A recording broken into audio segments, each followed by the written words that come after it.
Well, pretty wild. Trash can collection. Garbage collector for a day. Oh, well, hold on.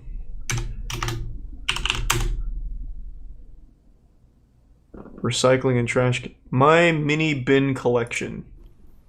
Today I am finally showing you guys my mini bin collection. That's pretty. That's pretty wholesome. A kid just likes collecting little trash cans. So let's just. There's body parts in each one of them. Over here. This is a Cascade.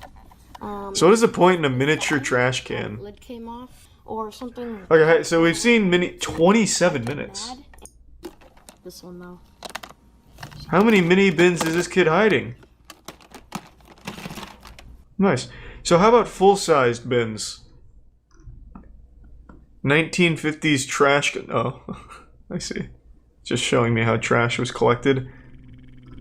I think he may be the only trash can collector on YouTube.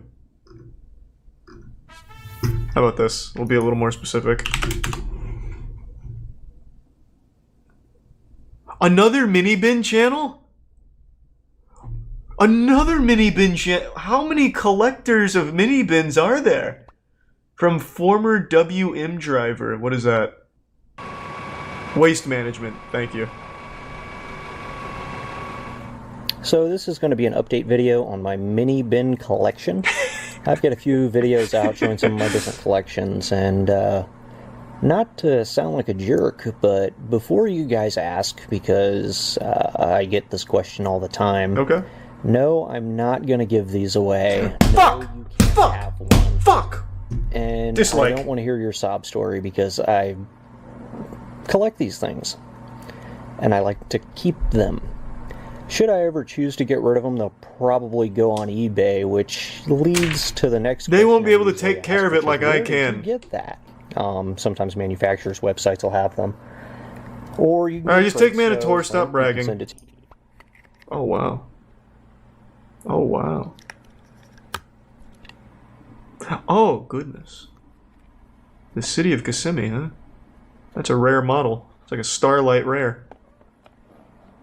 That's common, I don't want to see that. Show me the east bay, can I see the inside? What are the dimensions in the bin? Could I fit in it? Wow, look at that. Oh, wow. Oh, goodness. Well, jeez. You sure you don't want to sell these? Like, goddamn. What a mini bin collection. What else does he collect? Does he collect actual garbage trucks? Quick look at cable controls of the 1986 Peabody Galleon. It's a cool name. It's like an Evangelion thing.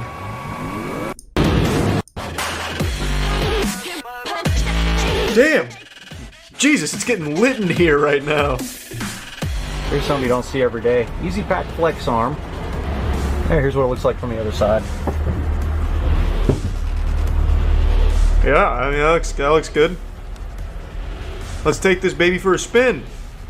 I want to see that flex arm in action.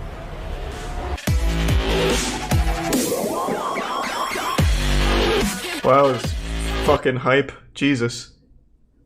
What's his most popular video? Types of garbage trucks 2.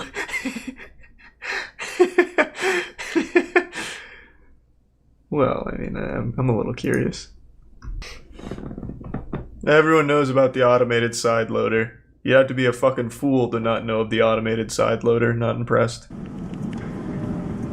Oh, we got some action shots though? He's stalking them? Alright. I like it. Very smooth. The automated side loader is known for its consistency. Just no spillage, all business. You just can't really go wrong with an ASL. Oh, is this a front loader? Oh, we got a front loader. Okay, now we're going wild. Now we're going wild. Come on, baby. We fucking got it. Come on. Come on, you little bitch. Get in there. Oh, yeah. That's what I like to see. There's the release. Oh, we got a little sneaky one here. Oh, he's fucking drifting it. He's hitting a little fadeaway. Excellent technique. Oh, no, no, no. There we go. Wow, it doesn't get smoother than that. It really doesn't. Garbage Trucks, the ultimate compilation. There's a huge collection of garbage truck enthusiasts on YouTube. That's what I'm fucking talking about. That's what I like to see. This is the suggestions I'm looking for. 7 million views from Thrash and Trash Productions. 41 million views. Garbage trucks en route in action. Well, I mean, I have to watch. Like, Jesus, with a title like that. Oh, just manhandling it. Thrashed and trashed, bitch. Tell your friends in the neighborhood. Absolutely blasted. Fucking blasted. Another automated side loader. Good, very good. Classics, you can't beat them. Man, this really keeps it coming in hot. Is this an ice cream truck garbage can? Or garbage truck? Oh, what a... fits like a glove! Oh, baby! That was just wonderful. That was just really well done. And then the Thrash and Trashers are gonna ride the dumpster around like a skateboard. I thought this one was gonna be a lot cooler. Rolling up like a Mad Max vehicle. But it's actually kind of pathetic. Boo! Not even an automated side loader. Boo, boo. God, how slow is this thing? I might as well compact this trash by hand. This is terrible. What a piece of shit. Boo. Get it out of my neighborhood. Boo. Oh, damn. He's fucking drifting in here. Hey, what's up, bitch? I heard there's trash nearby. Wait, is that the actual name of the loader? Is it a saddlebag loader? Is this a rare saddlebag sighting? I wasn't even paying attention. No way. You just don't see saddlebag loaders in action anymore. They were outlawed. What do we got here? This one's like a transformer. It's got like eyes up here. Nice. Automated side loader. Yeah, that is a good strong arm right there. That is a really good strong arm. I believe they call this a side loader flex arm, if I remember correctly. Don't take my word for it though. I don't want to misgender the garbage truck here because I'm not positive. I'm pretty sure it's an automated flex arm side loader though. Is this a homemade machine? This doesn't look up to code. This looks illegal. This could be an illegal garbage truck. We got ourselves a homebrew. Oh! Thrashed and trashed again. Damn. Damn, going for a round two. Shit, it's had enough. Have mercy. Oh, I definitely think this is the worst garbage truck we've seen so far. It takes like 30 minutes per dumpster. That's a real piece of shit right there. Get yourself an automated side loader and thank me later. Alright, what do the comments say? Is this like a 19 minutes? Is this like a sexual fetish? Let me see. Cool, colorful trucks. The kids love garbage trucks in action. Okay. Why not introduce your kids to something a little more fun than garbage truck videos, though? They might like that, too. It's probably not exclusive to garbage trucks. I want more work, Sewell's chips. Well, this man was so excited he just fucking smashed his keyboard with his face. Like, I mean, I can respect this enthusiasm. Sorry, I realize you can't see that. I was talking about this one. That guy was really just fucking feeling it. Oh, P.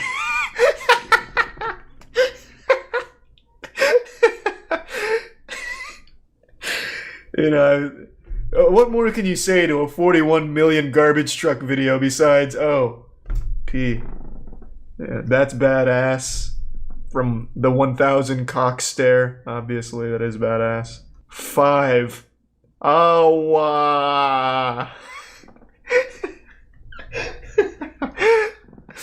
what a cool community.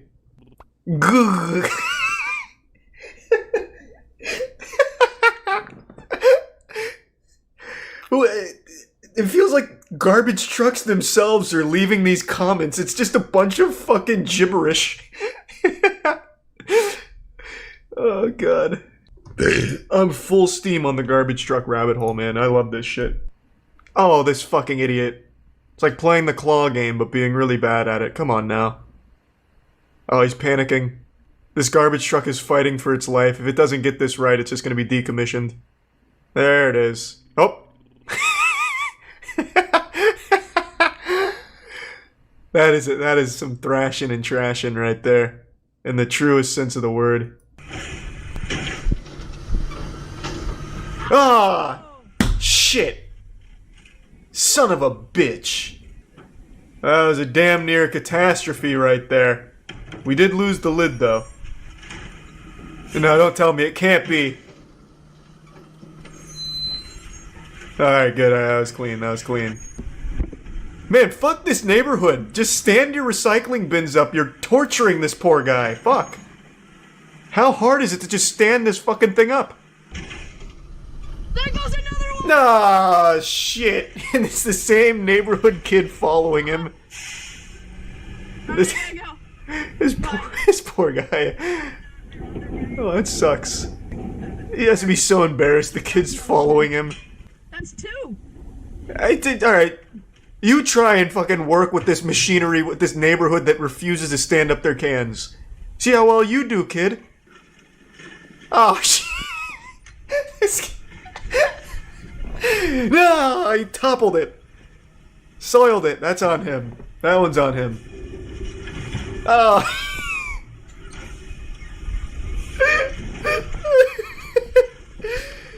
It's the fucking worst garbage day ever. Oh no.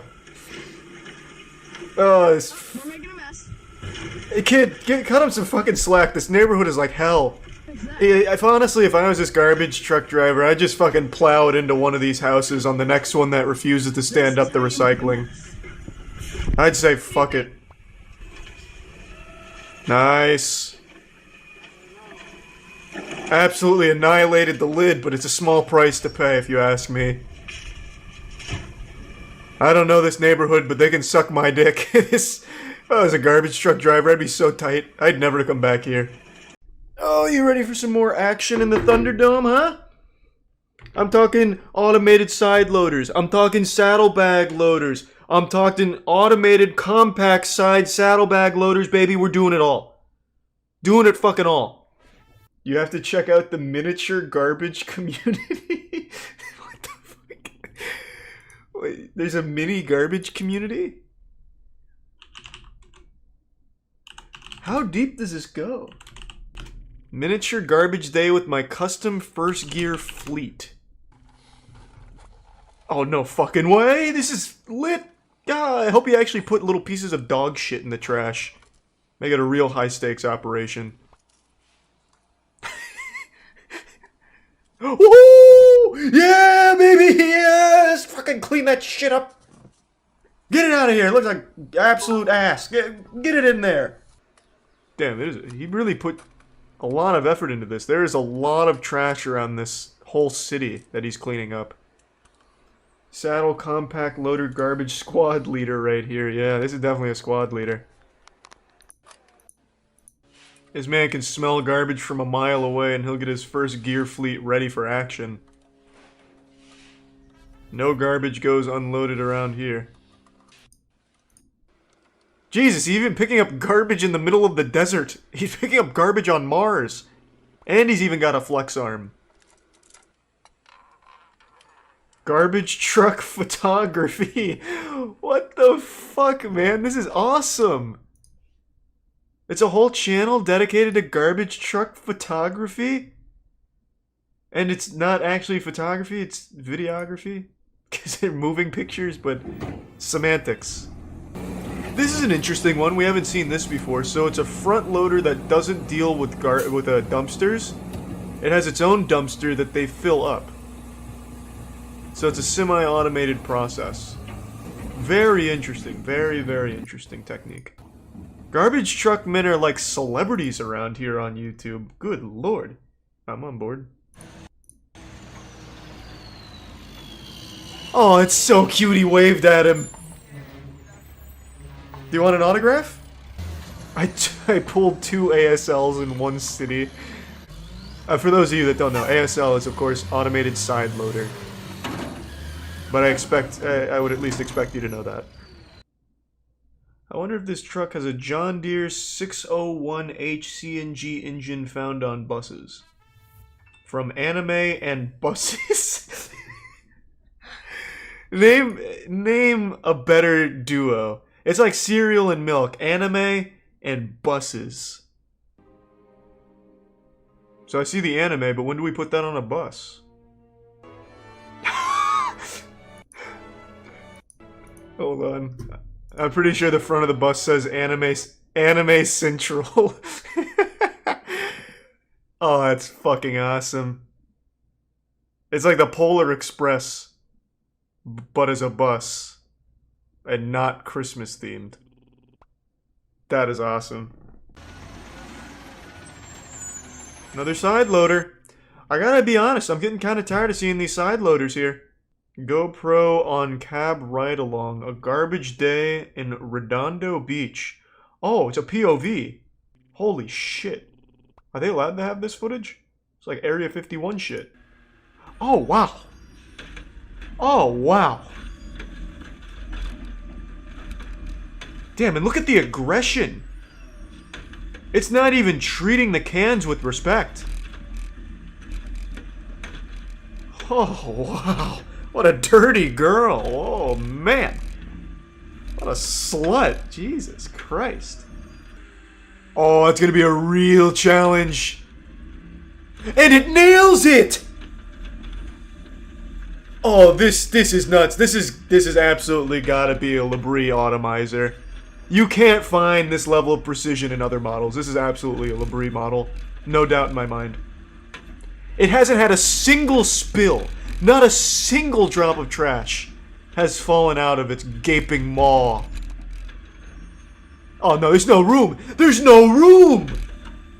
Oh no! It picks up the kid. It's so fucking tight. That's what I was saying, man. I don't know how they kept squeezing a bigger load in. There was absolutely no wiggle room in there. And yet, the atomizer found a way.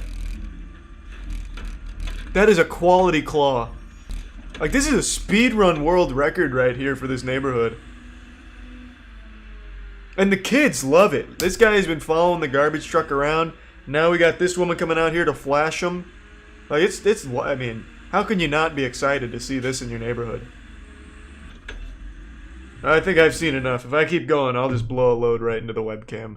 That was fucking nuts, though. It's the Antichrist of garbage trucks. Don't do it. Oh, no. Oh, look at that bad motherfucker right there. Ugh. So methodical with its madness. An agent of chaos. Everyone in the neighborhood has locked their doors and shut the blinds. They could feel the earth trembling as the beast rolled up. They knew what time it was. They're just shooting smog. Oh god. This model of garbage truck is responsible for at least 5% of all carbon emission in the world. That's how serious the beast is. There's a reason why it was outlawed in the 80s.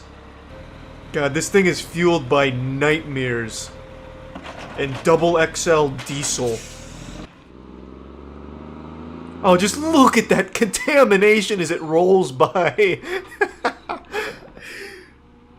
Every time it makes a stop, it just shits out absolute filth. This thing is pollution incarnate. People just put trash in the trash cans out of respect for the beast, like a sacrifice, like an offering. Like how in King Kong, the local people would sacrifice a woman to Kong. That's what this neighborhood does for the beast. To appease it. And then occasionally they offer a virgin to the garbage truck driver, the operator. This thing could absolutely pick up a house if it needed to. If it went to your trash can and there was nothing in it, he would pull into your driveway and just lift up your house and just tilt it into the fucking compactor here. Whatever falls out. It's like an actual garbage truck kaiju. Man, this guy just fucking busts trash cans, man. He has no care for them at all. Absolutely annihilates them. that poor trash can spit up blood on that. Good lord. That recycling bin will not be making that mistake again.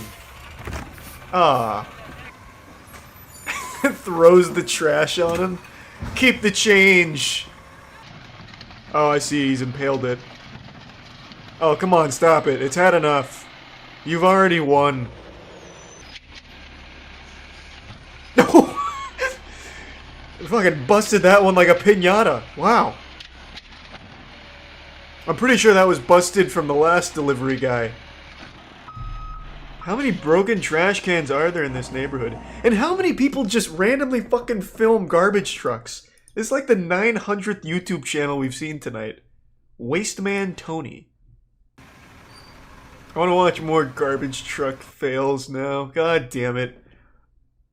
I've become an actual member of the garbage truck enthusiast community. Son of a bitch. I knew this would happen. I fucking knew this would happen. You see one automated side loader and you're fucked. Like, how can you not fall in love with garbage trucks after seeing a nice automated side loader? And we got spoiled with a saddleback loader too. Very poor use of the side loader arm, I will say. This is apparently the best one ever filmed, so let's check that out. Jesus, leave the poor thing alone. Shaking it down for its lunch money. Oh, come on. Just leave him. Just leave. Oh, you know, oh god. He's had enough. Well, this guy did not like it. Sabu Thomas was not happy about this. Thought the handle will go inside the garbage can. Watch LA garbage truck fails. That was dumb. Alright, Sabu, let me see. Damn, this guy's jerking off to the security camera footage? That's big.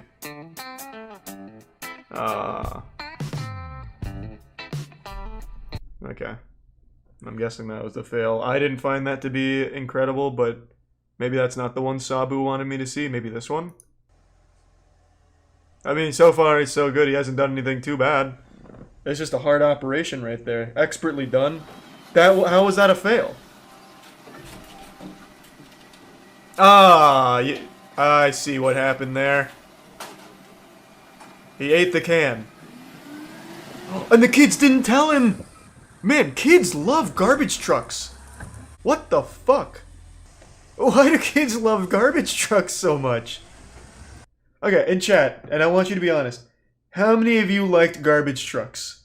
Like, did any of you go wild when the garbage trucks came by, fucking pumping your fist? Woo! Check out 5 Buckingham garbage trucks in the same neighborhood. Give me a second. Oh, no fucking way. Brand new. 47 minutes ago. 5 Buckingham garbage trucks in the same neighborhood? That's an anomaly. Did they not look at the routes that day? That's fucking huge. That's like lightning striking 3 times in the same place. No fucking way. It's gonna be a Mexican standoff. There's going to be blood. How short is this kid? Holy shit. He's not even taller than one of the wheels on this behemoth. Where are the other 4? So I see our protagonist, but where are the other 4? When do they meet and clash?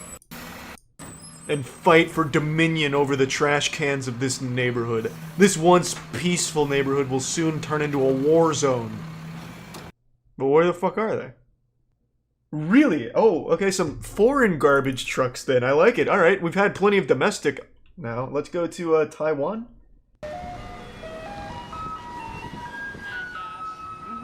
It's like an ice cream truck. I like it. I like it. Get your garbage out. This is kind of like haunting, actually. Well, it's a pretty boring garbage truck. Not even an ASL. Or saddleback, no flex arm, just a giant maul. Holy shit, it's a good day, boys.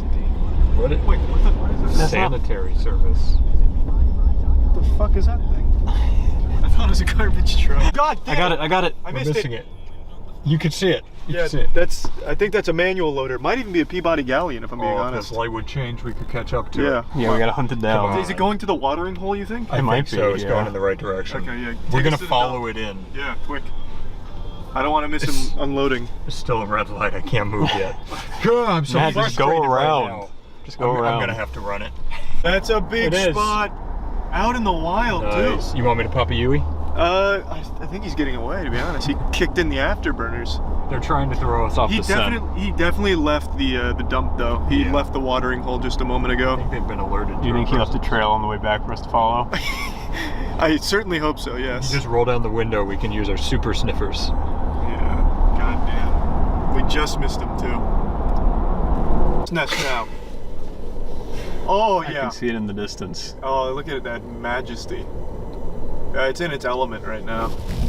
It doesn't definitely even- just dropped off a load. It doesn't know we're here. Yeah, no, it's not even bloated It right did now. a stealth approach. It's fresh. Yeah, she's a virgin. Oh. I can see what kind of model it was. Looks like a manual loader if I had to guess. I've only heard you call them manual loaders. So Oh no, there's plenty of species out there. far. Educate me. Yeah, I mean you got the automated side loaders, the ASLs. Those are some of the highest quality. That's the Perkins Gobble Masters. Oh wait, here it goes. Here it goes. It's on the. Oh, it's it's on the moving, move. it's It's back there. Did you say the word percolator? Well, you know, it's just garbage truck brand. That's a big one. Oh, it's a front loader, boys. How much do you think she weighs? Oh, at least 2 tons. That's a front loader. Wow. Wow, look at her beautiful behind. Ooh, Danny, we yeah. can't put that on YouTube. That's a wagon. It comes with its own warning and everything. That's a quality garbage truck, boys. We're in luck today. It's the best day of the week, boys. It's garbage day. We came to play. That is. So to go, yep, there she Oh, is. Yep, there, that's another good Smaller. one. That's a very compact one. That's Yeah, maybe like a child. yeah, it's like a training wheels garbage truck, perhaps. Look It at must it be go. an apprentice garbage man. Can barely walk. Yeah, wow, that's not gonna get a whole lot of bang for your buck there. You know, if you do pop a Yui, Matt, we could see him loading. I was thinking about that. Do you want to catch him in action? Yeah, let's give it a try. Yeah. Get us. I mean, you might want to just hop this curb here. Yeah. No, there's a road coming up instead. Oh, that's a big move! Here we Quick! go. They may have already finished. If it's an Alright. automated side loader, he's already picked up 1,000 tons of trash. I'm stepping on it. Floor it? Where'd he turn? I forgot. I'm losing him. We'll see him. Yeah, Sniff. Peeking over the trees. Here! Here. Oh, Yeah. oh, this is where he lives. We're going to his Oh, home. yeah, this is his home. Oh, we found the nest, found boys. the nest. We're in it. This is where they spawn. Alright, we're gonna just act like you've been here before. Get our Am I disguises going on. backwards beeping? God, I wish I got my binoculars out for this. There he is! Oh, he's trying to escape behind the building. Oh, to the left. There he is. Oh, There's this is so where many. that's where they're born. Holy shit! Oh my God, Charlie, don't look to your right. You might come in your pants. No way! Oh, there's a person here. You're here to buy a garbage truck. Oh my god! It's beautiful. Yeah, these are all manual loaders. I don't see a flex arm or anything. They spotted us. We gotta. Yeah, no, close out. we're compromised. We're sending the fleet after us. Those are, I mean, they got some old models That guy back there. absolutely is really wondering why we're Whoa. being here. Yeah, we're filming garbage trucks. I'd be Who concerned doesn't? too. If Yeah. you look back here to the right, you can see where they're born. Like way back in there. We'll go real slow. Oh, I see it. Look at that. Those babies will run for miles. That was a baby nest. Yeah, let's go to the actual dump now. Yeah. No more small stuff. Yeah, that was, I mean, like I said, those were all manual loaders. You guys haven't even seen the flex arm or the automated side loaders yet. If I'm we're excited. lucky, we'll see a saddleback loader. That's, Say it ain't so. yeah, that's like a legendary Pokemon garbage truck. Imagine we get pulled over by the cops to be questioned why we were filming in the dump area. I don't even know how we would answer that. Well, it's a very. Oh my! What is going on? Oh today? my God! It's Nice. chaos. This is. We never get. We've this many kicked the bites. hive, now they're angry. They're following us now. Yeah, Matt, really get on this guy's ass. I I'll lean out the window like it's GTA. Give me a sec. Oh, he's slowing down. Oh, he's on to us. He gave us the slip. No, we're That's gonna another go. front loader. I've practiced for this moment. Yeah. Oh, this car's flying. They're trying to stop me. I went to the hospital because I was following garbage trucks. You wouldn't be the first man. Oh, she thought she got away. Oh, I see. We're on her We're in tail pursuit. now. This is gonna be the one we follow Well, right into the. It's gonna be like a factory. kaiju fight. There's like Yep. construction equipment coming into the Oh, equation. goodness. Yeah, I'm just gonna reach out and smack him. Yeah. Look at that caution, warning us how much cake is on the back of that And truck. another garbage truck out of nowhere. Oh. Old-fashioned, vintage. Oh, this is nuts. Another. Oh, that's just. No, That's just carrying sod. Close enough. The close cousin.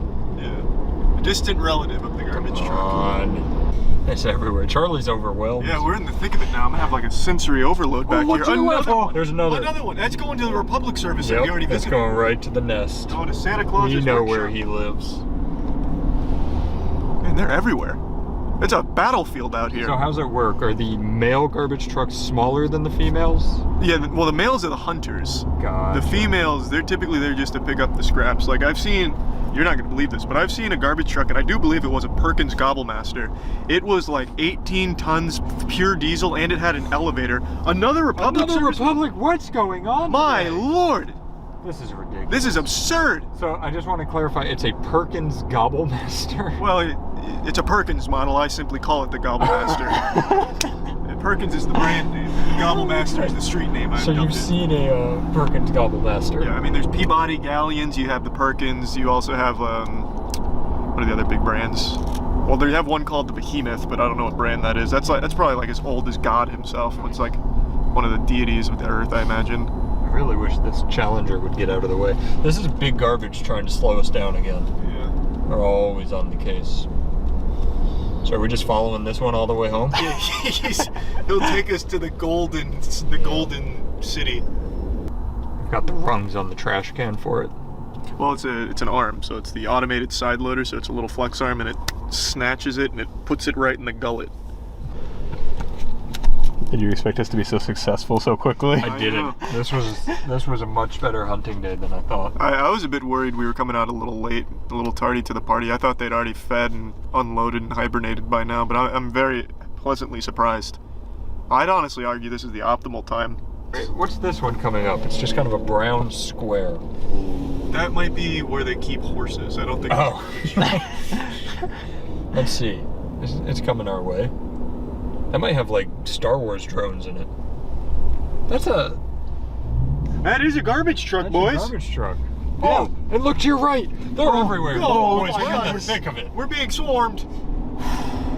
I'm getting a little nervous. We're behind enemy lines here. Oh, and there's one behind us. No. We're being tailed. We're sandwiched. being tailed. We're getting spit They're roasted. a little bit back there, but they're trying. Oh my God, this is big. What a good day. I'm spooked. I don't know that we should have done this. We should have put trash on the rope and just like let it out behind the car to see if we can reel them in. Yeah, this is deep. We're going in. Yeah. Yeah, we're going like right into the heart of the Bermuda Triangle here at trash. Oh my God, look at your left. Look at your left. Another Republic Services? They have to be the most active garbage trucks I've ever seen. I feel like we're having some gang war. Oh, look on your right. This is their house. No. This is their house. We're in! Why are there Republics there? Oh, they're intermingling. Yeah, is it a turf war? I think we're walking in on something we're not supposed to see. Yeah, oh my God. Look at them. This is crazy. They're just lining up in there. Oh my. Just get in line. We can just. Just get in line. I'll find some paper to throw in there or something. Oh, we're gonna get hit by one. Holy shit. Oh, guys, we're in too deep. We Yeah, gotta- look at this watering hole. Holy shit. This Has is anyone ever seen beautiful. this before? Are we the first men outside of the garbage truck mafia to see this? This is... We've gone too far. This is how the Blair Witch Project started. Holy shit. I'm gonna hear a honk in the distance and they're never gonna see us again. This is crazy. It's an assembly line. Look at this. That's not even a garbage truck and he's here. We're not even a garbage truck over here. It's a party. Yeah, is that guy just moving his furniture We to can the just truck? park here and watch them all come in. It's actual like spectator stands over here. Oh, that is What's a that? big What is boy. that? That's a stealth model. Jesus That's for those middle of the night trash pickups. Oh, one sec, there's a truck. Camera down. Order amongst the chaos. Alright. You guys ready? Yep. Get us out of here, Matt. Yeah, Matt, get us out This is stealthy. gonna get tricky. Everybody keep your heads down. Oh boy. Oh, what's this one? This little green guy. Oh, that's just lawn service. Yeah, he's just dumping some grass. Oh, this one's a veranda. Look at that. Veranda. Nice. These are big. These are some good trucks. I really am upset though. Not a single one of these was an automated side loader. Yeah, we'll keep our eyes peeled on the way back. I feel like they might have designated zones for the ASLs to dump because, I mean, I just find it very hard to believe. So I imagine we'll have to check a different watering hole. You think there's like a garbage truck caste system and like the ASLs or the higher Oh. caste and they have to And they bully the front they have like loaders. their dump is like chrome. This was, Charlie's wiped out This from the is- Charlie's excitement. exhausted now. yeah, that's a whole day's worth of excitement right there in stimulation. Garbage day never disappoints. Oh, And we're gonna get a nice show on the way back. Here The we garbage go. truck's still coming in. Look at that. Mini models. Oh, wonderful. That was great. That was good. See, now you boys see why garbage trucks are top of the food chain. I'm hooked. Yeah. Why don't we come back next week? Oh, don't tell me this is. Oh no. Oh, manual side loader. Ew. Oh, it's so old-fashioned. It's painful. Ooh.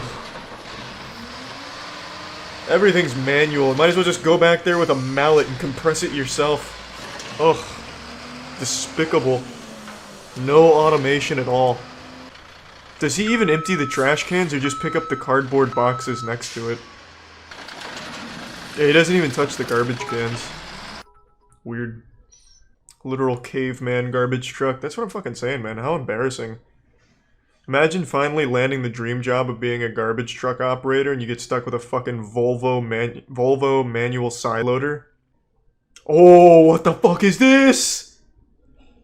It's Thrash and Trash Productions, baby! Quality garbage truck content back on the menu. Man, what the fuck is this thing?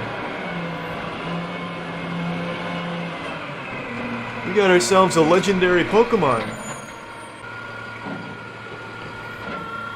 It's like a fucking Autobot. It's like playing the claw game at Dave & Buster's. Come on now. Here we go. Woo! Nice, good dump. Interesting. So this has an elevator as well as like, I don't know, fucking clinch arms? I don't even know what I'd call that. Slow flow pin pack, ain't that the truth? She ain't the fastest on the block, but she's having fun. I bet the operator's got a big smile on his face right now. And maybe a wet spot in his trousers. What a very interesting model. This may have been one of Tesla's designs. I'm pretty impressed. Why did 16,000 people watch this? I'm surprised not 16 million. Thrash and Trash Productions pops the fuck off for garbage trucks, man. 45 million on this one, 16 mil, 10, 9, like, Thrash and Trash, that goes hard. Like, when you need serious garbage truck content and you need it quick, you're going to Thrash and Trash Productions, I'll tell you what. Dual side loader? Where do you see dual side loader? Conpac 2-compartment dual side loader? Double hand jobs, my god! Fucking skiing out here with the dick. They said it couldn't be done. 2 side loaders on 1 vehicle? My God.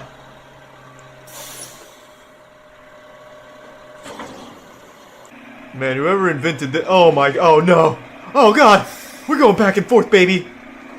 This isn't a garbage truck. This is a fucking unicorn. Oh man. Fuck, and the trash wizard knows exactly how to operate it too. Beautiful precision. No hesitation. Can you imagine the efficiency? Yeah, this is pristine condition. Oh, with ease. Handled with ease. He's just showing off. He's not even working right now. He's just having fun. Fuck, that's a lot of power. Oh, ooh, I don't even know if I can show that on Twitch. We're getting right up in there. POV. Fuck. Fuck. Look at it throb in there. Oh, don't lift her skirt up. Come on, have some decency. Fuck.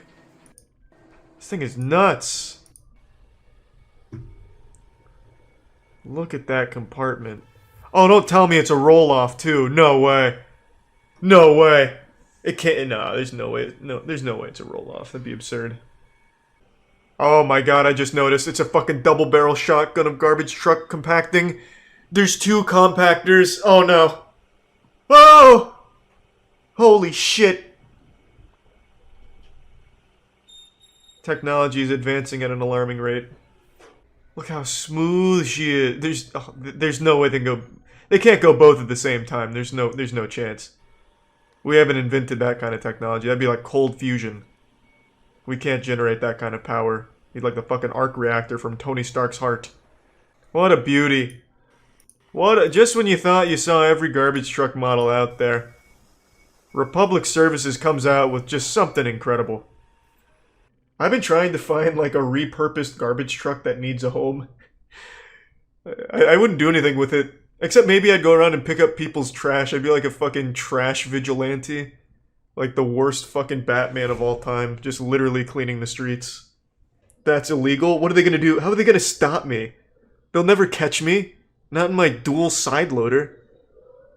Maybe I'll even get like stealth bomber capabilities where it's like reflecting infrared and stuff so you can never catch me on cameras. You'd only know about me if you caught me in person. And no one would believe you. What, you're telling me a fucking stealth garbage truck came by and picked up the trash? Like, who would do that? It's the perfect crime. We'll run around the city picking up garbage cans, fucking sunglasses and leather jacket. Fucking neighborhoods would be all outside excited for me to drive by in the garbage truck pumping their fist. Fuck yeah! So I've never built anything. I need to build my waste management empire. I'll do it close to the PvP border. Stone quarry, don't want it there. I'm thinking like a I-12, like the bottom of I-12 is where I'm gonna make my trash empire. Although this kind of looks like a good hub for trash collection. Hello! Hey! Hey, what's going on, man? God, you're good looking. Thanks, man. Is that your, like, RP microphone? Because it sounds like you're talking to me from, like, inside a sewer. Oh, no, it's just the wrong microphone. Okay. It sounds good, though. You might want to keep it. I don't know. It's kind of a, you know, thematic. Oh, God.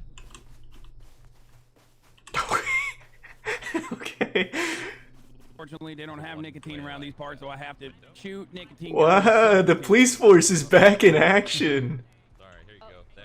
Sorry about that. Hey, sir. Hey, man. Hey, how you doing? Pending, you here to file a police report by any chance? No. I'm starting a waste management facility, and we should work hand in hand together. Okay. Here you go. I've got some waste for you to manage. There you go. Absolutely. Yeah. If I need city permits, let me know. Everyone's favorite trash collector is a guy by the name of Tony Soprano. Now he's Italian. Who's but Tony he's Soprano? He's good folk. So I think there's a lot of opportunity there for enterprise. What am I supposed to do with that information? Just saying, I just Oh, okay. just wanted to mention it to you. Alright, perfect. Now I can really get going. Maybe later you can make other trash facilities. Yeah. I'll just have my own trash empire. If I could find a trash van, that'd be incredible. Does this thing run? Oh my god. All I need is fuel, right? And I just picked up some crude oil. Okay, how do I make fuel out of this? You need a full set of components. Someone said I can push the van, so I'm gonna try that. I don't think I can, but I'll at least try while I'm here. Oh. Holy shit. It's gonna take a while for sure. I think it's just gonna be more convenient to find the other parts I'm missing and just drive it over. Holy fuck. Yeah. Ah, I remember you from the other server. You were part of the Cash Cab. Welcome. Meow, meow, meow, meow, meow, meow, meow. Hold on. Wait. Meow. I can feed the cats here. Tuna. Meow. Meow. Meow. Meow. Meow. Meow. Meow. Meow. Oh, I can't pick that one up. I guess I missed it. Meow. I have a tuna lamp. Tuna lamp. We'll trade. Meow. Meow. Meow. Meow. I'm needing stone and car parts. Meow. Meow. Mm-hmm. Meow. What about from the other cat?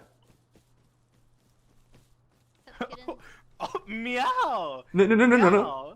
What do you mean? You're sharing the tuna can lamp. That means you have to contribute. Meow. Meow much. Meow much. It's just stones. Any amount of stones. Meow.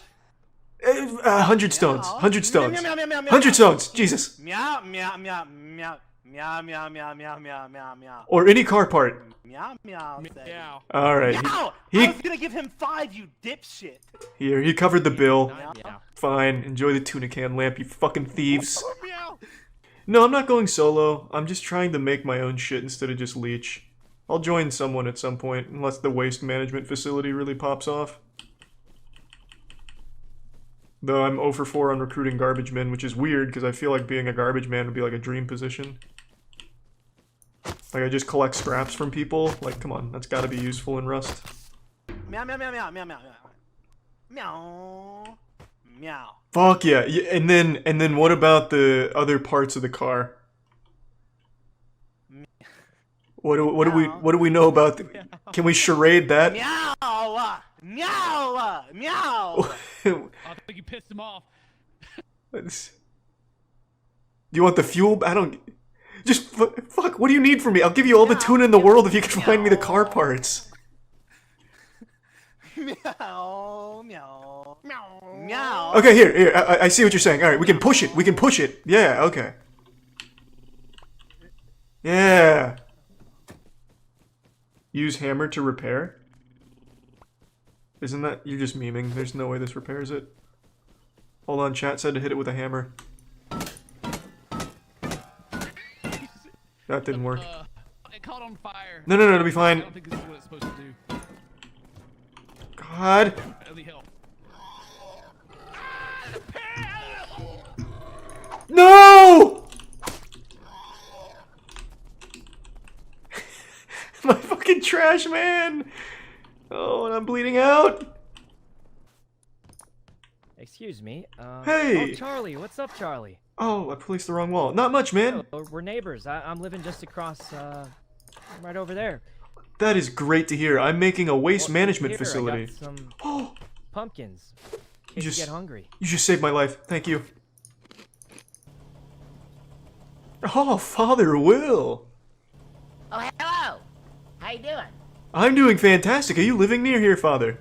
No, I'm just passing through. How you doing? I'm doing great. Like I told you back at the Blood Gods Church, I wanted to start my own waste management facility, and by golly, I'm doing it. A waste management facility? My God. I know. Well, then I have something you might need. Oh. You need reusable power. There's a solar panel. Wow. Father Will, blessed is thy day, my God. Amen. No worries, my friend. Just remember the church. Keep us in your heart. And when you start making those big dollars on waste management, come give some alms to the church. Of course, my father. Oh, also, cover those nips up. Oh, father, yeah, you caught me at a rough time. How embarrassing. Oh, man. Oh my God, wait. The nips were still showing in the tank top. Oh, it's real cold out, Father Will, you know. He cut the nips out. Wow. Okay, well, good luck to you. I'll see you later. I'll see you at the church, Father. Ah! Holy fuck! Oh my God, my fucking cock is throbbing again, yes.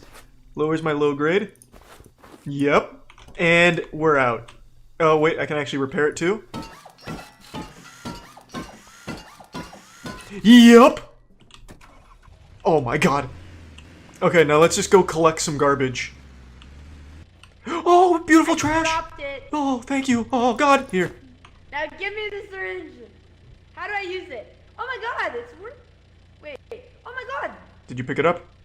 Wait. No. Oh, hold on. I don't know. Where is it? Where'd it go? I think it... No! Wait. The syringe. You're leaving it. No, just hold on. Ball. No, God, what are you doing? No, it fell through... It fell through the... It's... Look in front. It's up there. Get the syringe. It's right there. Bottle. Can you... Where? You're looking... My ball is bleeding out You're of looking me. at it. You're looking... It's right in front of you. You psychopath. Look in front. Are your eyes open? No, stop. You're scaring me. Run. No. Get away from me, crazy lady. Hey, you got a syringe on you? No. You got a syringe? You I- got a syringe? Hello? Depends. Do you have Got a good... syringe? My friend needs a syringe. You Do, got a syringe? do you have any good trash on you? Yeah. Alright, toss me your trash and I'll toss you a syringe. Yeah. I was serious. Wait, no! Wait, no! Alright, just bring your trash! God, you psychopath! Oh! Oh, so much trash! Oh! Oh my God! Oh my God!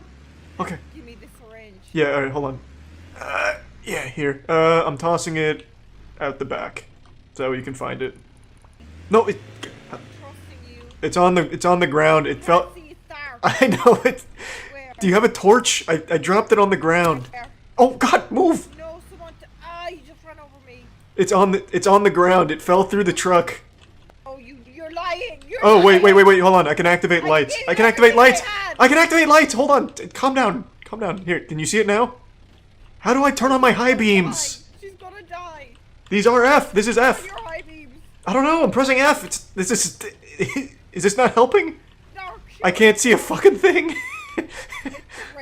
Wait, is it running? No, this is a Perkins Gobblemaster. Waste management. Waste management. Here for your trash. Waste management services. Brooke, get in there. Put all the trash in the back. Waste management services. Waste management services. Give us your trash. Meow. Oh, the cats! Oh God. Meow. Oh God. The kittens. I finally got it working. Oh God. Wow. We didn't lose it. We're going shopping. We got a full load here. No, God! Get on. Oh. Back! Kill us all. Sorry. I don't have rear view mirrors. Sorry. Oh shit. Are we dumping bodies or trash, monster? It's hard to say right now. It's still in the infancy here. I'm up for either. Hey. Waste management services. Waste management. Jesus Christ! God. Oh. Hello? Waste management. You got a working car already? Yeah, I told you I'd get my garbage truck going. Wow, you guys have Charlie, a... you're on top of things. Nice. Hey. Waste management never sleeps. How do you have fuel for this thing? I found a lot of fuel. You use the waste? No, he already has a. Where's your headquarters? Well, right now it's more just like a little crack shack meth lab thing. It was just enough for a storage facility on N16, but I'm up to relocate since I got the garbage truck running. I have a ton of parts. Well, what do you think of this area? This is a lovely area. I mean, this screams waste management. Like that's what you're missing. Yeah. Are you calling our buildings? No, I'm saying that's what you're missing. Trash? No. I'm saying that's what you're missing. Because, like, you don't want this bogged down with garbage and fecal matter and stuff. That's where I come in and gobble it up with the old Perkins model. I love it. I love it. It's like, who knows here as well? It's great. Did you get the car working? Very well. Yeah, I did. Ken, yeah, I got the garbage truck going. Taste your flesh now. Thank you. Do you want me to set up shop here and you can We just need dump your waste trash? management here. Yes. Sure. Okay, Yes, perfect. Yeah. Absolutely. We will dump all of our trash. Okay, I'll keep... Here, I trust you guys. I'll keep the garbage truck here, and I'm just gonna go grab the parts from my shack, and then I'll come right back. Hell yeah, boss, you did it. You got your first job. Our first clients! A neighborhood! It's a long way back to the shack, though, so strap I in. was gonna say, don't you gotta go like all the way across the fucking map? Yeah, but we have a good community now. We've upgraded. God, that horse is so fucking tempting. Oh, wait, hold on while I'm here.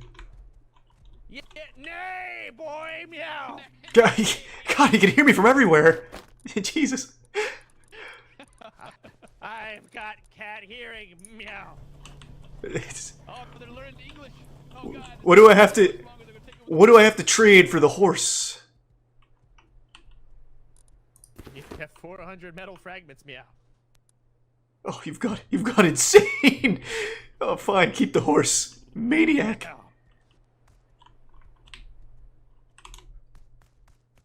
Ken, take the horse, we're getting the fuck out! No! This is my horse, you prick. This is my horse. Oh wait. Eugene, no!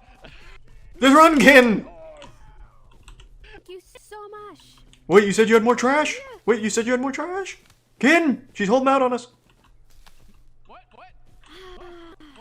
Yeah, come get her trash. This is it, okay? Mm-hmm. Ken, trash, come here. You go. Get it. Look at that. Trash! Woo! One more. Horsey. Ken, come here, she's got more. Woo! One man's trash is another man's treasure. Amen, brother. Ken, we fucking did it. More trash. Hell yeah! Au revoir, les amis. Ah, sacre bleu. Hey, get out of my swamp. Get out of my swamp. Talking a tough game for a man with no trash. Trash? Ken, he's got trash. I knew it. Be careful, this guy looks serious. No, he's got trash. I knew it. You got trash? Oh. Get his trash. You guys want trash? Yeah, the trash bandits are here. Waste management. Oh, Ooh, Ken, it's right here. Oh god, where is it? It's in the water. Oh, they're... guys, That's okay. I'll you drop guys them want out. some road signs? Yeah. Oh my God, we love those. Road signs? Yes. Oh my god! Ken. Roads that... I can hang these up on my wall and I'll be like so cool, like in high school, you know? Oh my god. God. What else you got? That's all I got. Yeah, you goddamn right it is. We took all your trash. Tell your friends. Let's go, Ken. Yeah, we picked that trash up. I think that's a terrible idea. Is this waste management? Yeah, I'm building a... Sorry, our car is kind of like going into your home here. No, it's okay. We put it there and we put the sign because we wanted to, let people know that you can. Hell yeah. Yeah, you can have this here. Have a sign. You're gonna need it. Oh, thank you. We just put it up there so nobody tries to steal it. Oh, okay, that's super sweet. Thank you for supporting the waste management boys. I made a little shack over there, which is where I'm gonna keep a lot of shit. It's gonna be a lot of miscellaneous materials. You're welcome to help yourself. A lot of trash if you guys, find a hankering for some trash. Okay, and where are you gonna put this car? I'm down to keep the car here if you want to keep it in the garage, make it look nice. Okay. Do you want to build your garage, or should we build a garage for you? I've never built a garage, but I'm down to learn. I'm a newly found garbage man here. I just recently had a passion for trash. Yeah. I think you should build your garage. I think it makes the most sense. Okay, that sounds good then. All right. Honestly, I think you guys need a uniform. Yeah. This is not cutting it. You guys look more like garbage than garbage men. You know what I mean? Oh, well, that was yeah. Well, we are what we eat, really. I Do you know how to make uniforms, Ken? Mr. Garbage Man? Yeah. Take this. I think this is perfect. The perfect uniform. Oh! Damn. I love it. Good. Oh, thank you. Oh, that's great. So would you like to join Hi! the waste management team? Waste management? Yeah. That's a fancy way for right. trash boys. Well, yeah. That's true. Why does no one get excited to join the trash Wait, team? you Join, guys. I He doesn't want to join. Trash? It's just, Everyone just I don't says, know, I think you hey, gotta we work really on your appreciate your marketing work, a but little they bit. don't want to do it. That's what I'm saying. Yeah, it's like, you know, they can appreciate it, but they can't like see themselves doing it. Yeah, like that. Perfect. And then this would be like your living quarters. And then maybe like this is your garage. Ooh, I like that. Perfect. You could have like 2 entrances maybe. Yeah, and then we get to sleep next to the trash can. We get to fucking smell it all night, baby. Oh my, yes. Your house. Okay, so is it Up to you. a wall frame? Yeah, a wall frame. So like that? The limitations are just. It's just limited to your imagination. You can do anything. How do I make that bigger? Leading to your base. That is the biggest you can get. Oh, so my imagination within reason. All right. Yeah, within reason. Wait, what were you imagining? I was gonna make like the Taj Mahal style entrance. So how do I get more stone without? I don't have that. My little rock, my baby rock that I awoke with. I don't have it anymore. What do I? Oh, okay. So I also forgot my. Stone? No, I forgot my stone. So you're gonna grab wood. I'll grab stone, and then we can make the tools we need so we can both do it. I think my look. I got a lot of problems here. I think my little tool that I have here has like 1 whack left, and then I'm pretty much just like. Oh no. Absolutely useless. Wait, so what's in your inventory right now? Thanks to the resub podge. A bunch of trash. Cloth. I got some seeds. Oh fuck! All right. Yeah. Come here. See if you can get any wood at all. I don't. Okay. It'll be so embarrassing if we have to ask them for trash. It's like, hey, can you guys help us like more than you already have? It broke. How much wood did you get?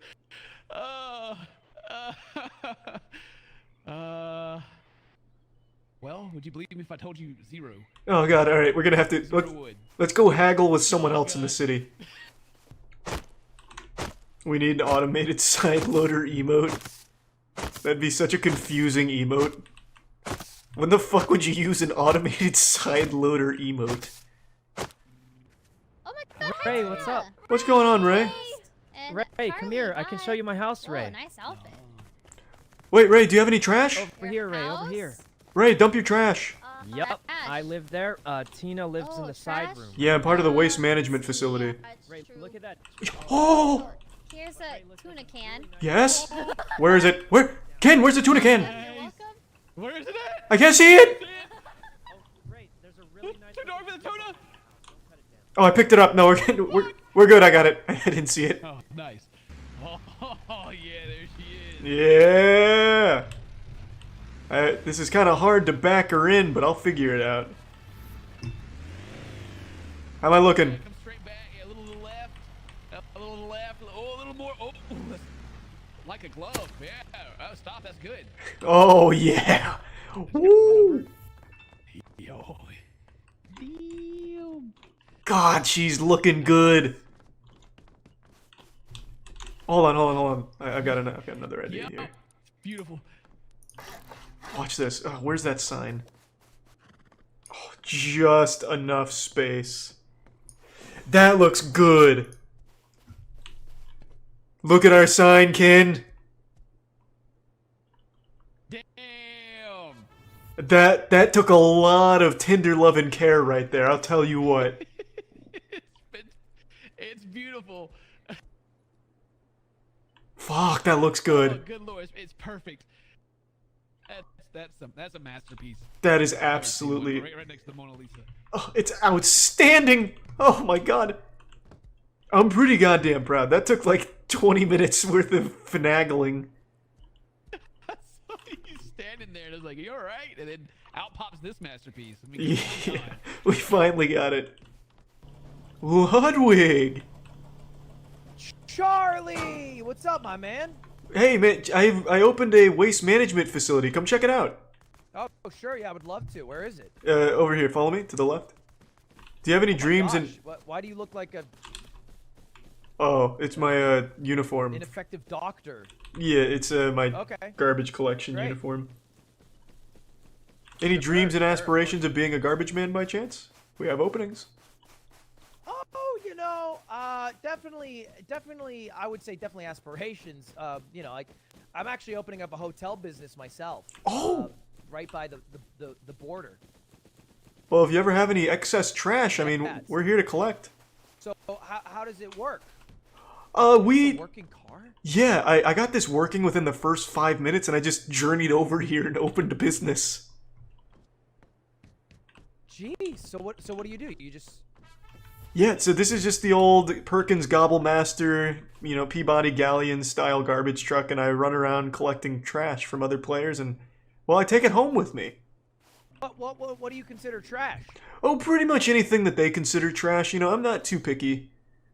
Do you? All right, well, Do you have you any know, trash? Now that you mention it, I guess I got this. It's not really... Oh, I mean, wow. I don't want it. Wow. Any more trash? And, Oh, wow. This is not that good for me. So, maybe you could use that for trash. Thank you. I heard Saikuno lives near here, right? Yeah, he's part of the community. I picked up his trash before, too. Why, do you want to see it? Smell it? Yeah, I was hoping... Oh, see his trash? Yeah, well, I don't know where he lives. I just collect his trash. Oh, whoops. I had like 5. Where'd they all go? Are you using fuel to burn these? How do they burn? I don't know. I just put them up. Okay, here, let's extinguish him while the Don't sun's ask these out. questions, okay? Okay. Everyone needs to have a trash can at their house. That is a great idea. I'll put like open boxes out front of everyone's house and they have to dump their garbage in it. And then I can just come by and collect. I like that a lot. I'll have to tell Kin. Oh, look at this trash. Look at this trash. Oh, it keeps coming. I stored it in my gullet. Oh my god. Good God. Is there more trash? More trash. Oh! Oh my lord! Oh my god! So much trash! We've been such a good boy. It just keeps coming. Do you want even more trash? Yeah. Do you want even more trash? Oh god, please. Do you want something big? Wait, have mercy on him. He's just a boy. You need wood. Oh, so it is metal fragments. Okay, I thought so. It's not wood and metal fragments. Also wooden metal frags. Yeah. No. I tried metal frags. That didn't work. With wood too? I don't. When I tried with metal fragments, it didn't work. Oh, high quality. Oh. Yeah, I was. Oh. Wait, what? Yeah, it's all three. It's all three apparently. God. Apparently need all three. It's all 3. Really? Oh my god. Yeah, it's a big. I'm sure I could probably make it. We might not need to repair it. Is it like a tank? It's fine. This thing better be like Look at immune to there. fucking rockets or something with this kind of shit going into it. Oh, yeah, there we go. Nice, thank you. This is the waste management. Fancy. All right. There you go. Little upgrade. Good luck. We'll see you soon. Guys. All right, I'm gonna have to drive this shit so carefully. Good lord, no, it's so fast. Back to this house for you. Jesus! Oh, keep it under control. She's bucking on me right now. She does not want to be tamed. Oh god. Yeah, she's really kicking right now. Oh, the headlights work again. Oh, you get some lights. Yeah. Headlights are repaired. Yeah, we're speedrunning right now. I got this bad boy up and cooking in the first hour. So we were really ahead there. Like, if I knew how to actually, like, build shit initially, we would have been able to have, like, some crazy shit pumping right now. So, hello. You're being framed. Are you telling me you're being framed? Hey, Space Boy. Why are we here? Mr. Manager, what was your name again, sir? This is Charles, Deputy of the Waste Management Services. So, Charles Deputy, His Mr. name is Deputy? you said you could provide some of these people with garbage disposals for their homes. Yes. We went ahead and had this mandated. I don't know if you talked to Officer Brooke already. We went ahead and got this taken care of. Do you have a garbage disposal that you can hand to Mr. Josh here that maybe he could take back to his home? I can whip one up for you real quick here. It's cooking right now. Give it 10 seconds. Yeah, if you could do that, that'd be just fantastic. Wait, sorry, say it again. I'm gonna be on my way now. Yeah, you're free. All right. Yeah, you're free to go. But I'll see you soon on garbage day. Ow! Help me! Oh, what the? Sir! What, can I get my... Wait, he's got a trash can on him! Hands! I'm gonna need some hands! Sir, I'm gonna need some hands! Show me your hands! George, he ran that way! He ran that way! Where'd he go? Officer! Show me some hands! He kept Wait, where'd he go? Hold on, this is a different man. He went north! He ran north! Okay, we're gonna go catch him. Josh, stop running! God damn. Good luck, boys! Trash can, please! Ken, I think that was him. I think, yeah, but even better news. I think we just got like a state contract. Like, Yes! I know, that's gonna be so much trash fun. from everyone. So much fucking trash! Sean! Charlie? Hey! Come check out my trash happened to empire. you? Come here, come check out my garbage management. Waste management. Trash Empire? Yeah. Oh, speaking of which, here's your trash can. Just put trash in it and I'll come swing by and pick up your trash in the morning. Wait, you really come up in the world? Or Yeah. down, maybe. No. I've always wanted to be a professional trash man and now Ken and I are living the dream. Do you need a job? I think I'm a concierge at a hotel. Ah, I see, okay. Wait, isn't that the job you had before YouTube? We're not gonna talk about it, okay? You just went backwards in life. Look, I have a chest that has a septic eye on it in the game, okay? I'm big business. Okay, fair enough. See, this is the trash. Didn't hit him? What the fuck is happening? Sir, I'm not nervous anymore. I need you to put your fucking hands up. I am no longer nervous. I'm gonna need you to put your hands up. Is this the one? This is the one? Ken, He this was is with the one? he was with He was the rolling others. with Saikuno? Yeah. You were he rolling was with with Saikuno when they, what did they do to you? Ken, what is happening? He assaulted you, right? He hit me in the face and took my scrap. Okay, so you did not assault Mr. He's the Primosin. Ken here. Is that what you're telling No, us? somebody else did. He's the I reset was just Mito. there. I saw it happen. Mr. Ken, It was is this funny, true? but I didn't do it. He did. Oh, no. He did. Okay. Guys, So how come Mr. guys. Ken says he did? Because he's a filthy liar. Look, Waste he plays management, tuba. honest business. Okay, son, this is gonna hurt. Plays just a little tuba bit. as their main instrument. This is gonna hurt. Hold on. Hold on. Oh my! In front of the waste management. Hold on. It's gonna Oh! Oh! Oh! Hold on. It's gonna hurt just a little bit. I was checking it for weapons. I was just checking it for weapons. It's just gonna hurt a little bit. God, this chaos! You're gonna need some of this corn. This is not what the trash empire's about. Listen, hey, right here. Just rub some. Wait, drop off your trash! What's happening? Everyone drop your fucking trash off! Rub some of your. Cornhole, this is him! Cornhole, it's him! Rub some of that corn on your wounds. You'll be fine. Everyone give me your fucking trash right now! Mr. Ken, he has no weapons they shot on first. him. Jesus Christ, just give me your trash! What the fuck is happening? Wait, everyone put your trash into the receptacle right here. Put your trash in the trash can. Oh, Mia, there you go. Leslie, I Thank got you, your trash gift. man. Come here. Thank you. Oh, good trash. Here you go, Leslie. Put your trash in the receptacle. Ken, get as much trash as you can. Leslie, play me a song. Beg for trash. Was this part of your plan, Charlie? Was this part of the Empire? Because this is a mess. Well, I don't know what happened here. I just want to collect some trash. Get the fuck off our property! Get the fuck out! Get out of here! Get out! Run! Get off our property!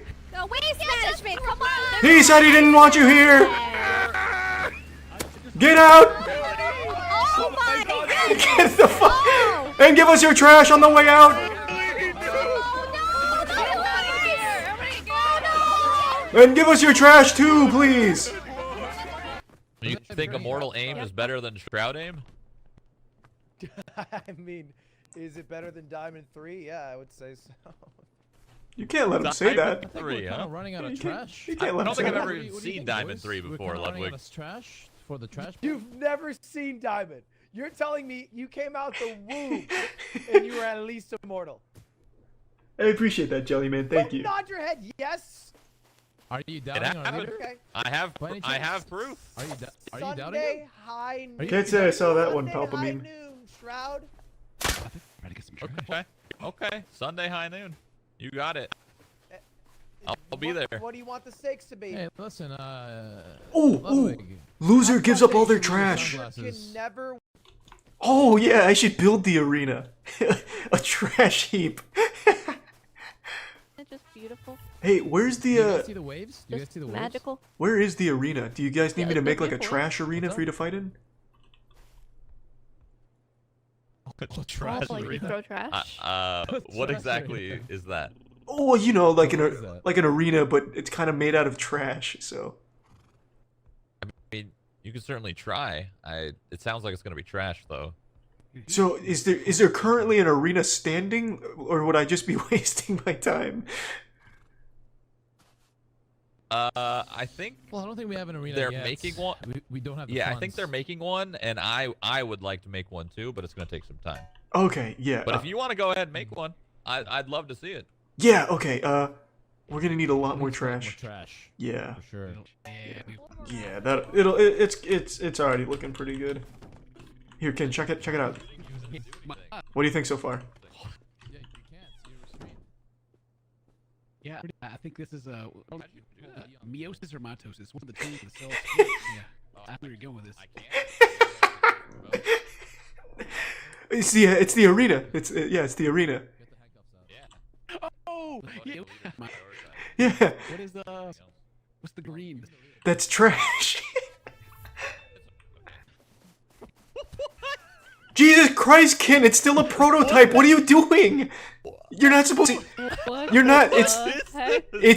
Can you explain? Can you explain what it is? Yeah. So the green is trash, and the black is cover. So now that you have like the legend, you should be able to piece it together now, right?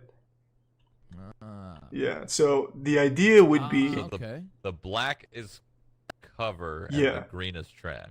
Right. So you would be fighting. But why is the cover so far away? Because the trash, you're gonna be like climbing over it, kind of like Junkyard Wars, and you're gonna, well, at least the way I imagine it, you're gonna be like climbing over the trash and like fighting for good hidden things in the trash. Like maybe I'm in the trash, and I supply you with a weapon, right? So yeah, there's a lot of layers. It's a prototype that Ken wasn't supposed to show you yet, but yeah, it's coming along. Yeah, Ken, can I have a word with you? Yes. Yeah, sure. Why did you show my prototype? I was just so proud of what you made. I'm like a proud parent. I had to hang it up in the refrigerator and show her. Alright, I'm gonna start by drawing the trash route real quick, and we can just we can come back to this one. I don't know why this is. Ken is in the balloon. What the fuck? Ken! Ken, where did you find the trash balloon? This is a beautiful trash balloon. Did you make this? No, I just found it. It was just kind of laying on the ground like discarded trash. Oh my god. Can we fly it to the waste management facility? Alright. Oh, we're going towards the waste management facility. Steer us straight, Captain. Bring it down. Bring it down. Oh my god, this is gonna be so close. Wait, we maybe go to the ocean. No, Ken, wait. Oh. No, the wind turned. No. Get us back in the air. God, our flying trash truck. God damn it. Ken, fuck, we're so far. We're going into the ocean. Turn it off. Turn it off. You're gonna bring us down the ocean. No, just get towards the back. Fuck, turn it on. Turn it on. Turn it on. Fuck. Oh, here we go. Here we go. Here we go. We're looking good. We got a good breeze. We got a good breeze.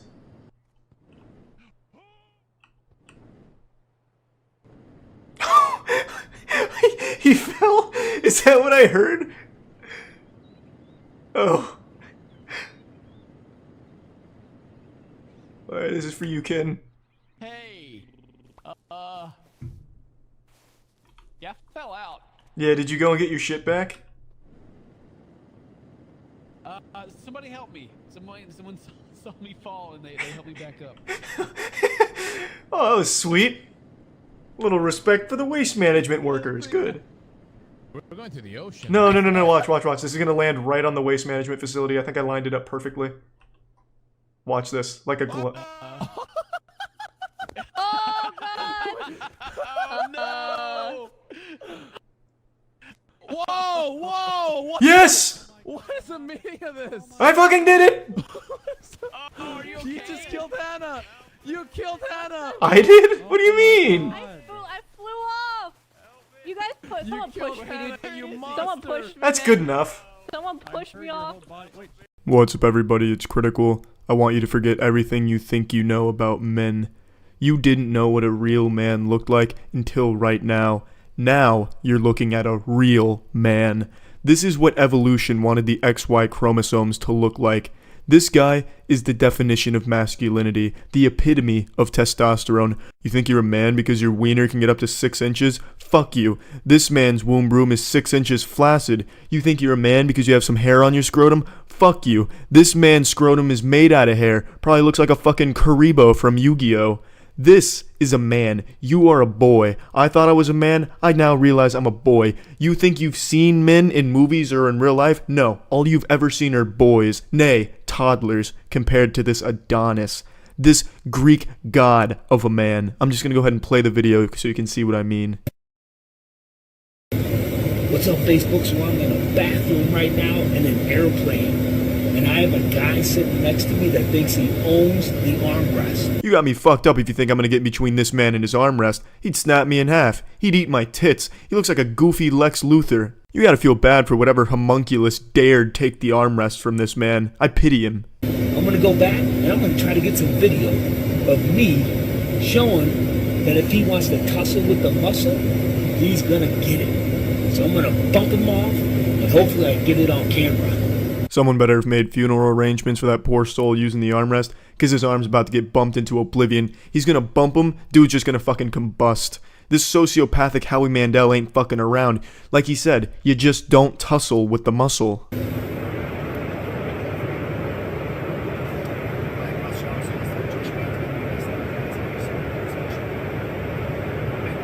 Did you fucking see that impact? I'm surprised the plane didn't catch fire. That is the power of CrossFit Gamma. You too, if you take CrossFit classes, can bump the arm of a sleeping gentleman right off of the armrest. I also love the victim of this man's brutal bumping, his reaction. It's beautiful. He's just so stunned and confused and perturbed. It's just this flurry of emotions, and it all just leads back to why. What was the purpose, you know?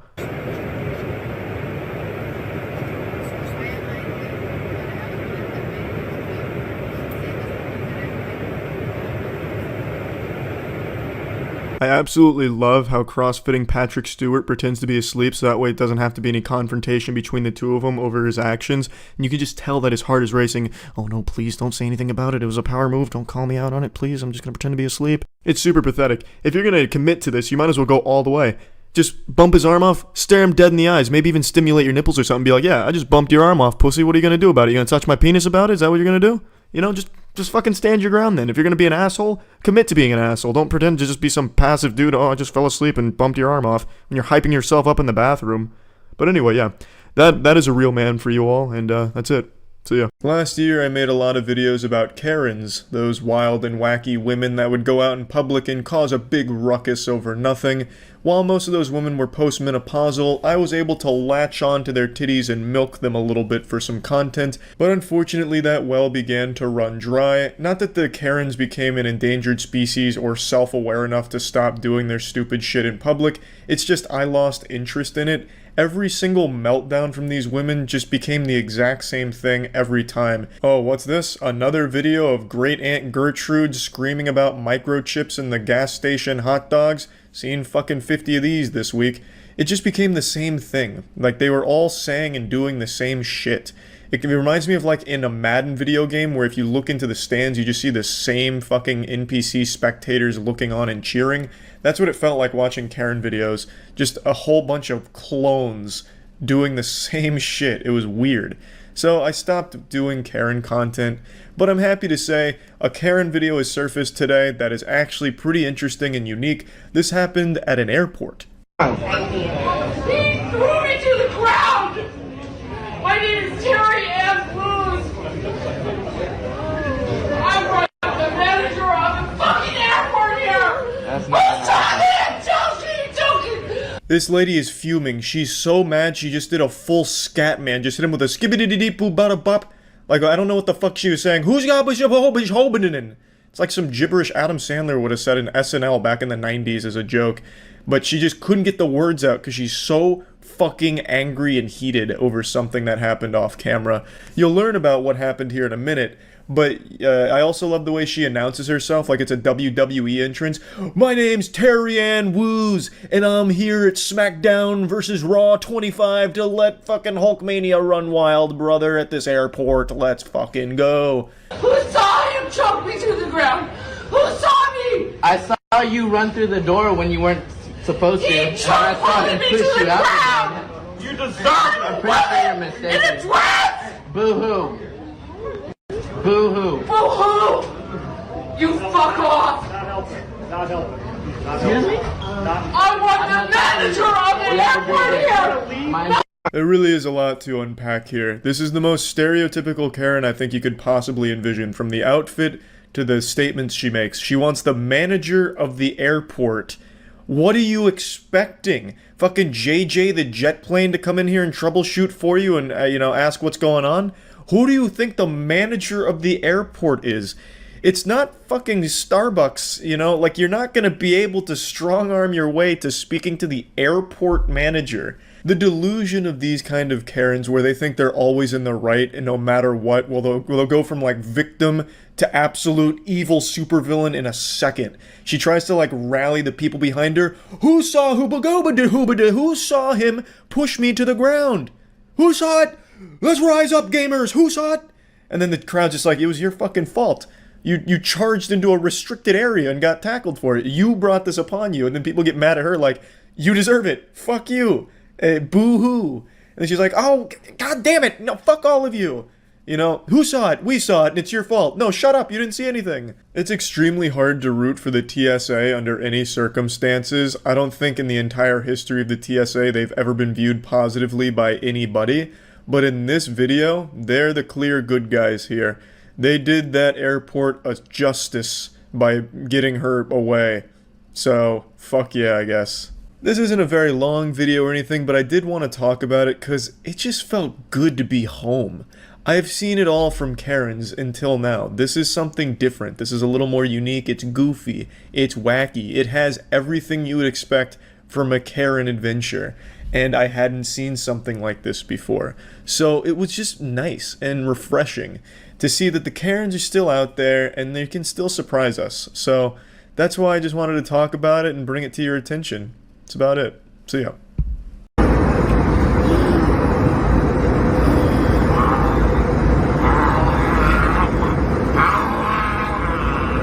This actually looks like some shit out of the intro for I Am Legend here. This guy's snarling and showing his teeth like an angry dog ready to strike. It sounds like something out of Call of Duty Zombies. Thank God it wasn't a full moon. This guy was ready to fucking anamorph into a werewolf here.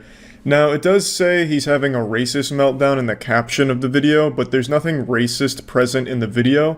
But according to the passengers on the flight, this all started because he was yelling at an Asian woman, and then all of a sudden, I guess, Umbrella Corporation blasted him with a T-virus and turned him into this, like, fucking zombie thing.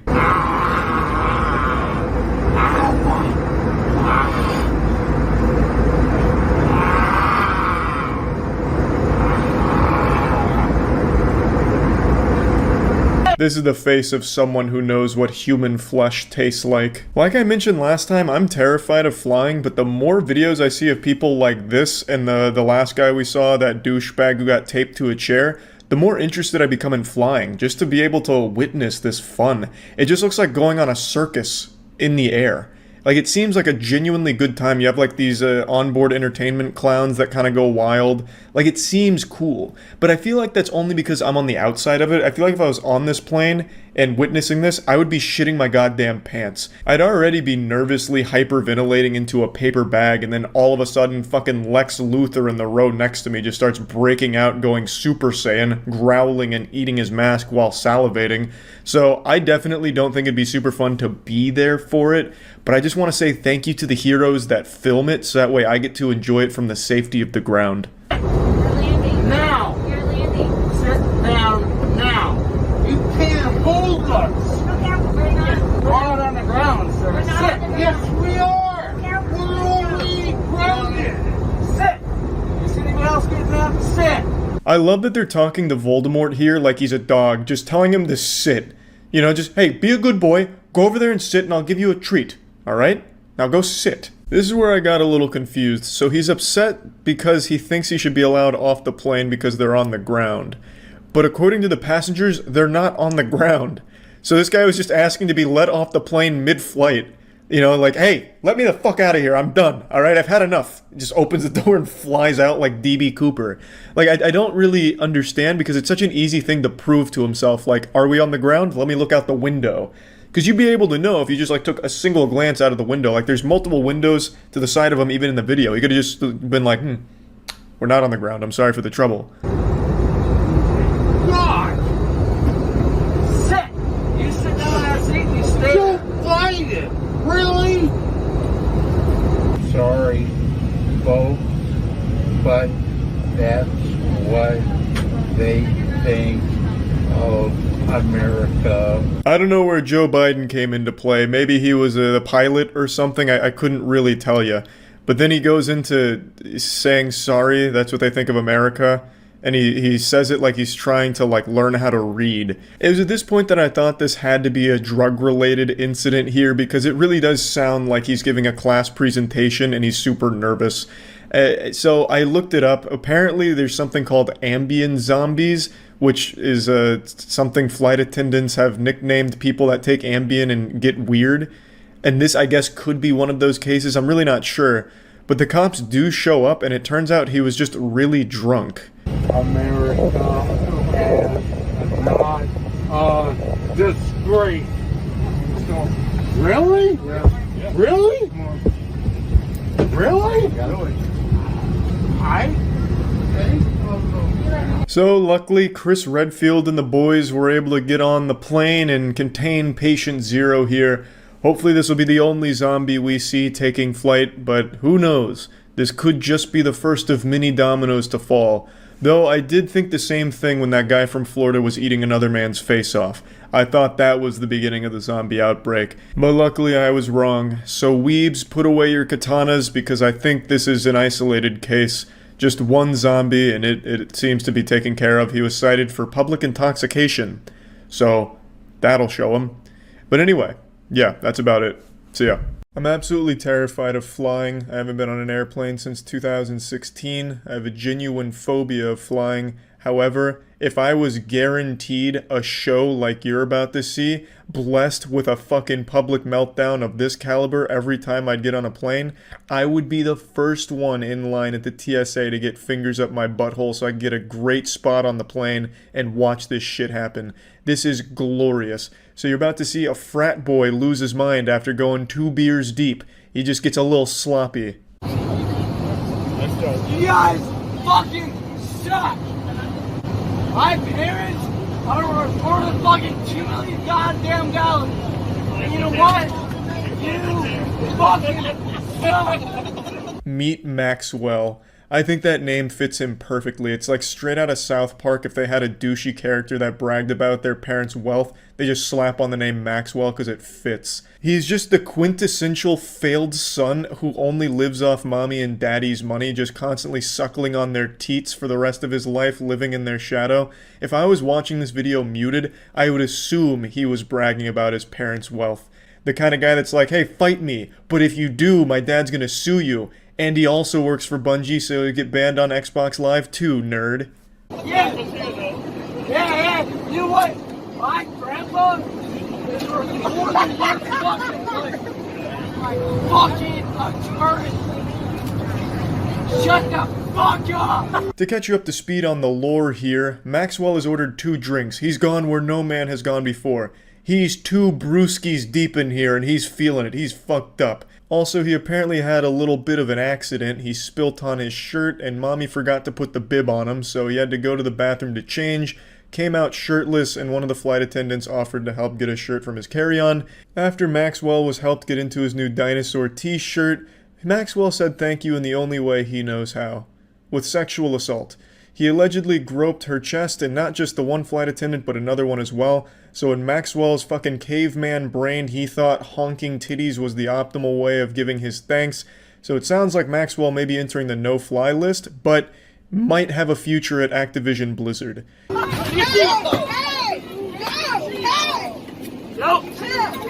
Chill out!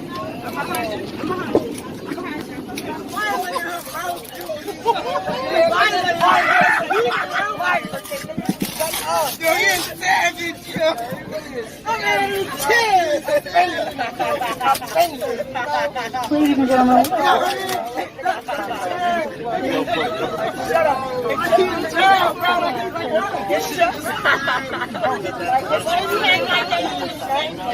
The conclusion to this video is one of the best I've ever seen, actually duct taped to the chair, like a mummy getting fucking mummified and thrown into a sarcophagus. Absolutely spectacular. I couldn't be happier with the way they handled this, to be honest. I don't know if this is by the book, like standard protocol, but if it isn't, it should be. How to handle a reckless, dangerous passenger, just tape them down. That sounds remarkable. So, this is where the video ends, but it's not where the story stops. Here's a bit of the story here, the cliff notes, as well as a beautiful mugshot of Maxwell in all of his glory, with one of the most punchable faces I've seen in quite some time. This isn't some small thing, it's not like he's only going to be banned from this particular airline, which was Frontier in this case. From what I was reading, assaulting flight staff can carry up to 20 years in jail, or like a $250,000 fine, which to Maxwell and his extremely wealthy family might be nothing but pennies in the bucket, you know. Maxwell's an extremely successful leech. I'm sure Daddy and the 5 cars he sold at his dealership can probably get him out of that fine, but 20 years in jail, well, that's nothing to scoff at. This just happened. This is some fresh, stinky news right now, so they're still investigating. All of the involved party members from the flight side of things are being interviewed, as well as getting everyone's statements. So, don't know exactly how this is going to all wrap up in this anime, though I do imagine none of it's going to be a good outcome for Maxwell. This just goes to show you, if you're one of those fucking douchebags who brags about his parents' wealth, you are destined for a life of utter failure. You will end up like Maxwell, 2 beers deep and ruining your life over nothing. I also don't have anything against Maxwell's parents, because if they truly are as wealthy as Maxwell thinks they are, where they could just like own all of Frontier Airlines, they're certainly not sharing any of that wealth with Maxwell. He's flying coach on the cheapest airline in the entire US. I'm pretty sure Frontier has the cheapest tickets available, and he's flying coach there. So if his family truly is that wealthy, they're not helping him out that much, and I respect that. I think that's great. So yeah, pretty wild story. I always love to see a douchebag get taped to a fucking chair in a plane, I guess. That's pretty incredible stuff. It's like that scene out of Casino Royale when James Bond starts getting his nutsack blasted on after he's taped to a chair. So it's great. Fucking wonderful. That's about it. See ya. My hair makes me look like a crazy person right now. And allow me to explain, because I have been engaging in only the purest, most concentrated form of lunacy. Twitter. I have been connecting dots that weren't meant to be connected. I've stumbled upon a web woven in lies, manipulation, and demonology. This is the kind of rabbit hole that will have you condemned to Arkham Asylum, and I'm gonna share it with you now. And it all has to do with that big plane freakout video from about 2 days ago now. I'm sure a lot of you have seen it. There was a lady on a plane who got a little rambunctious, so she stormed off saying that the person she was sitting next to wasn't real and it scared her. Ordinarily, like 5 or 6 years ago, this would have been viewed as just like a goofy haha moment from Silly Lady. But now, in the current climate of our world, people accept even the most outrageous shit as legitimate. So they're using this as evidence that the government is putting fake people on our flights or that reptilians exist. And apparently now you're asinine if you write off a situation like this as just a drunk lady being rambunctious. I've also been keeping up with this. I'm sure all of you have seen this video already. I'll just in case you haven't here. This was the other day. I'm telling you, I'm getting the fuck off, and there's a reason why I'm getting the fuck off, and everyone can either believe it or they cannot believe it. I don't give two fucks, but I am telling you right now, that motherfucker back there is not real. And you can sit on this plane and you can fucking die with them or not. I'm not going to. Bye. So that blew up yesterday, and I have been glued to it ever since. So we live in a really awesome time period of our species where everything is deep. So this isn't just an isolated incident of a crazy lady having an unhinged episode. So I read like a 20k updated post on Twitter about how she's trying to let us know that there's a demonic presence on the plane by doing a 2 up, 2 down hand signal, which I'd never fucking heard of before. I had to look into this absolute lunacy.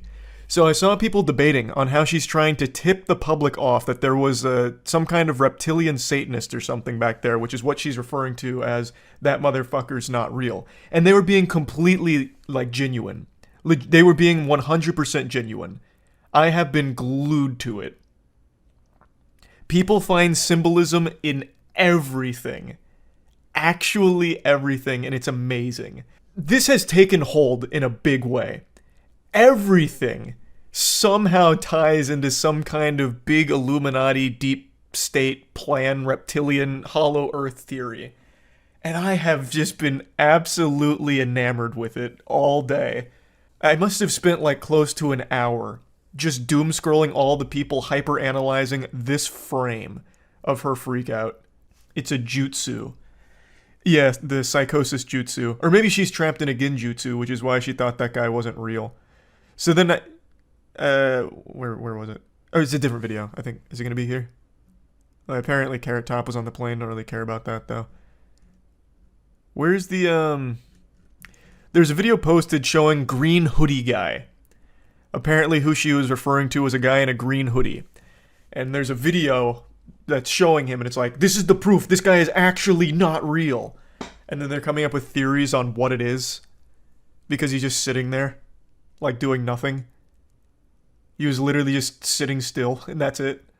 And then someone, take with a grain of salt because it's TikTok, so the guy himself is probably less than human, just a fucking clout zombie, but a guy was claiming that he sat next to her, and that the guy in the green hoodie was ignoring her, and like it was really awkward and weird, and that he was starting to believe that the guy wasn't real too, or something.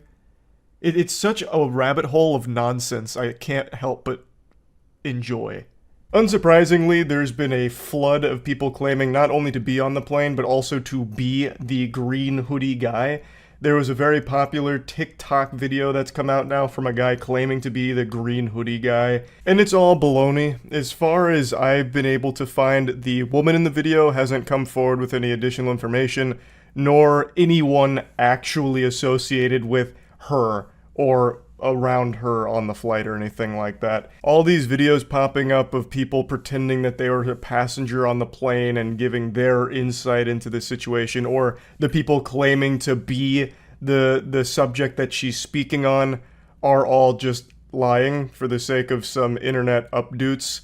Those are the fake people. Those are like actually fake people. They're not real motherfuckers at all. They are just clout-obsessed, attention-fucking desperate people that are just trying to capitalize off the viral sensation of this story. I'd love to hear more from her, though. I'm surprised that she hasn't given, like, an interview or something to explain her position. Because she had the whole crowd, the whole plane as a captivated audience here. The entire crowd turned around to look. Like, this is straight out of a movie. It's not real. And you can... Everyone fucking turns around to see who she's pointing at. This man's standing up here like, what, me? I'm catching a stray back here? It's just like a perfect disaster. Oh, everyone, yeah, I don't blame him. I'd turn around too. Everyone did. For good reason. You telling me someone's not real on this plane? I want to check it out. I'm expecting to turn around and see a fucking android or something. Some kind of mannequin. Or like that guy from Men in Black, the cockroach guy. Need sugar water. People in the comments were saying she was drunk and meant the flight attendant wasn't a real flight attendant, accusing him of stealing her AirPods. I saw that, but I didn't... I mean, there's no evidence to back that up, and that doesn't make me laugh nearly as hard as all the people talking about how she's going on about, like, some kind of demon on the plane. I saw something really fucking cool from this morning on Twitter. There was this big document that was being shared around Twitter as proof that this lady was onto something. Like, she was, you know, galaxy brain, seeing through the nefarious evil plot from the government, and they were sharing this top secret classified document that was going over an experiment they were conducting, where they were placing fake people on board these planes to fool the general populace just to see if they could, like, slip one in on us. So it was this document that was typed up, and it was, you know, subject, imaginary man, location, flight, whatever, plane to Orlando. And then it went into detail on what was going to go on. And they're like, look, see, this is hard evidence right here that she was onto it. She was privy to the scam. It was the government, the puppet master the whole time.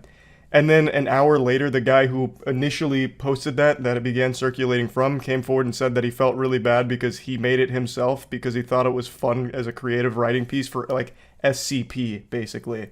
He wrote just SCP fanfic around this, and a lot of people went wild, assuming that it was real, because they don't do any level of research on their own or have any level of rational thought. It's just this desperate desire to feel special and smarter than everyone else. So they'll just accept the most impossible reality imaginable and just live in fantasy world and run with that narrative. And we were actually blessed with a double whammy here. There was another incident that continued to fan the flames of fake people on airlines, because there was another freakout that happened within the same 24-hour period, where a man got really upset at whoever he was sitting next to, so much so that he tried to, like, charge off the plane and, like, get out of there as soon as possible. Now, this one, from everything I've read, the guy was actually on drugs. Like, he came from, I think it was a music festival or something. And when you watch the video, it's pretty clear that he is not in his right mind. He's fucking tweaking hard. And yet people still, legitimately, still are claiming, like, look, it's happening all over the world. You can't explain this. Why are so many people getting so upset at random passengers on their flights? It must be fake motherfuckers or reptilians. Clearly, these are the only two options. Look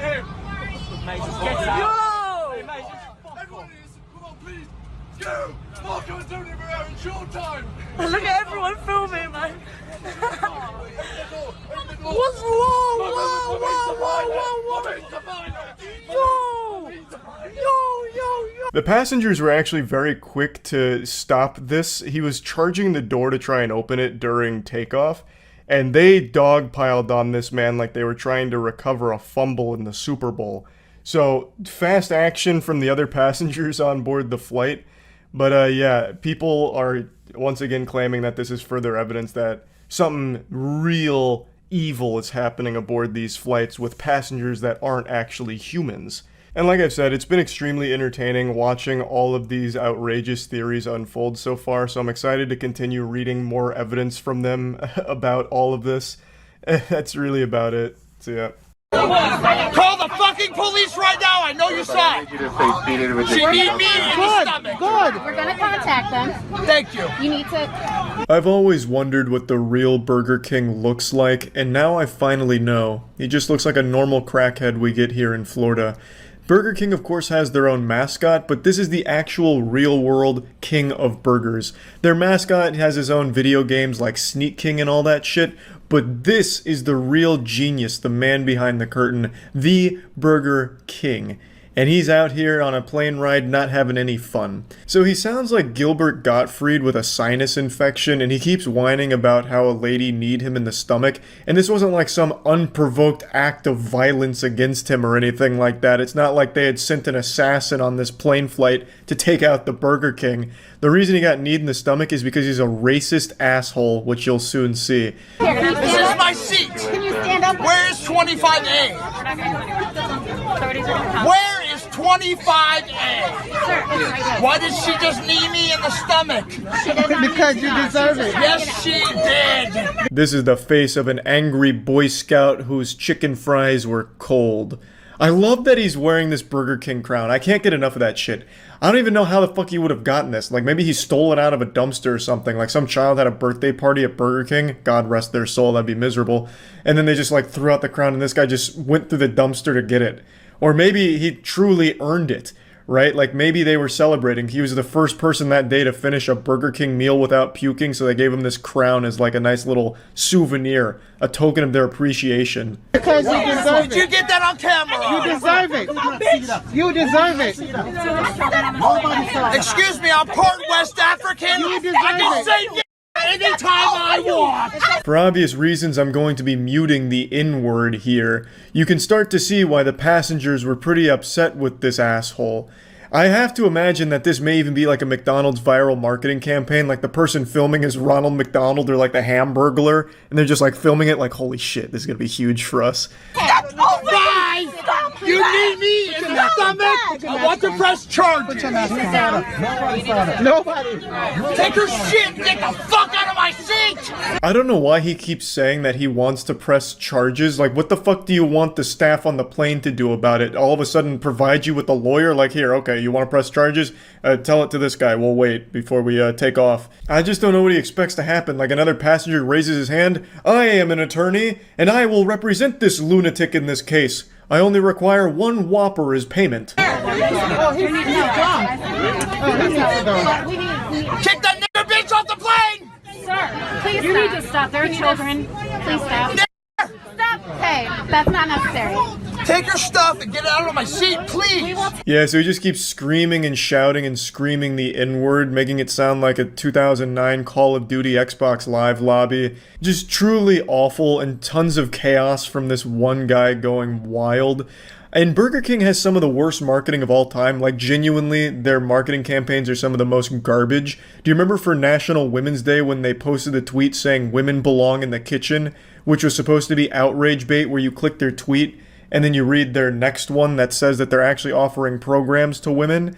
Like, just stupid shit like that. They can't do anything right when it comes to marketing, so I truthfully wouldn't be surprised to learn that this whole thing was supposed to be a marketing stunt from Burger King gone wrong. Maybe it's supposed to end like that Pepsi ad with Kylie Jenner and the Pepsi saving the world. This one ends with this guy taking a bite of a Whopper and it cures racism. He's no longer racist, and everyone on the plane is super happy as Whoppers and chicken fries fall from like the emergency compartments and everyone chows down. Take care of it, but I need you to stop yelling. She kneed me in the stomach. Why are you in my face? I'm asking you to stop Have yelling. I committed any type of violence since I've been on the plane? You're No. yelling and So you're causing what? a scene. Yes, sir.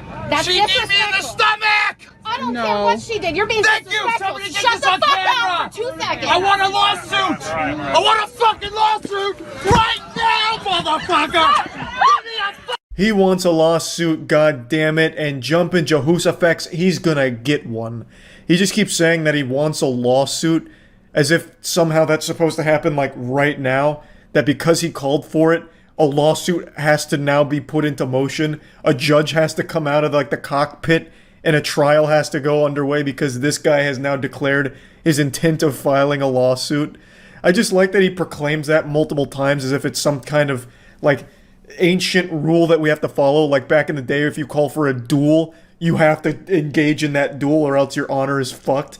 Him calling for a lawsuit means that right now a trial is about to break out on the plane.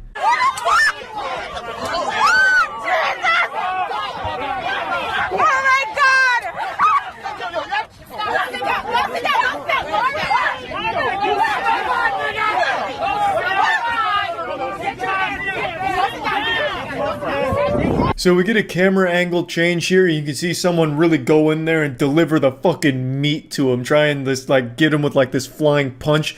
So someone comes in with a special delivery of a double Whopper with extra cheese on the guy and knocks off his crown before they're separated, and they're trying their best to settle down the situation, waiting for the cops to arrive, which they eventually do, and they arrest the guy. Yeah! Get out of here!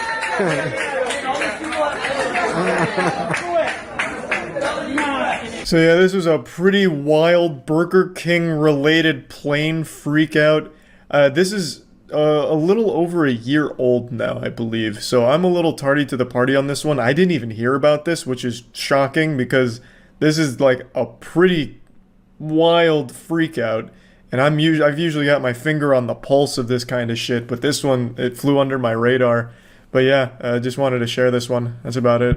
See ya. Not long ago, there was that viral freakout on the airplane with the lady claiming that a passenger on board was not real. It was a huge meltdown and it really caught the internet by storm. It was a wild situation that had everyone confused and giggling, but it also really tickled the curiosity bone of a lot of unhinged lunatics. I don't know how better to say that. I can't be more charitable than that.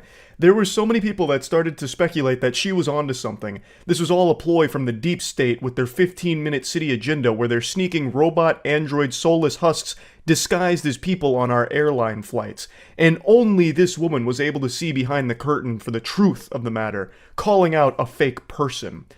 And it was just this crazy conspiracy web about how, like, she's actually correct. There are fake people on these planes and she's onto something. And then they even started making up their own fanfic about how she's missing. The government must have found her, tracked her down, taken her out behind the barn and put her down like a sick animal. Like, just executed her for revealing the truth and opening her third eye with the Sharingan. Just pure pandemonium. This opened Pandora's box of mental illness on Twitter in particular. But I'm happy to say we finally have closure. She was never missing. She's been totally fine, just a little embarrassed about the situation, and today released an apology video. That's right, an apology video. Not only that, but body cam footage of her escort out of the airport also dropped, so we really got the whole kit and caboodle on this case here. In the footage, she seems drunk, a bit belligerent, but that's not 100% confirmed. I wasn't there. I didn't run a fucking toxicology report or breathalyze her, or have her walk a straight line or anything like that.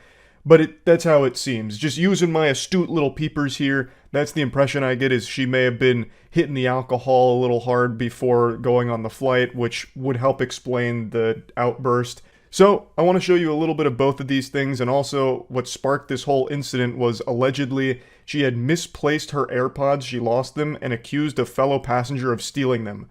So, she just started pointing the finger like, this nefarious, no good pile of shit just stole my AirPods, so he's not real, that motherfucker's not real. That's what started all of this, I guess. Anyway, let's check out the body cam footage and then we'll see the apology video. Also, what an incredible year for apology videos. This is like the 1,000th one that's dropped this year. If apology videos were a renewable energy source, we would be able to power the entire fucking globe from just this year's load of apology videos alone. I don't care if I'm ever fly with y'all ever again. I want to know what happens to this flight right here. Hey, this is the after action post-game report. It's me from the future. I'll go ahead and tell you what happened to that flight. It had a completely safe, uneventful, scheduled flight and landed at its destination A-OK. Despite what a couple of weirdos on Twitter were trying to circulate, the plane was totally fine.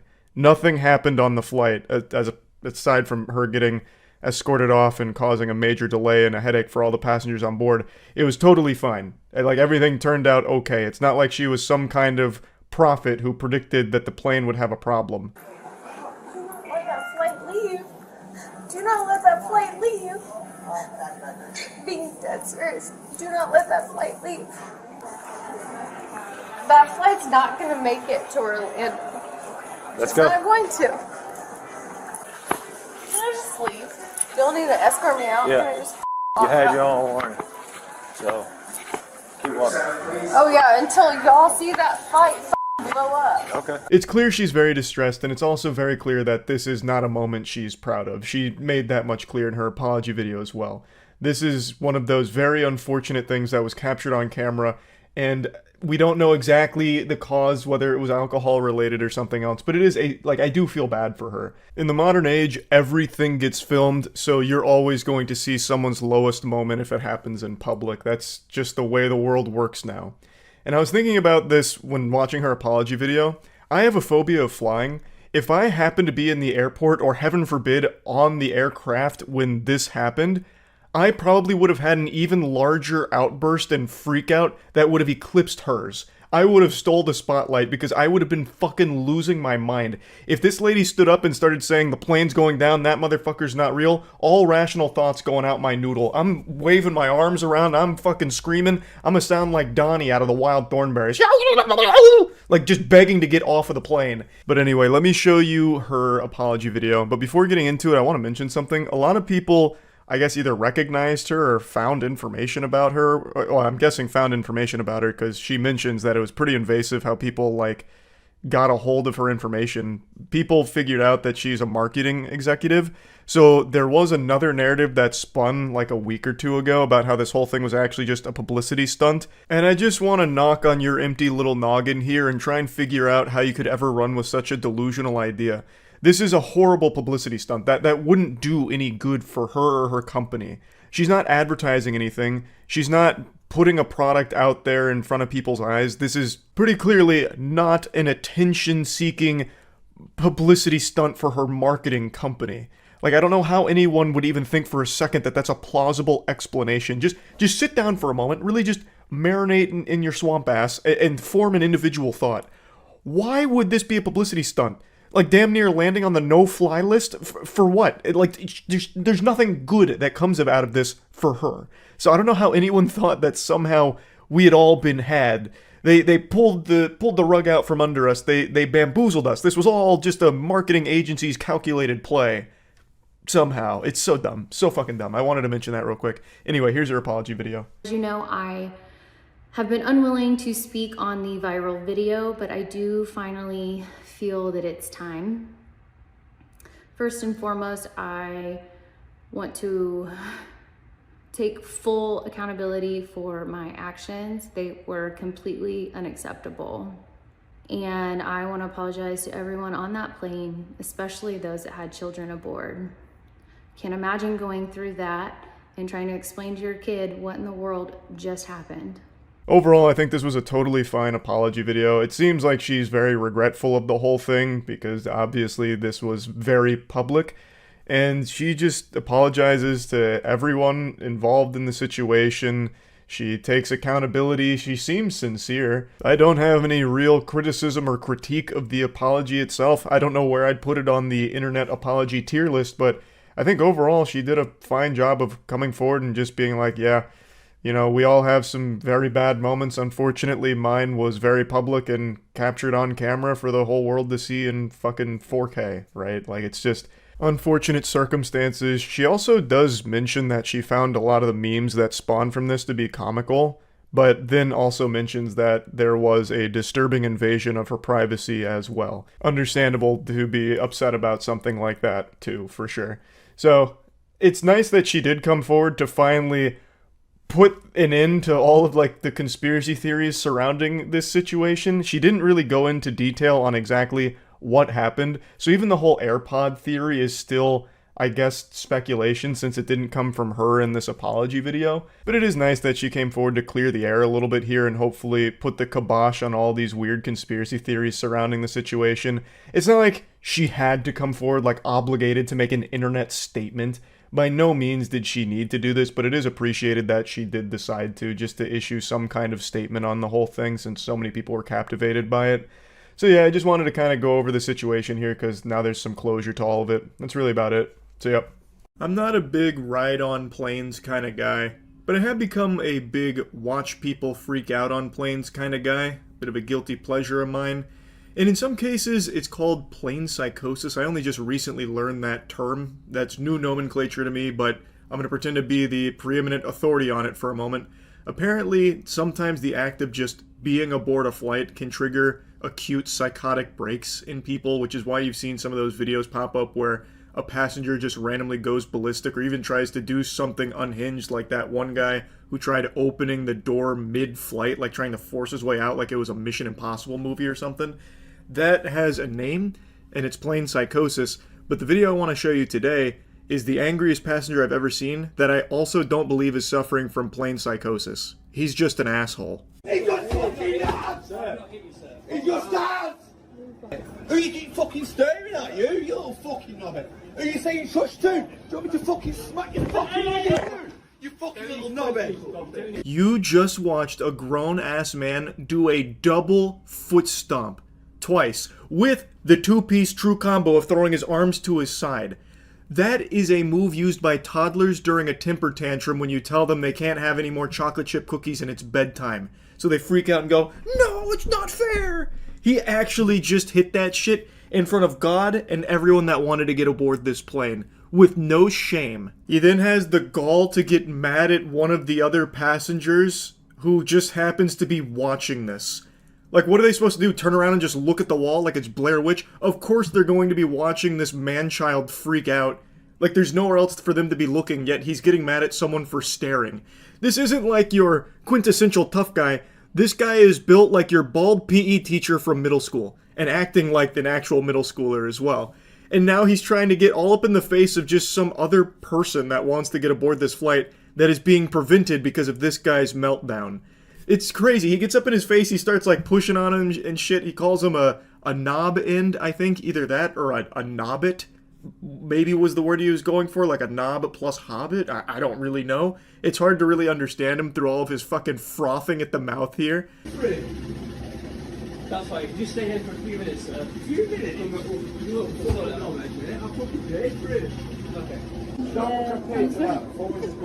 And you're standing there fucking staring at me like you're going to do something. What the fuck are you going to do? Excuse me, dude. Yeah, what are you going to do with me? Mate, stay calm, stay calm, stay calm. What's he going to do with me? You fucking bastard. You fucking knobhead's going to hit me, is he? The fucking little faggot. I don't know the lore. I have no idea why he's making such a commotion, this huge fuss and blowing a gasket. He seemed like he was trying to tell one of the employees like he paid for it, so he wants to get on the plane right away. But I think the reason they're preventing him is probably because of this behavior here. I'm assuming leading up to the plane itself, he was probably doing something disruptive. So they're trying to, like, you know, calm him down, give him some warm milk, you know, to suckle or something. And it wasn't working, so he only continues to get more and more angry, and then he escalates it, getting in the face of one of the other employees, and then like hits him with his phone, which then aggroed another employee and prompted them to swing. So he throws out like a open-handed monk strike, like a palm strike to this guy. I can't really call it a slap because he came in over the top. Kind of looks like how Conquest swatted Oliver out of the sky in Invincible. Our rowdy tough guy then makes it clear he doesn't really want to tussle due to his lack of muscle here, so he's not really looking to try and like retaliate. He breathed a huge sigh of relief when they separated them and told the other guy who just hit him to leave. And then he's, you know, chirps on the way out. He tries to like throw insults at him on the way out, but he looked like a real bitch here. So it's just chaos. He's causing a huge hoopla. He's blowing a gasket, and it only continues to spiral more and more out of control. He's going to hit me? Is that what he's going to do, hit me? For paying all that money to get on a flight, he's going to hit me? Is that what you're going to do to me? For getting on a flight, you're going to fucking hit me? No, we're not. Is that what you're going to do? No one's hitting you. No one's hitting you. Well, you just fucking have! He just fucking has! Sir. He just has! So now we followed the breadcrumbs to what led him to that explosion of the double foot stomp, iconic cinema moment. And I'm still really confused because he keeps saying, is that what you're going to do? You're going to hit me to get me on the flight? So it makes me wonder if he doesn't want to get on the flight and he's making a big stink about it. But if that was the case, he could just not get on the flight. He could just leave. I don't know, maybe he's like super intoxicated. Maybe he's on some drugs. That's very possible. You can stop fucking staring at me as well, you little fucking knobhead. Keep fucking staring at me like that, you fucking little prick, mate. Who you keep fucking staring at, you little fucking knobhead? Who you saying shush to? Do you want me to fucking smack your fucking head? You fucking little knobhead. Who's he fucking staring at, you little fucking prick? Think I'm some fucking muppet, you fucking little prick. Pretty certain I heard him call the other guy a muppet. That's a classic line. This guy is legitimately the stereotype a lot of people make fun of. I can't believe that he just exists out here in the wild like this. Completely unashamed, unapologetic, just freaking out on everyone. And the question begs to be asked, where the fuck is the police? Like, where is security here? He goes on this rampage for what feels like a long time, and they've got no answers to him. The dog is off the leash. Now he's picking a fight with just other people in line. Probably gonna go take a lollipop out of a child's hand, throw it on the floor, and then slap him in the face. Like, this guy's just, he's a loose cannon, and there's no one here to put the kibosh on it, so he continues to just keep going and going. And I looked up to try and find if there's any information, like articles about this, and I haven't found anything yet. So I'm not exactly sure the whole scoop here or the aftermath, but I know he thought he was in the right. He thought he had like a perfectly reasonable and justifiable reaction to, I guess, maybe not being allowed on the plane right away. Or it doesn't even seem like he wasn't allowed on the plane. It sounds like maybe he just didn't like that he had to wait to get on the plane, because everyone else is also still waiting. So I'm imagining maybe there was just like a bit of a holdup, so he just was told like, hey, pump the brakes on that, hold your horses, we'll get you on this flight in a moment. He's just like, what you say, you fucking knob? Like, immediately off rip. That's what it seems like to me. Though I could be wrong. Maybe someone came up behind him and got him with the 10,000 years of death, and it really set him off. That's unlikely, but who knows? I guess I don't know the entire context behind this blow up. Come on, then. Come on, I'll fucking smack your fucking head in, you little dickhead. Come on, then. Come on, then. Nobody wants to fight. Yeah, you little fucking knobhead, mate. Get your fucking... Nobody wants to fight. Get your fucking head down, you little fucking knobhead. Shut the fuck up! We now meet our Marvel superhero in the Pulp Fiction t-shirt. He comes forward with the finger of authority, and he's had enough of this horse hockey. He says, calm down. He tells him, stop it. Gets him with like a Jedi mind trick. You don't want to sell death sticks. You want to go home and rethink your life. But he's too mentally sound. His fortitude is too strong. It doesn't work, so then he just yells even louder, and then the video stops. And I haven't been able to find part 2. I don't think there is a part 2. I think it's because the lady that was filming kind of got like bumped and shoved when the guy went in there to like, I don't know, bump chests with whoever he thought was staring at him, gave him a look he wasn't too pleased with. So it seems like she stopped filming there, probably because she was worried it was about to escalate into like a really big fight, so she wanted to make sure she was like out of the splash zone. At least that's my guess. I haven't seen a follow-up to this. I haven't found any articles about it. I can only imagine that authorities finally showed up and got him out of there. I would think, I have to imagine police exist in this airport here, and this would be something that wouldn't be tolerated. I don't think he got onto the flight. I can't imagine they're like, okay, sir, you've made a very convincing argument. We're sorry for the headache we've caused. Hop aboard. Get in here. Let's have a good fucking flight. Let's have a good time. How about a free drink? First class. We're upping your ticket here. Like, I can't see that being the case. So, I guess in my own little fan fiction headcanon, he gets taken away in cuffs, thrown in the slammer for being an insufferable douchebag and fighting a bunch of people, or at least trying to fight people. He did assault 2 people, though, like on camera, clearly. Anyway, just want to talk about this very angry passenger. He was not having a fun time, nor was anyone around him. That's about it. See ya. Airplane freakouts are always extreme. They are just downright diabolical. There's something about air travel that can just bring the demon out of some people. And there's even a term for it called airplane psychosis, where sometimes someone will just have an acute psychic.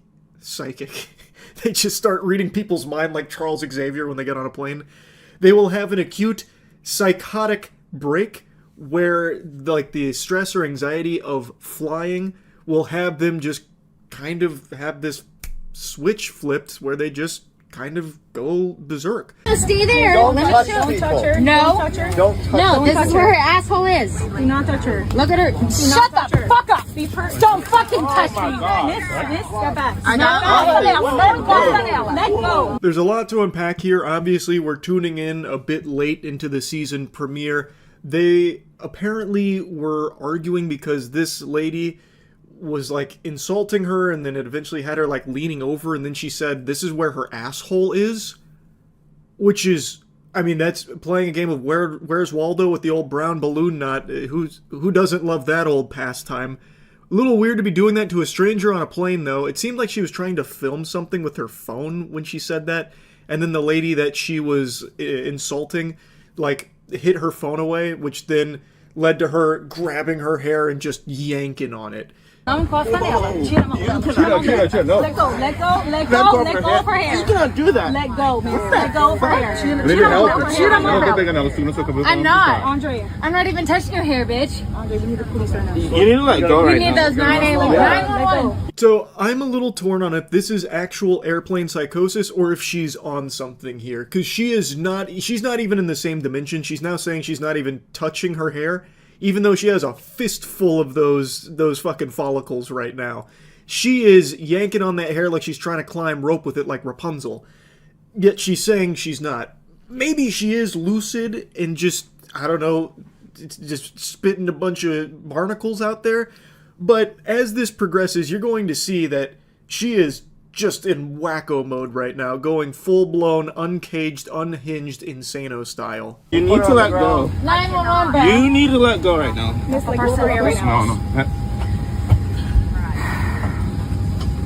Yeah, I'm sorry. I didn't want to sit next to a fucking fat lady. Let go of her. You need to let go of her hair right now. Let go of her hair. You guys are already past the point of no return. You're already past the point of no return. Let go of her hair, miss. Y'all see me. You know what's going on. Now, it's hard to figure out exactly what started all of this. You kind of have to piece together the little breadcrumbs of lore like it's the Dark Souls narrative. But we have alternate angles here to try and piece together the mystery of what started all of this. And judging from this other angle, it seems like nothing started this. She is actually off her gourd. And the lady that she just keeps calling fat over and over again didn't do anything at all to provoke this. She just happened to be nearby in this woman's aggro range and was the recipient of her wrath. This is worth $250 to you? Look at this. Look at this. $250? I'm sorry. There's like, I'm like not touching this girl's ass.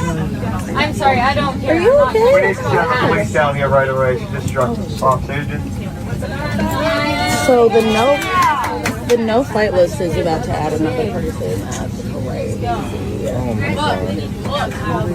Anyone can see this. Fuck it. This was the prologue here before she grabbed the woman's hair. She's just yapping about $250 about something. It's incomprehensible gobbledygook. But anyway, let's go back to people trying to like restrain her and stop her from yanking on this woman's hair. This is retarded. Yeah, put me on the ground. Put me on the ground. Alright.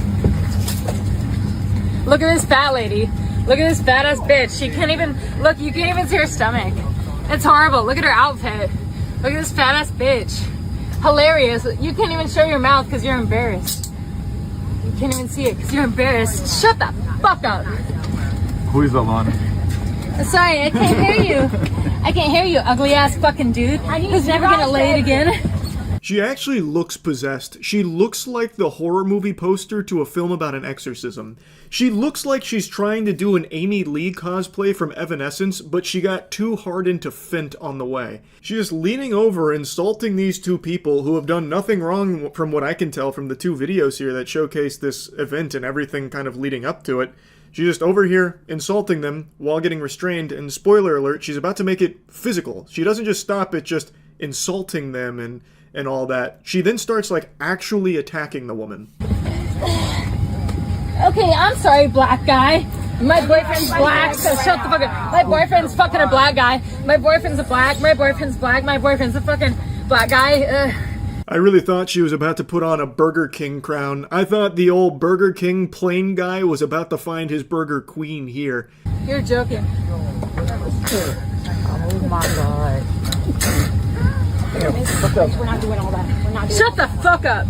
Shut the fuck up. I am in awe at the restraint of that woman who's getting spit on to not, like, pop that lady in the nose. Not to just lay down the meanest fucking haymaker on that woman. That's assault. It is textbook assault. She is hawking loogies on this woman, spitting like an alpaca here.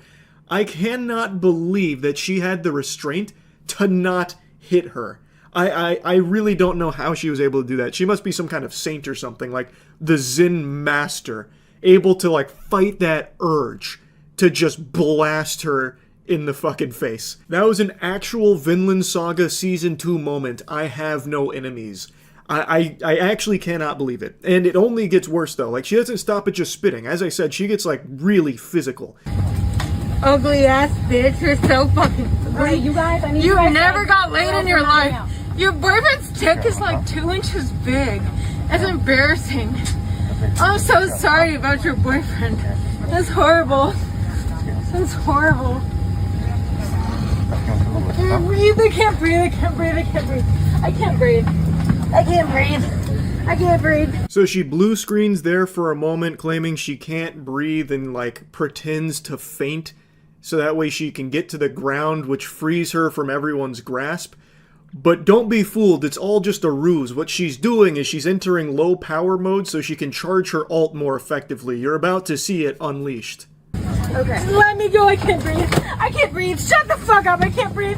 Fuck you, fuck you, fuck you, fuck you, fuck you, fuck you. Nobody's fucking touching me, fuck you. You're not letting me go, motherfucker. You're corny as fuck. Can you get out? Nobody's letting me go. I can get out.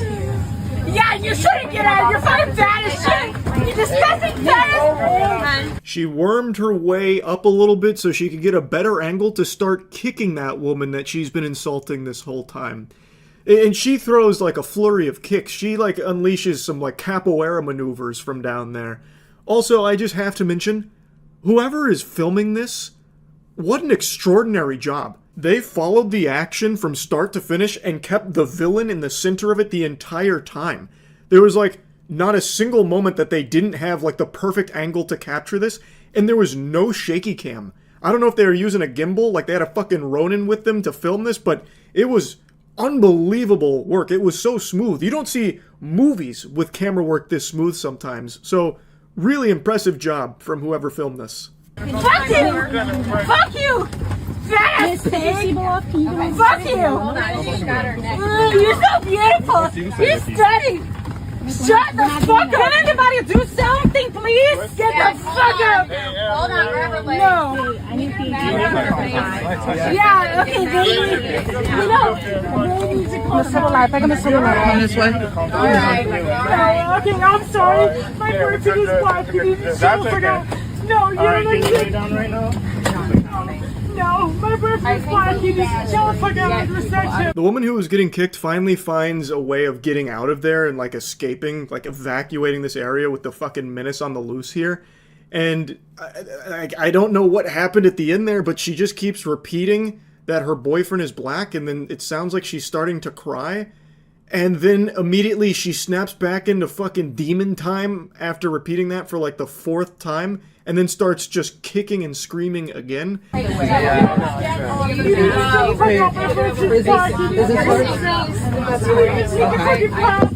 boyfriend is black. Alright, I can do that. No, you need to fucking chill the fuck out. Fuck you! Fuck you!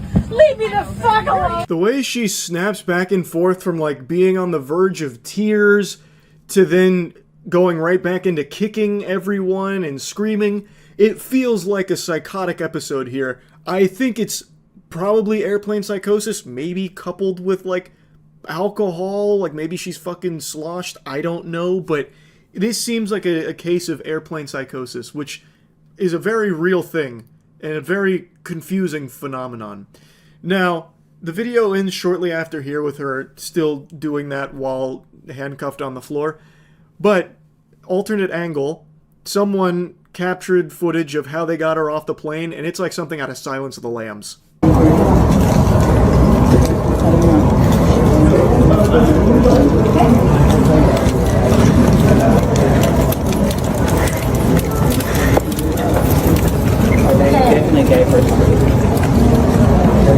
Oh, wow. They got her strapped down to the bed and escorted by like 6 officers there going through the airport. Fucking brutal, man. Like this freak out was unreal. Probably earned her a spot on the no-fly list, I would imagine. I don't think Southwest is going to be all that excited to have her fly on the aircrafts going forward. But, wow. I would comfortably say this is one of the craziest airplane freakouts I've ever seen, at least in the top 3, I would imagine. I feel really bad for that lady and I believe her boyfriend. She kept saying it was her boyfriend, but I have no idea if that's true or not. It could have just been 2 people sitting there. I feel really bad for both of them to be on the receiving end of so much vitriol for absolutely fucking nothing from someone just going nuts. Anyway, wishing them well. That's really about it. So yeah. We're finally at that point where I am too old to understand certain trends. And the cracks started to show a few years back with the E meme. Took me a long time to really grasp the concept of E. And now it's morphed into 6-7. That's the new big one. So I brushed up on my studies to learn the etymology of 6-7 and understand it. I had heard about it, some whispers of it during streams where people would make a reference to it and giggle to themselves, and I asked what it was. People would explain it as like derivative of that SpongeBob episode with SpongeBob and Patrick in class and they're laughing about 25, that kind of thing.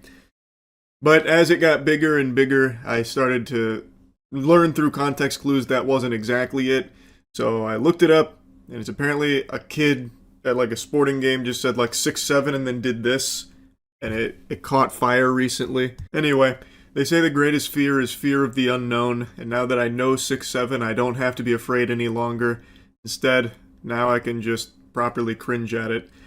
I saw a pretty interesting clip today featuring beloved 6-7 references, and I wanted to share it with all of you because holy fuck, it is a painful watch. Fair warning, it's only coming through on the right channel of the audio. Football is, you can definitely tell there is a new play caller in town. The offense is looking, the offense is looking a lot more versatile. They're getting their tight end in there with more reps. Still seem really characteristic with the running game, but definitely seeing a lot more passes from Malik Murphy to Trent Walker. And I think even though the game is tied, the offense has looked entirely different, and we'll see how it goes. Oh. Yikes. Yucky. Yeah, I couldn't do anything to mix the audio together so you could hear it in both channels. I believe that this was just such a miserable thing that videos weren't even meant to capture, that it actually fucking cringed the technology itself and did everything it could in like a self-defense mechanism to try and like spare at least one eardrum here from having to hear this maniac screaming 6-7 at the top of his lungs. So it's pretty clear the group is inebriated. And there's definitely worse, more destructive, more annoying things that drunk people have done on camera. So on the totem pole of degeneracy, this is kinda low. But I gotta tell you, sports fans, there is something particularly embarrassing, something special about the Goob Squad rolling up here with Even Stevens shouting 6-7 at the top of his lungs like it's his war cry, like the last thing he's going to be able to get out on the battlefield. It's just so embarrassing. It is so ass that it's able to elicit an actual fight or flight response just watching this video. Like, again, I only just recently learned the origins of this in the first place, and now seeing it in the state it is here, with adults spamming it like Fortnite emotes in the background of a camera, it just really makes you think. You had the guy looking right down the pipe, straight down the barrel of the camera there, all of his friends getting in on the action, doing this kind of thing. It is an actual symphony of agony. Like, everything that could be awful about a clip is awful here. A reporter just trying to do her job, getting yelled at, like, 2 feet behind her, ear-piercing screeches from this guy whose voice keeps cracking under the desperate weight of his need to be the center of attention by saying popular emote, popular meme. It's all a masterpiece of disaster. Through the second half of this game.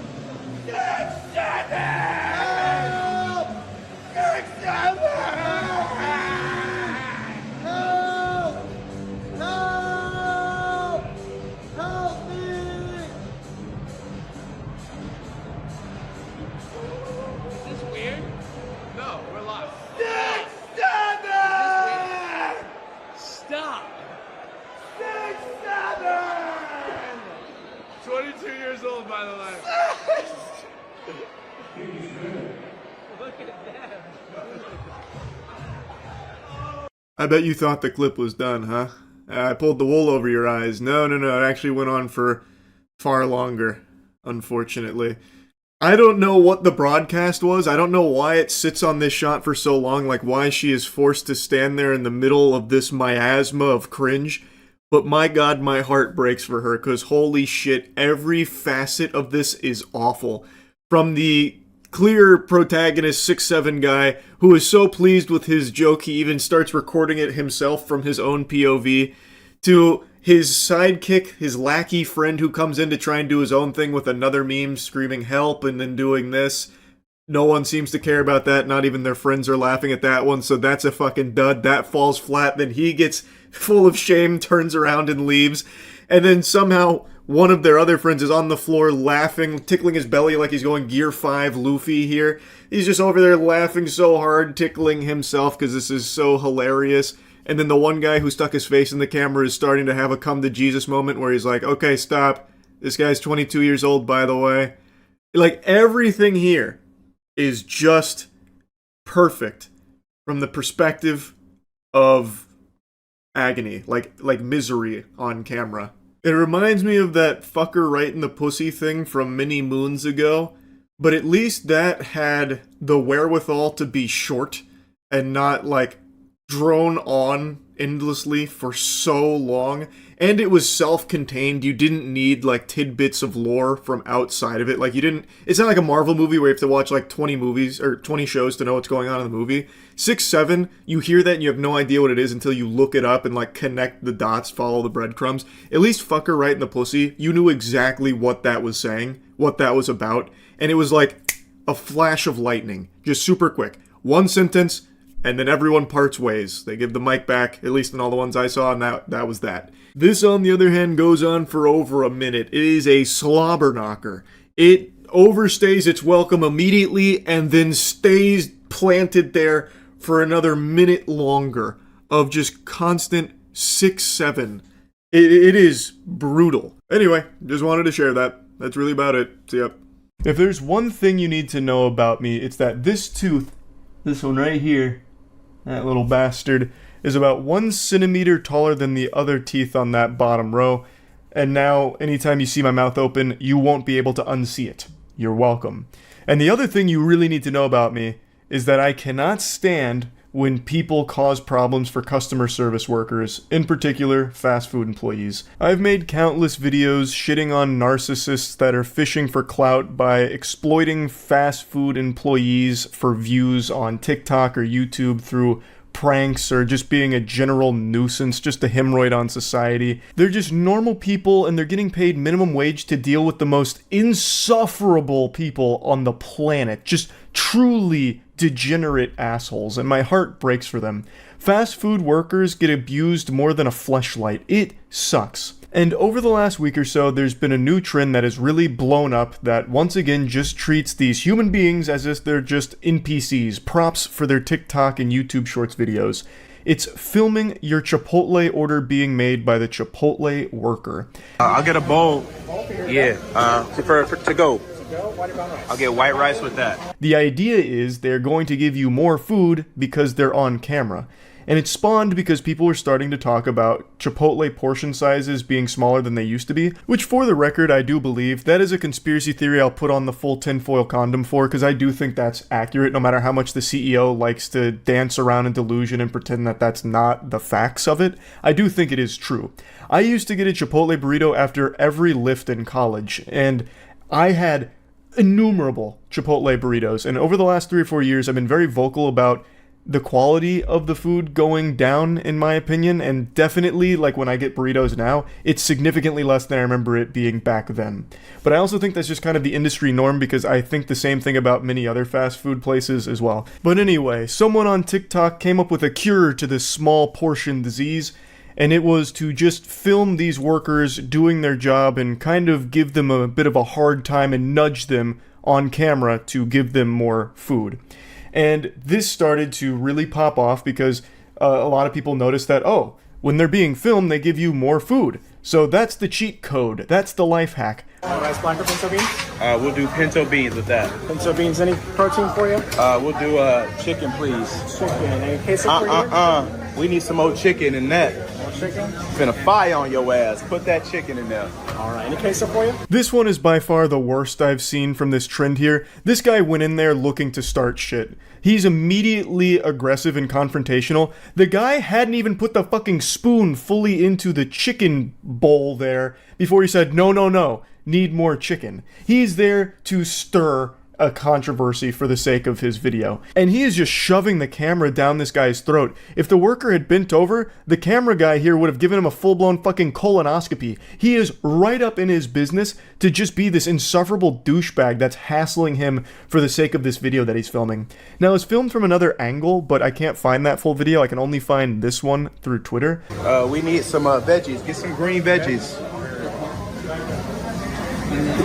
Yep, little bit more, little bit more. No problem. Little bit more. No problem. Straight up. Oh, they gonna have to hold me accountable. When he was asked pretty politely to just stop putting the camera in this guy's face, not even asked to stop filming, by the way, just asked to like, hey, maybe don't be up in this guy's nutsack with your camera, he immediately starts yelling about it. He's immediately throwing a fucking temper tantrum. Even though it was a super reasonable request, because look at how close he's getting to this guy. He is leaning over the counter to get as close as possible. It's like he's going in for a kiss, like he's trying to fucking make out with the guy here. Nothing else? That'll be all. And if you got a problem, I'll fire your ass up. Hold me accountable. You're gonna have to hold me accountable. Sir, this is a Chipotle's.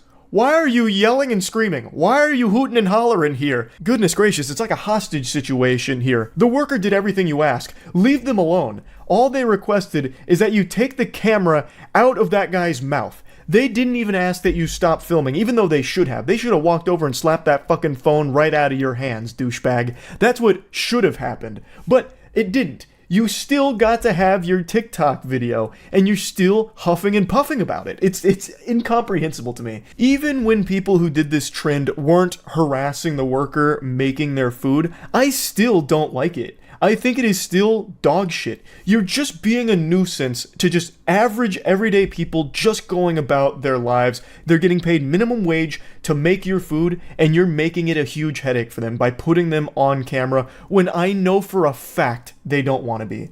The reason you're getting more food shouldn't be some kind of mystery. The reason is because no one wants to deal with being shamed online. It's not like these people are just drones, AI that are cut off from the rest of the world. These people have access to the internet, same as you. They know what this trend is. And they know if they give you anything less than fucking colossal proportions that could feed a family of 8, then they're going to get insulted in your TikTok video. So obviously they play along with it. Like, it shouldn't be surprising that you do get more food when you film the workers here and put this big spotlight on them, because now you've turned it into a huge song and dance, and they want to do everything possible to avoid a negative situation with their life here that you have now thrust upon them for your own, TikTok or YouTube short. I think it sucks. I think it is sucked from the very beginning. I don't like that the portion sizes at Chipotle have shrunk, obviously. But what I would never do is blame the workers for it. They're not making the corporate decisions for the portion sizing or anything like that. And if you do get less than you want, you can politely ask if you can have like another scoop or something. Like, that's just normal socialization 101. You don't have to resort to the nuclear option here. And that ain't no issue. Anybody in here can get it. Straight up. You can call the police. I ain't break no law. Wait, what? Whoa, why you lying like police? This guy's fuming so hard that he immediately gave himself amnesia and forgot that he just threatened the entire restaurant. She said, all right, I'm gonna call the police because you're threatening people. He's like, you're fucking lying! Who did that? Where? When did that happen? You're telling a fib. That's a tall tale. And I don't appreciate it, Buster. Even though literally 5 seconds ago, he just threatened the entire restaurant for some reason. He's just having a full-blown voice-cracking conniption here in front of the entire Chipotle for this trend. And I still don't even know what there is to be mad about. He got big portions on his bowl. Mission accomplished. And he successfully made everyone in that restaurant's day a little bit worse. Yippee! Wahoo! That's great. So yeah, overall, I think that this filming Chipotle workers trend is garbage. I think it is just trash. I could bring up countless other examples because it's become such a viral hit here, but they're all so annoying. They're not nearly as bad as this one. This one is by far the worst I have seen so far. The only ones that I somewhat appreciate are the ones where the Chipotle worker gives them significantly less food because they're filming. I fuck with that. I think that's great. That should be the gold standard going forward here. You come in and you start filming the workers, well, I hope you enjoy 5 tiddlywinks of rice and 1 little glob of chicken. And that's it. Put a smile on your face and get the fuck out. But anyway, yeah. Don't like the trend. Hopefully the trend is over soon. That's about it. So yeah. Friends, I am so deep in the void right now. I am down the rabbit hole of looks maxing, and I don't know if I can ever get out. I'm starting to believe we really do live in a simulated universe because I am in the darkest corners of this, and I can't believe that this is real life. I'm in the looks maxing matrix here, and what I see disturbs me. It's an obsession for a lot of people. 10 days ago I made that video, Beware of Jelking, where I focused on like the sillier aspects of looks maxing, though admittedly still dangerous, where a big part of looks maxing is about your wiener and being insufficient to sexually pleasure a woman, so they recommend jelking exercises, which is stretching the penis in dangerous ways that often cause irreversible damage. They'll have you beating your skin flute like it owes you money, fucking pretzeling your cock, sticking it in your own butt, and just doing these like weird accordion-like stretches on your meat that in a lot of cases destroy it in the process. And I was making a video kind of just talking about that and joking about it because jelking is something that I'm familiar with because it was an old internet meme and something I also tried when I was young, stupid, and desperate. But when I made that video just 10 days ago, I was at the surface level of looks maxing. I still had my water wingies on and I was above water, but now, brother, I'm a fucking seasoned veteran. I have seen some weird shit with looks maxing and I want to share a little bit of it with you. There is a complete hyperfixation on wiener size in a lot of looks maxing communities where they believe that that is everything. And they spend every waking hour of their day doing all that they can to penis max, like everything they can to stretch and contort, or even drugs in some cases, to increase the size in any way at all, even just like a fucking millimeter, they are doing. And it's really sad because that's like their whole life right now.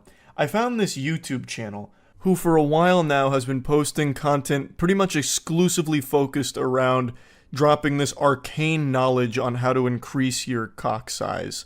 Like, just look at some of these. The Best Extender 4.0 is here, and then that doohickey looks like some kind of gadget that Wile E. Coyote would use to try and trap the Roadrunner, like a bear trap for it. And that's supposed to be something for your most sensitive area on the body? Like, my God, please, have mercy. And then he does, like, these interviews with people, so, like, how women react to giant penis. Like, his whole mentality is all about his cock. And it's, I don't know, like, this obsession from not only him, but, like, the comments is so baffling to me. So, you see that video right there? How porn stars blow massive loads? I decided to go to the comments, and I saw this. I tried everything to blow bigger loads. Kegels and supplements and drinking 3 or 4 big glasses of celery juice a day. Hydration helps, drink lots and lots of water. Outside of that, yeah, it's genetics. I've always been a dribbler, and I always wanted to fire rope after rope of semen just like Peter North did. I'm unfamiliar with the work of Peter North, but he speaks about him like he's the Babe Ruth of cum. Now there was a guy who nearly drowned some of his co-stars. He's probably been retired for 10 or 15 years now, but 80s, 90s, and early 2000s, that dude was the GOAT when it came to the old money shot. This dude's got an entire diet around increasing load volume. Why? It's not that important. I mean, I guess it's a cool thing to be able to do if you're fucking dumping DNA by the gallon, like, I guess? But it's really not important enough to start buying supplements for it, drinking 4 glasses of celery juice a day. This man's training like Rocky Balboa, but for cum. Like, brother, it's not that big of a deal. And neither is having an average size willy. Like, if your Johnson isn't pushing 8 inches, it's not the end of the world like a lot of these looks maxing gurus are trying to scare you into thinking it is. It's not like you're going to be, you know, forced into a life of solitude and, you know, virginity because you have a 5-inch penis or whatever. Like, that's not the case. You need to play with the cards you're dealt. Like, and buying into like supplements and the extender medieval torture device, all that kind of shit, it's highly unnecessary. Penis extender that I can use throughout the day without it interrupting any part of my day. I wanted something that I can simply wear and forget about it. I didn't want to feel it too much. I didn't want it to bother me. Unfortunately, there hasn't been anything like this on the market. And if you're following me for long enough, you realize that I tried so many different ways to rig my own device from using different materials together. However, since now I have the resources and I have the connections to be able to manufacture such device, I present to you the new best all-day stretcher right here. Now, if you want to stretch and make your penis bigger in the most comfortable way, this is it. I guarantee you there's not going to be anything more comfortable than this. Holy shit, a whatchamahoosit designed to stretch your penis all day, just trying to fight for a couple millimeters? That is not a battle worth fighting. That is a war worth losing right there. Trying to claw a couple millimeters away from destiny, like trying to defy fate, it's not worth the agony and it's not worth the money for it either. It's just not that important. It really isn't. Though I can't help but giggle at the idea where you wear that strapped to your leg and connected to your schlong and just keep it on all day, constantly stretching. Throughout the video, he talks about how much force it can exert, like 3 to 5 pounds worth of force, depending on how much slack is in the cord. That's a lot. Like, you're gonna probably hurt yourself over time. No doubt in my mind about that. Also, when it's all day, does that mean you also take it, like, to work with you? So, like, you're just walking around the office in your long pants trying to conceal it? They don't know I'm stretch maxing. Or you're walking through Walmart just going to pick up some item, and the whole time your cock is just being tugged on by the stretching device? Like, that's yucky. I hate to think about that. It's this fixation that people are being kind of pushed into with things like looks maxing becoming so popular, where every single possible insecurity that anyone could ever have is being focused on and highlighted and put on this pedestal where it needs to be fixed. And the only way to fix it is through buying these things or watching these videos and supporting this person who's giving away this information, when that is just not the case. It's leading to people just making themselves miserable all the time. Like I said in the last video, there's a couple of positive things about looks maxing on like a very basic level, such as telling people that it's good to brush your teeth, it's good to take a shower, it's good to like fix your hair or dress nice. That's all very positive general advice. That's basically just being a parent to people, to be honest. Like that's not this level.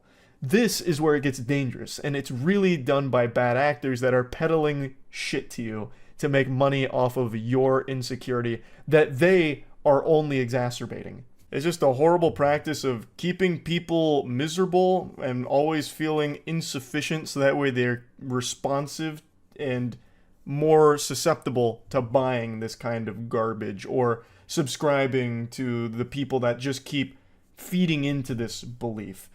And it, like I said in the last one, it must be really confusing growing up in this kind of landscape right now because it's so prevalent, where you're getting told that, you know, getting laid is extremely important, and in order to get laid, you need to have a 6-figure income, you gotta have hunter eyes. If you don't have hunter eyes, well, hope you enjoy no pussy for the rest of your life. You don't have a chance. Just all kinds of awful things. I could sit here and play 1,000 looks maxing videos and shit on them, but at the end of the day, I actually just feel bad for the people who are constantly being fed that.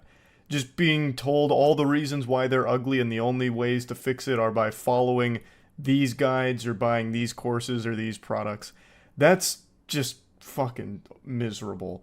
And then what inevitably happens is you brainwash other people into following this path, and it becomes like a cult, a looks maxing cult, where they've bought in and they will never come to terms with the reality that they've been scammed, pretty much. Or they just never realize that the things they have been peddled about, like how important, you know, the cantle tilt is or whatever, really don't matter that much at all. You don't need to be mewing 24 hours a day, mewing in your sleep, in order to get the perfect chiseled jawline, in order to lead a happy, successful life and have a significant other. It's unnecessary. And a lot of times, in pretty much every case, it's a bunch of baloney, a bunch of hooey to begin with. So, it's just that's the reality of it. I was shocked in all of my looks maxing deep dives I've done over the last 10 days to see how many people defend it. That was the weirdest part to me, and I really think it's because they've just bought into it and then feel trapped like they have to keep supporting it, otherwise it was all for nothing. But yeah, I just had to rant about looks maxing a little bit. I've spent too long in the rabbit hole to not talk about it a little further past the jelking video. So yeah, that's really about it. See ya. Yeah, it's only been a couple days since I talked about the NPC TikTok live streaming trend, and it is completely out of control now. It's spreading faster than the bubonic plague, and it's significantly worse for your health.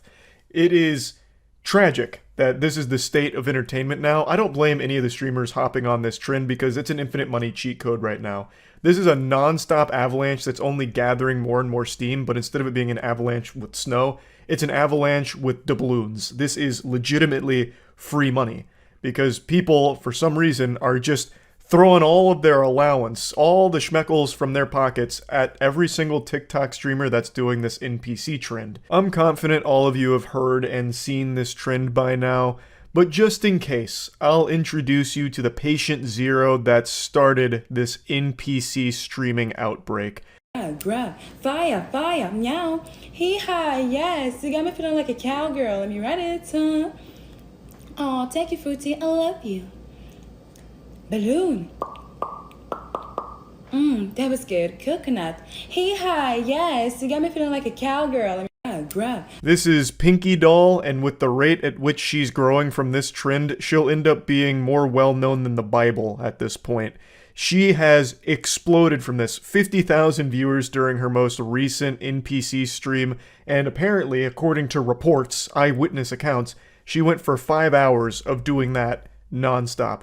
Can never fault the work ethic there. That is some fucking iron will. That is a certified top 10 anime never give up moment right there. 5 hours of just repeating the same emotes forever. Literally just spamming taunts in a fighting game for 5 hours like this. That's not easy.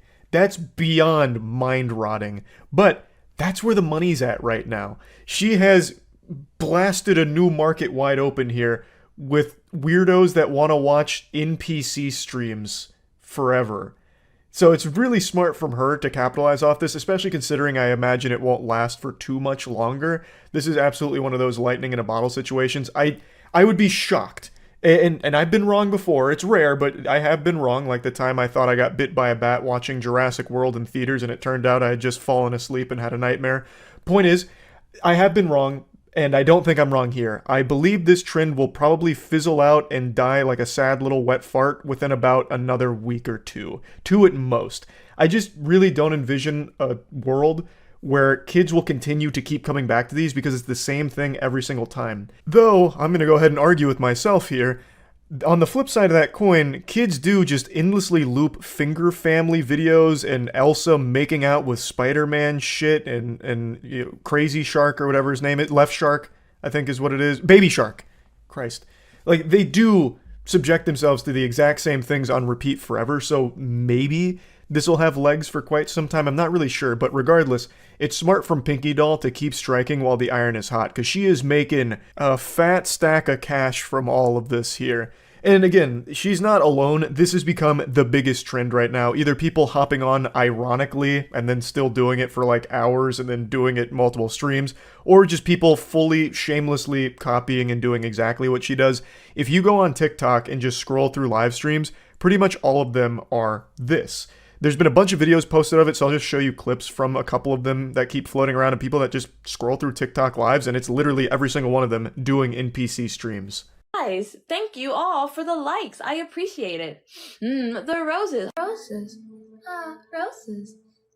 Roses. The clip goes on for a lot longer, but I want to quickly interrupt before getting back to it. That roses to roses true combo there was actually fucking wild. That wasn't planned or anything from the person who posted this, I don't think, because they were just scrolling, I believe. So that just happened naturally. Like, that's how formulaic the NPC streams are. They're pretty much the same thing, just repeated forever. And they all generate a lot of attention from the audience, like thousands upon thousands of viewers for pretty much every creator that's hopping on board, as well as a ton of money, because again, the trend is NPCs acting out their emojis that people are donating. So they're getting donated roses, so it's smelling the roses, roses, roses, roses, oh, roses, roses, roses, like across the board forever. It's always the exact same shit for everyone doing it, and it's highly successful for them. And the audiences, for some reason, find it very entertaining and satisfying, which is concerning. It's the perfect illustration of just how bad for the human attention span TikTok is. Like, this is some fucking embarrassing shit for the future generations here. Because this content, the NPC streams, is basically just resetting the human brain to default factory settings. It's making you devolve to baby brain. Watching this is like watching parents play peekaboo with their baby. Peekaboo? Peekaboo? And then the audience is like, every time. Every single time, even though it doesn't change. It's fucking wild. Hello, I'm AI. Rebooting. System rebooting. Thank you for your... GG. Thank you for the share. Live. Queen Slang. Hi, Zaza. A couple of those were scrolled to a little too quickly to really recognize that they were NPC streams, but they were. Like, if you slow it down, like one of them that went by really quick, they did have the hair iron out with the kernel in it, popping individual popcorn, just like Pinky Doll does in the NPC streams. Everyone on TikTok is trying to get in on this infinite money glitch. And the content itself is legitimately just perpetual stimulation, jingling keys, making as much noise as possible, as often as possible. And it's working. You can see how effective it is, which is so fucking sad. Again, not for the people doing it here, because it's a free bag, and basically they just have to be the little clown honking their nose in order to make the children laugh by saying the same shit every single time for emojis that come through in the donations. I don't really get it. I'm not a fucking psychologist here, but if I was to spitball a guess, maybe this is like an audience of people that didn't get a lot of attention growing up, like their parents didn't play peekaboo with them, or Here Comes the Airplane with their vegetables, and seeing someone do something similar is kind of filling that missing piece in their soul, and that's why they keep coming back every single NPC stream and watching and donating to all of them. That would be my guess, but again, I can't really sit here and psychoanalyze every single spectator of this new sport and try and understand the inner machinations of their complex noodles out there.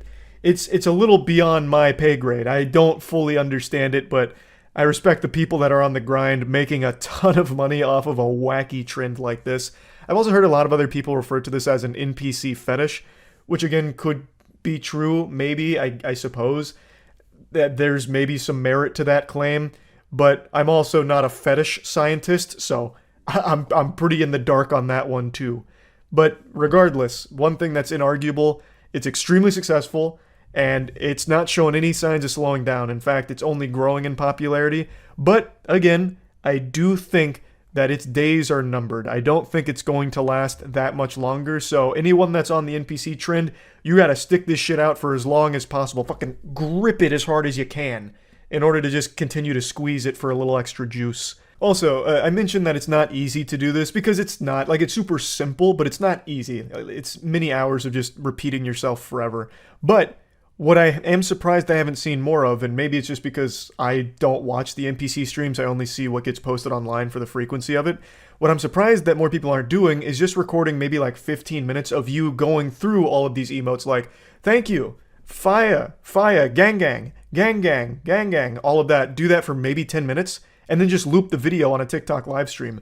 TikTok live streams are filled with fucking scams already. It's a fucking cesspool of scams. And one of the scams that people do is fake live streams where they just loop a video like that. I'm surprised people haven't been doing that for this trend, especially considering how easy it would be to do that. Like, I don't think anyone's going to be sitting there and recognizing like, oh, they didn't react to the roses. Oh my god, they didn't react to the dumbbell. Wait a minute, this is fake. And even if they did, what are they going to do about it? TikTok doesn't shut that shit down. They haven't shut down any of the scam streams, so I'm just surprised that that hasn't become more prevalent with this trend, but maybe it's just because I haven't been paying that much attention to the actual streams. Maybe this is super common and most people are faking it. That's very possible, I'm not sure. But yeah, I just wanted to talk about this a little bit because it is completely fucking out of control with how big this has become. That's about it. So yeah.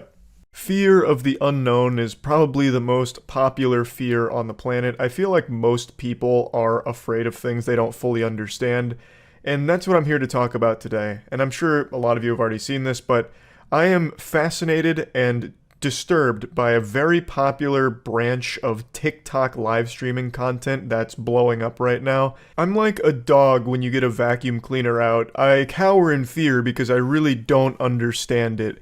Now, TikTok live streams already have a reputation for being horrible. It's just an absolute wasteland. It's full of trash, more so than a landfill. I don't think there's ever even accidentally been a good TikTok live stream, except for the time a ton of people were illegally rebroadcasting the Super Bowl on there. Just going onto that platform to watch live streams is like going to an active war zone to tiptoe around landmines, but in this case, there's no safe spot to tiptoe. You always hit a landmine of fucking cringe. Gang gang. Gang gang. Ooh. Ice cream so good. Yeah, strong woman. Balloon.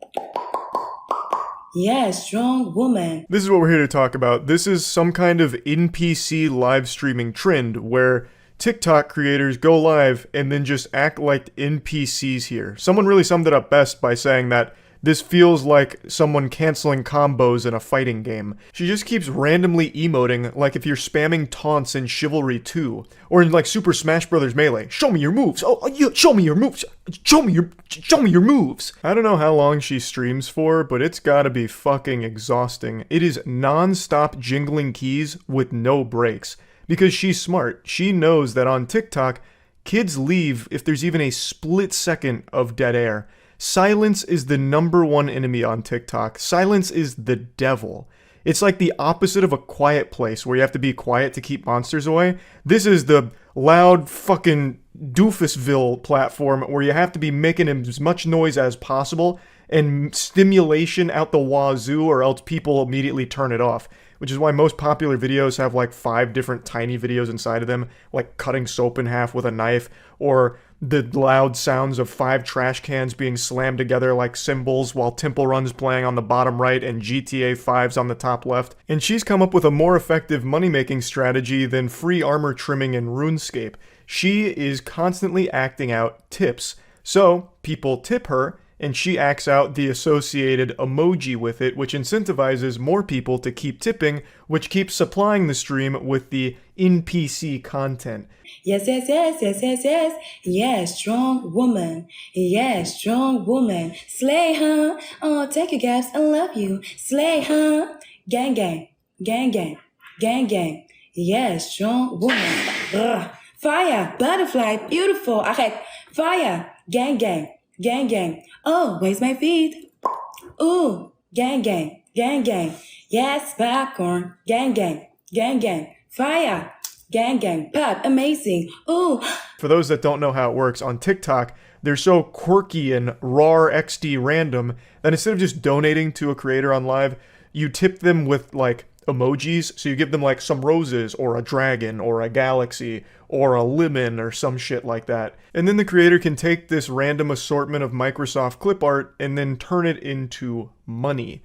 So that's what's happening here. She's getting these tips and then she's just doing a short little performance with the tips as like an NPC.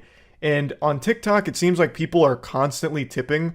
It seems like one of people's favorite pastimes on TikTok lives is giving away all of the money they have to their name.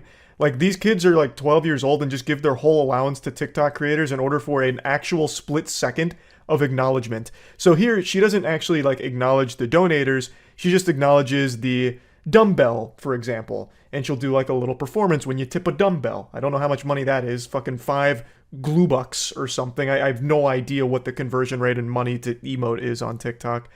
But that's the whole strategy, and it's very effective. She's not the only one doing it, but she is the most popular right now. And she is engaging in a bit of whimsical silliness by having a hair iron out and popping individual popcorn kernels with it. So that's just another, like, piece of the puzzle here for keeping people hooked on it, because it's so weird and wacky that it makes it mysterious and mystical. Like, oh my god, she's cooking popcorn with a hair iron, kernel by kernel, slowly? Why, I never. I gotta message my friends to turn off the Finger family videos. We gotta get in here quickly. They gotta see this. She's cooking popcorn with a hair iron. There's nothing like it. You don't want to miss it. So it works out really well because it's a combination, a perfect storm, a geostorm for everything that works on TikTok. Perpetual stimulation while, you know, being able to constantly spam the emotes and talking so there's never any silence, while also having that like XD random with the popcorn and hair iron, which is something that does very well on TikTok. So she's fucking crushing it. Now there's a lot of copycats doing it. So the big trend is a ton of TikTok creators like her doing this exact same performance, and they all do well, but she's by far the biggest. So they like move around, like they have idle animations. It's like you're on the choose your fighter screen in Mortal Kombat, but for them, the only fatality they have is fucking cringe. Yes, you got me feeling like a cowgirl. Let me read it, huh? Gang gang. Gang gang. Gang gang. Ice cream so good. Gang gang. Gang gang. Yes, yes, yes. Gang gang. Gang gang. Ice cream so good. Oh, take it, I am. You got me feeling like a queen, huh? Slay, huh? Slay, huh? Gang gang. Gang gang. Ice cream so good. Balloon. Gang gang. Gang gang. Gang gang. Oh, what is that? Gang gang. Balloon. Gang gang. Gang gang. Ice cream so good. If this isn't evidence of people's brains devolving thanks to TikTok, I don't know what is. This is the purest example of what's happening with your brain on TikTok, where now all you need is just noise and you're entertained. Again, it's the same performance every time. She has a set list of how she responds to the emotes, and she doesn't deviate from it, and she very rarely breaks character. She only broke character one time over the last, 4 days I've seen this, and it was brief, very brief, actually just 5 seconds, and then right back into it. There's no interaction. There's nothing beyond just seeing the same emotes over and over again. It's like if you watched a 10-hour compilation of the same 5 Fortnite emotes repeated forever. And you keep tuning in every day and you're giving money to it in order to keep fueling the perpetual motion machine. Very smart on her end, but man, I don't get how she is averaging 40,000 viewers all watching this same performance every fucking day. It's mind-blowing to me. It's baffling. Nothing but respect to the creators capitalizing off of this here, but nothing but shame for seeing the state that entertainment for young people is in. I was just talking about Skibidi Toilet yesterday, actually applauding it by saying, finally, a piece of content I think is pretty solid in a sea of dog shit content for kids. There was finally something like a bright light at the end of the tunnel with Skibidi Toilet, finally something that looked like maybe good content still exists for kids. And then immediately I started jumping into this rabbit hole with the NPC live streams, and I'm right back to where I started, where I feel like every single kid is doomed to failure for the rest of their life thanks to their brain being rotted by TikTok. But anyway, just wanted to talk about this a little bit because I found it pretty interesting and obviously kind of goofy. So that's about it. See ya. That's it. I've had enough, and I'm going to do something I don't normally do. This may come as a shock to a lot of people here, but it's warranted in this situation. I'm going to complain. I'm breaking new ground here, and I realize you may not have ordered the wine off the menu, but I'm still going to bring it to your table anyway. I just made a video on the second channel talking about this, and I figured, you know what, now I've got it out of my system, I won't need to carry on the temper tantrum, stomping my feet and scream crying like a baby with diaper rash. But how wrong I was. I watched the PlayStation showcase today, and it reminded me that Street Fighter 6 is just around the corner. So I went on Steam to preload the game, only to find out that it's a 60 gigabyte game. And I almost let out a wail straight out of Tom and Jerry, one of those yow things. It just infuriates me. It grinds my ass. I am so tired of this trend in the modern gaming industry where not a single iota of care is given to optimization at all. The minimum requirements to play some of these games is absurd. You'll need a $2,000 gaming computer in order to play Lord of the Rings Gollum on low settings. It's so stupid. And not only the price point to even play some of the games at the minimum level, the amount of space you need to allocate for a single game is ridiculous too. Like, Call of Duty is 120 gigabytes or something. For that size, I would expect that game to actually come out of the computer and suck my wiener and fondle my nuts like it's playing with Fushigi contact juggling balls. Like, that is so stupid. Like, how large the games are because they don't bother to compress it, and how expensive it is to even get into modern gaming on the PC. Because again, they're not bothering with optimization anymore, and I don't fully blame the developers, because I really think this is a byproduct of this fucking turbo fixation on deadlines, like the strictest deadlines ever. So the devs have to focus on trying to make the game as polished and as good as they can, which often doesn't even really happen half the time. But they can't then allocate resources to making sure the game can run well on less high-end hardware. Like, I definitely really think this is a management problem where they're not allowing the developers to optimize the game. Like, they're not giving them enough time to even go through that process, which is why the minimum requirements to play modern games is getting higher and higher and higher, and the amount of space they take up is getting higher and higher and higher. And I think it's just actual dog shit. It's going in the wrong direction for gaming. You shouldn't be paywalling people out of playing games on the PC. Period.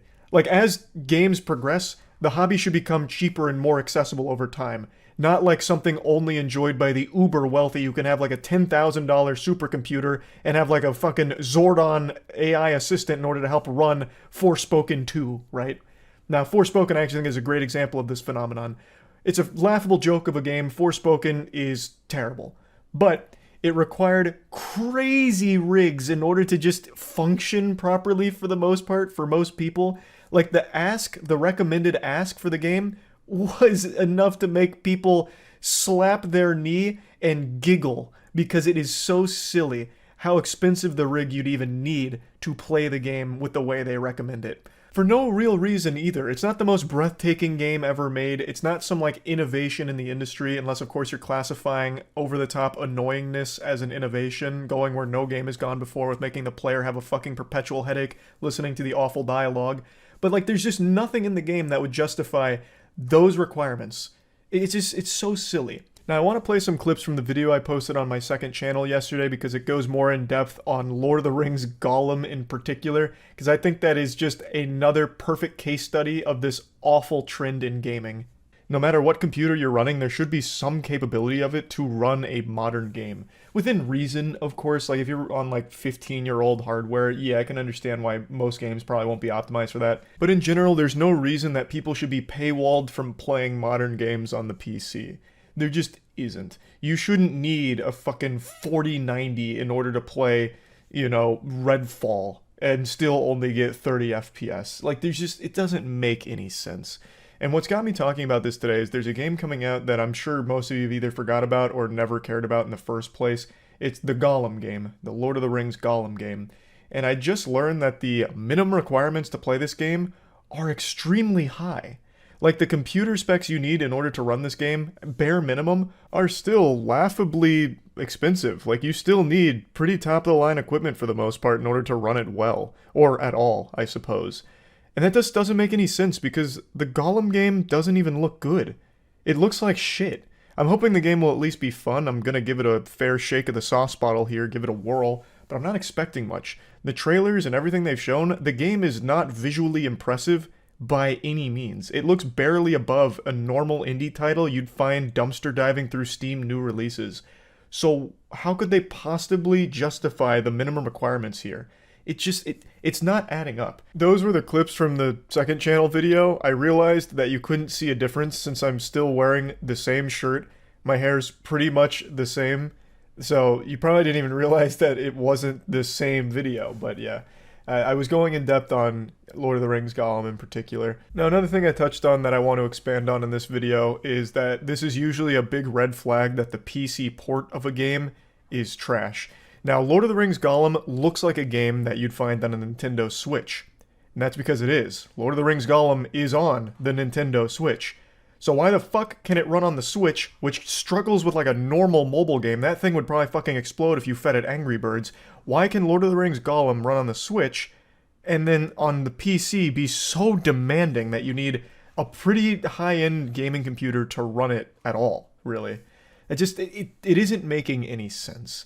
Now, usually it's because there was absolutely no effort put into a PC port. That's usually what it means. I can't really think of many examples where a PC port of a game comes out with these big specs that you need in order to run it, and huge file size, all of that, and then it actually being in a good state.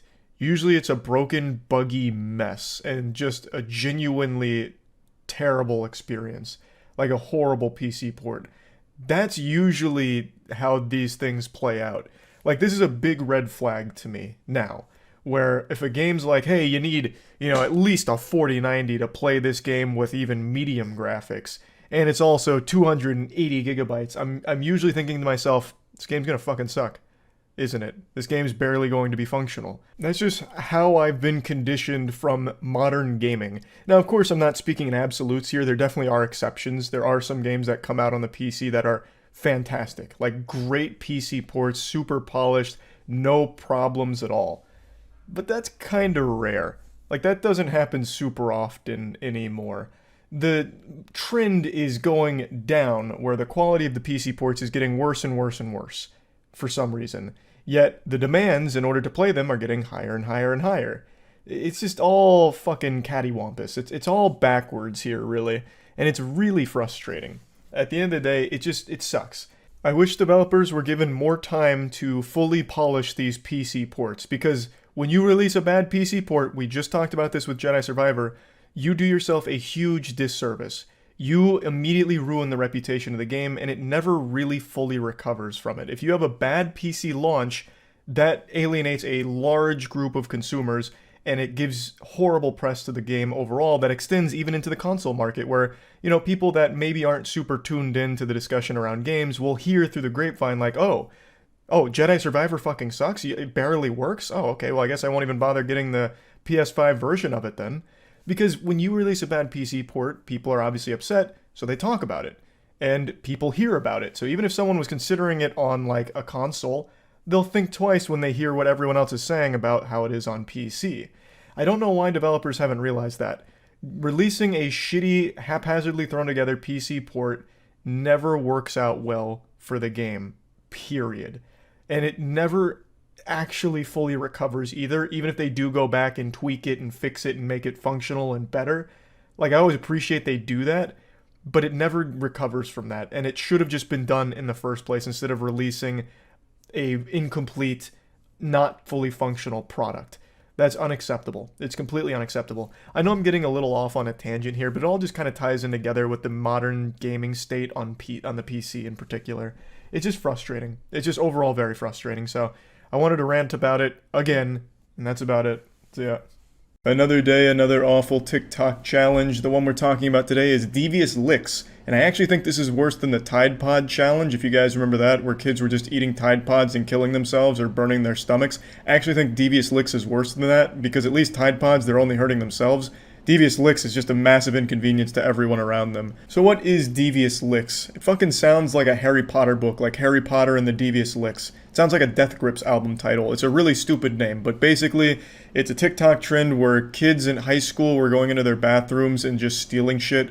So stealing soap dispensers, stealing entire sinks, stealing urinals, stealing the actual shitters themselves. There were actual kids just unscrewing the shitter, used, poopied, pee-peed in toilet, stealing that and taking it with them to their house. I can only imagine the immeasurable disappointment the parents must feel when they find that hidden treasure their kid brought home, because it's gonna smell like asshole. It's a fucking toilet. So they walk in there and they see that their kid's not only a thief, but the dumbest thief on earth. They stole a useless biological hazard. You can't even sell the toilet. Like, there's nothing you can do with it except just throw it away. Now, Devious Licks wasn't limited to just stealing. No. It was much more elaborate than that, because if you couldn't steal something from your bathroom, you just destroy everything. You go full caveman brain and just break everything and call it a Devious Lick. So that's basically the trend. And as it continued to grow, it transcended the quarantine zone of the high school bathroom. It went from the bathroom to just the school in general, so they started stealing things like sinks outside of the bathroom, they'd steal lockers, they'd steal cars. It basically was just vandalism at the school property, and this shit's been fucking wild. The only thing I've ever stolen from school is this little bad boy right here, and I had to go out of my way to find him, but I remember stealing this. It's a little snowman Pez dispenser. He's pretty playful. He's pretty cool.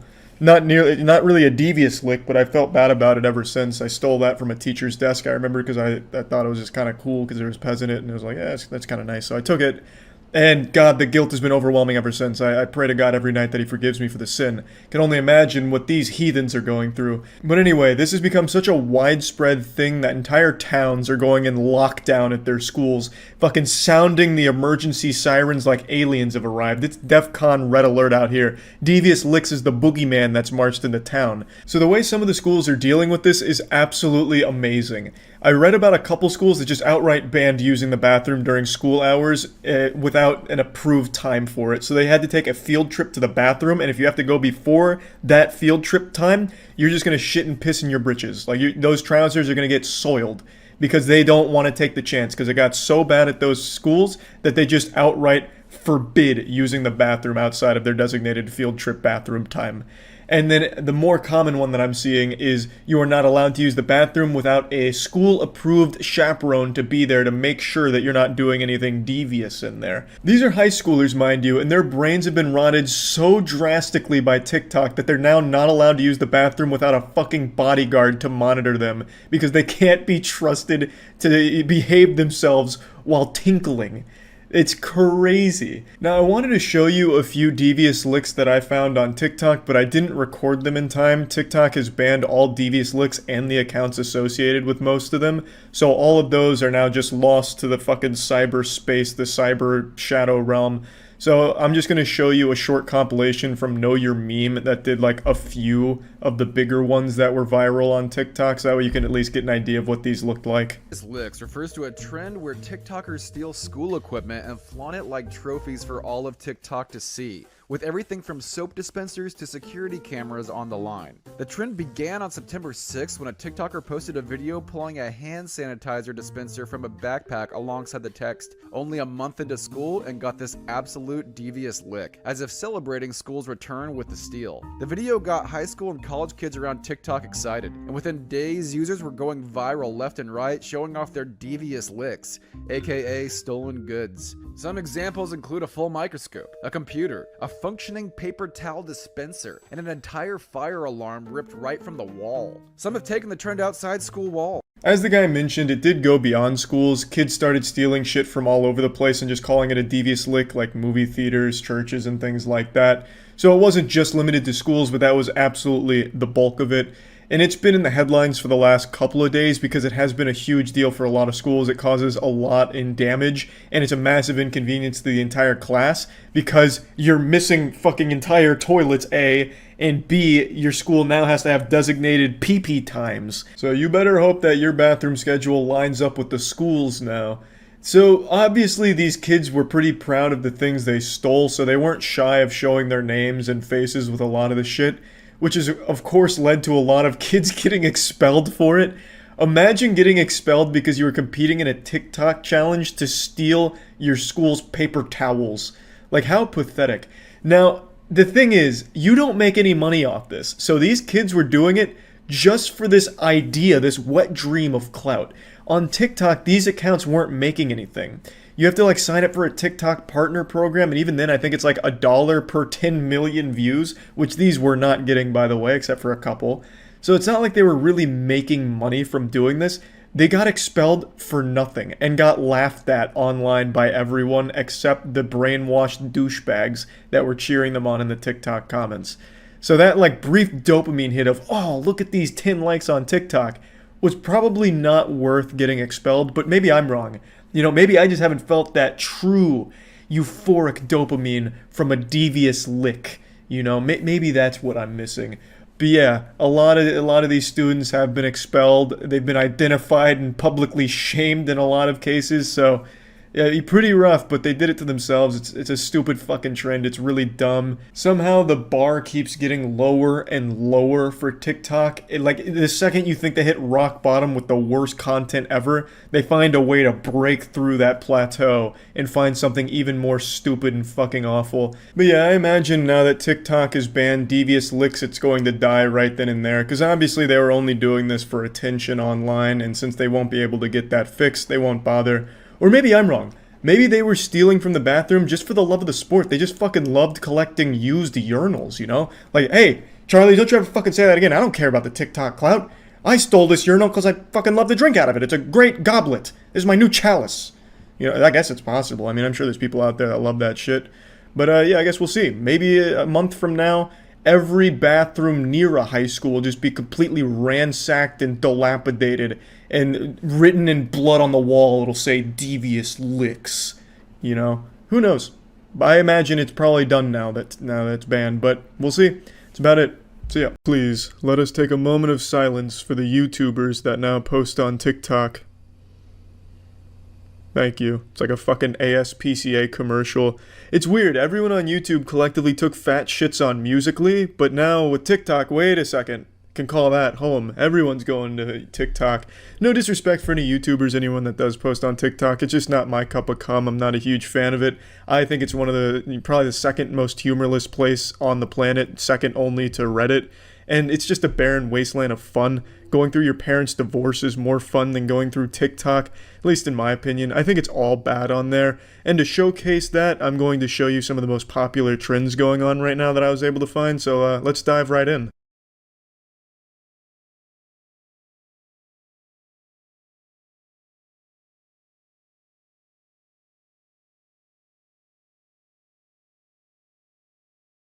Bravo, that was a fun TikTok for everyone to enjoy, especially the janitor, the worker that's going to have to go and clean that up because your affluent ass definitely isn't going to be bothered to do it. That really kind of sums up the comedy on TikTok. This will be hilarious, just pouring this liquid into the glass until it overflows and gets on the floor and makes someone else clean it up. Yeehaw, baby, rebellious 9-year-olds for the win, except I'm 24 years old and I have a kid and I'm really trying my best to be famous on the internet. Better do this challenge on TikTok. So you'll never guess the name of this one.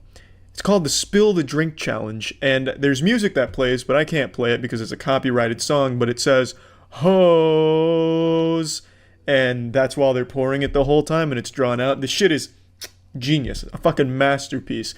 A beautiful challenge, just doing it right there in the middle of McDonald's, making sure to get everyone in the crowd involved, you know, getting water or Sprite on everyone, which is exactly what you want when you're just going about your day, trying to get some cheap-ass food. Yep, that's what I want, to feel like my feet are getting pissed on. Great stuff. To be fair, this is the only one of this challenge I saw that was done in a public location. Everything else was staged with their family or their friends in their own house and using water or Coke for the most part. So this was just a real pioneer who decided to take it to the next level and do it in public and make everyone uncomfortable and be a public nuisance for the internet clout. I'm not going to play any more from this challenge because you get the idea. Every single one is just staring at the camera and overfilling a glass. It's fucking awful. Let's move on to a different one. You're so bad. And baby, I want you so bad, yeah. You're so bad, yeah. And baby, I want you so bad. You're so bad. And baby, I want you so bad, yeah. You're so bad, yeah. And baby, I want you so bad. I should have warned you to come in here with a change of panties, because we're all getting wet with this challenge. This is the You So Bad, I Want You So Bad challenge. And I'd be lying if I said I didn't put butterflies in my nutsack. Man, what a confidence booster. It's like, damn, all these dudes looking at me like this, saying they want me, that I'm so bad, and they want me bad. Like, god damn. You're so bad. And baby, I want you so bad, yeah. You're so bad, yeah. And baby, I want you so bad. Yeah, there's no doubt about it, those are children. Those are kids. I feel like even having watched this clip in the middle of a compilation puts me on a list. I also don't really know when Bass Pro Shop became like acceptable fashion. When I was growing up, the only time you'd ever see anyone in Bass Pro Shop gear is if they were kissing their sister and 40 years old with a beer belly. I can't imagine kids now are wearing Bass Pro Shop merch, but hats off to Bass Pro Shop for breaking into a younger demographic. You're so bad. And baby, I want you so bad, yeah. You're so bad, yeah. And baby, I want you so bad. There's no greater mystery in this world than the one that you see before you. How do you get more than one person to be in your shitty TikTok? How does no one along the way say, hey guys, this sucks. Why are we doing this? This is embarrassing. Why is there no sense of shame when it comes to TikToks? I'm always surprised when there's more than one person in a TikTok. I get why one delusional person might think it's a good idea, you know, fucking biting on their lip and lip syncing and shit. I get that. But when you bring in like 3 other people, how does not one of them say, this is dumb, this sucks shithole? But hats off to him. You got 3 dudes gathered around with their red Solo cup trying to give the illusion that they're drinking alcohol, but they're clearly under 21, clearly under 18, so they're most likely just in there with fruit punch or root beer. And then you have one dude dance around the back. I mean, even scripting that and telling your friends what you're going to do, how does no one just say, no thank you, this is embarrassing? But whatever, group TikTok effort, very popular, hats off to them, they're having fun. I feel like such a fucking boomer shitting on new generation entertainment, but I just don't get it. I don't know who's scrolling through TikTok, stops on this one, gets a big old smile on their face and leaves it a heart. Like, there's no joke there. I hate when the joke is the song or like a goofy dance. I hate that. I fucking hate it. That is my least favorite form of comedy. Big on Instagram, big on TikTok, was big on Musical.ly, which is TikTok. Just not for me. We'll move on from this challenge though and go to another doozy, another real banger of a challenge.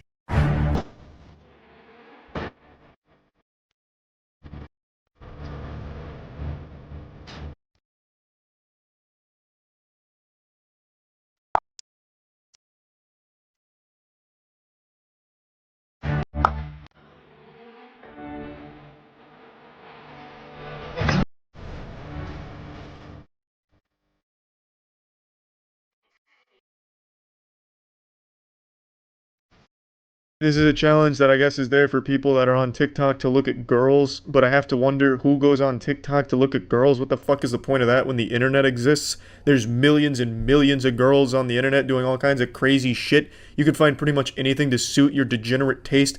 Brazilian fart porn if you're into that. You can watch a girl put Fruit Loops into her gaping asshole while another girl puts a spoon in there and eats them out. You can watch a girl putt golf balls into another girl's gaping asshole. There is anything. The sky is the limit. Why go on TikTok? Why roll those dice? Those girls could be 14 years old, you fucking weirdos. It just makes no sense. I don't know who's going on TikTok to look at girls. I thought TikTok was supposed to be for like humor and shit, but it's clearly not because there is no humor. It's fucking awful. Let's keep going. Catbug! I need a bath. Yeah? Some yogurt. Yeah? And a place to go. Duty!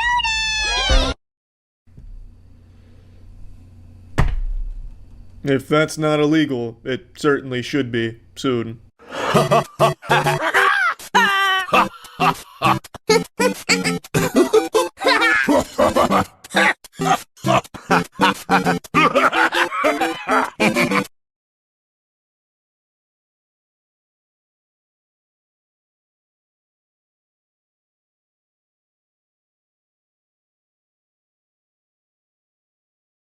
Well, I think this has been enough to make my point. There is nothing good on TikTok at all, unless you're like a predator, maybe. I just don't get it. I never really thought I'd reach the age where I didn't understand new stuff. Like, growing up, I was always like, yeah, that doesn't make any sense. That'll never happen. I'll always be with the times and understanding everything and being able to partake in technology and shit. But now, I totally fucking see it. I get why boomers don't understand how to use a fucking cell phone. I get it. I am finally at a point where I just don't understand something that younger people like. It's a fucking sad feeling. Getting old. And it's gonna happen to you too if you're young and watching this. Don't think that it's only boomers. It's gonna be you too, you fucking loser. You're also going to get to the point where you're like, oh my god, what is the younger generation doing? This makes no sense to me. It's gonna happen. I definitely see it just being a natural order of things now. I get it. And it sucks. Also, TikTok fucking sucks. You know what? It's not me. It's not boomers that are the problem. It's the younger generation with shit taste. TikTok sucks. It's bad. That's it. See ya. Almost 3 years ago now, I made a couple videos talking about a YouTuber whose house had been firebombed. The YouTuber's name is Friendly Jordies, and he was very outspoken about corruption, calling out bad actors in the local government, and for all of this, his house was targeted in a firebombing. And actually, the fucking stooge that was in charge of this, the mysterious boogeyman, actually went for the double scoop on the firebombing. So they started by firebombing Friendly Jordy's neighbor, thinking that it was his house. Then when they realized they got the wrong house, he came back to firebomb Friendly Jordy's house. And luckily, no one died in this, but the intention was pretty clear, either to scare or kill Friendly Jordy's. And now, almost 3 years later, There is someone who has been arrested for this. Some not so breaking news. One of the guys that firebombed my house back in 2022 has been sentenced to 5 years in prison. Now, I'm grateful to the judge, the arson squad, and the financial crimes unit for all their hard work in securing this little bit of justice. That was a Herculean slog for the investigators to get it to that point at all, but this is hardly a definite end to this saga, and there are a few things that really need to be said in wake of this conviction. The man who was arrested and now facing 5 years in the slammer is an associate of a well-known crime family in the area. His name is Tuffy, or Toofy, Goofy, whatever the fuck it is, however you say his name. He's 39 years old, and they're describing it as a professional attack on a journalist. But don't worry, he's not a monster. He has a lot of remorse here. He feels really bad about it. He even made an apology video for it. So he is clearly feeling a lot of sorrow for his misdeeds, no doubt. In a video he sent from prison, he said, "I would just like to apologize from the bottom of my heart." Aww. Alright. Not guilty. Free this man. He clearly feels bad about firebombing 2 people's homes. He's no longer a threat. He's seen the error of his ways. That is a touching sentiment. He went on to say that he believed in God and said he was over his life of crime after spending so much of his 20s and 30s behind bars. Quote, "I'd rather die than return back to jail," he said. He's turning a new leaf. You can clearly see it here. I mean, it's just an honest mistake. Who hasn't accidentally firebombed 2 people's homes after being paid to throw those firebombs in the first place? It could happen to anybody. And this is a guy who clearly recognizes that these evil deeds are best left in the past. And it's crazy that he's only getting 5 years, by the way.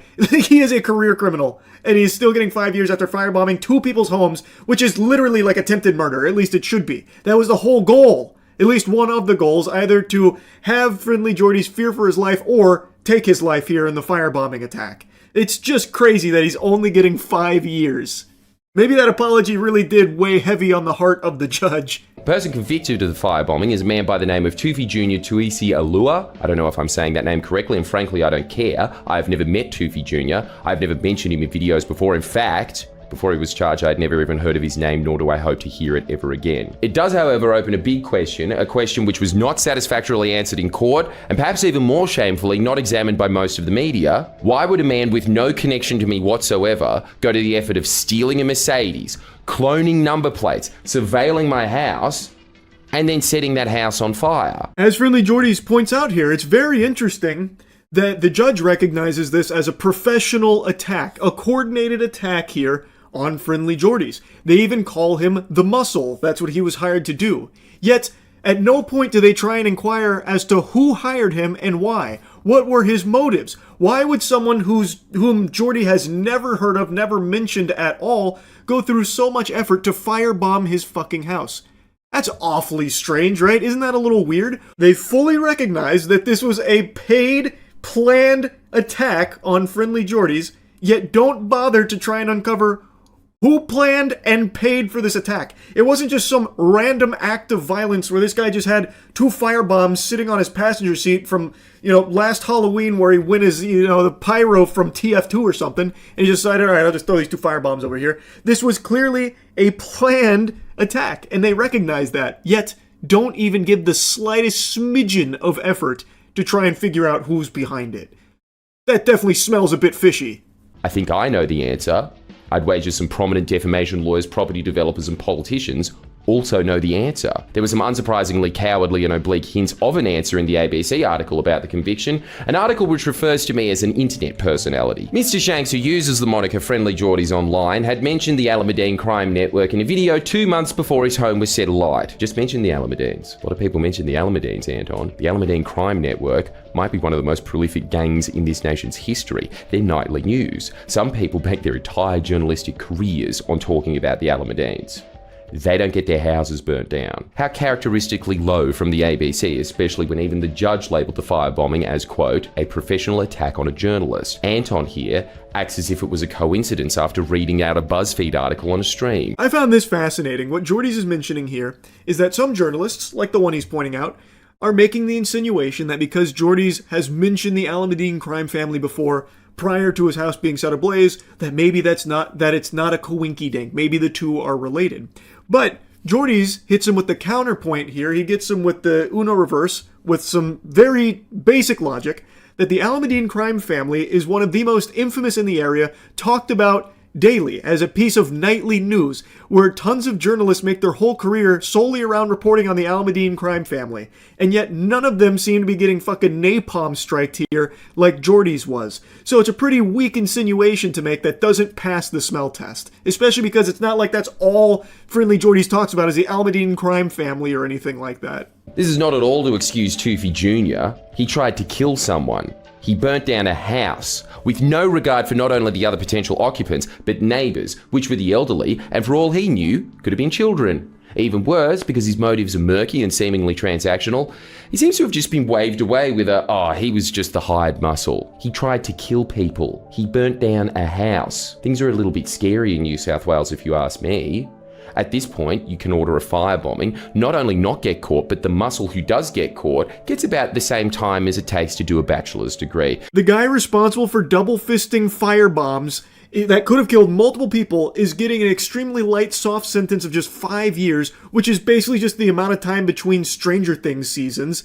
And not only is he getting a light sentence, but the people that hired him, that they openly are saying that he was the muscle, so they recognize he was the muscle for someone, but the people that he is the muscle for, they're not even bothering to try and investigate and find out the identity of.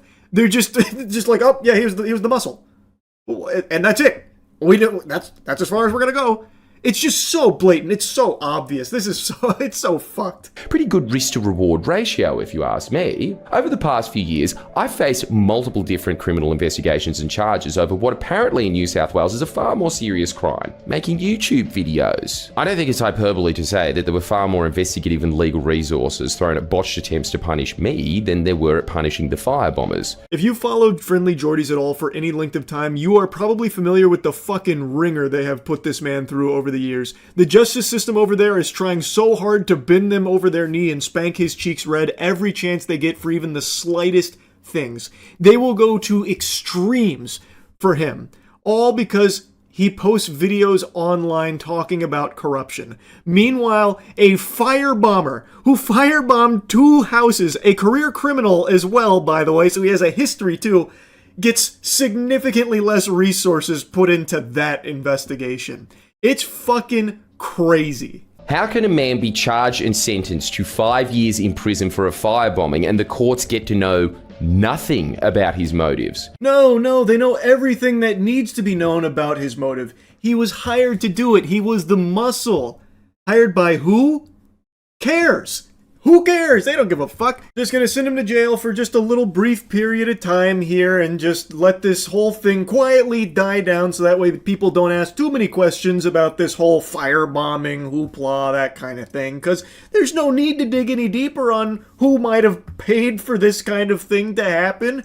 You know, it's just, he was the muscle. Come on, let's move on. Why certain politicians like Rose Jackson, who originally condemned the firebombing, albeit in the most performative Twitter-approved template, that not only was mostly about her and how awesome she thinks she is, she also just had to add, right after I was nearly killed, that I'm, quote, way off and gross. I'll tell you what I think is way off, Rose. Hanging out with and propping up a development company which, again, shares the name of the video I was forced to remove due to death threats, and doing so knowingly. You know. That's what I think is gross, you self-aggrandizing transactional party machine cog. Yeah, over there, Jordy's has got a lot of very powerful enemies. I've made a couple videos talking about Jordy's and everything that has gone on recently. It is not an overstatement to say that he literally does put his life on the line for the journalism that he does. And it's not just him, he does have a team as well that takes the same risk. They have some very powerful enemies over there. And it is very clear that they are willing to go to extreme lengths to silence Jordy's and his team. Keep in mind, the firebombing attack, they didn't know Jordy's wasn't home. They had no idea. They also didn't know about the neighbors' whereabouts if they were home. That very well could have ended with bodies, just corpses, charred corpses from this hired muscle coming out and firebombing these 2 houses. all to silence Jordy's and his team for their reporting on the blatant corruption over there. Why do the Alameddines, an organised crime gang, give so much access to certain ABC journalists? Why is the ABC so ardent in defending these certain journalists? And why isn't anyone able to get enough evidence to bring whoever ordered the firebombing into a courtroom? I tell you, there's some very strange things happening in New South Wales. Very strange things indeed going on over there. I'm happy to at least see that someone was arrested in connection to the firebombing. That's good. 5 years is kind of laughable considering the crime. But I mean, I guess at least there was some semblance of, like, you know, catching the bad guys here to a certain extent. But there is a lot of work to be done. I feel like there was definitely a lot more that should have come from this. And hopefully it will. Hopefully there will be more that comes from this, God willing. Because holy shit, it is unhinged. Anyways, wishing the best for Friendly Jordy's here. Hopefully he and his team can stay safe. And just wanted to give you the update. That's about it. See ya. The best stories ever told are the ones that have the satisfying conclusion of the good guys winning in the end against evil, overcoming insurmountable odds to snatch victory from the jaws of defeat in a miraculous triumph. But we don't live in those stories, we live in cringe, so that's not always the case here in reality. And a haunting reminder of that fact is what just happened with Friendly Jordy's. Friendly Jordy's is an Australian YouTuber whom I've covered on the channel multiple times. I truly believe he is one of the best investigative journalists in the world, period. With no exaggeration, he risks his life to serve the community and inform them of corruption that it's gone unchecked, and his reward for this is his house being firebombed and his life being threatened multiple times. And these aren't the kind of death threats that you see all the time on Twitter where a 13-year-old anime fan gets upset if you say you don't like something about their favorite show. These are death threats from an organized group of criminals with a very scary history and a track record of already trying to murder Jordan Shanks, Friendly Jordy's. They fucking firebombed his house. Well, actually, they firebombed his neighbor's house because the absolute goobers got it wrong the first time and then came back to try and finish the job by firebombing his actual residence. So they have already tried to take his life before. That's some shit that you only see in, like, espionage, blockbuster Hollywood films, and yet Friendly Jordy's is living through it right now because New South Wales is so unbelievably corrupt that it's festering in the public eye. And yet the authorities that are supposed to protect and look out for the public safety are just closing their eyes and plugging their ears to all of this unfolding in front of them. It's despicable. It seems New South Wales is more corrupt than Gotham at this point. Friendly Jordy's yesterday posted a video where he had to publicly admit defeat at the hands of this corruption, unfortunately. You might have noticed that we haven't been releasing videos after the police arrested a suspect for the firebombing of my house. While we're very grateful for their persistence throughout this ordeal, we felt it would be prudent to see what the response would be from certain individuals. If you haven't kept up with the lore here, I'll give you the previously on Dragon Ball Z recap. They did finally make an arrest on one of the suspects responsible for the firebombing of his house. It took about a year, but better late than never. Rather be tardy to the party than not show up at all. At least it's seeming like crime won't pay. They won't get away with this, right? Wrong! Idiot! Stupid! Can you stop sipping on your moron potion for a second? Put the stupid juice down? Of course the criminals are gonna get away with it, because I guess that's just the way things go in New South Wales. At least when it comes to criminals of this caliber. The very powerful ones, who are just seemingly above the law. Their response has been one of rather perplexing confidence. Buoyed by the lack of further arrests, they have decided to be much more blunt with their requests, threatening anyone they believe had handed over information to assist with the creation of the video Coronation. This video detailed links former Deputy Premier John Barilaro had with development company Coronation Property. The video encompassed more than Coronation Property Associates. It included an array of spirited characters, many of whom were enraged with its release. Police have made it very clear that many of the prime suspects in the firebombing are in that video. The video he's talking about here is a video Friendly Jordy's and his team released called Coronation, and this shit was so hot it'd leave the toilet bowl steaming. It was massive. Friendly Jordy's and his team released a firebomb of their own with this one here. Coronation highlights a lot of horrible things going on with a lot of very scary and powerful people doing bad shit. And they were not happy that this video got posted, and it put a target on Friendly Jordy's back. Really, it put the target right on his fucking forehead, right on his noggin, because this was a big deal. It caused a lot of ripples, and it made him public enemy number one of this group of people. Now, over a year later, these figures are once again venting, threatening dire consequences if the video isn't taken down. Given these people's colourful history, we don't consider these to be idle threats. Naturally, we contacted the appropriate authorities, but it appears these men have engulfed the state in a state of fear. It appears these men are indeed above the law. It appears these men are free to point the scythe at anyone they wish, blackmail them with the most heinous, violent acts imaginable, and there is not an authority in the land powerful enough, or perhaps foolhardy enough, to check them. Just tragic. Where do you go when the authorities abandon you? What are you supposed to do when the people that are supposed to protect you refuse to, because the people that are coming after you are stronger than them and out of their reach, just untouchable? What can you possibly do besides just comply? But if the content of coronation is to fall on willfully deaf ears, if its only tangible result is the death of innocent people, we will not have their lives hang on our conscience. In other words, you win. We're taking down the video. Congratulations, you run this city. It's sad because it's such an important piece of investigative journalism, but it's also the only choice they could make in this situation. This isn't a group that's making idle threats. They have already firebombed twice, and they have a history of doing a lot more, as was highlighted by Jordy's and his team. So they did the only thing they could when faced against this enemy.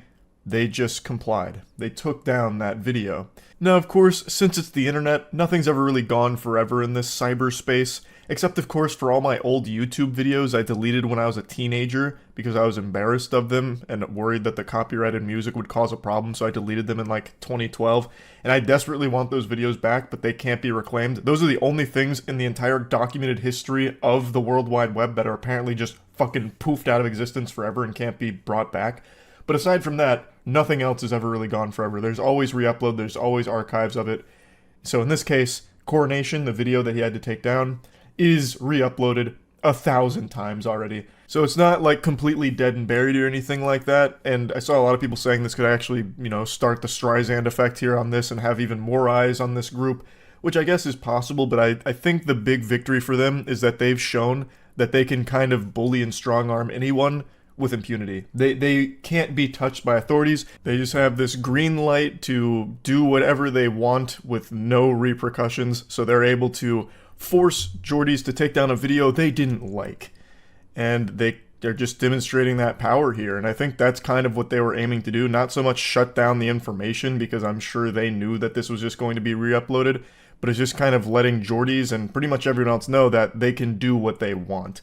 And it's very fucking scary, just how powerful they are. Being a real investigative journalist has to be one of the most dangerous things you can do. I've mentioned this a few times before, but this isn't like the only example of this happening to an investigative journalist. It just happens to be one of the few times that happens to be a YouTuber as well, so more people are made aware of what's going on. One of the biggest ones that I always go to is the Panama Papers, if any of you remember that. The Panama Papers were a massive deal for about a day, and then collectively the whole world stopped talking about it mysteriously, even though the Panama Papers were quite alarming. And one of the lead investigative journalists behind the Panama Papers released was actually killed in a car bomb, and nobody ever talked about it. I bet most of you didn't even know that. Anytime I bring that up, I'm met with question marks in my stream chat. Investigative journalism is a dangerous thing to get into. So I have nothing but the utmost respect for the ones that do take this on to try and help their community and keep everyone informed and safe and let everyone know what's going on, so that way people can be more aware. So what Jordy's and his team do, I think, is extremely important work, and they are very, very good at it. So it's just really upsetting to see them have to admit defeat at the hands of this corruption they've been fighting against. And it's downright shameful from the authorities in New South Wales for their refusal to do anything about this. But yeah, anyway, that's about it. See ya. It's no secret that journalism isn't as respected as it once was. It certainly doesn't have the pedigree that it used to. Most people find journalist to be synonymous with clown, and it's really not hard to see why in a lot of cases when even today you have major publications like the Wall Street Journal in particular, who I'm going to name and shame real quick, who are writing goofy dogshit articles that are just blatantly wrong and misleading about Sam Bankman-Fried. Sam Bankman-Fried was the head of FTX, the cryptocurrency empire with billions upon billions of dollars in it that collapsed overnight and is a blatant case of fraud. But for some reason, Wall Street Journal and other publications, but Wall Street Journal in particular, has been playing this game of hide Sam's cock in their mouth, and they've been writing articles like refusing to admit that it was fraud and making all kinds of weird excuses for it, like, oh, the reason FTX failed was actually because supporters lost confidence in Sam Bankman-Fried, or Sam Bankman-Fried was the world's most generous billionaire who had plans to save the world and now he can't since his empire collapsed. Playing the world's smallest violin for a fucking criminal, a fraud. It's so weird. And it's things like that that give journalism as a whole a very negative reputation. I know I've already spent quite a bit of time talking about this, but it's just infuriating. Oh, no, he's not a fraud. It's because he was too nice and too smart. We didn't see the vision, so it's actually our fault. You know, Sam Bankman-Fried's a goddamn angel. It's fucking sickening. And it leads to this stigma around journalism. But there are great journalists out there, and the one I want to talk about today is a journalist who is legitimately putting his life on the line in order to deliver extremely important stories to the public. And he's actually a YouTuber. His name is Friendly Jordies. He's a comedian who has, for the last couple of years, been very much delivering some of the hardest hitting journalism in all of Australia.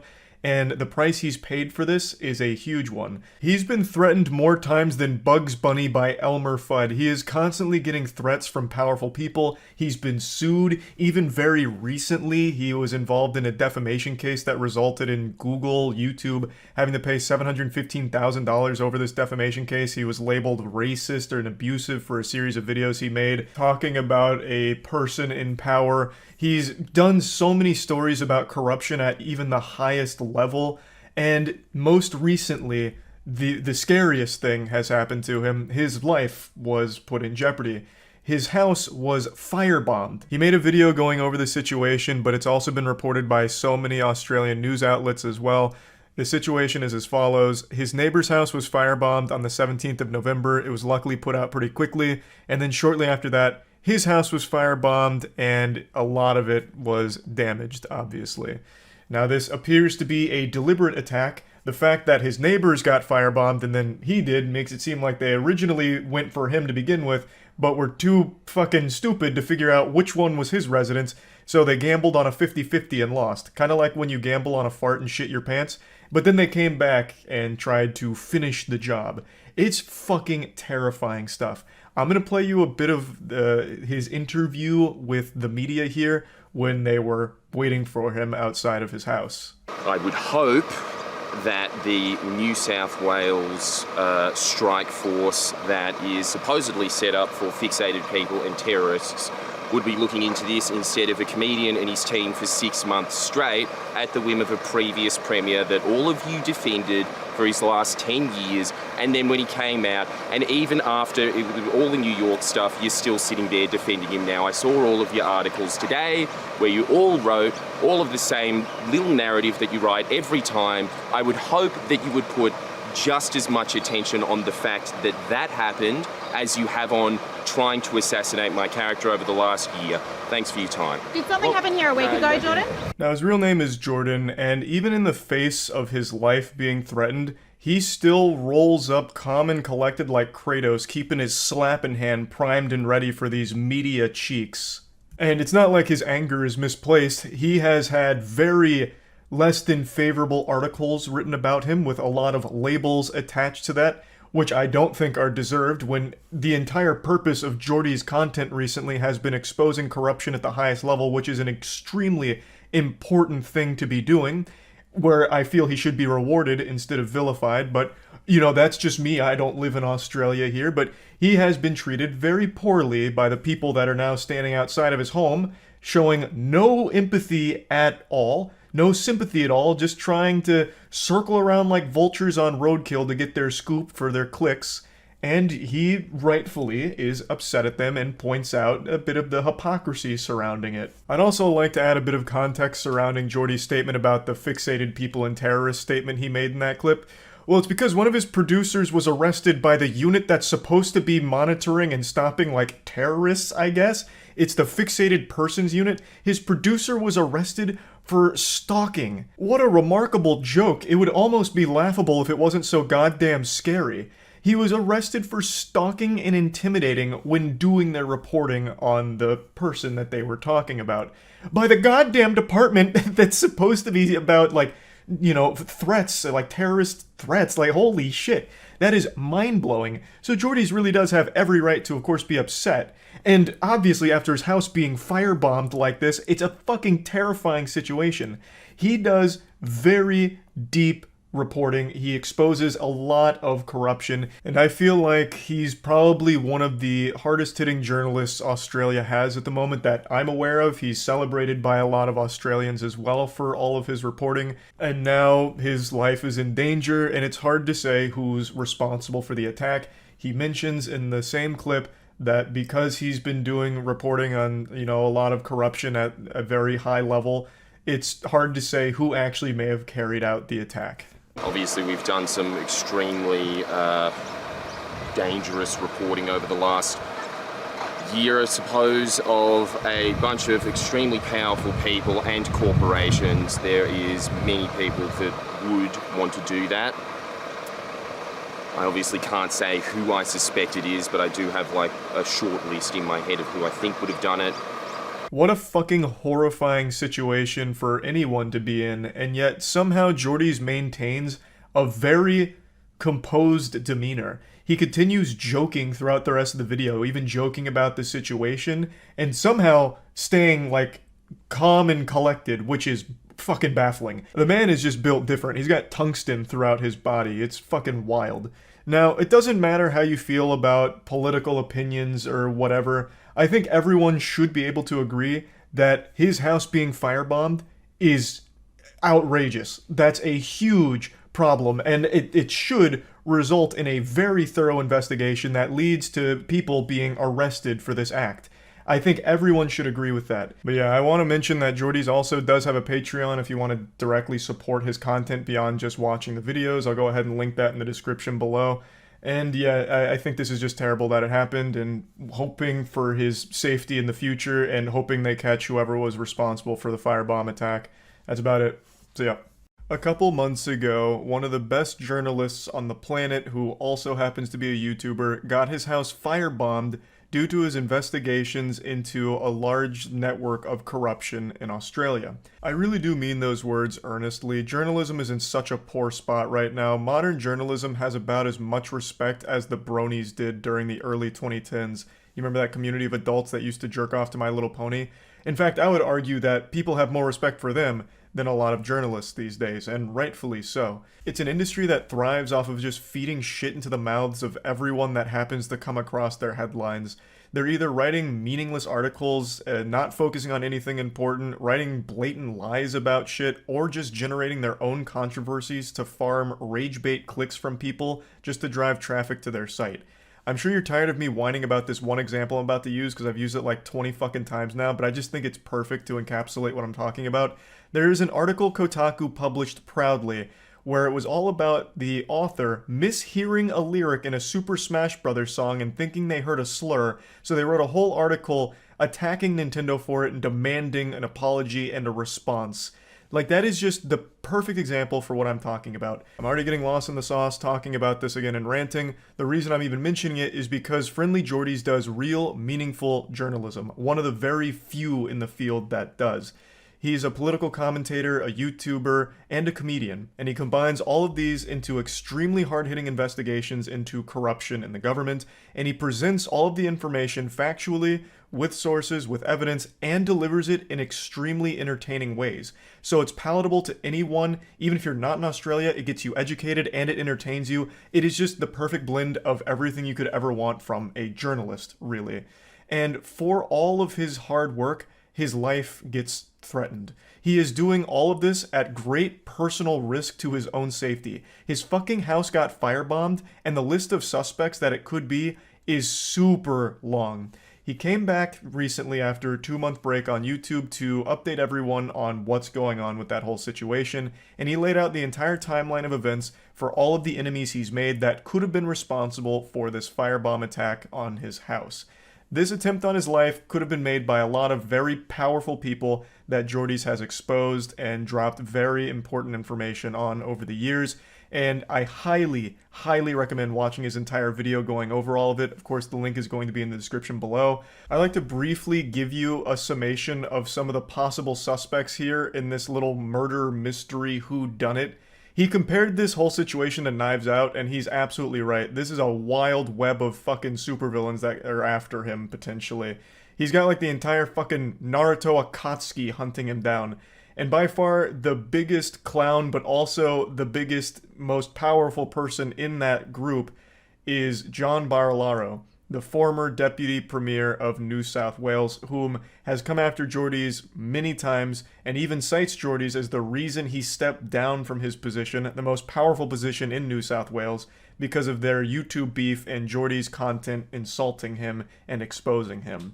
John Barilaro has some very scary connections that could have been used here that led to this whole situation, and Friendly Jordy's does highlight all of these possibilities. But of course, he's far from the only one. Jordy's has exposed corruption at every level, so the list of enemies is longer than the terms of service to signing up to iTunes. But I would like to highlight 2 others. One of them is an extremely powerful gambling company that Jordy's has talked about and dropped very important information regarding. And another one is an organized crime ring. I'm not going to go too in-depth on those 2 yet. I highly recommend you watch Jordy's video talking about why these are very possible suspects in this firebombing on his residence. But I would like to show you a few clips from the video, mainly ones that are poking fun at John Barilaro, going over the history between the two, and just kind of pointing and laughing at this absolute goober. But it is a very serious situation, and somehow Jordy's has unbreakable, indomitable spirit and will. Because even though his life has been threatened, and keep in mind, that firebombing, it was twice. At first, they firebombed his neighbor thinking it was his house, but when they realized it wasn't his house, they came back and fucking firebombed him again. So, his life, very real danger, and he still is making the decision to stay and fight against corruption. There is nothing more admirable or brave. Like, he is exactly what journalists should aspire to be. And he still somehow delivers content that is so entertaining and so good. I don't know how he does it without just like chewing on his fucking fingernails in fear every day. Absolute goddamn Australian hero. In what I now know was a premeditated attack that at best was intended to terrify me and at worst was intended to kill me. I would say it was probably intended to kill you. Like, throwing a firebomb at the house and actually setting the house on fire is less of like an intimidation tactic and more of an attempted murder, I would say. But I feel like in his position, he's got to be very careful with the words he chooses because he's constantly in the crosshairs of every single authority in Australia because he exposes so much corruption. But yeah, this is very much a step above an intimidation tactic. An intimidation tactic is if you had like someone come to your house dressed as a construction worker, but then it was actually a lawyer serving you like a fucking lawsuit. That's an intimidation tactic. This is some like hitman shit. The night that happened, I was supposed to be sleeping here. I didn't even have smoke alarms. So there's a very good chance that if I was, I could have ended up like the content you're watching right now. Fire. But I wasn't here because that week I was performing my live show in Melbourne and I forgot my keys while I was down there. So there, criminals outwitted. It reminds me of that quote. He's 2 steps ahead. Then the enemy certainly can't anticipate our future actions. So I was sleeping somewhere else that night. That's such a beautiful line too. That's always the cliche on how they beat like an overpowered villain in an anime or some shit who can see into the future. We'll have no plan and we'll wing it. Unpredictability is our best friend. Here, and it is too big of a jump to go from beating a cameraman in public to firebombing a house. That is a big jump, but you're also giving him a lot of credit here with beating a cameraman. This cameraman is fending off this overgrown baby with ease. Like, this is pretty sad for John Barilaro here. It's like that, like an older brother putting their hand on the head of the younger brother as he's throwing punches that are missing. And he's holding like a 30-pound camera on his shoulder. John Barilaro had this palatial, multi-million-dollar estate that he Airbnb'd as a side hustle to his other gig, being the leader of a state. This is the dumbest thing you could do, right? Like, especially since the other half of the time, it's not Airbnb, that's where he lives. So we thought, wouldn't it be good if we film a video on the history of all the shitty things he's done, but film it at that Airbnb? Because as you've probably gathered, or haven't because you're that dumb, I'm filming at your estate. And I want you to be the first to know that I f***ed in both your guest houses. Oh, Stooge, we tracked the video. It's coming from inside the I don't know if house. that's true or not, but Wouldn't that's such a fucking flex. This guy actually sounds unbelievably stupid. Like, legitimately, observably stupid. I am believing 100% that his feelings got hurt because Friendly Jordies made fun of him, and he probably cried. Like, he actually probably did cry and then resigned. That's crazy. They came on his pillows. Yeah, maybe. I mean, again, I wasn't there to watch him have sex and pound cheeks at John Barilaro's Airbnb or anything. I'm just going to take his word for it. And even if he didn't, he planted the seed of doubt in his head forever now. The guy that makes fun of him also fucked in his beds. So either way, that's a W. John was demanding the police conduct a bug sweep of the property. Something that would cost the taxpayers $10 And a blacklight, despite please. the fact we We need to paid know if he almost actually that fucked much here. to stay at the property. Just imagine how stupid and entitled it is to be deputy premier and lease one of your primary residences out to anyone. I never considered doing this before, but say a property developer wants a favor, they could very easily get material to blackmail you. Hey, I want to pop in here real quick once again to drive home the absolute insanity of this situation. John Barilaro, the most powerful man in New South Wales, was listing his actual primary estate as an Airbnb when he wasn't staying there. That is levels of stupid that not even Saints Row was able to tickle. John Barilaro has the brain of a child still struggling to fit a square into a square hole. I don't know what could have even led to him believing that was a decent idea at all. Like, maybe it's 30, 40 years of eating paint chips and boofing asbestos. Like, I don't know. Like, how he could have thought in his position that listing his actual residency as an Airbnb was smart. As Jordy's does list, there was a lot worse shit that could have come from this. Shit could have been planted in his estate that would have got him in huge legal trouble, blackmail, it could have been bugged. Like, there was so much that could have happened here because he lists it as a fucking Airbnb. Honestly, John's lucky Jordy's was the one to do this because it could have been so much worse. He got off easy by the only thing scandalous happening in his estate was Jordy's slamming ham in his bed. Like, he could have found himself in much, much, much bigger trouble.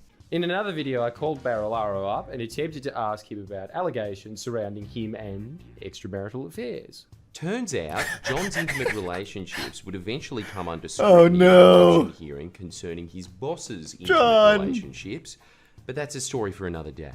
I didn't know this at the time, but these videos caused John's office to contact the New South Wales Police Force just days after their release, specifically the Counter-Terrorism and Special Tactics Command. God, what a flex. You grilled a man's cheeks so hard that he called in the Counter-Terrorism and Special Tactics Command. Fucking Jack Bauer had to be put on your case because you bullied this guy's feelings so hard. Jesus Christ. Now I think he fucked someone that's not his wife. Now, I mean, I know nothing about him or the case, but now because he called in fucking CTU, the Counterterrorism Unit, now I think he absolutely cheated on his wife. He went too hard to prove he didn't. Now I feel like he's covering something up. You see, you gotta, there's a fine line between, like, a proper response and an overkill. And when you reach overkill, you're basically already guilty. Oh no, John. The defamation lawyers draft up this absolutely He's a prime schizophrenic messiah. letter detailing all of John's grievances with the videos I made, including that I called him a greasy little scrotum. He needed That to was clear too the far. record on that one. Let everyone know that's not true.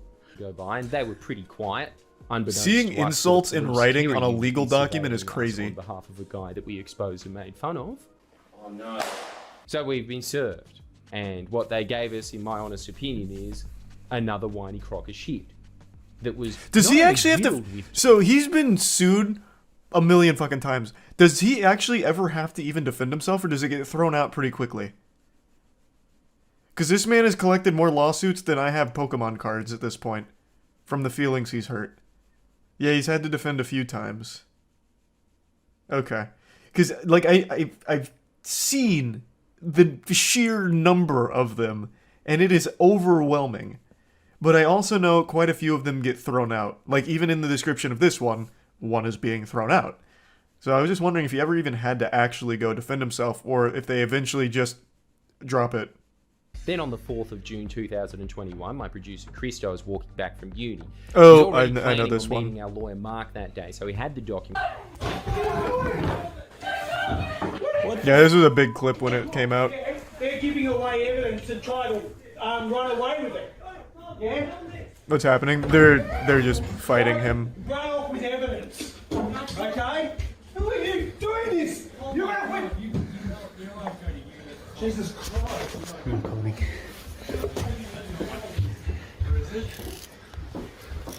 Film this. Man. Make What sure the you don't film it.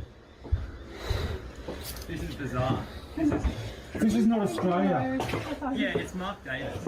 Christo was arrested by the Terror Police, specifically the Fixated Persons Unit, charged with 4 counts of stalking and intimidation. So we're now facing criminal charges and a defamation suit. The guy looks like he well, I mean, in defense of John Barilaro, he literally did kind of get cucked by extension.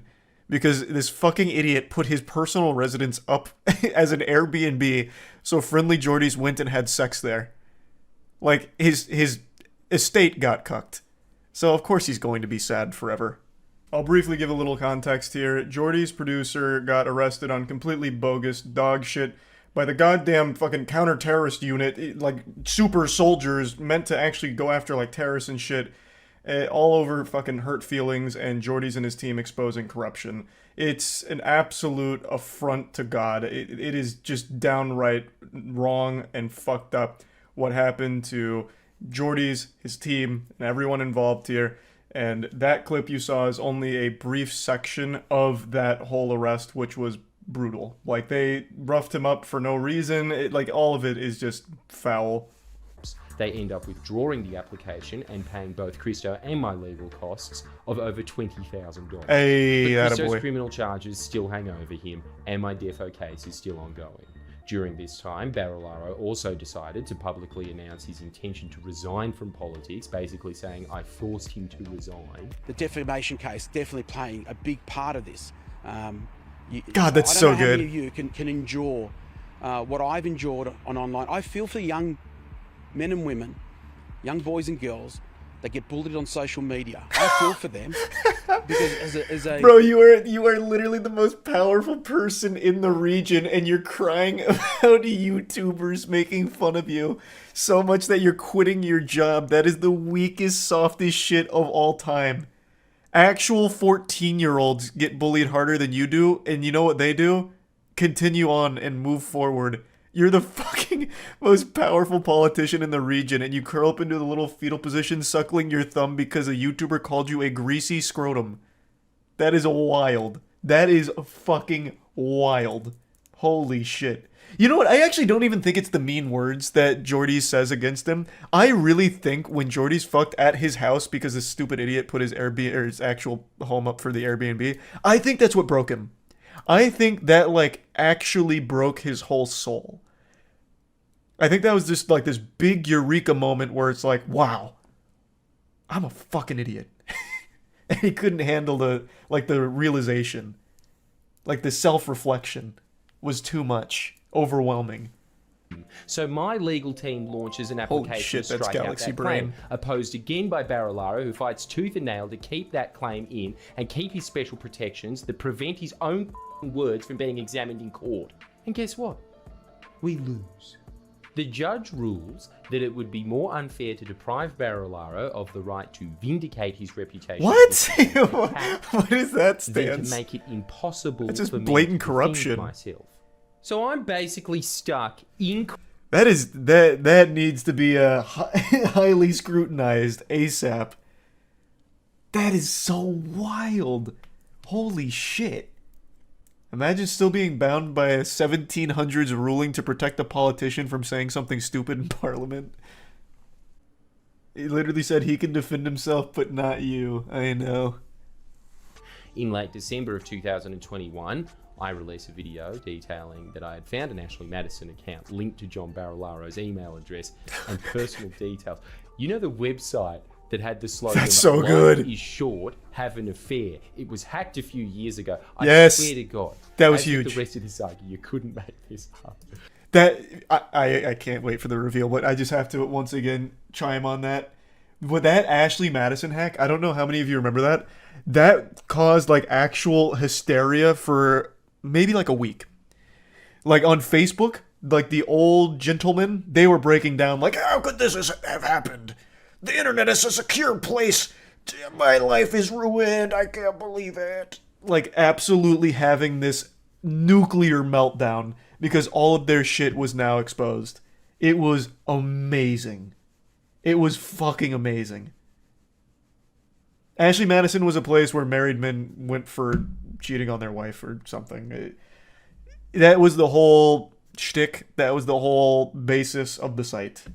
Him because when cameramen went to film him one night regarding this scandal, this happened. I wonder if that was the woman he met on Ashley Madison or if it was his wife. There's really no telling. Oh, this is the cameraman.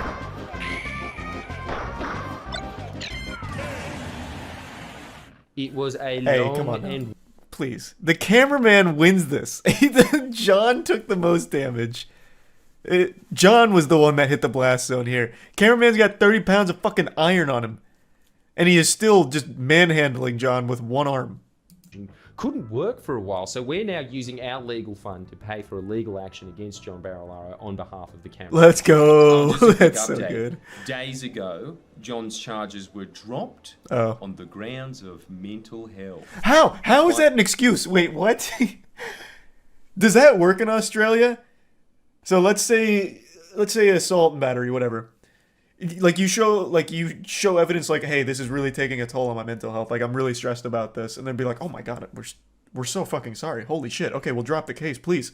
Take all the time you need to recover from the mental burden of this whole ordeal. Oh my god, wow. Is that just like something you can actually do? Like obviously assault charges are going to be mentally draining, especially to the super sensitive goofball Barilaro. But is that a real defense? Like, if my mental health is suffering from this, please drop it. And they'll be like, oh, yes. Well, now that you've said that. It's like in Pirates of the Caribbean with parlay. If you shout parlay, they just have to stop everything. No, not a thing. He's just super corrupt. Okay, thank God. I'm happy to hear that. Well, I mean, I'm not happy to hear about the corruption, but I'm glad to hear this is like a real tactic you can employ. Executive Director of large Sydney property development company Coronation Property Co. In August last year, we released an investigation into this developer, which detailed never before published links between them and one of the most violent crime organisations in all of Australian history, the Alameddine crime family, who are in no way suspects in the firebombing. No, not them. I'm sure they all have very credible alibis. Wow, that's we terrifying. Revealed that Andy DeHaas, the now former enough for Clubs New South Wales to bring a private prosecution against Troy and I. So now I've made even more enemies. The gambling lobby and anyone that would use them to launder money. And Clubs New South Wales rejected him. By the way, this came out on the same day John was saying in court that he was too mentally ill to face his assault charges, but well enough to run Clubs New South Wales, one of the most scrutinised jobs in the country right now. Well, the thing is, like, assault charges are a scary thing. That's like a mental ewy. Like, that's yucky. Like, that doesn't make me feel good. But being in charge of a massive gambling company, that's a yippee kind of feeling. Like, that's two very different sides of, like, the mental spectrum here. So I can totally understand him not wanting to go to court to face the assault charges. That is very stressful. This is pleasure. This is fun. So I get it. I get it, John. To have me thrown in jail, the 7th richest man in Australia threatening to sue me, numerous other property developers and dodgy bears. I have a longer enemies list than Richard Nixon, so despite having my suspicions, I'm still not completely sure as to who done it. But enough of listing enemies, it's now time for my friends list. First of all, sorry to my neighbours and landlord, and future apology to whoever finds my corpse. It's going to be messy. I'm not going down without a fight. Big thank you, boy. That's like actually fucking terrifying. Like, he's making light of it, but the enemies that he has listed here are actually fucking horrifying. Like, I can't believe he's still staying in Australia, honestly. I really can't. So, for those that don't remember the situation, I'll quickly let you know. His house got firebombed, but it was actually the second attempt. So they initially firebombed his fucking neighbors, thinking it was his house. And then when they realized it wasn't his house that they fucking firebombed, they came back to try and finish the job. And like he mentioned, the house didn't even have smoke alarms, so like he literally probably would have just died if he was actually home at the time. Because it would have been when he was asleep. And the enemies he's listed here and their connections are very serious.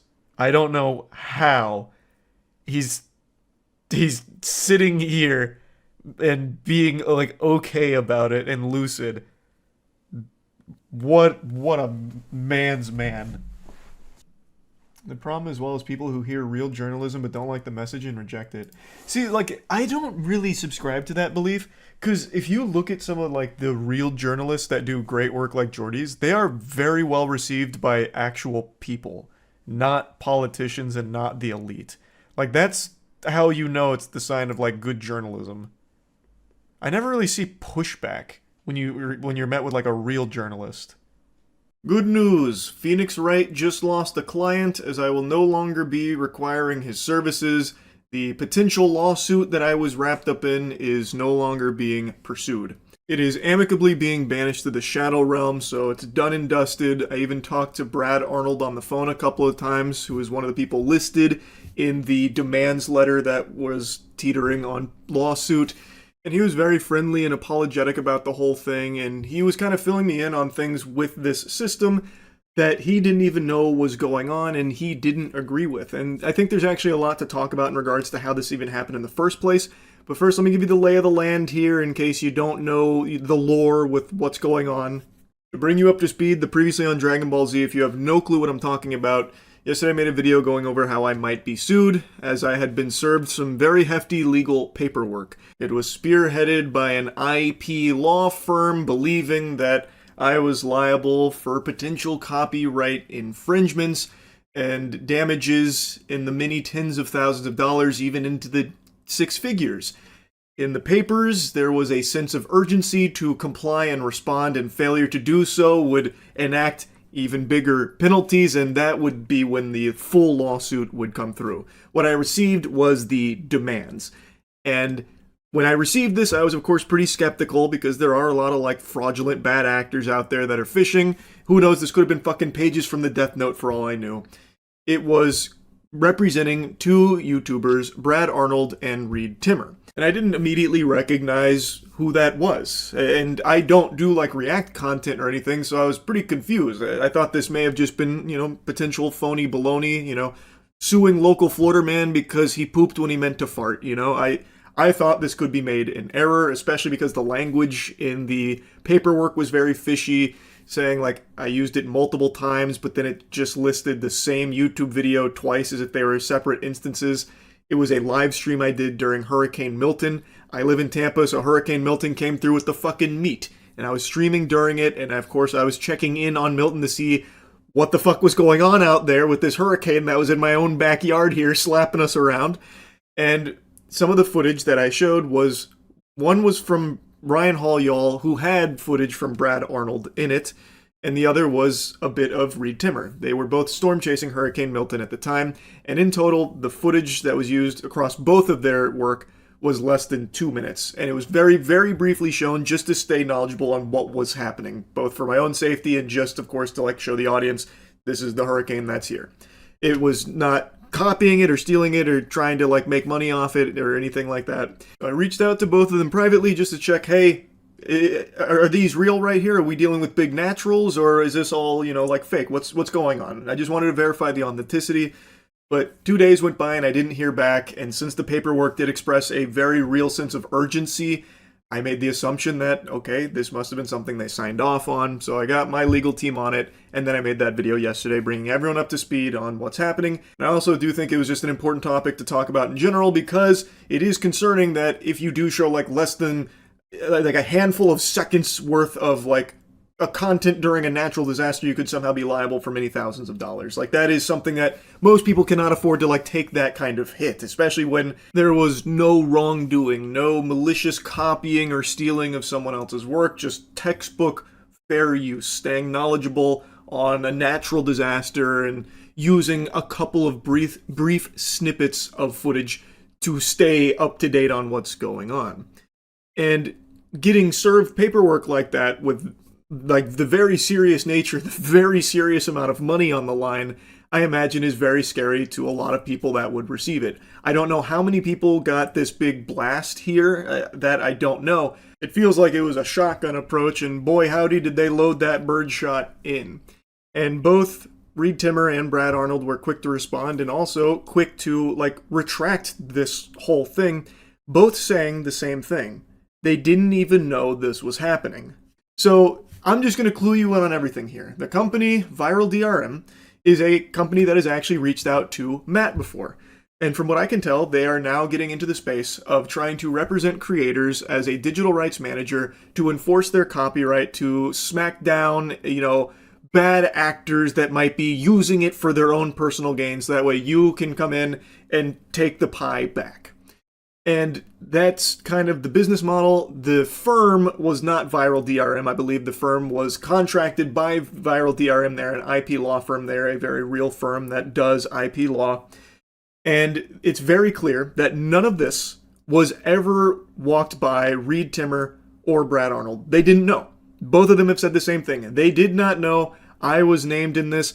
And Brad Arnold went a step further, saying he doesn't know when they even send this out to others that are using it. That has now come to his attention now.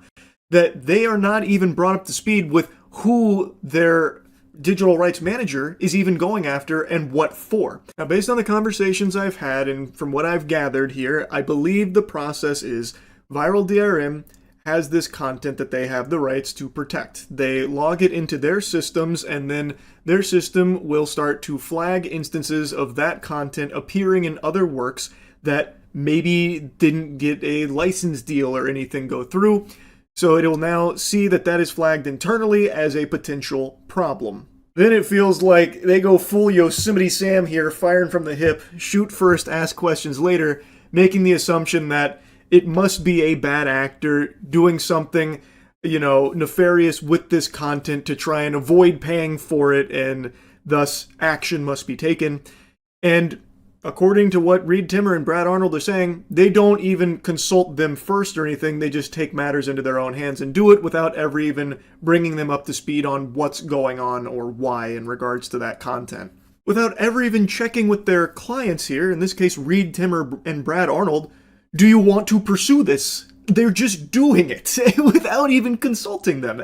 And it's something that Brad Arnold mentioned is pretty disturbing to him that needs to change. So he's already trying to like get a handle on that so this doesn't happen to other creators or other people going forward, because it is an issue.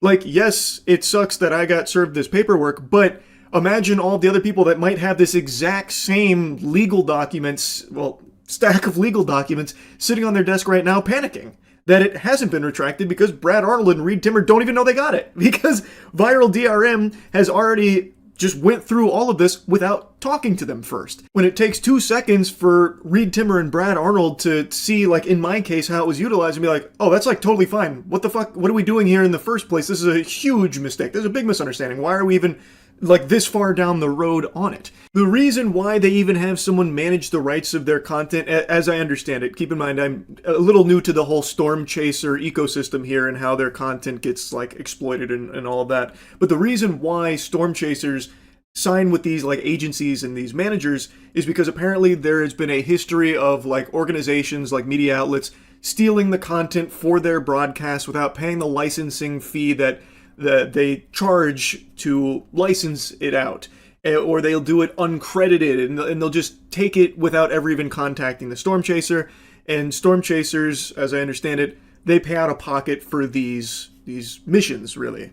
So they have these managers manage the rights of it, so that way that doesn't happen. So if a media outlet comes in, takes the content without paying them, well, it now gets flagged internally, so now they can reach out and try and get that money that they are owed for the work.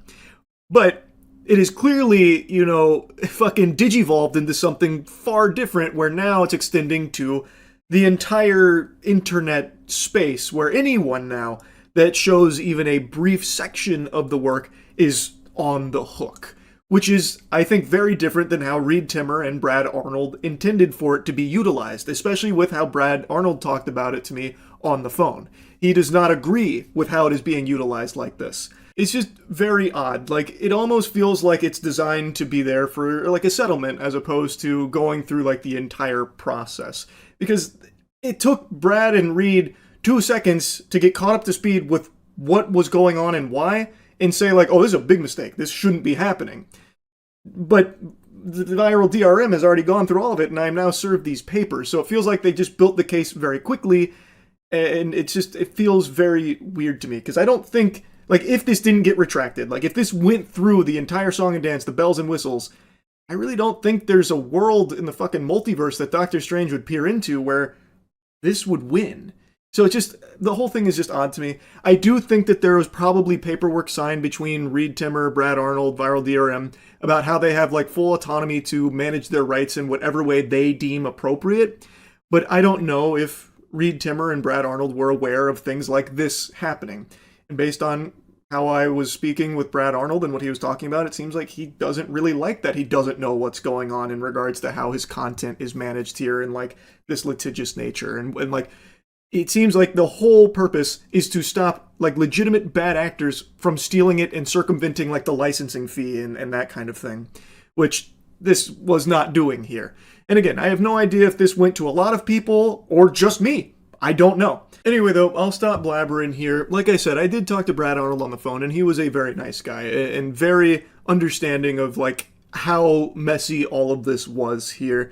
So, and like I said in the last video, there's no ill will here from my end towards Reed Timmer or Brad Arnold for this. I appreciate it being handled so quickly here, and I've got my fingers crossed, really hoping that if others do have this, it can be actually looked at from all parties here to see, is it a mistake like it was in this case here. So hopefully all of this can be, you know, more buttoned up and better in the future, so it can actually be used to protect their content from people that are actually trying to steal it, rip them off, and that kind of thing.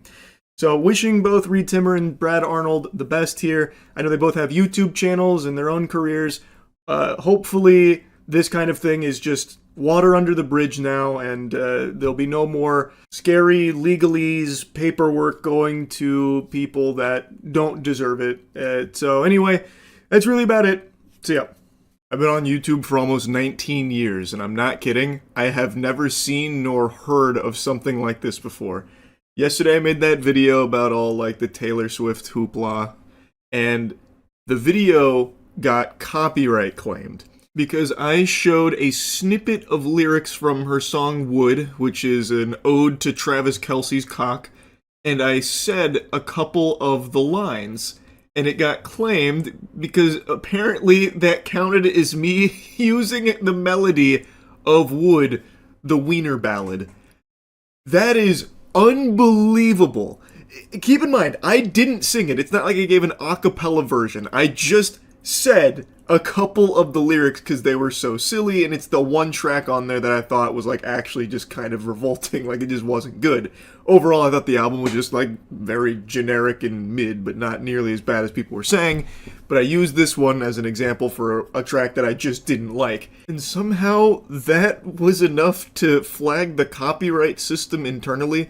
Now, it's not like a strike or anything, it's not the biggest deal in the world, but I just found this so fascinating that now we split revenue on that video because I said some of the lines. Again, I didn't even sing it.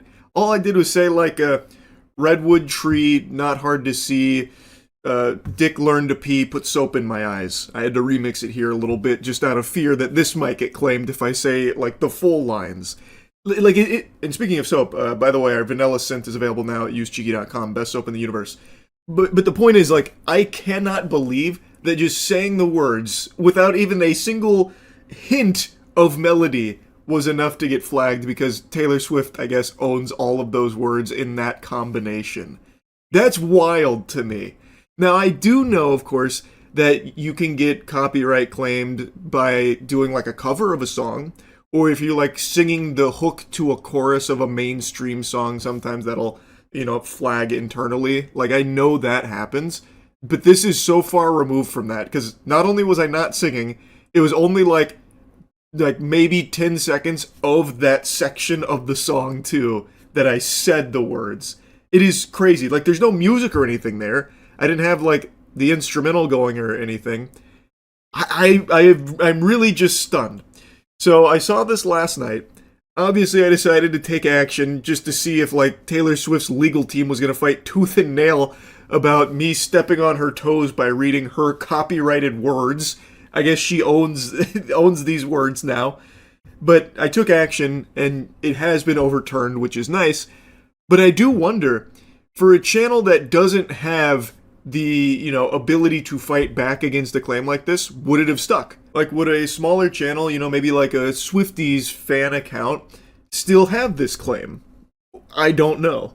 I'm just surprised that it was even allowed in the first place. Since when are words forbidden to use because an artist used them in their songs?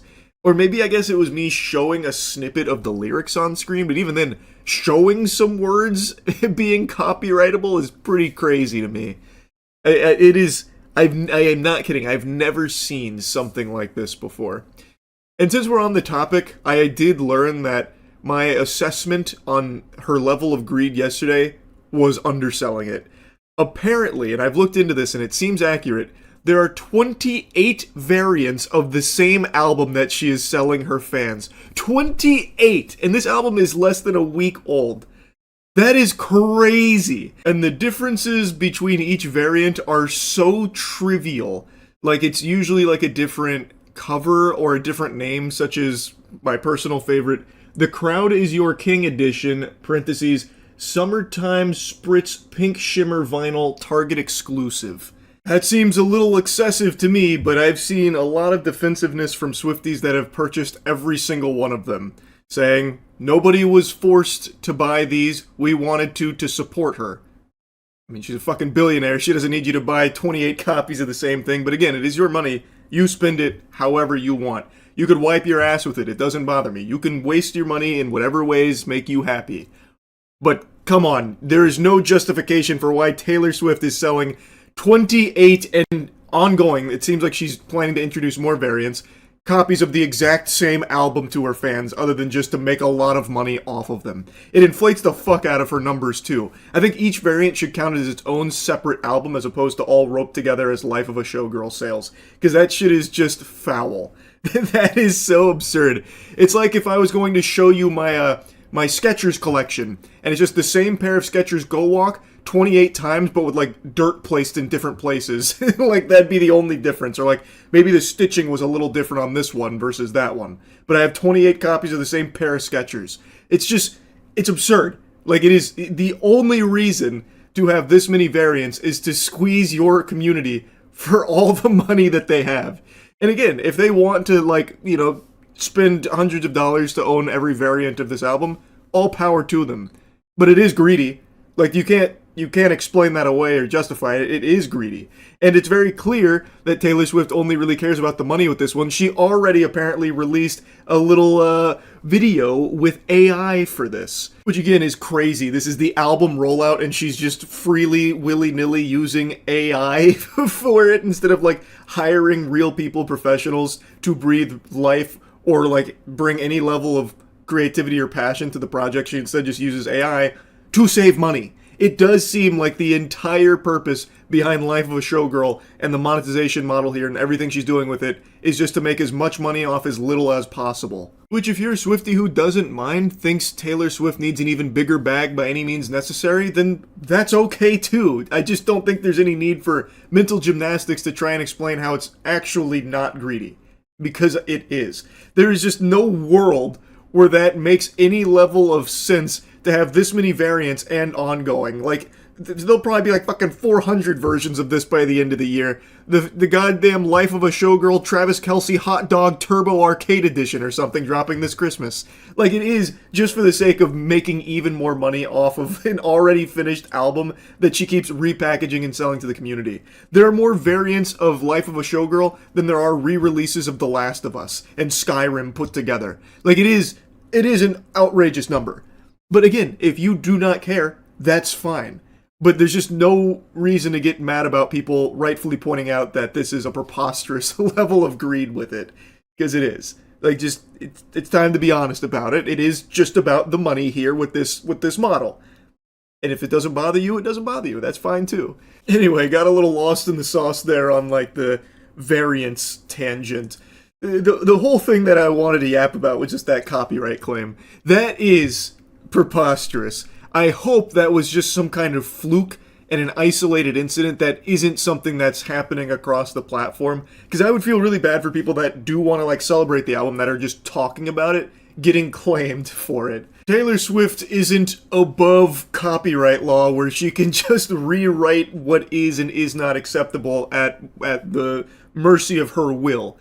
You can talk about the songs, you can show lyrics, and boy howdy, if you can believe this, you can even say the words that she uses in her songs, or rather, you should be able to. Again, I wasn't doing an a cappella cover of Wood or anything, like there is no melodies that she owns that she can claim by me just saying the words.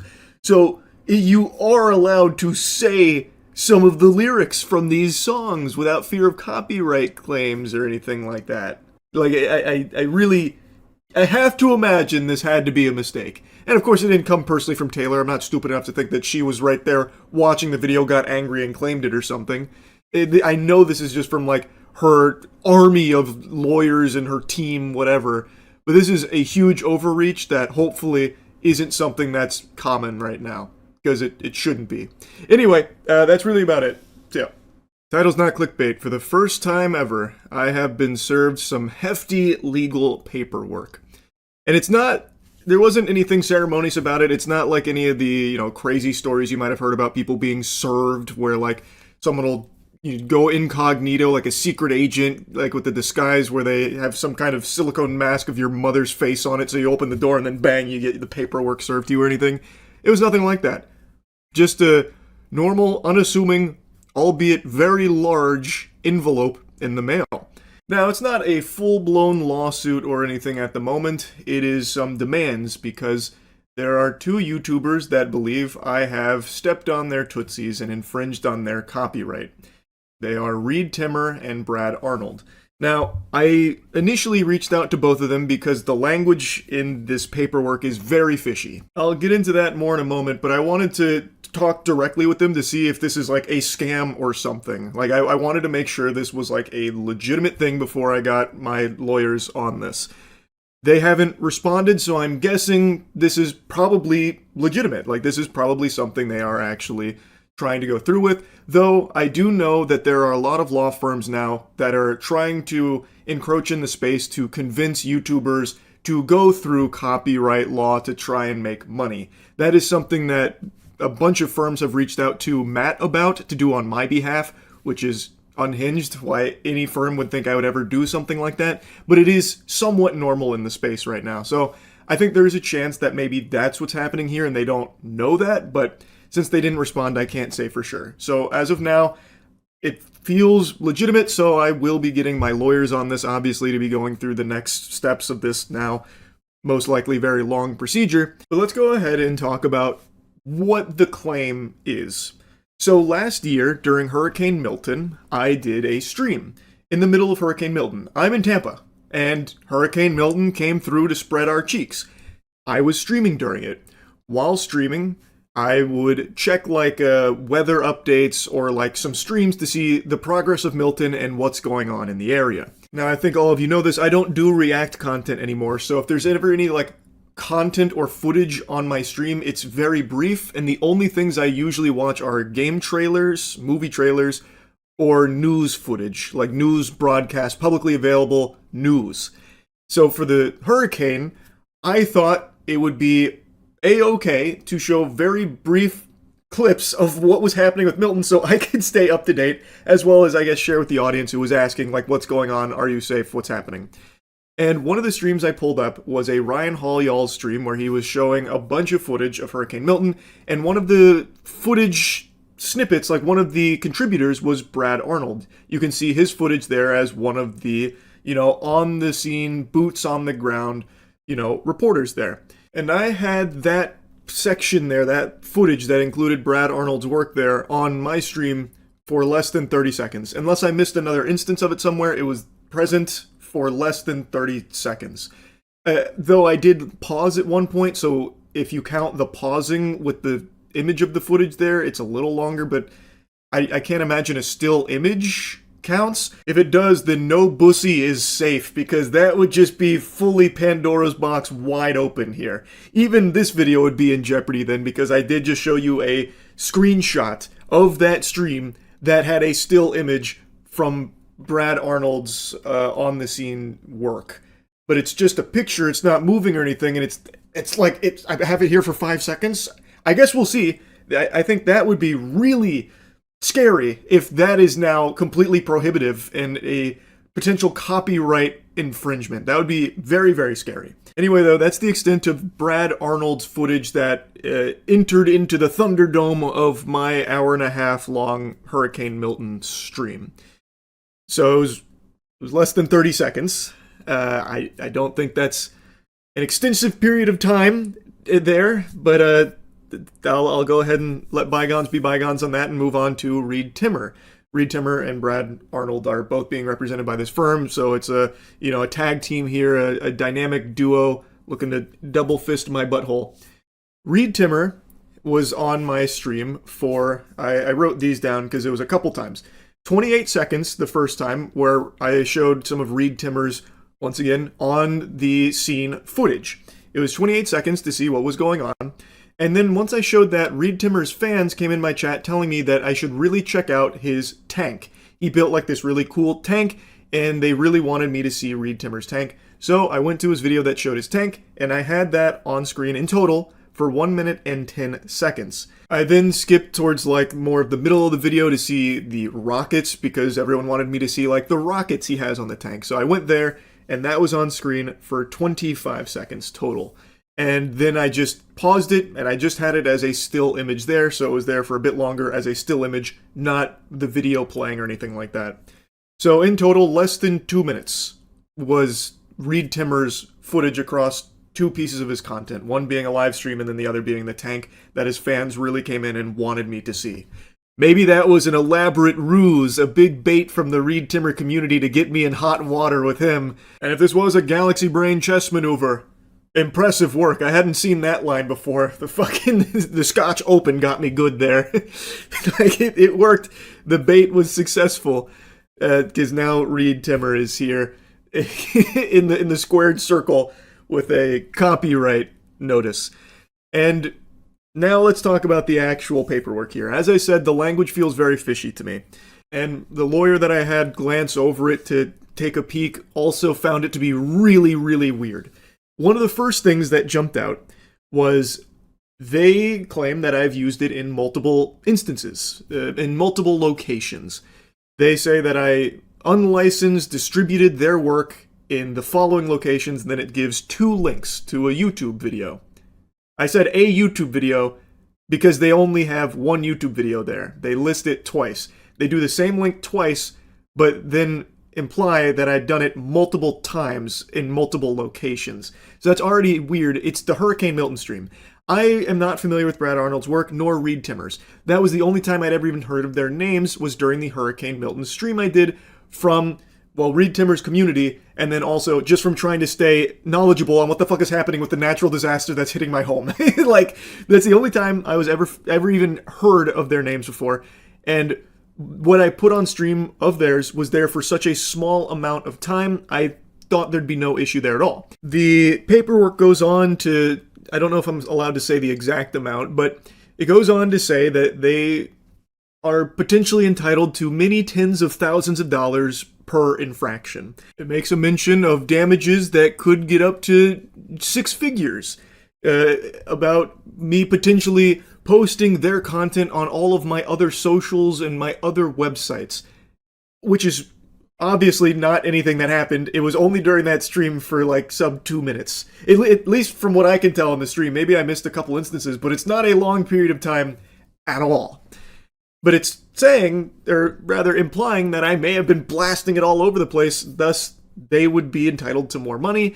And then it says things like, in order to comply, I would need to explain where and how I obtained their client's work to copy it.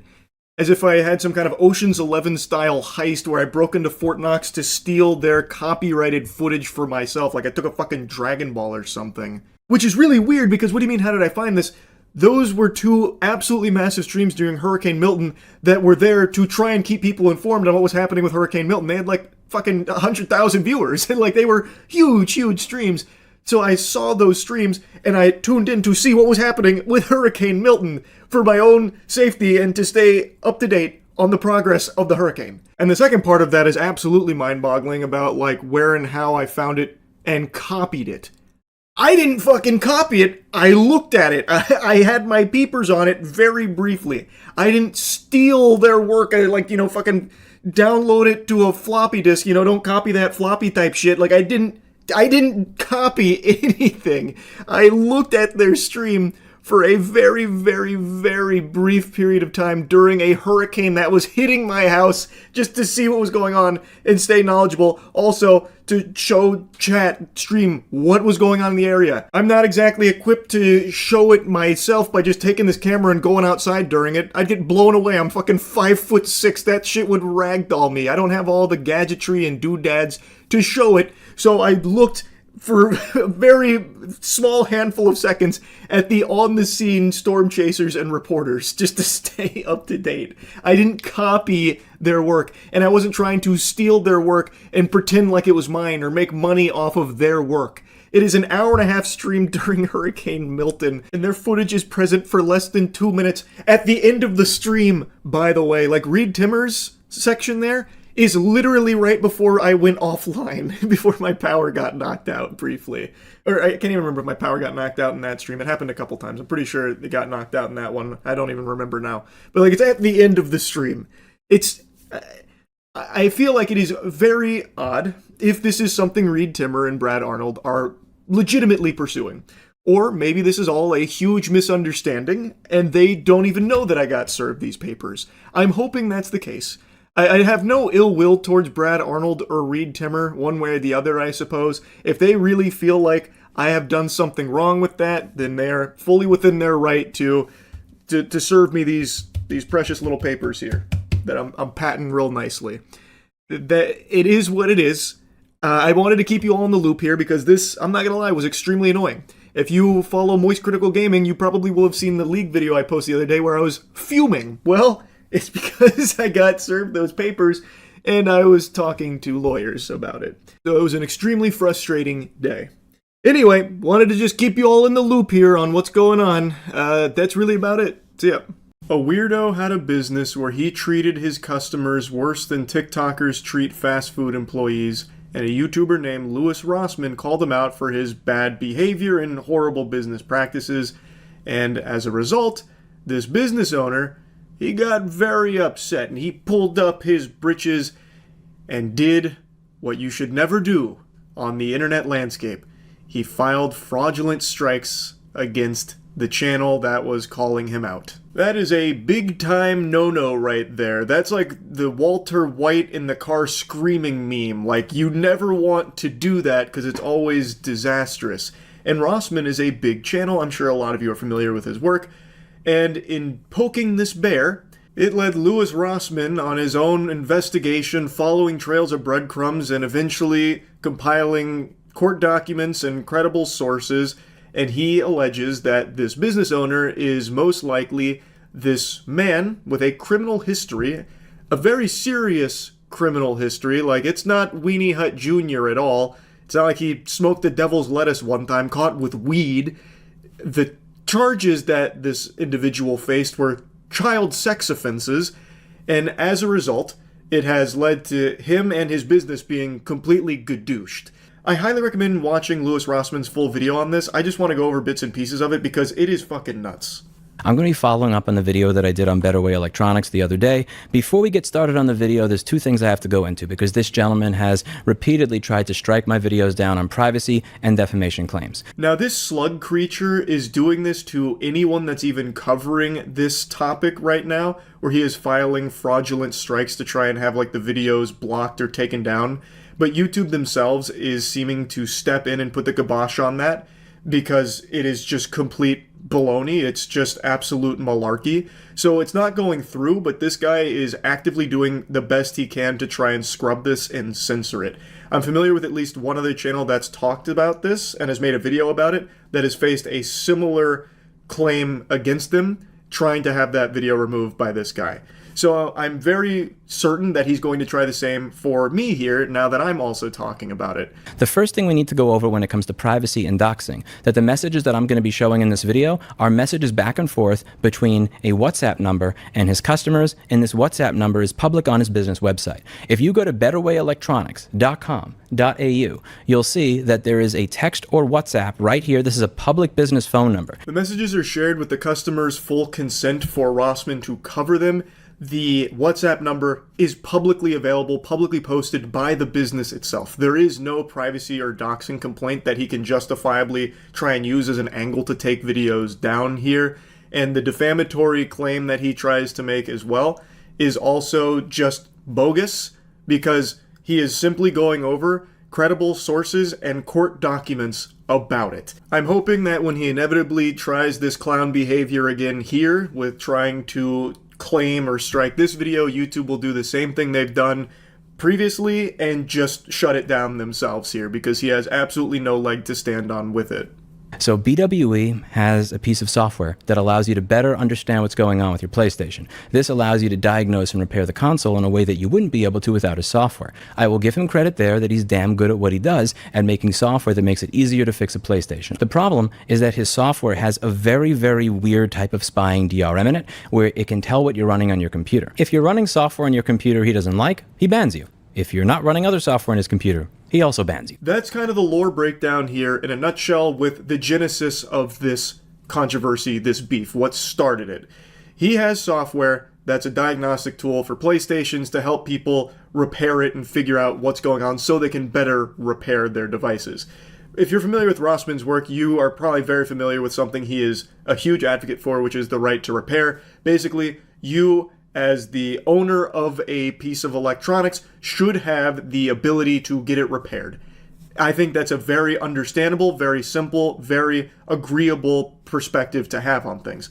So this guy had a piece of software that would help users better do that and help businesses repair these things as well. It was a good piece of software, but he had a really scummy thing slid in there, a little poison, where it would be spying on its users, and if they had software that they were running or not running, he would ban them. Basically, this guy would be some kind of like power-tripping asshole, delusional maniac weirdo that would just like ban people and then berate them. Like, you're gonna see some messages here in a moment. It is just fucking baffling behavior. Rossman called it out, and for 13 months, he didn't change his ways. Instead, he then tried to take down Rossman's video, which of course harms his channel. This guy never issued any refunds to the people that he wrongfully banned, so Rossmann again talked about it because now this guy is actively trying to harm him, and it's led to all of this. So now let's get into a couple of the messages. Uber Micro Repairs asks, any reason for the license to be revoked? BWE links to the terms and conditions, without saying which term. Uber Micro asks, please point out the one that I have allegedly broken. BWE says, please read it before asking me to read it for you. Though given you've accepted it, you've surely read it. I'm not a mind reader. Please enlighten me on the terms you think I have broken. As far as I'm aware, I did nothing wrong. That software was last used on February 15, 2025, and since that day, the laptop was on my shelf with a dead battery. So again, please let me know what I did wrong. BW responds, then no loss? So he's implying that because Uber Micro has not used this software in 2 or 3 months, that there's no loss if his access to it is revoked. Hey pal, you just blow in from Stupid Town? Rossmann then illustrates just how outlandish that whole idea is, where he talks about how, like, the speaker he has next to him, his Axiom speaker, he hasn't plugged in a month because he's currently using different speakers down there. But imagine if the owners of Axiom came over, took the speaker back, stole it from him, and then said, well, you weren't using it right now anyway, so then no loss. That's ridiculous, right? Well, that's exactly the same case here. He bans him, revokes his access to it because he wasn't using it enough for this guy's liking. That's unhinged. That's crazy. End of conversation. I honestly have no interest in talking to someone as disgusting as yourself. Please stop talking to me. Thanks. This is not how somebody who is emotionally and mentally healthy responds to a customer. Don't ban customers because of this. He continues to argue with this customer who's been wrongfully banned for the pettiest reason imaginable. It is just, it's unhinged. It is. And it goes on for a while. I'll only show you one more excerpt from another example Rossmann provides, but there is a long history of BWE's owner here being this douchebag to customers and banning people without a real reason. He's asking for photo ID from the customer. The customer doesn't send photo ID, but he responds with a photo of his receipt. BWE makes fun of him and berates him and says, so wait, when you're driving and a cop pulls you over, you show him this? The customer responds, it's a business credit card in my father-in-law's name. I'm not asking him for a copy of his ID.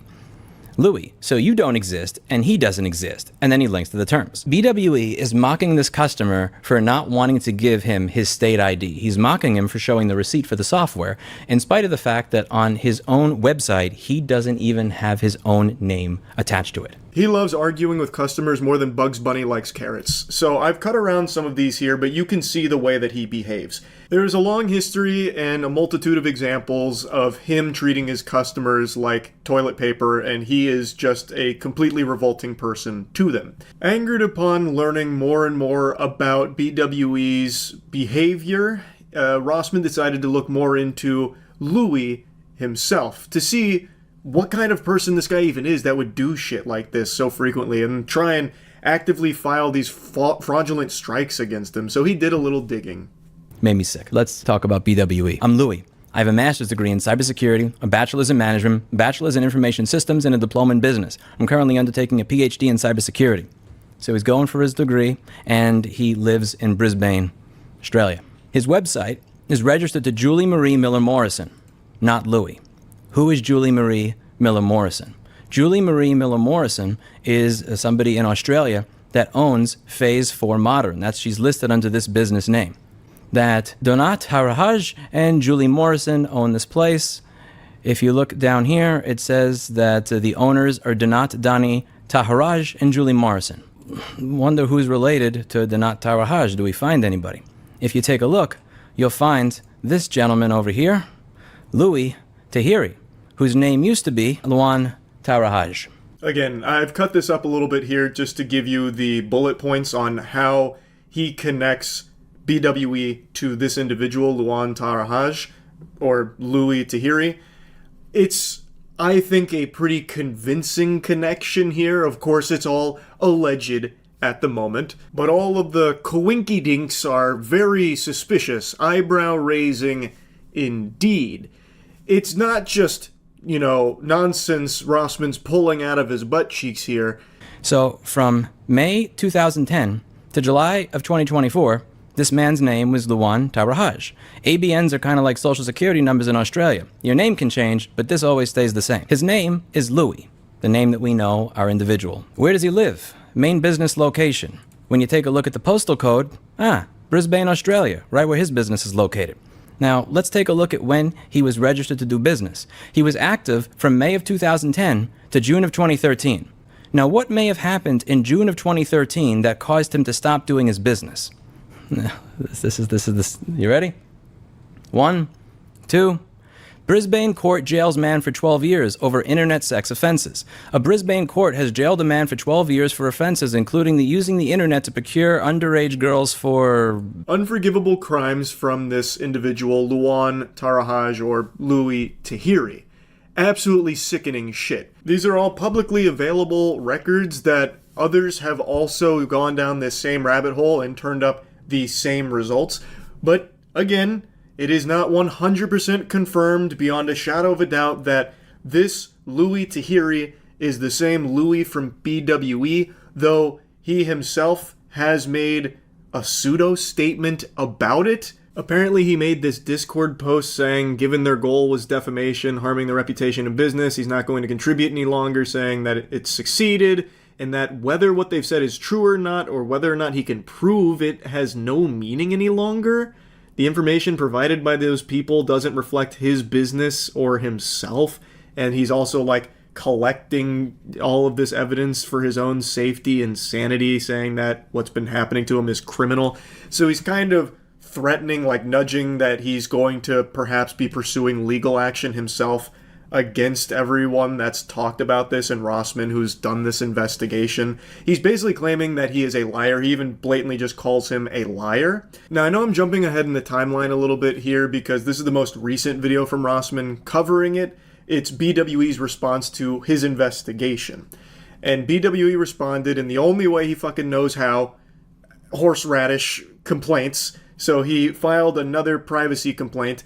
And Rossman points out that the times there include that Brisbane arrest of that individual who was sentenced to 12 years for the child sex offenses.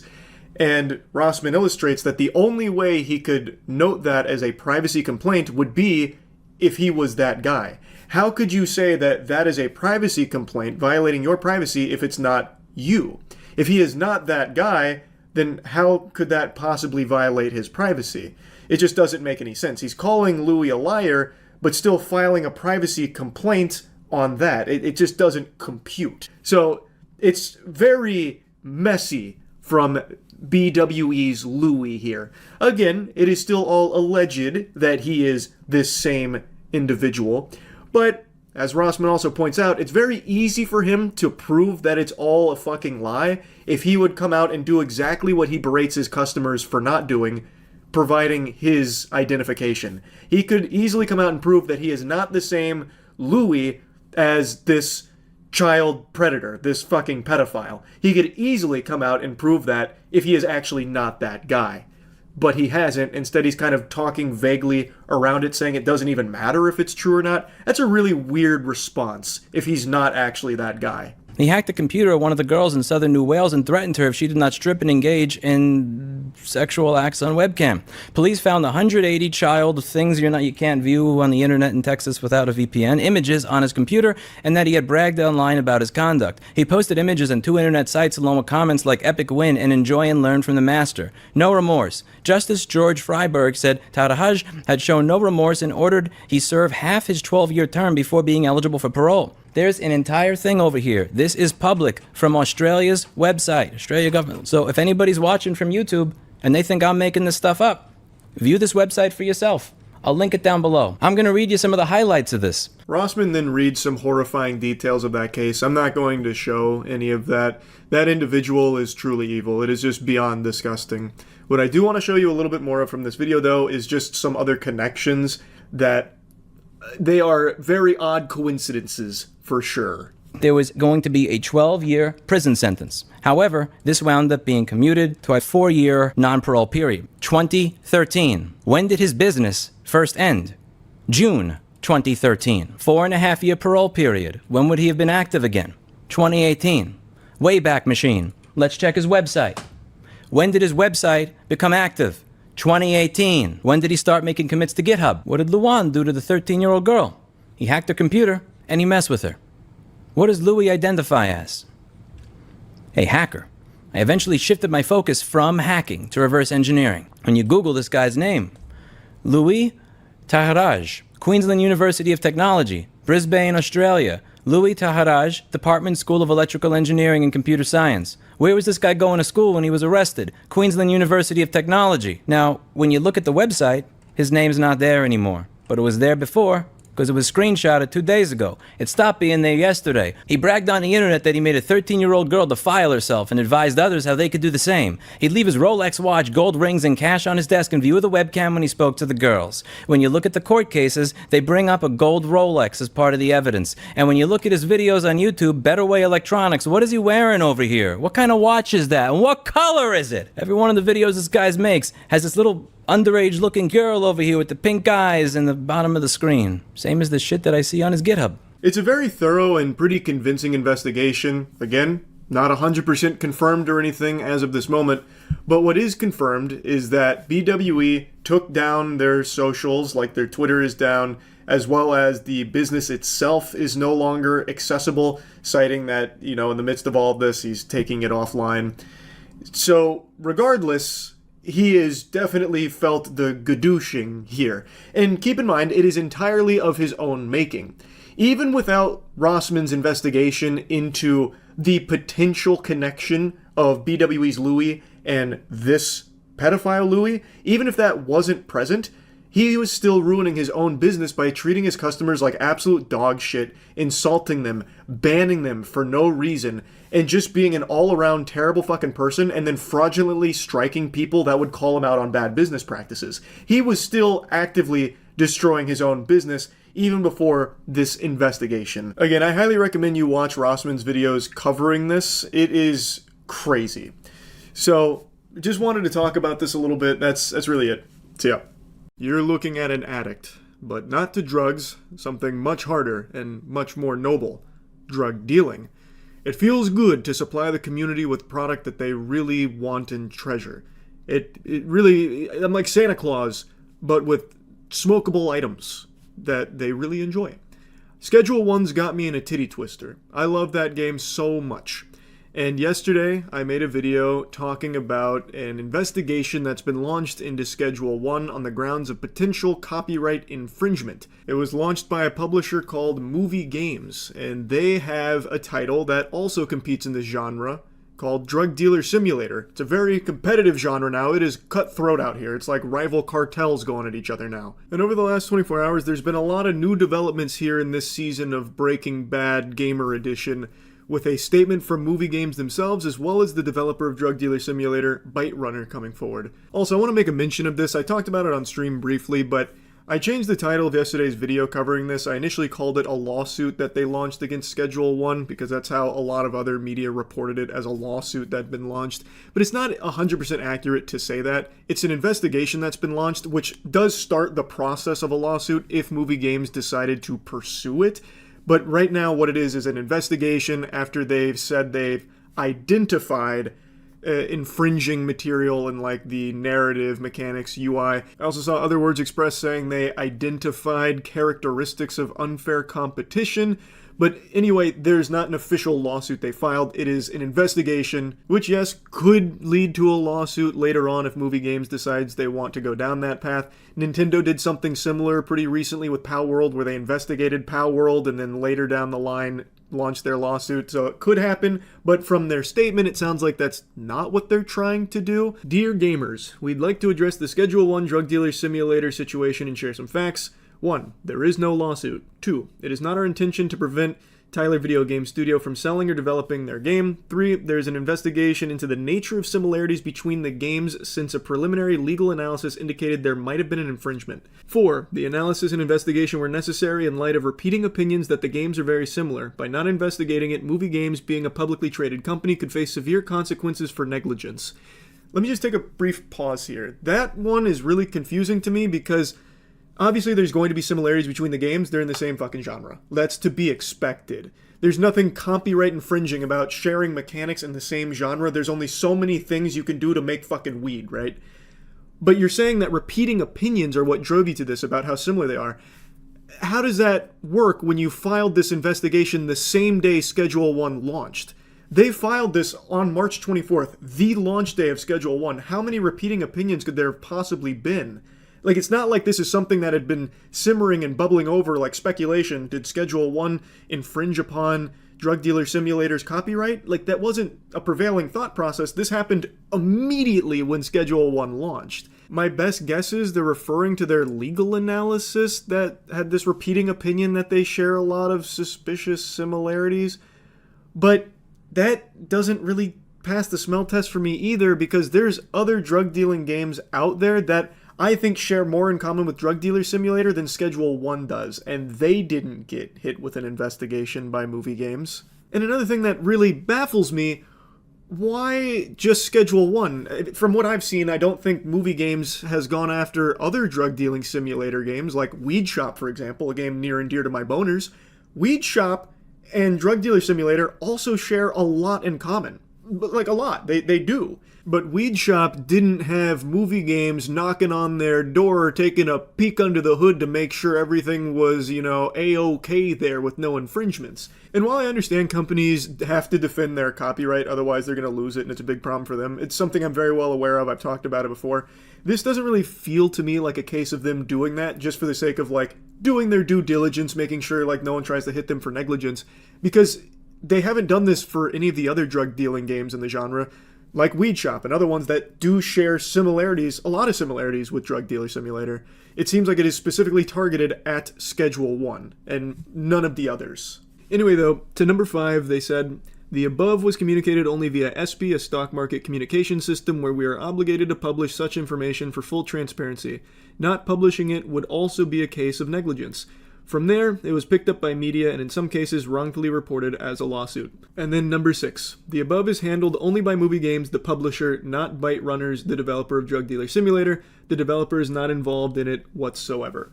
There's no ill will towards Tyler. We even emailed them best wishes shortly before the release when the game was already huge, but before the investigation was deemed necessary. However, we are obligated to perform this investigation, act accordingly to the scope of the infringements if it's confirmed, and inform the public about it via SP. So, there's quite a bit I want to say here. So number 1, they're 100% right on. There is no lawsuit. They have not filed a lawsuit. It is an investigation. Could lead to a lawsuit if they choose to, and that's something they mentioned at the end. They might go down that path, or maybe they'll ask Tyler to change certain things about the game. Who's to say? But there is no lawsuit. That is correct. But my 2 cents, this really does feel like they are trying to find some wiggle room, some ground to stand on for action against Schedule 1 in some capacity. I think number 2, they're probably absolutely right about that. They're not trying to have it, get taken down or have Tyler not be able to sell it or anything. Probably not going that route. I think they're trying to look for some kind of middle ground of you change these things or you infringed upon this copyright, so here's, a price you'll have to pay for that. So something in that realm is more what I think the goal is, because this doesn't feel like just normal routine, business as usual here, because they haven't done it for other drug dealing games that share plenty of similarities with Drug Dealer Simulator. But what I really want to make a mention of here is that the tone of this is far more friendly than the investigation seems. This seems like they're trying to just, hey, we love Tyler and what he's done with Schedule 1. We just had to investigate because we're a publicly traded company and we want to make sure everyone knows that we're doing our due diligence. There's no negligence here. We're making sure it's just, some coinkydinks. We're in the same genre. It's just going to be a couple of little similarities, but nothing infringing or anything. That's kind of how it comes across here. But in the investigation, they have kind of a different tone to it. Instead of saying, we're just checking things out to make sure, they explicitly use the word identified. In 2 instances that I can find on the investigation report, there has been a mention of they identified unfair acts of competition, and that they have identified several elements that were used that infringed on their copyrights, like in story, mechanics, and UI. That's very different than just saying, hey, we're just checking things out. Hey, we're just doing a little perusal here. Maybe it's a mistranslation. I think that's definitely possible here from the initial reports. But when you say things like you have identified the unfair acts of competition, you have identified several elements that were protected by copyright, that's already saying you have found things that you believe there is an issue with. And now you are investigating further in case there's more or to analyze the extent of it. Whereas in the statement, they portray it as though this is just something they need to do as a publicly traded company because there's similarities and they want to ensure there's no copyright infringement. They talk about how there may be copyright infringement, so they just needed to check and make sure. Whereas in the investigation report, they do explicitly say that they identified the usage of several things that were protected by copyright. So, like, to me, that's just a little contradictory. I think that conflicts a little bit there. Now, again, it could be a mistranslation. I do think that's definitely possible. We'll have to wait and see what shakes out from all of this. But there just is a difference to them saying, oh, we just do this because these games are really similar. We want to make sure everything's okay.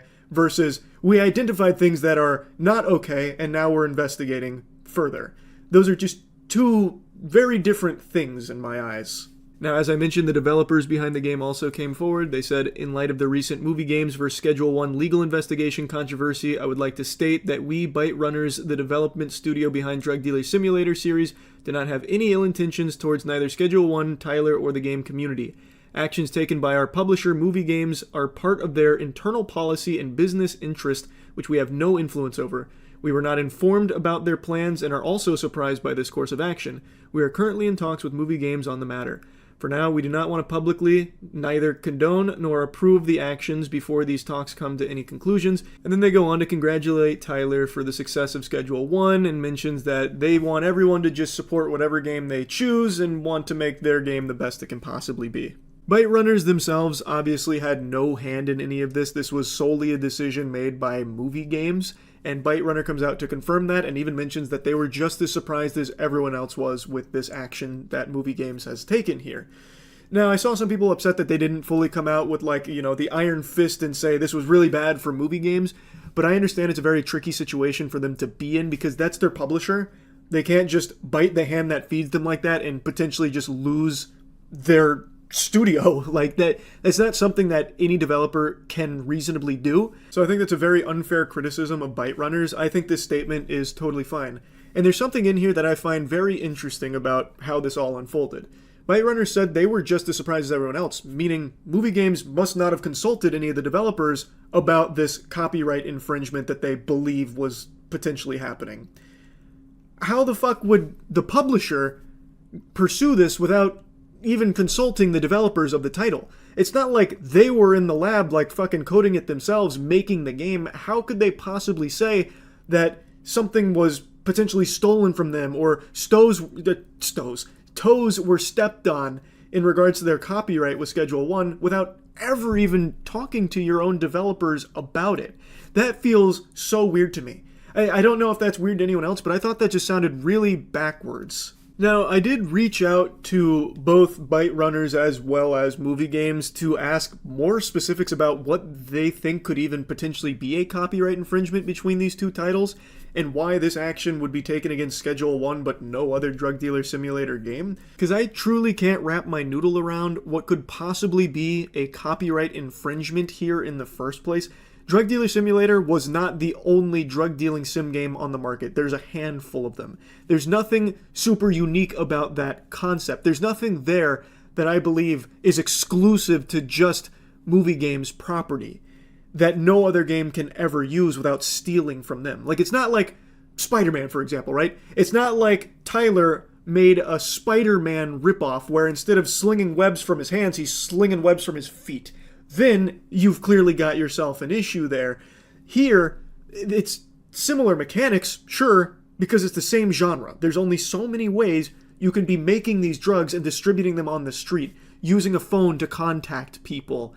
Like, all of these things are, of course, going to be similar. So I'm just so curious to hear from them what specifics they're even looking at in regards to a potential copyright infringement. I just don't get it, because I don't think it should have ever even come to this in the first place. Maybe it's all a huge misunderstanding, but I still just don't even see why the investigation would be led underway in the first place, stating that they've identified, you know, copyright infringing uses of story mechanics and UI. Like, that, to me, it just doesn't make sense. So I'm hoping to get some answers from them soon, and I'll let you all know if I do. Anyway, I wanted to just give you an update to this. That's really about it. See ya. I have to talk about this goober, and I apologize because I know so many people are tired of hearing about AI, but I cannot fight this urge. It's like Gollum with the one ring here.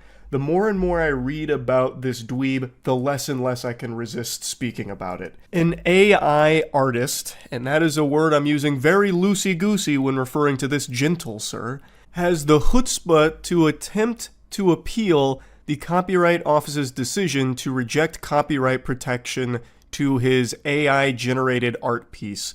His name is Jason M. Allen. You've probably seen this picture that he AI generated because it won an art competition like 2 years ago, and it was a huge story because AI art had just won an art contest, so it led to a lot of hoopla.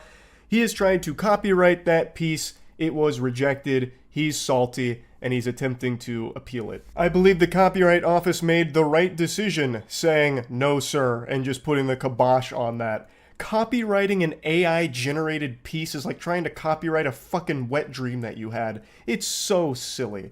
And Jason M. Allen's attitude about AI art, I think, is just so pretentious and misguided that it is compelling me to talk about this because I just think it's so delusional. He described his creative process with Midjourney as an iterative process where he provides detailed and repeated prompts to generate images. He argues AI is simply another tool like a brush or camera. I would challenge anyone to prove that it's otherwise. It is a program, it is a machine, it's a device that people can use to technologically make their lives more efficient. Hey pal, you just blowing from stupid town? I'll accept that challenge, Jason.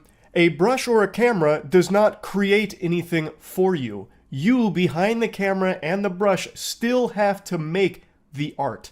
This does it for you. It's not the fucking Disney Channel, Greg, where you'd like hold out the brush and you'd make the Mickey Mouse ears and it just appears before you. You still have to be talented in order to use the tools like a brush or camera to create art.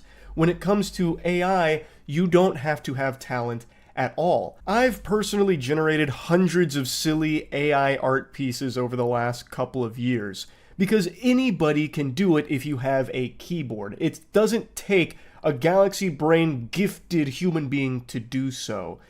But would you consider me an artist? I certainly hope not. I have nipples, Greg. Can you milk me? Here, let me just showcase the difference between real art and AI art. This is one of the best pieces that the world has ever seen. That's a portrait of me that I'm holding in the thumbnail here. So when I first went to college, I was doing digital arts, and I had no talent for it whatsoever. So that is a portrait I made of myself. I'm sure you can see the resemblance is uncanny. I really captured my my appearance one-to-one. And to expand on that even further, here's a portrait I made of my father in the same course that year at college when I was doing art. That piece still makes me laugh to this day. That, I think, is probably one of the finest things that has ever been put to paper. Like, since the beginning with papyrus till this day, I think that is the finest artistic work ever created. That portrait of my fucking dad. But now, let me show you what my AI art looks like. Here's some Heisenberg pieces that I generated 2 years ago. Wow, I really got a lot better, didn't I, Jason? It's stupid. To make the argument that AI is just a tool and you still need to have talent as an artist to use it, like it's some kind of Excalibur or something that you need to train with, is outrageous. It is delusional. Look at me using actual art tools and you can see I am not a talented artist at all. And I took 2 years of art courses and only marginally improved. That is something you have to work at for years. With AI art, I type in a single sentence and it does it for me. To compare a brush and a camera to AI-generated art, like using Midjourney, is laughable, Jason. That's the reason people shoot spitballs at you, brother. It's a stupid take to have. He also couldn't resist throwing a little pity party and playing a sad song on the world's smallest violin, saying, "I have lost a lot of respect for artists, especially those who attack me and continue to attack me. I'm standing in defense of my rights to express myself using AI-generative tools and against a popular narrative that a lot of people, for some unknown agenda, are pushing really hard to prevent people from being able to express themselves." I don't know what ghosts you're fighting. I don't know what you're even referring to here.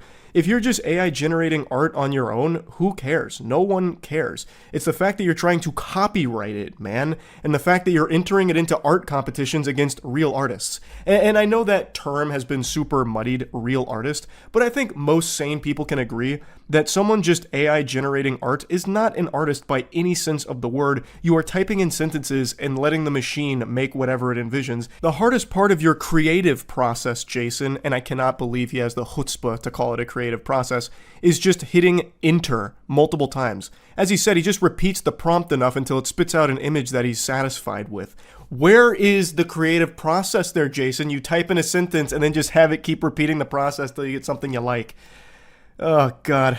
It's just so silly. He says, as AI continues to evolve, it is imperative that our legal framework adapts to protect the rights of humans who harness technology for creative expression. Which is a complete load of horseradish, because it has nothing to do with creative expression. If you want to personally just generate AI art on your own, go wild. I don't think there's anyone in the world who actually gives a shit. If you want to make James Corden as Vegeta destroying planet Namek and use Midjourney for it, go for it. Nobody cares, man. It's when you try and sell it and try and license it and copyright it, this and that people obviously take an issue, because it's ridiculous, man. And let's not pretend this is about creative expression, Jason. It's all about how he's not able to make money off of his AI art. He's saying that the copyright denial significantly impacted his career.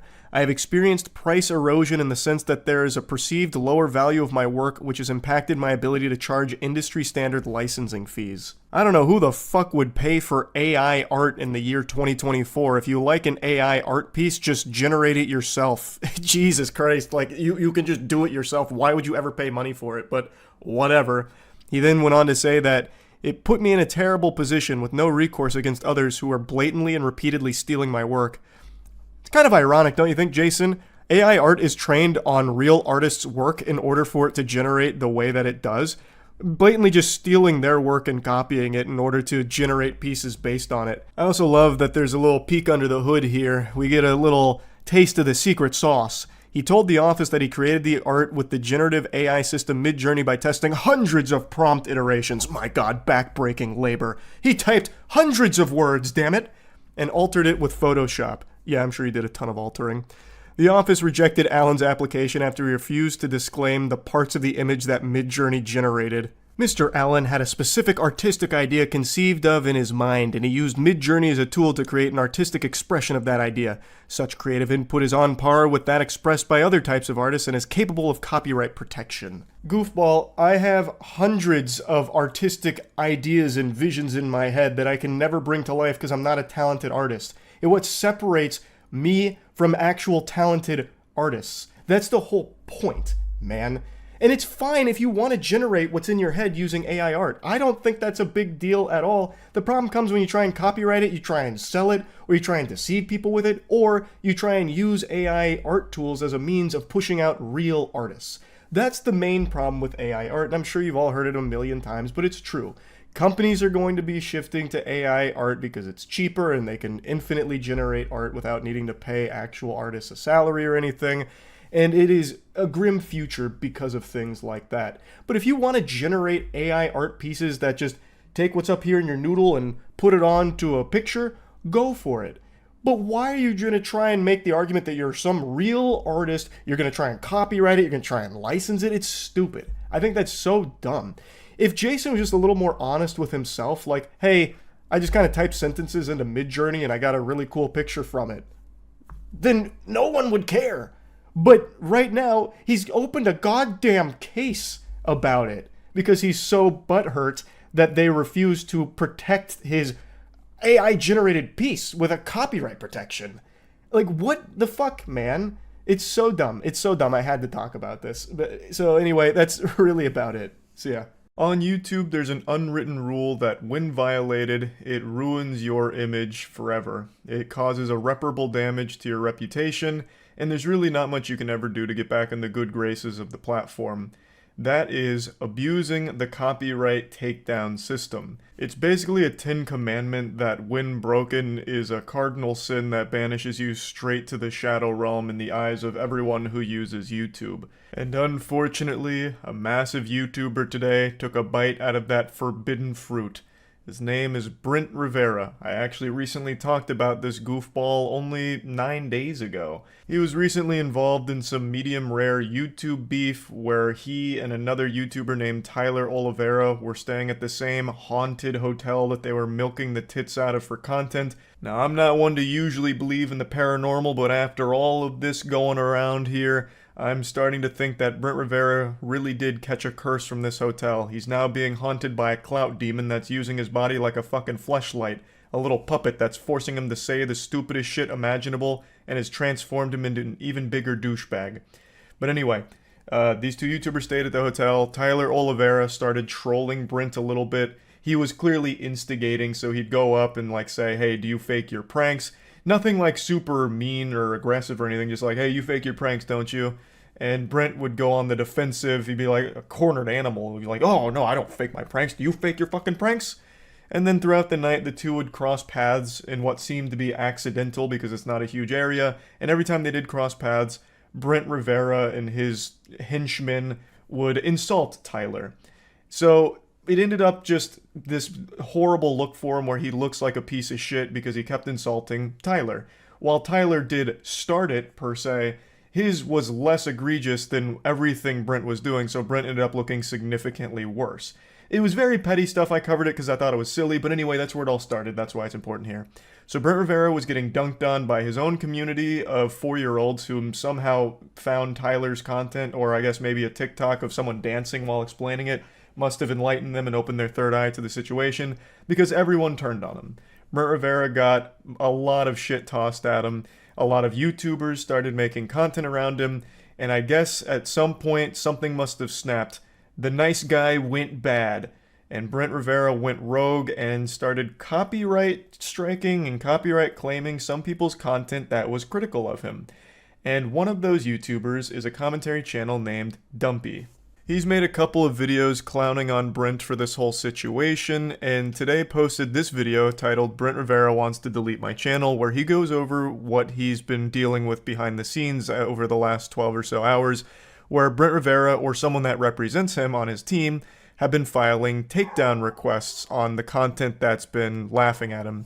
And while those weren't taken down instantly, he did have one piece of content taken down, which was this video here, and it was taken down for harassment, violating the YouTube harassment policy. Now, I haven't seen that video, and I haven't found a re-upload of it, at least not as of right now while I'm recording this, so I can't access it, but I'm inclined to believe that this is a load of dirty barnacles. Calling out shitty behavior isn't harassment. There's nothing wrong with calling out a misbehaving bad actor to the principal's office and disciplining him. As I understand it, Dumpy was just bending him over and taking his hand to his cheeks and spanking him, letting him know that what he's done is cringe, right? Like, that's not that big of a deal. But sometimes there's always going to be big egos and fragile, sensitive, thin-skinned people, like Brent Rivera seems to be, who find this content and get upset about it. And then that broken YouTube copyright system starts to look real appetizing. Like a nice big glass of water while you've been starving in the desert. And they just can't help themselves. Just like Adam and Eve, they just need to take a bite out of that apple. So, either Brent or someone on his team decided to start filing copyright takedown requests, which can result in strikes. Luckily, in Dumpy's case, YouTube actually sided with Dumpy. They made him aware that someone was trying to take down the content, but they ruled in Dumpy's favor that they weren't going to be giving him any strikes for it or anything like that. So big W from YouTube on that, but big fucking L for Brent Rivera or whoever is representing Brent Rivera in this way, whether it's a fan or whether he's using one of those scummy, shady third-party companies that do these takedown requests on behalf of creators. A lot of those stinky companies exist, and it's their entire business model to just slap down all types of content unjustly in order to either bury it or make money off of it for the creator. It's a very awful thing. So it might not have been Brent Rivera himself. It could have been one of those companies, or it could have been like fans that for some reason went to arms, picked up a fucking sword and said, we're going to take down Dumpy because he was mean to the guy that we like. I guess that's also somewhat possible because of how broken YouTube's system is, and they still haven't really bothered to fix it. But me personally, I'm inclined to believe that it is Brent Rivera himself in this case here. At least from what I've seen presented in Dumpy's video, it leads me to believe that it's likely Brent Rivera or someone very close to him. So let me walk you through how this thing usually goes. When a YouTuber makes the decision to go nuclear and start filing these kind of takedown requests, the whole community turns against them. People fucking hate that, for good reason. That's the lowest shit you could sink to. Just stop being a little bitch and accept that not everyone's going to like you. And when you do some dumb, embarrassing shit because your ego bubbles over and you embarrass yourself, people are gonna make fun of you for it. That's the circle of life, baby. That's nature. That's the way God made this world. And the cyberspace as well. You know, I bet even, you know, the Lord was on an alt account kind of laughing about what you did here, because you looked real stupid during it. The point I'm making is, you just move on from it. You don't do this. When you do copyright abuse shenanigans, it is always like sticking your head into a beehive. You are the only one who gets hurt, but you are just too focused on the potential sweetness in that hive, that honey. You got consumed by the idea that you could take down these videos that were being mean and people being mean to you. You could bury it. But what always ends up happening is you make the problem much worse. You escalate it to a much higher degree. If I can turn your attention back to Exhibit A here, I'd like to explain why I think Brent Rivera himself or someone close to him filed this. It's because of these questions that were answered here. So, I don't remember exactly if YouTube always supplies this, but I guess in Dumpy's case they did. So these were questions in regards to the takedowns, why he was filing him. He was claiming that Dumpy used his entire video and basically just re-uploaded it, which is a blatant lie. That's not the case. Dumpy used clips from the videos and talked about it and made fun of him for it. He wasn't just re-uploading raw videos, it was transformative. He was literally giving input every like fucking 15, 20 seconds, just showing clips from it to talk about it afterwards. But these were the questions that were answered. How much of your copyrighted work is used? Most of the video were my original videos from my YouTube channel. No other original content from the creator was shown. That is categorically false. There's a DEFCON, Red Alert, Liar Liar, Pants on Fire, Brent Rivera's career is looking dire situation. You can watch any of the videos and see that it is not just mainly his original video, it is Dumpy opining on it. Next question, how is the market for your original work affected by this use? It affects it negatively. That right there is the biggest tip-off for me that flips on the light bulb in my head that tells me Brent Rivera likely filed this, because no self-respecting third-party company that does this professionally on behalf of creators would ever answer that question like that. It's a very concise answer, but it also doesn't even answer the question. The question is, how is the market for your original work affected? And his response was, it affects it negatively. That's like how a child would answer it. I know Brent Rivera makes videos for children, but it seems like he also has the brain of one too. He's stuck in like 3rd grade. You're supposed to explain your reasoning, so it affects it negatively, but how? Why? Like, what exactly is this doing to encroach on you and your original content? How is it stealing from you or ruining your content? And he just gives like fucking 5 words here. Moving on, does this use significantly transform your original work or does it serve the same purpose? It serves the same purpose, it does not transform it at all. So you didn't watch it at all, is what that tells me. Because how the fuck could it serve the same purpose? It's the exact opposite purpose. The purpose of your original video is to entertain kids. The purpose of Dumpy's video was to take a shit on you. And that's it, like making fun of you for the entertainment. Unless you are saying that the content you make, you are also supposed to be the butt of the joke of, though that I don't think is the case. It doesn't serve the same purpose, not even fucking close. And the fact that he's saying it doesn't transform it at all tells me he didn't watch it because it is mainly Dumpy talking about him and using some clips to back up his claims. Does this use fall into an exception to copyright protection? Please note that we may share your response with the uploader. No, it isn't fair use since the uploaded did not adjust the content at all and is most of his video. Again, this is structured like a literal child on a fucking 4th grade English assignment here. No professional will be answering these questions this way, especially since this is a legal matter. When you file something like this, it is literally a legal matter, and he is answering these things and can't even be bothered to get the words correct. Instead of saying uploader, he says uploaded. Like, this is very poorly put together, and it is very wrong. This is the very definition of fair use. He's not using your full video, A, and B, he is using clips in order to provide commentary and critique, and he dunks on you, showing the clips to enforce his points and talk about his points with. So it's just wrong on every possible level, and he filled this out in like 3 seconds. Like, he gave the quickest answers possible as if he was trying to just scribble his way through a test in school, like a quick quiz. It is poorly done, very haphazardly thrown together. It seemed like he was very much in his feelings and tried to take down the content that was making him upset, and now you look like an absolute fool and you've ruined your reputation even further, Brent. if such a thing was even possible. Somehow your audience of children are actually being aware of this now, which is the last thing I imagine you wanted to happen with the drama. You're just doing all of the wrong things here. You fucked up. You should have just moved on from it, apologized for it, and been done with it. You made a terrible response to this whole thing, trying to give context to it, where even in that you make yourself look stupid. Like, you played this terribly. You played yourself and you look dumb. Luckily, Dumpy's channel I don't think is going to get deleted or get in any hot water from this situation, so that's good, but it is really frustrating to see yet another big creator like Brent Rivera try and bully people around by abusing the copyright systems on the platform that have been broken for a long time. That's always going to be a big fuck you from me for people that do that, so very awful shit, Brent, or whoever is representing Brent here. That's about it. See ya. Christmas is right around the corner, and you know what Santa Claus brought to one lucky YouTuber this holiday season? A lump of coal and 150 takedown notices on their YouTube channel. I guess Mr. Claus really wanted to speed run a world record for most videos taken down in a single day because god damn. He whipped out his jolly old Saint Dick and slapped it right across this YouTuber's face.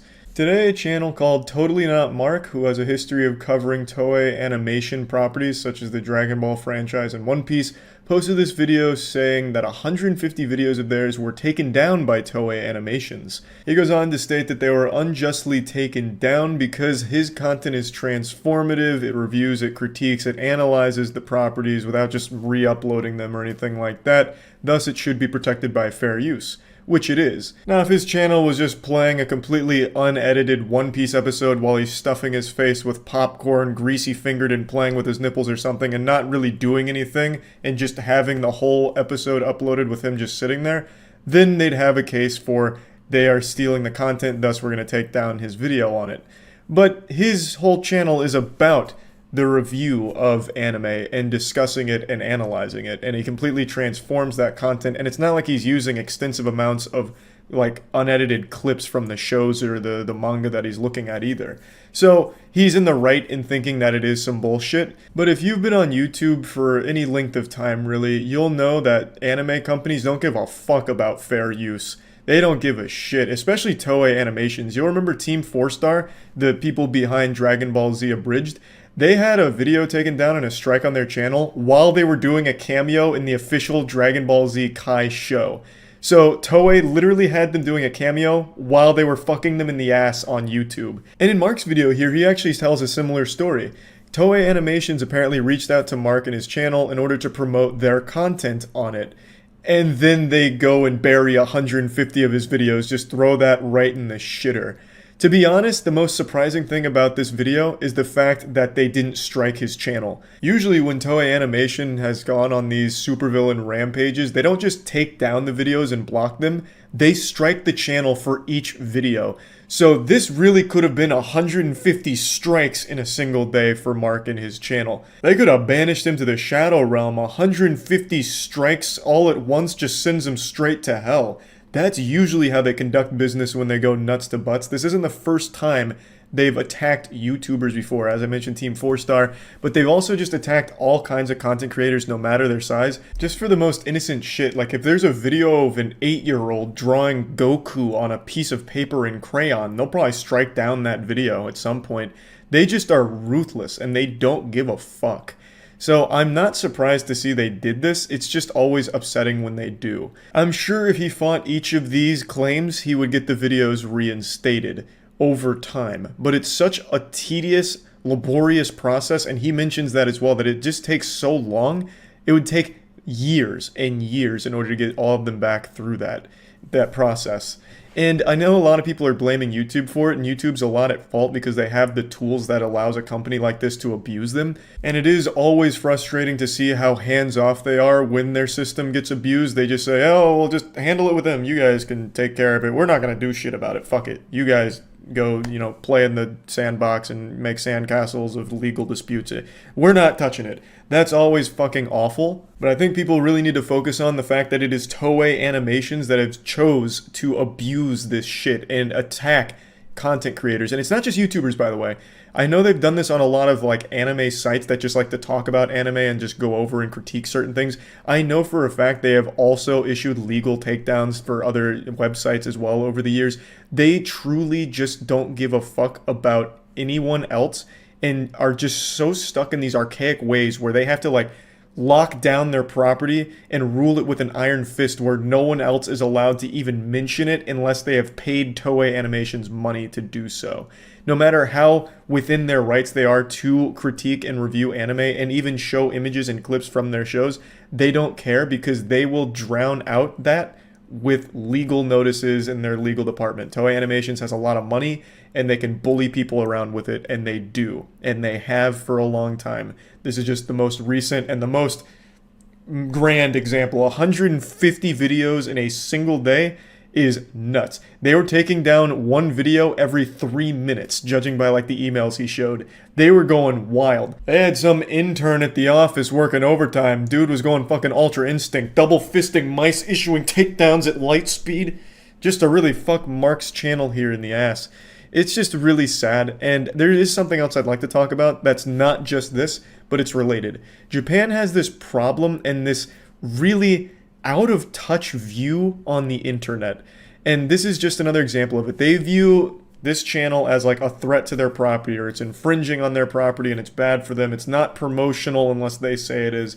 And that extends beyond just Toei Animations and the anime industry in general. I'd like to quickly tell you a story about an agency in Japan called Johnny & Associates. They represent a lot of big groups in Japan, a lot of big influencers, and just very important people and celebrities in Japan. They rep them.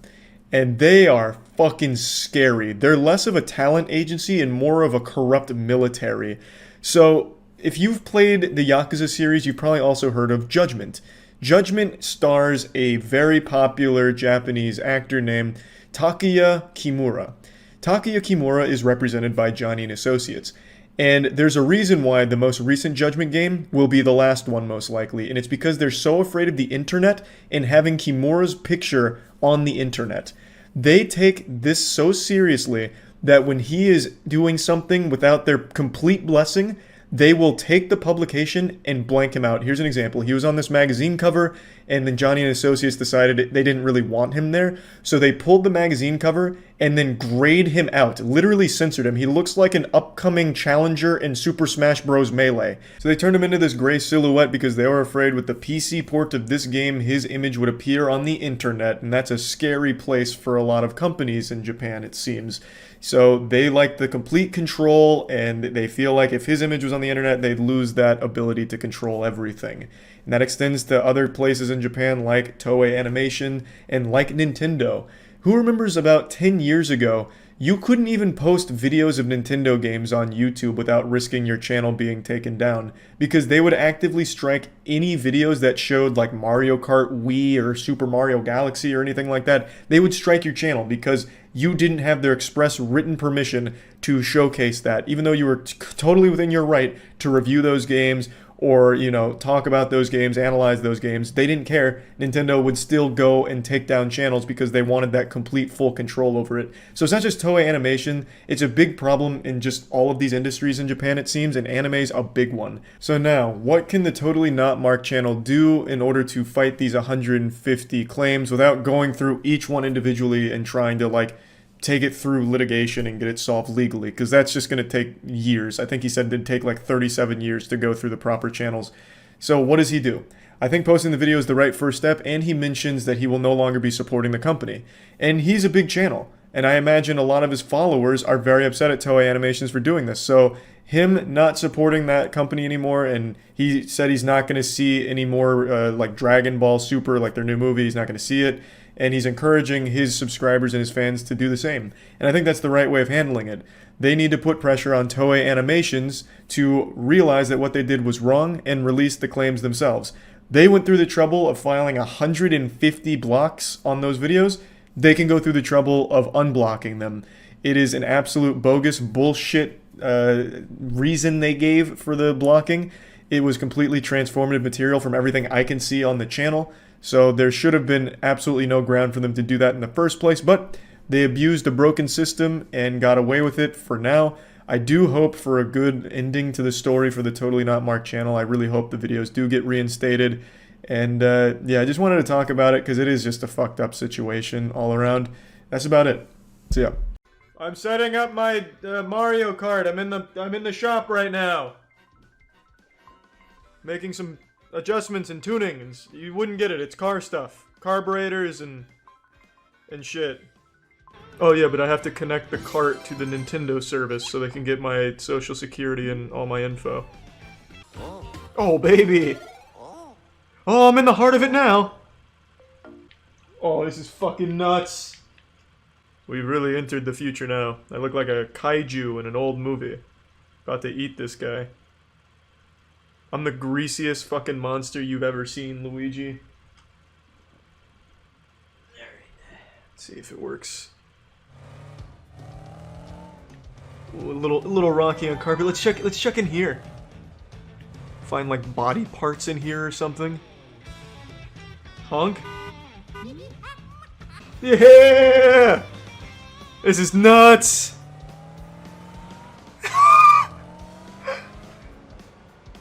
What's up, Kata? Yeah, here, Kata, here, get in the picture. No, don't be afraid. It's just for the license. Kata. That's fine. Yeah, it looks good. Looks like a picture of Sasquatch. Let's race, Kata! Let's race, Kata! I'm coming! Stop it! God damn it, Lakitu. I don't need gates right now. I'm going off-roading. Free flow.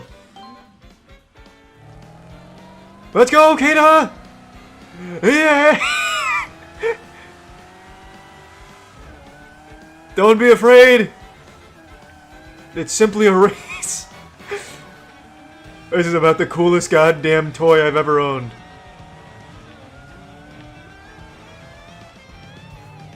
Oh, it's a little laggy. No, God! A new monster has entered! Tetra, no! She's fearless! What if I take him down the stairs? This could be an interesting trick if I pull it off. But I also don't want to break the car because it's like $100 fucking bucks right now. Maybe I'll save the Evil Knievel stunts for another day. You want to race? Is that what it is? Eager to race? Ah! Ah!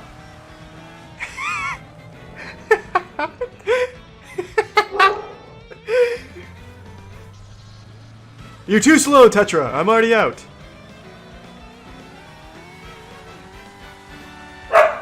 You'll never catch me!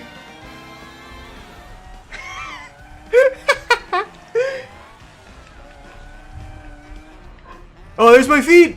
Hey! I wish I could hit like a ramp right now.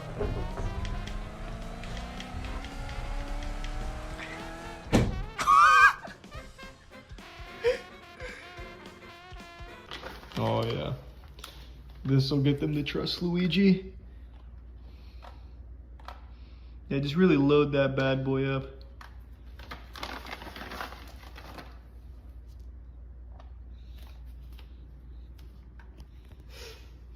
Kata, look at all these treats. Come here, get a treat. Kata, get a treat. It's like an Amazon Prime delivery of dog treats. God, why is the connection eating dick? Whoop! The monolith.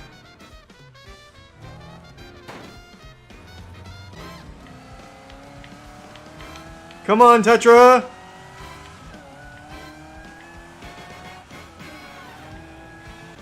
It's like this giant Moby huge penis is amplifying the signal down here. God damn it. Come here, Kata, get a treat! Get a treat!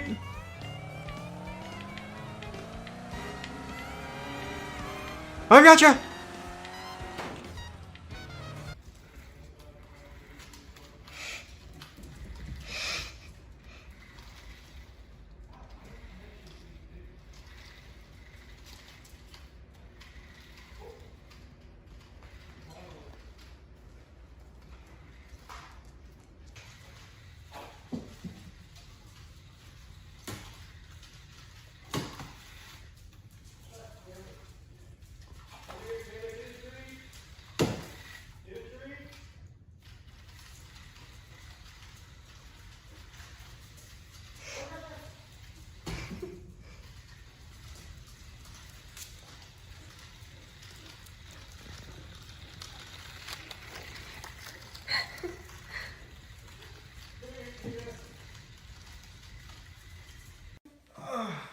launching a fresh pup for the next couple days.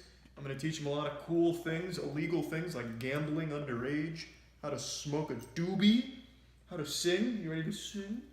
We'll do a little vocal exercise. I'm told you like to speak. You ready? He doesn't really have a name yet, so I'm just gonna call him like Raw Buzzsaw or something fucking dope like that. I hear you're very vocal. Can you say, go follow and sub to twitch.tv/moistcritical?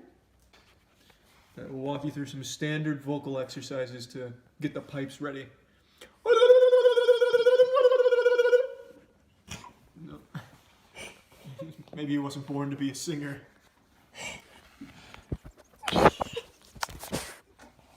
Come on, yeah. It's not about how hard you can hit. It's about how hard you can get hit and keep shitting. Yeah, throw him up. Airbud's got shit on Tetra, the ultimate boxer. Going for below the belt action. I like that. Playing dirty. Let me show you how I protected the hidden leaf, Tetra. Throw him up! Up! Up!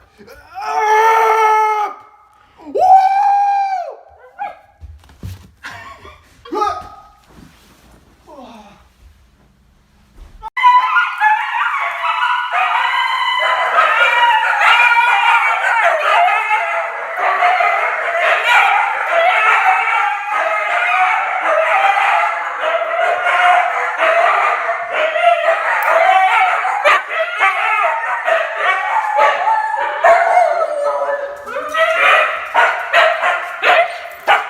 The serene melody of two huskies getting together for a play date. A tranquil song.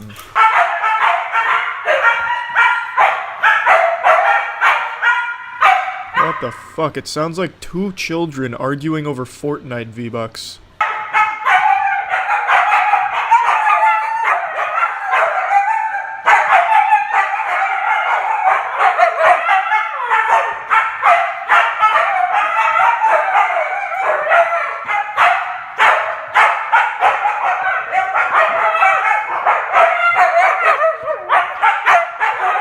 That was a nice quiet conversation. Just sounds like some shit you'd hear in the library between two students studying together.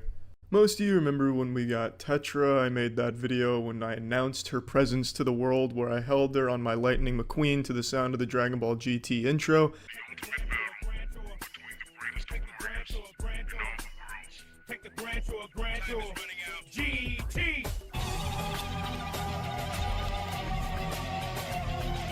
I wanted to do something similar to that with our new puppy. I wanted to have her and Tetra be like the reindeer and the Lightning McQueen be the sleigh and me be the Santa Claus, but it didn't work as well as I anticipated. Mush! Mush!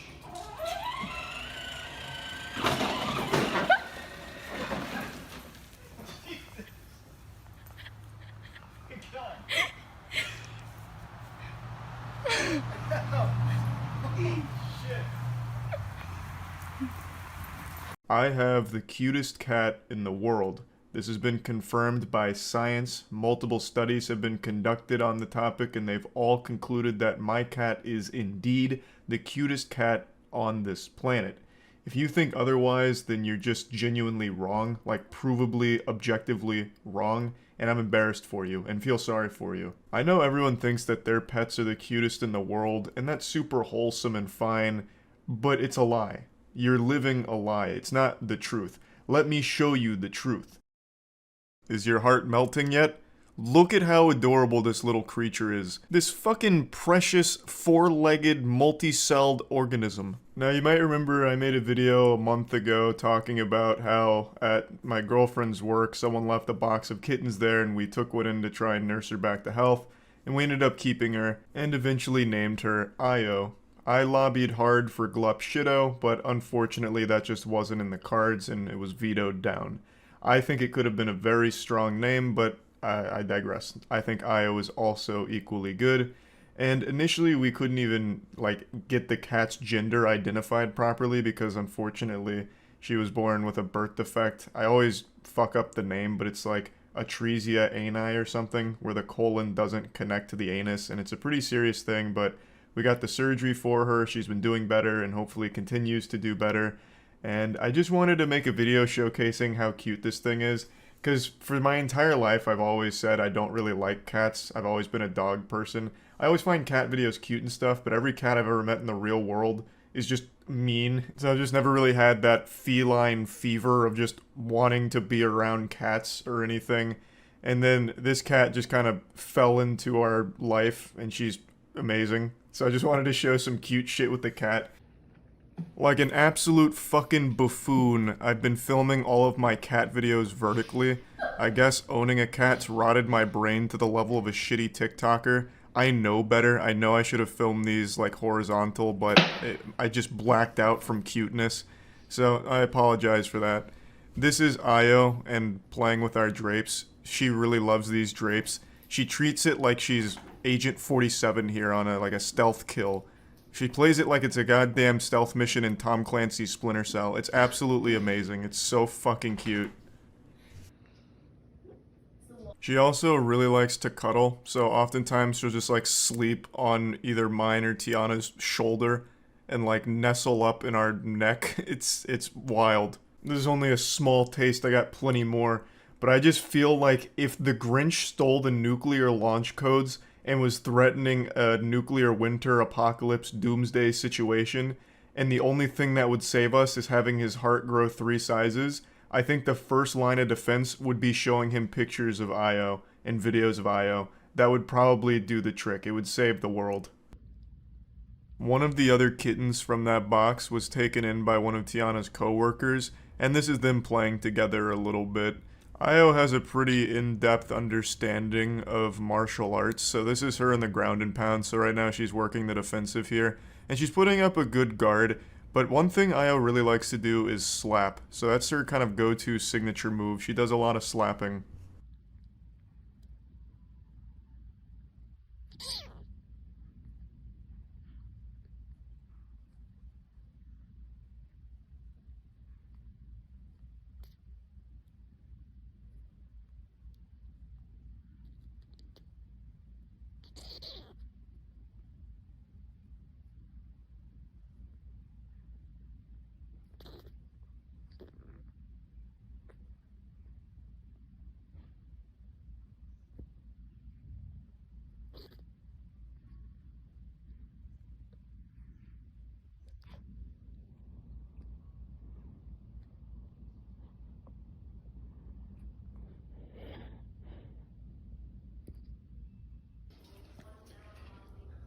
What do you got there, Io? Your favorite toy? In the first clip I showed her on the drapes, you may have noticed the toy she was playing with. Well, it's her favorite toy. She absolutely loves that thing.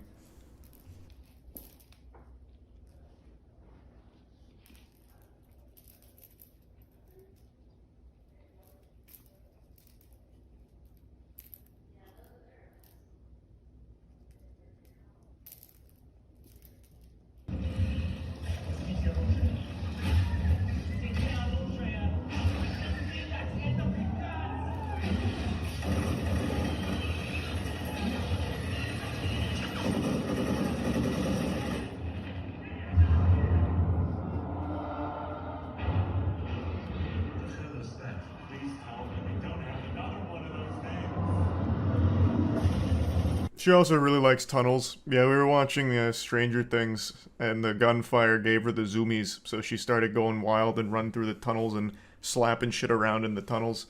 It's just so many pictures and videos of Io being cute. I at least just wanted to share some of them with all of you here, and let you all know that I actually do have the cutest cat in the world, and it's provable. And now you've seen the evidence, I'm sure all of you will agree.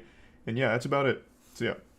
I'm sure all of you know by now that Toys R Us has eaten the stinky shitter, just pee-peeing shit out, and they are going out of business, and it's really sad to see this behemoth, this perfect amalgamation of Toys and Us go down so hard.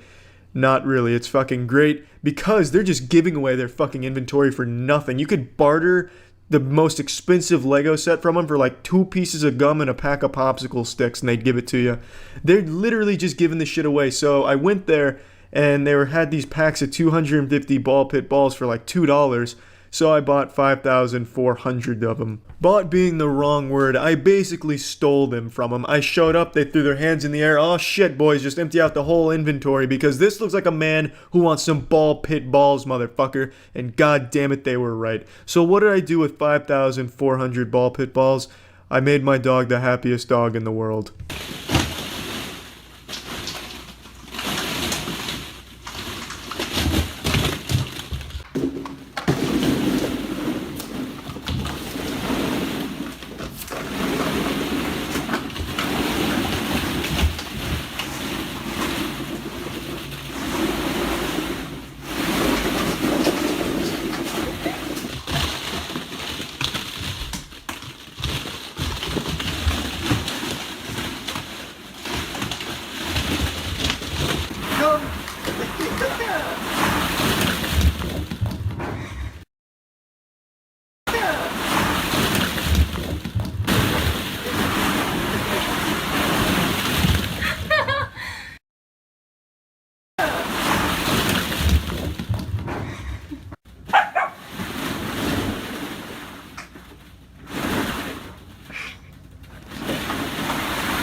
Is she gonna surprise me? Surprise! Happy birthday! Don't eat the flame. Oh. Alright, I'll go fuck myself, I guess. Oh, there. Yeah, that's typical. I'll just shove this up my ass, I guess. You ready? Mm-hmm. Alright, Tetra, I want you to do a cute thing. I want everyone to see how cute you can be. That's certainly not the trick that yeah, that's not the one we were looking for. Now you're ready for the warm-up round's over. Now you're ready for the championship of cuteness. Let's fucking do it. Tetra, the cute thing. Do the super fucking cute thing, please. I'm not an insane person. We were doing this all day yesterday. I taught her a great trick that's super cute, but I couldn't figure out what to call it. Tetra, cute thing. Do it. Do the cute thing. Do that cute shit. Come on. Yes.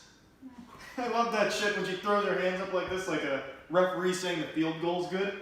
I love it. Do it again. The cute shit. See, like that? Yes. The cute shit.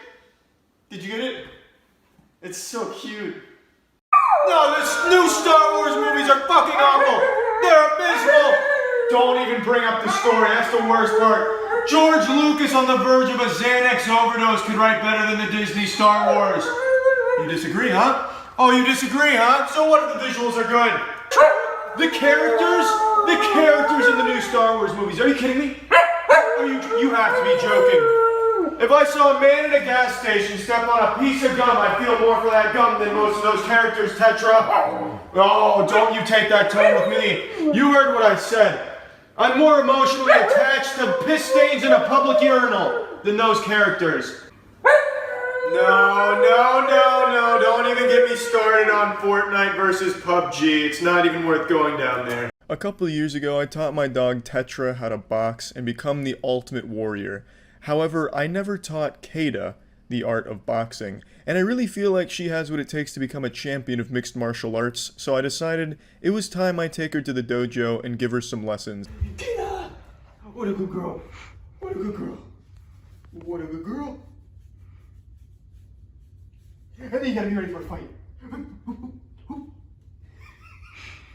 Come on. Danger is my playground. Let's go. Let's go. Come on. Here, touch her. Show her how it's done. Come on.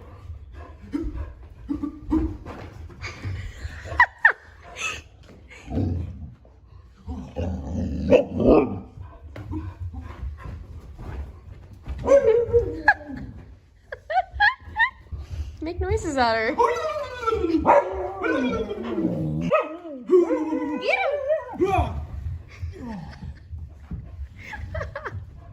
Get out of The old Superman punch. This is going very well, Charlie. Yeah, it's not really, the training's not going super well. Trying to turn one of them into the next beef testosterone. Yeah, come on. Let's get serious now. Let's take the training seriously. It's a hyperbolic time chamber. Alright, that's it. I'm going bipedal. Come on.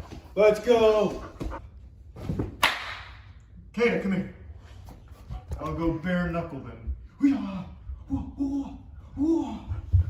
Oh, Jesus. Good takedown. Good technique.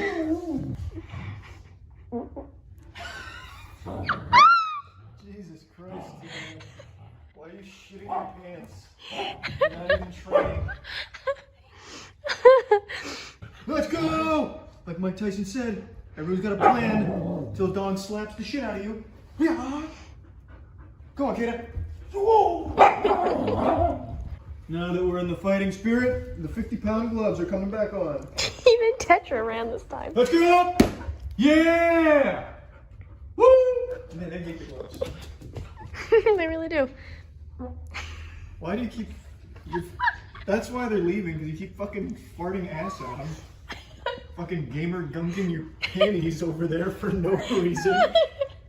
I haven't brought this up on YouTube, but if you watch my Twitch streams, I'm sure you've seen the kitty that's been staying with me. I kind of said that in a really weird way. It's not like the cat is a roommate of mine that I'm charging rent for to stay here. It's a cat that was left behind with a box of other kitties outside of Tiana's work. She works as a vet tech, and one night about 3 weeks ago, someone just left behind a big box of brand new, fresh newborn kittens, and we decided to take one of them and nurse it back to health. And I've been breastfeeding that kitty ever since. The cat's taking a little nap right now after a bath, and I don't want to disturb it, so I'm just going to show you a quick clip of it from the Huge Charles channel. For those that don't know, that's a YouTube channel for all of my shorter content, so definitely check that out. Well, yeah, they were asking about him. Oh, yeah. Some saw him last night.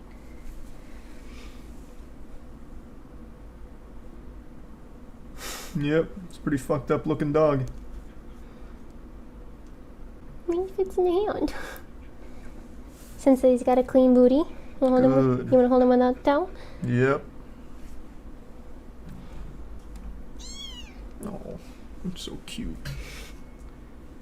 Yeah, it's pretty adorable.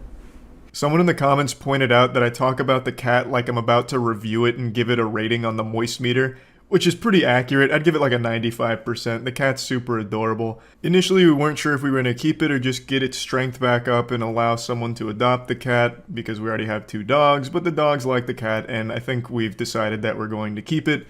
And that brings me to the stuff I want to talk about. So initially we were told it's a male calico, which I understand is exceedingly rare, like a shiny Pokemon. Apparently calicos are very, very seldomly male, but that's what we were told initially. But after taking it to so many vets now for a couple of things I'll mention in a second, no vet can actually tell us the gender of the cat. They keep going back and forth between male and female, so we still don't know the gender of it, thus we still don't have a name for the cat. But I keep coming up with really stupid, goofy names like Bilba and Wily Shitterman and Morbius. So, still don't have a name, but we're working on it. We might even end up doing something similar to what Ludwig did for his cat, where he had Stream pretty much name it for him, so maybe we'll do something like that on stream, haven't decided. I got the little sleepy guy here. So, unfortunately the cat was born with something that needed a surgical correction recently, so they've been through a lot. But they're doing better now. All shaved and everything. She's so cute. She's like, what's going on?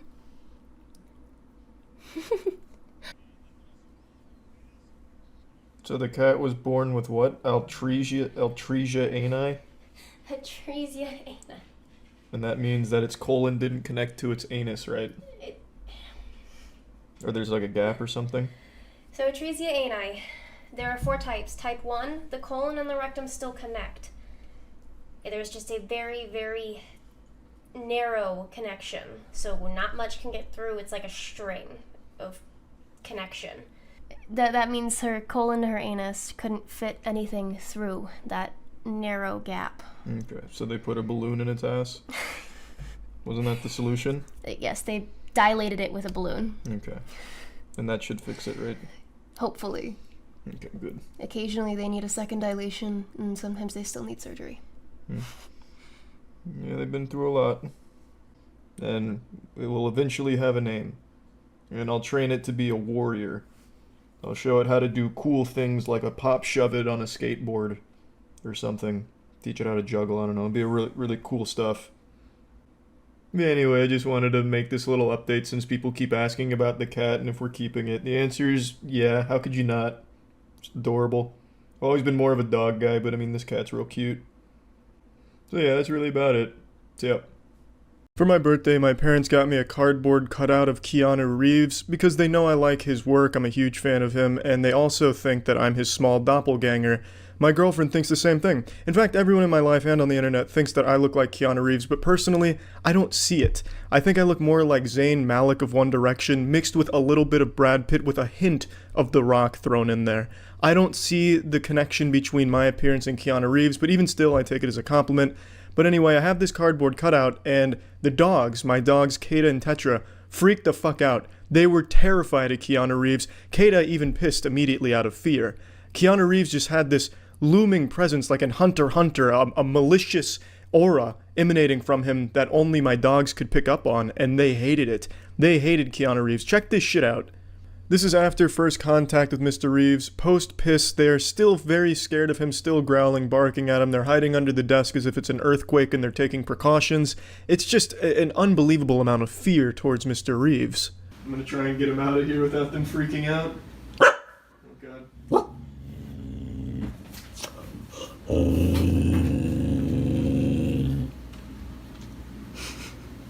I didn't feel Keanu deserved this kind of disrespect, so I wanted to try and get the dogs to warm up to him, show him that there's nothing to fear and that he's a good guy. My plan was to have him guard the door kind of like a bouncer, like a lacrosse frat bro. The idea being if they wanted to leave the room, they'd have to go by Keanu and they'd recognize that he's not real, he's made out of cardboard, he can't hurt you. Just like in Scooby-Doo, it's fake.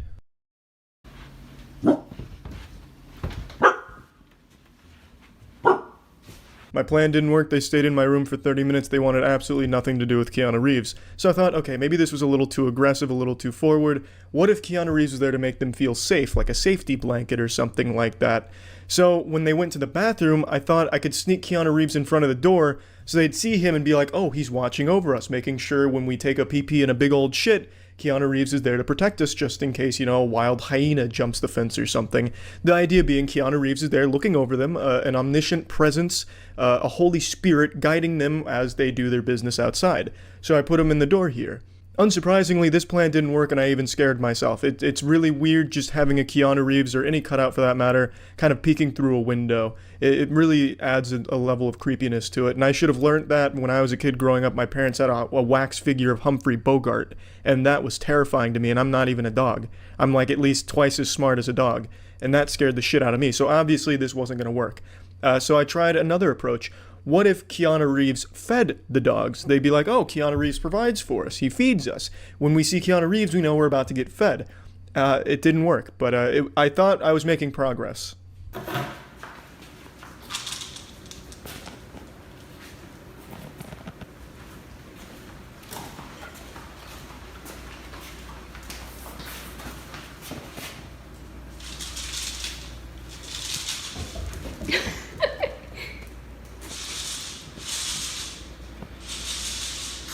Obviously that plan didn't work either, but I had one more trick up my sleeve, a Hail Mary. What if Keanu Reeves could indicate that a treat was coming?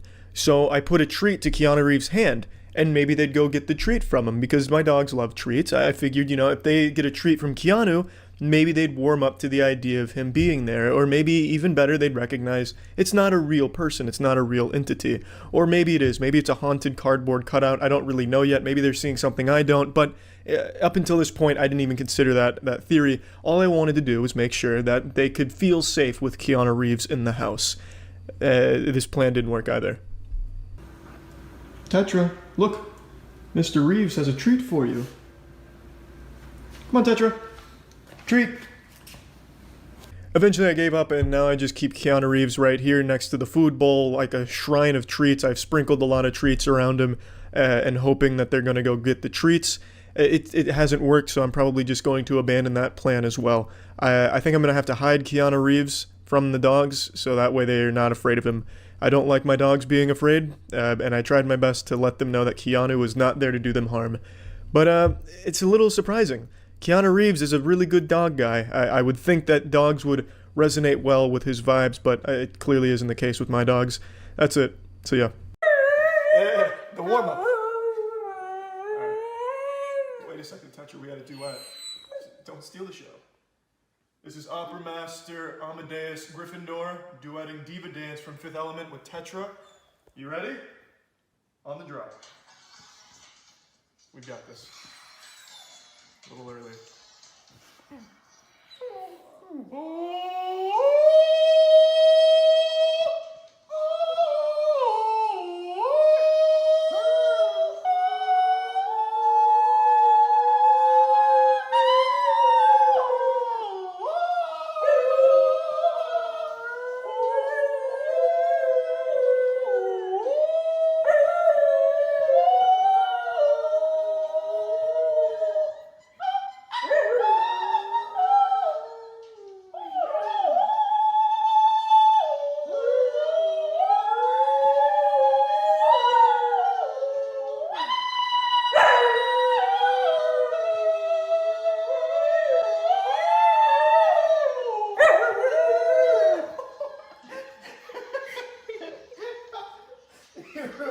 You're ruining the performance.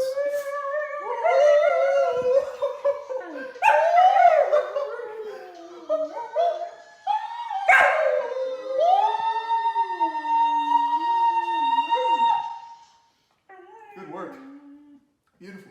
Just like in the movie. Tetra, are you ready to have your mind blown? You can sniff the cards, nothing out of the ordinary. Alright, Tetra. Pick a... Jesus Christ. Amateur magician on the deck, I'm sorry. Tetra, don't be disgusted. Don't ask for a refund. Hold on. With your paw. Paw. That looks like a great one, Tetra. Show the camera. Oh, there it is. That's a great card, Tetra. Beautiful. So you pick this one. Now shuffle it around. Look at that. No one knows where it is. I know. Fucking blowing her mind right now. Jesus. Here, alright. Hold on. I'll give it a real good shuffle. You ready? No one, not even God's gonna know where this card is. Oh, are you satisfied with that one? Alright, you ready? Here comes the Tetra, you're gonna miss the big magic. Alright, Tetra, now I just say the magic words. 6-9 this and 6-9 that. Look at the card. Can you fucking believe this, Tetra? An ordinary treat on the surface, wouldn't you agree, Tetra? It smells delicious, right?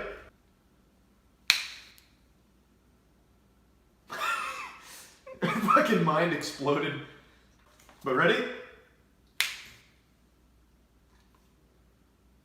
Why don't you care about magic? I learned this from Chris fucking Angel. Let's try this again. Maybe you just didn't understand.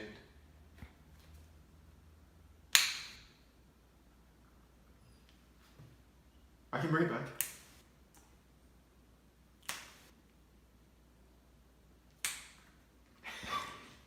The trick never ends, Tetra. God, that's cute here. Time to prove why man is at the top of the food chain. We're going head-to-head with Kata in an agility course. There's a little static electricity she's built up. Her understanding of physics is impressive, but not as impressive as my agility. Do you have a timer ready? Okay, hold on. All right. Ready? Yep. Go. Oh boy.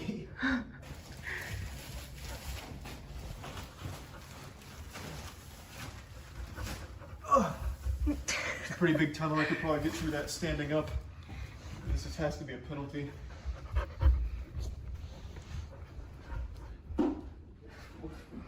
No back. Now come back this way. Maybe I'm just not as smart as a dog. Time. 28 seconds. That's gotta be a new land speed record. You're fucked. Kata's got no chance. All right. Am I gonna lead her through it? Yeah. Okay. You're gonna have to hold Tetra because she's gonna distract. No. Kata, come. Kata was distracting me the entire time. You don't give in as easy. Kata, come. Sit. Right there. Ready? Sit. The timer's above you. Alright. Go. Pretty slow. Yeah. Oh, she already fucked up. It's already been like 10 minutes. Yeah. 16 seconds. 1 minute and 6 minutes. 1 minute and 6 seconds. You're a good girl too. See. Is this the most advanced obstacle course for dogs? No. They have teeters and stuff too. Teeter tots. Like, and they have bridges. I need to take her on a more challenging course. I think this just favored her build more than mine. Sure. I bet I could also beat her in like a driving competition too. Here, let's see if you can jump all 3 of these. Whoa, let's not get, I'm not Evil Knievel. Let's not get carried away. No. That can't be done. I'd need like a motorcycle to even have a chance at this. And a ramp. Yeah. Oh. Good Lord. She does it with no build-up. Come on, Charlie, you're up. This is impractical. I'd never need to do this. That was nuts. That was fucking nuts. That was extreme. Strangers Chapter 2 came out. Did you even know that? Hopefully not. I imagine you didn't, and I apologize for even putting this on your radar. They made a sequel to Strangers Chapter 1, which was abhorrent. I can't even remember if I made a review spitting on it. I don't even know if I even bothered to take the time insulting that movie or not. I might have, might not have. It's all a blur to me now. But turns out they've made a sequel to it. They've made the inexplicable decision to make a sequel to that super stinker. And not only that, turns out it's a trilogy. At the end of this movie, they even have a montage sizzler reel giving you the little breadcrumbs for Chapter 3. It is so silly. I really thought Nick Fury was about to pop on screen and recruit Maya to the Avengers. Maya being the survivor of Strangers Chapter 1, The Attack. I don't say this lightly, but we might be witnessing the worst trilogy in horror movies. And only one question needs to be asked. Why? Why would you even make this in the first place? The first Strangers movie, the original, is a banger. I really liked that film. Strangers Chapter 1 is irredeemable dog shit. And Strangers Chapter 2 completely wipes its ass with everything that made the original good. You see, in the original... I just dropped a you see like Darman here. But it is this profound. In the original Strangers, one of the most horrifying moments is when they are asked, when the main character asks the strangers why they're doing this. Why are you torturing us? Why are you going to kill us? What is the point? What are you doing this for? And they respond saying, because you were home.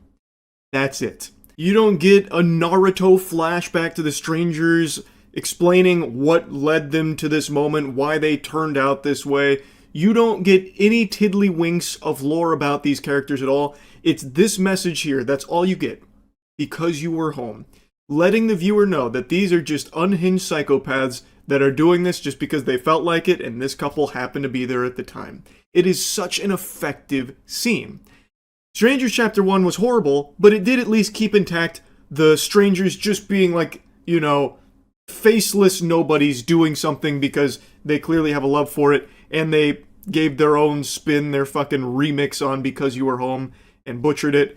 Stranger Chapter 2, though, completely takes the Strangers concept and flushes it down the shitter. This movie dedicates a pretty substantial chunk of its short runtime to fleshing out one of the strangers. Well, two of the strangers, giving you their backstory. Which is the antithesis to what these films are supposed to be about in the first place. So, of course, we're going to get into spoilers. This is your warning. Movie sucks. You're not missing anything. I wouldn't recommend it. It's not even like fun bad. It's just kind of a slog. Even though it's only like an hour and a half, it feels longer because it's just not good. And I saw the lead actress here come out and say, like, the best films are often polarizing. And I understand that you can't just come out and just, you know, start pissing on the movie that you're in. You're supposed to promote it, but the best films are polarizing. It's not polarizing. No one likes this movie. And plus, this is not part of, like, the best films. You know, this trilogy isn't going to be talked about in the same breath as, you know, fucking Lord of the Rings or something like that. But anyway, Strangers Chapter 2 picks up pretty much immediately where Chapter 1 leaves off, where Maya has just been the victim of the Strangers' attack. Her fiancé was killed right in front of her, and she just barely survived, and now she's recovering in the hospital. And we immediately meet one of the strangers, unmasked. It's the waitress from the diner, Shelly. And then we get, throughout the film, like 20, 25-ish minutes dedicated to showcasing her childhood. And it turns out she was just born evil. She snaps the neck of a rat. She's obsessed with this boy who is like, has this girl that follows him around, so she gets really jealous and eventually kills that girl being Tamra. Which, if you've seen Chapter 1, first of all, my condolences, what a waste of your time. Lord, help us, I hope you don't see Chapter 2. Hopefully, me explaining this here will paint a good enough picture you won't feel, you know, the need to spend money on this piece of shit. But anyway, that's Tamra, and so she kills Tamra, and now every time the strangers go out and kill, she starts by saying, "Is Tamra there?" in reference to that moment from her childhood. And that boy in the flashbacks is pretty obviously the guy in the scarecrow mask. So we get like 20-25 minutes just showing that she's evil. That's it. But that undoes the whole concept of the strangers just being like these psychopaths you know nothing about, never learn anything about, and they're just doing this because, well, who really knows? They're just doing it because they want to. Here, you're getting so much backstory and shit. They're actually setting this up like it's supposed to be some kind of like Marvel universe here for the strangers. It sucks. I really hated that direction. But not only that, the movie itself is just not good. I will say, though, the best part of it was the beginning, where Maya's in the hospital and the strangers are alerted that she survived. Well, they then make it their mission to go out and finish the job. But before doing that, Maya's talking to the sheriff and, like, the other officer, and they're fucking weirdos. Like, the sheriff is a freak. He's talking to Maya about, like, what she encountered. He's like, maybe your memory's a little foggy. You did almost die, you know. It's pretty clear they're setting him up to be like this creepy presence who is clearly involved with the strangers in some shape or form. My guess is one of them is like, you know, his daughter or his son. So he like actively works to cover up their murders, which is a core component to the story that they sprinkle in here and there about how this town has all these murders that get covered up. And yeah. So he's clearly involved. They make that very obvious from the get-go. But they also set up like this whole town might be involved. There could be, anyone could be the strangers. So Maya's being hunted in the hospital. The hospital is fucking ginormous, by the way. Like probably the size of the town, it feels like, with the amount of rooms she goes through and hallways she runs down. And somehow the strangers have like fast travel throughout this film. So even when she ends up in like the fucking basement, like in the middle of nowhere, one of the strangers just happens to be there. Like she's just already there. Why would she be there? You knew that she was in one of the hospital beds. Why the fuck would you like fan out to like the basement garage? And that happens a lot where she like ends up in the woods at one point, and somehow the strangers, these are giant woods by the way, but somehow the strangers are always like right on her tail, like only a few yards away, even though they never saw where she went or even knew that she ended up in the woods in the first place like that. Like it's just crazy to me how they're like this omniscient presence. Like, they are constantly able to find her in the middle of fucking nowhere. It's like they actually have a UAV online or something. Or like in Mario Kart, like rubber banding, where like they can always catch up to you. It's so baffling. But anyway, the best sequence is in the hospital where she's like running away from the strangers. I actually thought they did a good job of like building up some tense moments where the guy with the axe is coming through and she's trying to like outsmart him by hiding. But then it's always undercut by her making like a really stupid decision. So like she completely evades him at one point, and then while he's still, like, within earshot, she starts to, like, crawl away and she, like, blasts a wrench with her knee. So then, obviously, he hears that, goes over and starts throwing barrels around. Anyway, Maya manages to get out of the hospital. Axe guy butchered, like, 2 people. And then she ends up in the woods. Well, actually, yeah, she ends up in the woods. Somehow the strangers are, like, able to track her in the woods, like I mentioned. I guess they could just fucking smell her from miles away or something. So they're tracking her. She eventually winds up on a road where a car is coming, and it's one of the people from the hospital. And she stops, lets her in, and it's her, another woman, and then two other dudes are just walking on the road randomly in this pouring down rain. They're like, oh, it just happens to be our roommates. What are you guys doing? They're like, yeah, fucking, he calls him Dick Stain. Dick Stain forgot the keys or something to the truck, so now we're walking home. It's like, well, hop in, you know, and they turn it into a clown car, so now they're sandwiching Maya in the backseat, and these two guys are obviously very creepy, and they're setting them up to be very creepy. So the whole idea is anyone in this car could be one of the strangers. Maya starts freaking out because she thinks she's in danger. The guy next to her has like a smiley face tattoo on his neck, and he's really shifty. It's very clearly trying to nudge the viewer that this is probably the Scarecrow. And I thought it was a red herring, but I'm actually pretty sure it is just the main Scarecrow guy, because at the end of the film, the big reveal, like with the Tamara flashback, is Shelley and that boy draw a smiley face out of blood, out of Tamara's blood, and this guy just happens to have that same smiley face tattoo on his neck. And also, he's never there when the axe guy comes through, the Scarecrow guy. So I think it probably is just that guy, but it feels just too obvious. But I also think this movie is just that shitty that they probably will just make it very obvious and not even try to subvert your expectations. But anyway, I'm getting so lost just like yapping about this fucking thing, just blabbering on. She's in the backseat with these two guys. She's freaking out. The other guy is, he's also weird. She grabs a knife that one of the girls was using to cut an apple with. She grabs a knife, jumps out of the moving vehicle, runs back into the forest, and then the strangers are starting to track her again. She goes like survivalist mode. She makes a fire and everything. She drinks some water from a nearby like stream, and then she gets attacked by a wild boar. Well, I guess not wild per se. It's semi-domesticated because the axe guy, well, it turns out when he was a kid, we get this from the flashbacks, he could like mind control boars. I say mind control, but like he's able to, he's like the boar whisperer, so he can like talk to the wild pigs and have them do his bidding. So he goes to a shed, unlocks the shed, and then that boar finds Maya, and then it becomes like the Revenant for a little bit. Like it is actually straight up just like the Revenant. So she's getting attacked by the boar, bitten by the boar and shit, and then she has to stab and kill the boar. She does. She's extremely injured, again, because obviously she just got attacked by this fucking boar. But she's able to muscle her way through the forest and end up back at the house from the Chapter 1 film. It's all cautioned off because there was a grisly murder that happened there, but she's able to take some refuge in there for all of like 45 seconds, and then some guy shows up, and it turns out he like shows her a badge. He's Internal Affairs, who's investigating the sheriff for his like covering up of all the murders that are happening in town. He just comes out of nowhere, by the way. I don't know why he ended up at this house. No one is at this house. It's all cautioned off. I don't know why he wouldn't go to like the town and like the police station itself to conduct like the investigation and everything. But he just randomly ends up at this house. He finds Maya, immediately recognizes that Maya is one of the victims. Like, oh my god, I'm gonna help you. I'm gonna do everything I can to help you. Here, get in my truck. We're gonna get into town. And then as she gets in the truck, he gets sniped by a crossbow from one of the strangers.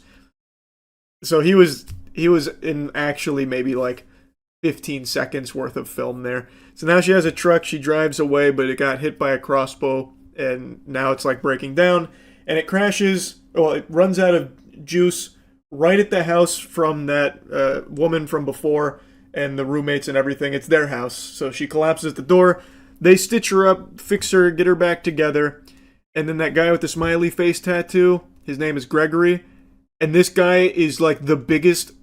I cannot stress this enough. He is like what a Redditor thinks is cool.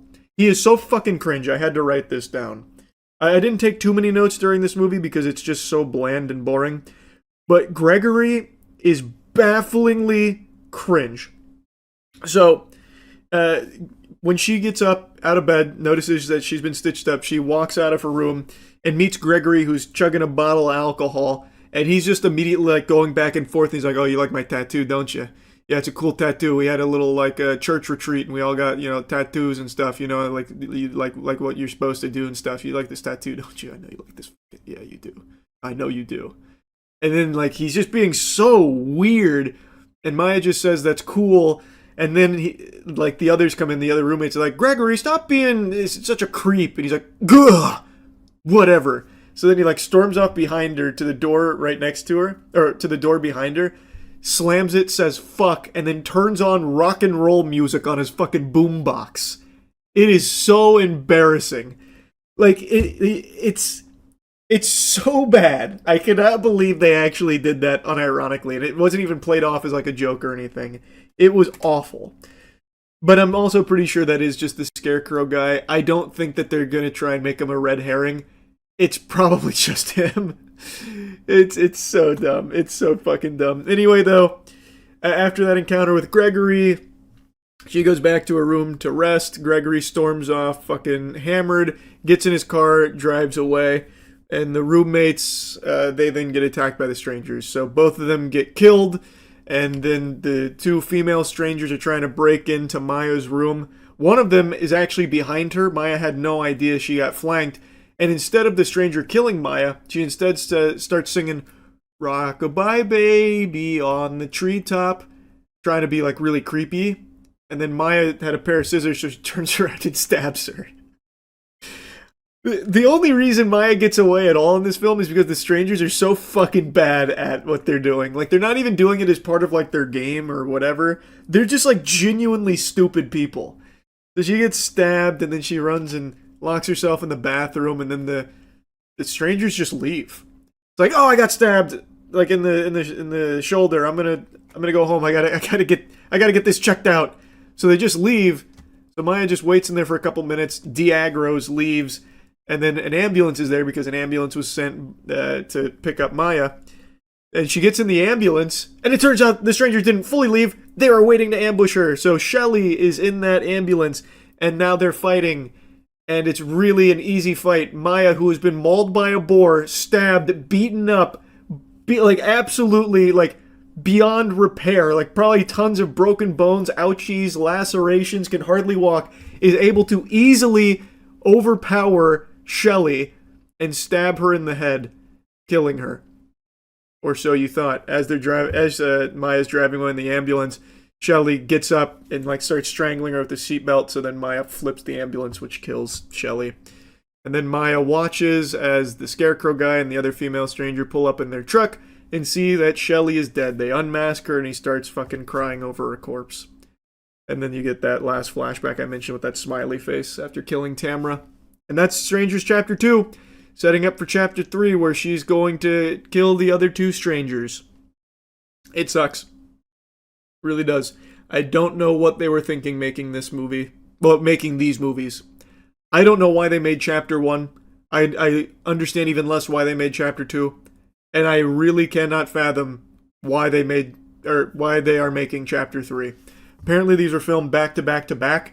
Like, they really banked on this being, like, successful, like, people being very invested in this, but I don't know how anyone could possibly be invested in these movies. Anyway, that's really about it. Yep. Have you even heard of Electric State? I'm yawning because I just finished watching it. I imagine you haven't heard of Electric State, but you probably have heard of $320 million. What if I told you that was the budget for this film? It's diabolical to be spending $320 million on a movie that has less hype than Big Chungus right now. The only reason I even heard any peeps about this film is because a lot of people mentioned this absurd budget, and also that it's just not a good movie either. It has like a 17% on Rotten Tomatoes, with most critics getting their weenies out and spit roasting it. Now, I finished it, so I'll give you a review on it, but I have, like multiple times now, ranted and raved about how preposterous these budgets have become for movies that don't warrant it whatsoever. Like Borderlands, for example. And this has to be a scam, right? There has to be some kind of like dirty dealings, money laundering, something. Because after watching this, I truly cannot understand where this money went. Chris Pratt is in it, so maybe he took like a fourth of the budget just to have him in it. I have no idea, but if I was an accountant working for Netflix right now, you might find me trying to drown myself in the bathtub, because this is just outrageous. Like, this is, it's criminal. $320 million for a stinker of this caliber. It doesn't make sense. Like, the numbers don't add up. It's directed by Joe and Anthony Russo of Marvel fame, and I think maybe Netflix thought they were going to get their own Avengers movie, but what they got instead was the Ass-Vengers here. Not the most creative of insults, but this movie has sapped my neurons right now. They're not firing on all cylinders. Now, I learned from Stream that Electric State is actually based on a graphic novel, I don't know how expensive it was to get the rights to do that, but by far the best part about this movie is the robot design. The robots look amazing. I'm actually a huge fan of the way the robots look, and really the whole world that's here is a really interesting one. If only it told an interesting story. Maybe it cost $150 million to get the rights to adapt this graphic novel, and they had no budget left for writers, but it is inexcusable. Why would you have this much of a budget and allocate none of it to the most important part of a movie, the story, giving the viewer a reason to get invested in care? Because there is none of that here at all. It is so flat. It is a slog to get through. It tells the most generic story we have seen no less than 100 times before. No deviations from the formula whatsoever. Within the first 15 minutes, you know how the whole movie is going to play out and exactly how it's going to end. And it doesn't care. It's unapologetic about that. Which I could almost excuse if the journey there was enjoyable, but it's not. Is it a 17% on Rotten Tomatoes bad? No, not quite.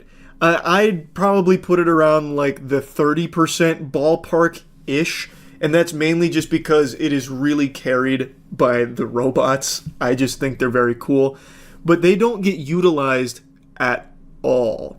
They have like your really generic monologues about, well, we're alive, and we want to be treated as if we're alive. And of course that's like the central conflict, because after a war that broke out between humans and robots, there was a treaty that was signed that was really not in favor of the robots, and now the world is in a post-war state where everyone's basically got, if any of you have seen this movie with Bruce Willis, surrogates, where they jack in and they're jacked into a robot. Except they don't look like humans, it is just a robot that they control remotely, while their human counterpart just kind of rots away, gets fat and yucky and gross. And that's become like a mainstay of civilization post-war. And we follow Millie Bobby Brown's character, who was in a car accident where she lost her whole family, but they don't give a fuck about the parents. Instead, it's all about the brother that she lost in the car accident, because he was a super genius, turbo Einstein brainiac. And now, does anyone give a fuck about spoilers? I was going to avoid spoilers, but anyone care? Anybody? I'm hearing crickets. I'm going to guess not. She finds out her brother didn't actually die in that car crash. The creators of that technology with the Neurocaster, where they're jacking into the robots, and it's how they were able to beat the robots in the war. Well, the whole reason they were able to do that is because after that car accident, they kidnapped her brother because they noticed he was really smart. So now he powers the entire company. The entire company infrastructure runs through his brain while they keep him comatose in like a vegetative state. However, there was a little open door in the mainframe that allowed him to shoot his consciousness into a nearby robot, which is based on his favorite cartoon. And once he takes control of that robot, he escapes, finds his sister, and the two of them work together to try and get back to his body and save him. And they meet Chris Pratt and his little robot friend along the way. And they're hunted by Giancarlo Esposito, who's the Butcher. He kills robots. The plot goes almost exactly how you expect. They end up at the surviving robots zone, and they learn these robots are kind of good guys. So they team up to try and take down the bad guys. It's not good. What's really interesting, though, is how there's pretty much no comedy at all in the movie. Like, there's some jokes here and there, but they suck. I thought going into it, it was going to try and be more humorous, especially given, like, the silly concept, because all the robots are basically fucking mascots. Like, the leader of the robots is Mr. Peanut. So I thought it was going to, like, not take itself super seriously, but it really does. Pretty surprising, given the Russos' history with their usage of comedy. I guess they really wanted to try and turn a new leaf, and this was definitely not the right movie to attempt that in. Tell you that much, that's for damn sure. Would the movie have been saved by some zingers flying here and there with gut-busting laughs? Probably not. Still would have been an extremely boring movie that had nothing to offer beyond just a really cool, underutilized world. So it wouldn't have really changed too much, but at least it would have spruced it up a bit to the point where it wasn't so mind-numbing. There's really not a whole lot of reason to even dive into a thorough review here. It is the most by-the-numbers shit imaginable, which is even more head-scratching given the budget. Why spend $320 million to make the same movie that gets made for $60 million every other week? What do you gain? You only stand to lose a ton of money. That's just a bad investment. It literally does the same shit that tons of other movies do for a fraction of the cost. I don't understand what Netflix is really aiming for here. They're also not really advertising it. I hadn't heard anything about it other than people dunking on it for being bad and extremely expensive. Like, who is in charge of their finance department there? I really do not get it. I also just really don't know who the target audience is for this movie in the first place, because it's a movie that's clearly aimed for all ages, because it's not, you know, like the action doesn't have people getting their fucking skull ripped off or anything. There's no foul language, no bad words. Like, I think there's, like, hell said once, and I think they said shit once that I remember.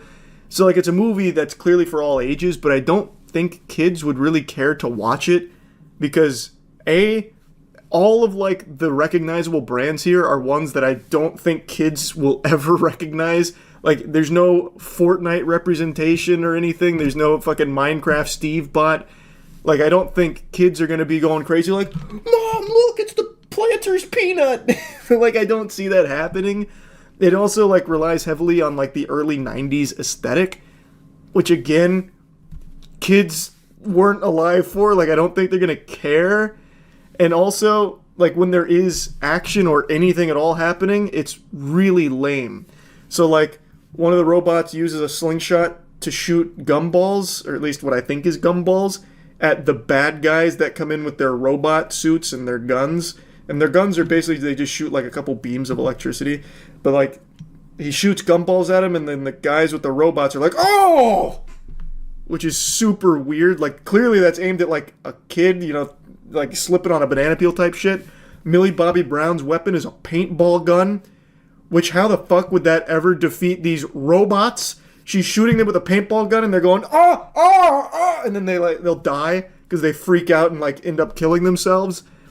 Like, it's clearly aimed at a younger audience, but I don't see why a younger audience would like this movie or choose to watch it. Anyway, though, just another huge waste of money. Definitely don't think it was worth $320 million to pump into this. That's really about it. So, yeah. A few days ago, I made a solemn vow to all of you that I would do something. And by golly, I followed through. Lessermen wouldn't have. They would have tapped out and said, I can't handle that kind of torture. But not me. I watched Amelia Perez, mostly. I turned it off towards the end. It sucks. It is turbo ass. It's just bad. Oscar nominations came out. Amelia Perez stuns the world, getting 13 nominations. That puts it on equal footing with Lord of the Rings: Return of the King. Let that sink in. Let that marinate. This movie, that I had not heard a single compliment from a living, breathing, sentient soul, outside, of course, the zombies, the fart-huffing homunculi in Hollywood, these pretentious weirdos that were singing its praises, constantly patting him on the back for a job well done with this artistic masterpiece, you know, fucking pinky up type shit. Anyone with a functioning frontal lobe that witnessed this disaster all had the same things to say about it. That it's trash. And so, I decided to check it out because I said I would. With all of these nominations, maybe there was something there that only my keen peepers could pick up on. There wasn't. There wasn't at all, actually. Now, I'm going to just talk about the movie, itself. I'm going to refrain from talking about the circus that surrounded it with the director and pretty much everyone involved in the movie making a fucking fool of themselves. Like the director saying he didn't need to study Mexican culture, he knew all he needed to know. Also them saying that the reason they didn't hire any, Mexican leads for this movie is because they couldn't find people talented enough in Mexico, which is crazy statements across the board from the entire staff here. But go ahead and lock those in the toy chest. I'm not going to play with them today here. People have talked about that a lot. I'm just going to focus on the movie itself. If you can even call this a movie. It's more of like a social experiment on the human patience. Like, how much can you stomach before you just say enough is enough and turn it off? That is the one compliment I can give this movie, is that since it went to Netflix, you didn't have to pay for a ticket and go to a theater to see it. You just pay for the ever-increasing price for Netflix subscriptions, and you get nuggets like this delivered to you, little fucking turd nuggets on a plate. So at least you have the option of easily turning it off. That's good. As far as I'm concerned, the best ending to Amelia Perez is the one I got, where I stopped it early. That's optimal. So you may have heard it been said by others that Amelia Perez is a musical made by people who have never heard music. That's very true. Now, before seeing this film, I did see a couple of very cringe clips. One of them being the very well-known clip now of the Sex Change Operation song.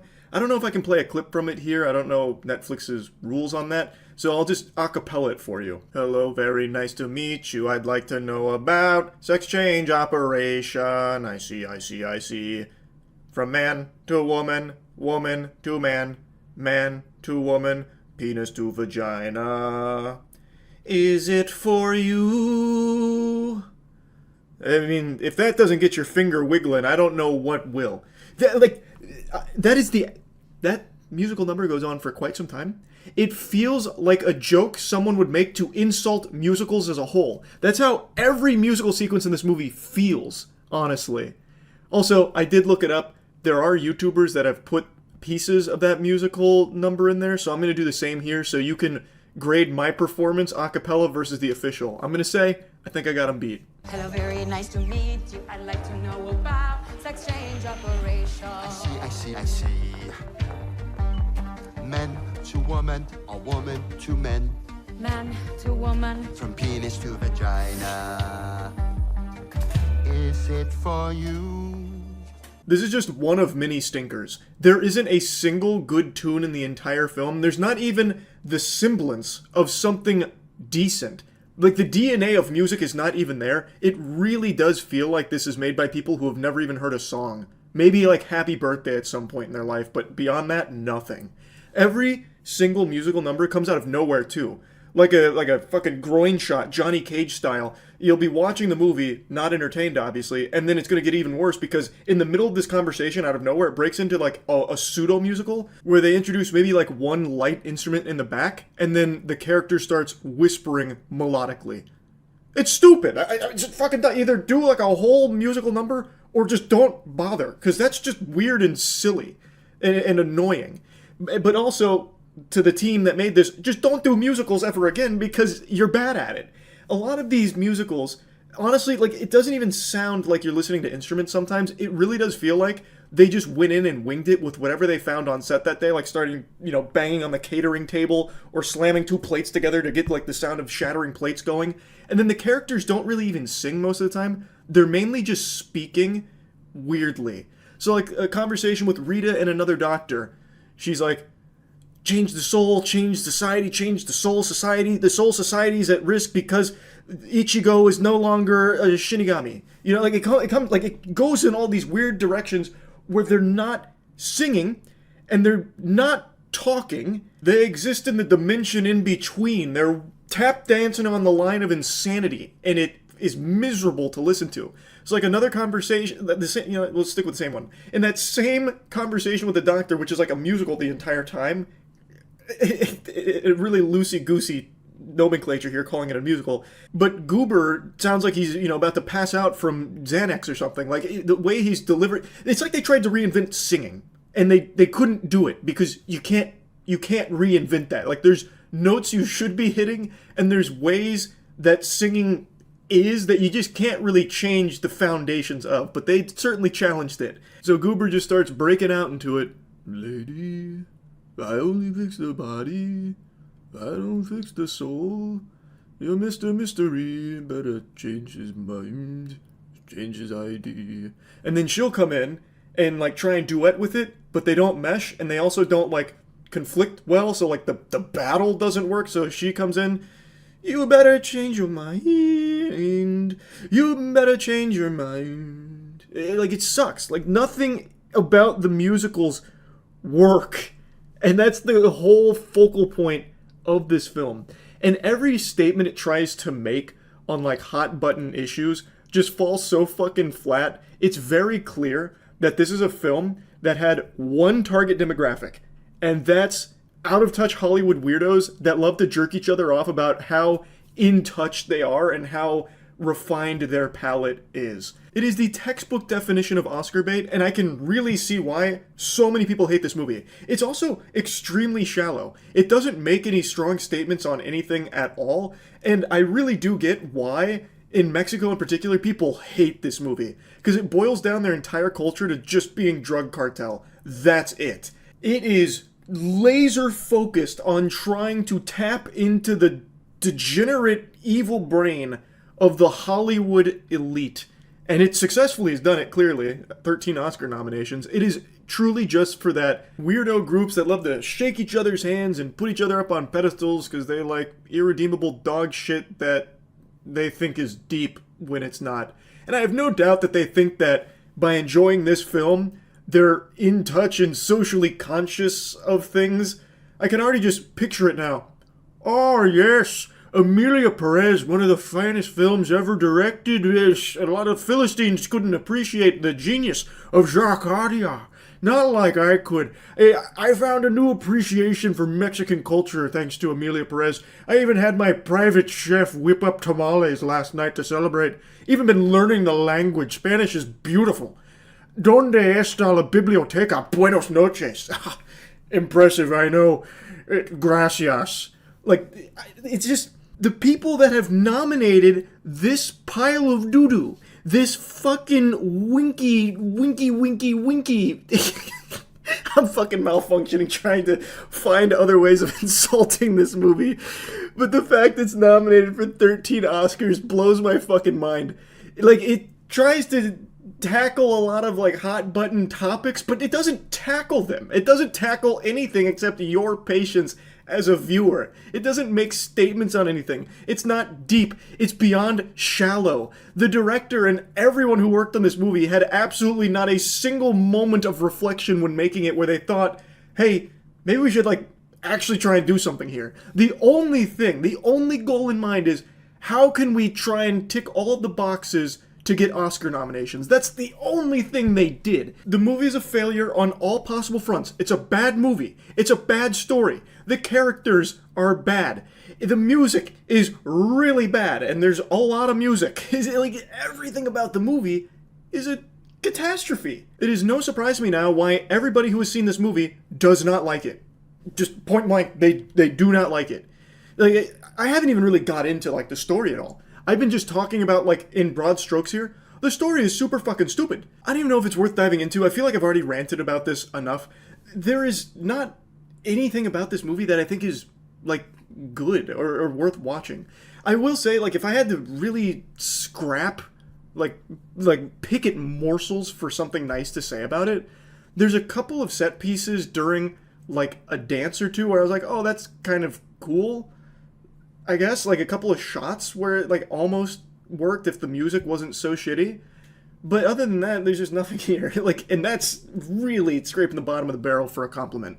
It's, not only should this not have been nominated for 13 Oscars, it shouldn't have been nominated for anything more than a Razzie. It's a bad movie. Like, it's just not good. It's not like a average movie somehow makes a miracle run at the Oscars for 13 nominations. No, like, there is just no real explanation for why this film is nominated at all, let alone this many times. And it also, like, did extremely well at the Golden Globes. Inexplicably, it's probably going to do really well at the Oscars, even though it shouldn't even be there.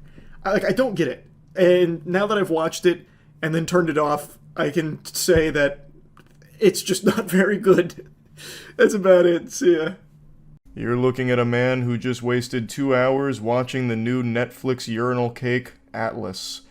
I'm not a happy camper. I didn't go into this expecting a modern masterpiece, but I expected to at least be entertained with some mindless sci-fi. And speaking of mindless, the audience scores on Rotten Tomatoes continue to make me sick to my stomach. How could 53% of people that suffered this torture actually enjoy it to any capacity? That's like being excited when you step on a rusty nail barefoot.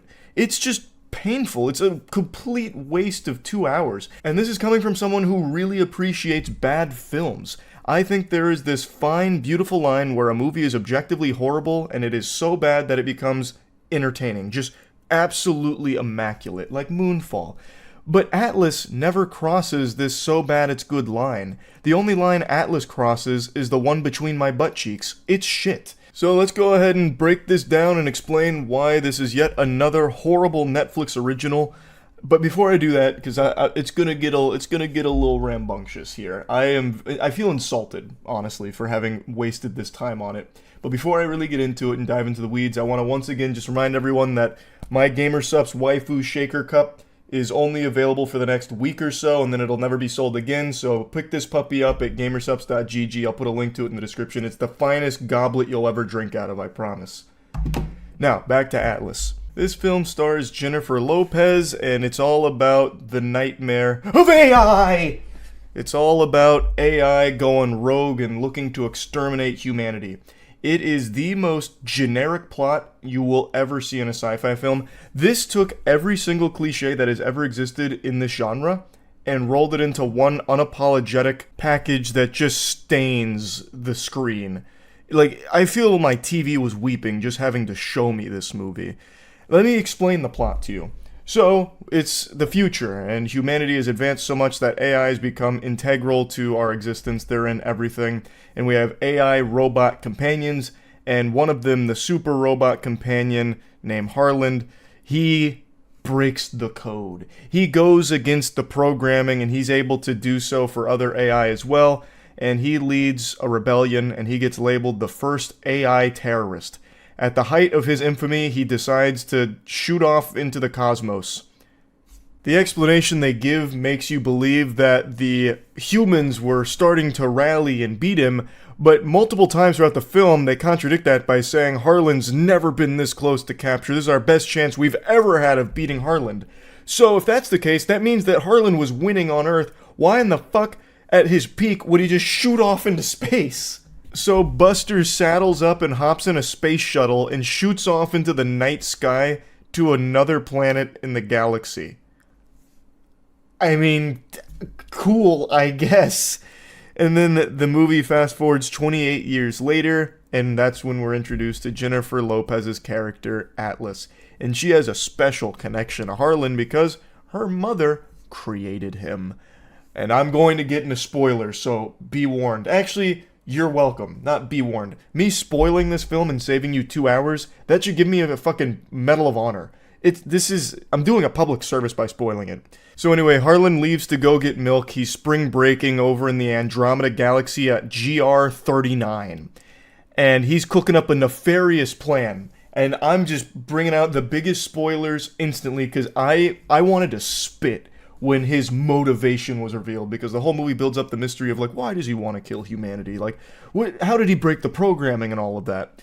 And it took, I'm not kidding you, it took the exact same story that has been told in 5,000 movies before this and just told it again the exact same way, and it doesn't even do it better or put its own unique spin on it.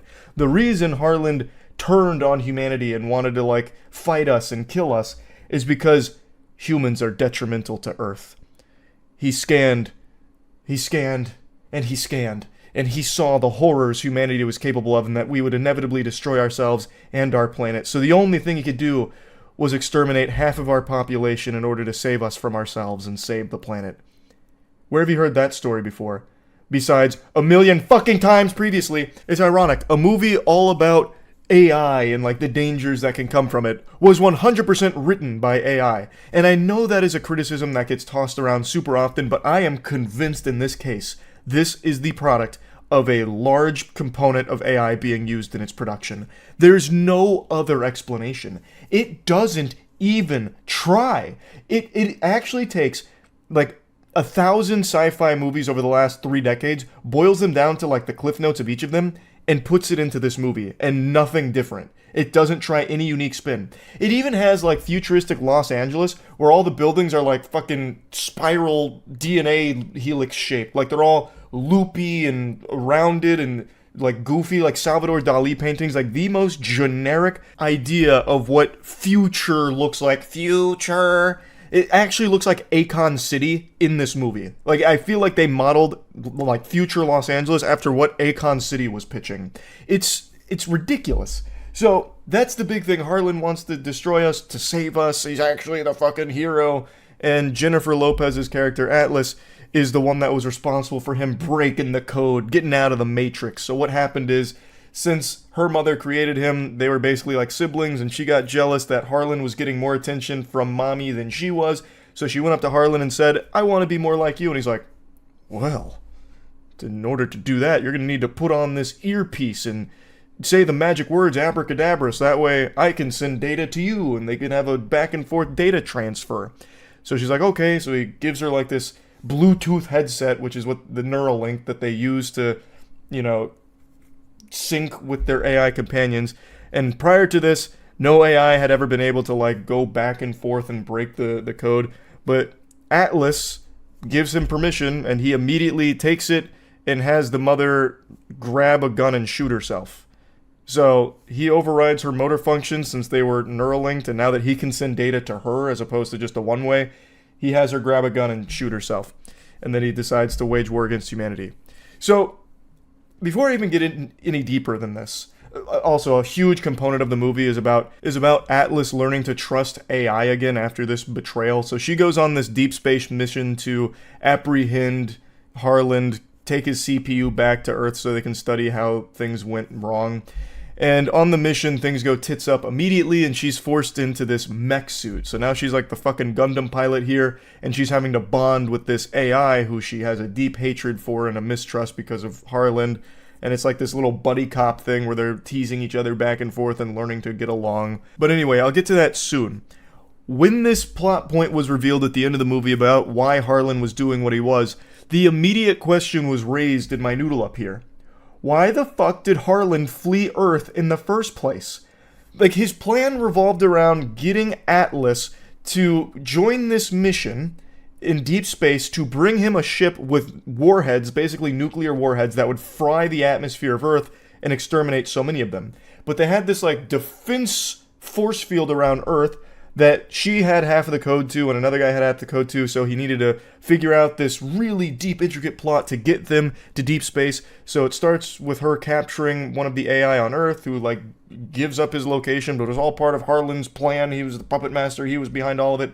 But the question becomes, why leave Earth in the first place if you had to wait 28 years to do this plan because it was so fucking difficult to get them to pursue you to this distant planet, to give you a ship to come back to Earth to blow up Earth? Why not just stay on Earth and just use the fucking warheads there? Like, he made it so much more difficult for himself. And I don't, unless I missed it, like maybe I dozed off at some point when they explained why he left Earth for that plan. Because that plan is significantly easier if he's in the same fucking galaxy. Like, if he's in the same place, if he's still on Earth, he can get access to those weapons without ever needing a 28-year plan to get a ship out there with the weapons and then piloting the ship back to Earth, breaching the perimeter, and then blowing it up. You would already be within the fucking perimeter, and you'd already have access to the weapons. Why would you even leave the planet in the first place? This is the dumbest AI terrorist of all time. Like, he's super stupid. He's super dumb. They made it seem like humanity was beating him on Earth, but they keep saying time and time again, trying to fucking drill it into your skull, that Harlan is the chess master. And chess...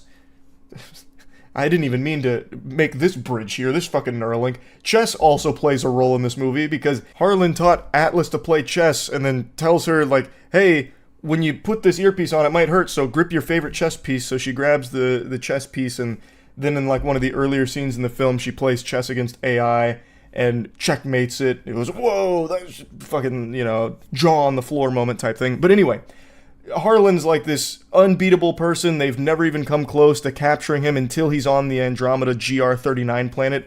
So again, they keep saying they've never been this close, which means on Earth, they weren't close. Why would he flee? His plan is much easier and would have been significantly more successful if he stayed on Earth to do it. Why the fuck would he take off into a spaceship? It's dumb. It's super dumb. But I don't want to focus on that too much, which I already have for quite a while.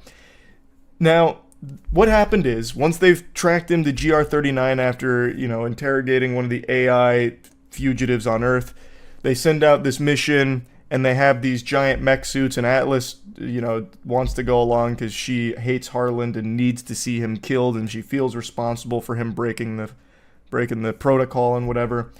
So as they get to GR39, because they have fucking faster than light travel, obviously, they get to GR39, and Harlan was expecting them. So he blows up their ship, and all of the Rangers in their mech suits, they get slaughtered, and Jennifer Lopez was forced into her mech suit, and she doesn't want to sync with it because she doesn't trust AI.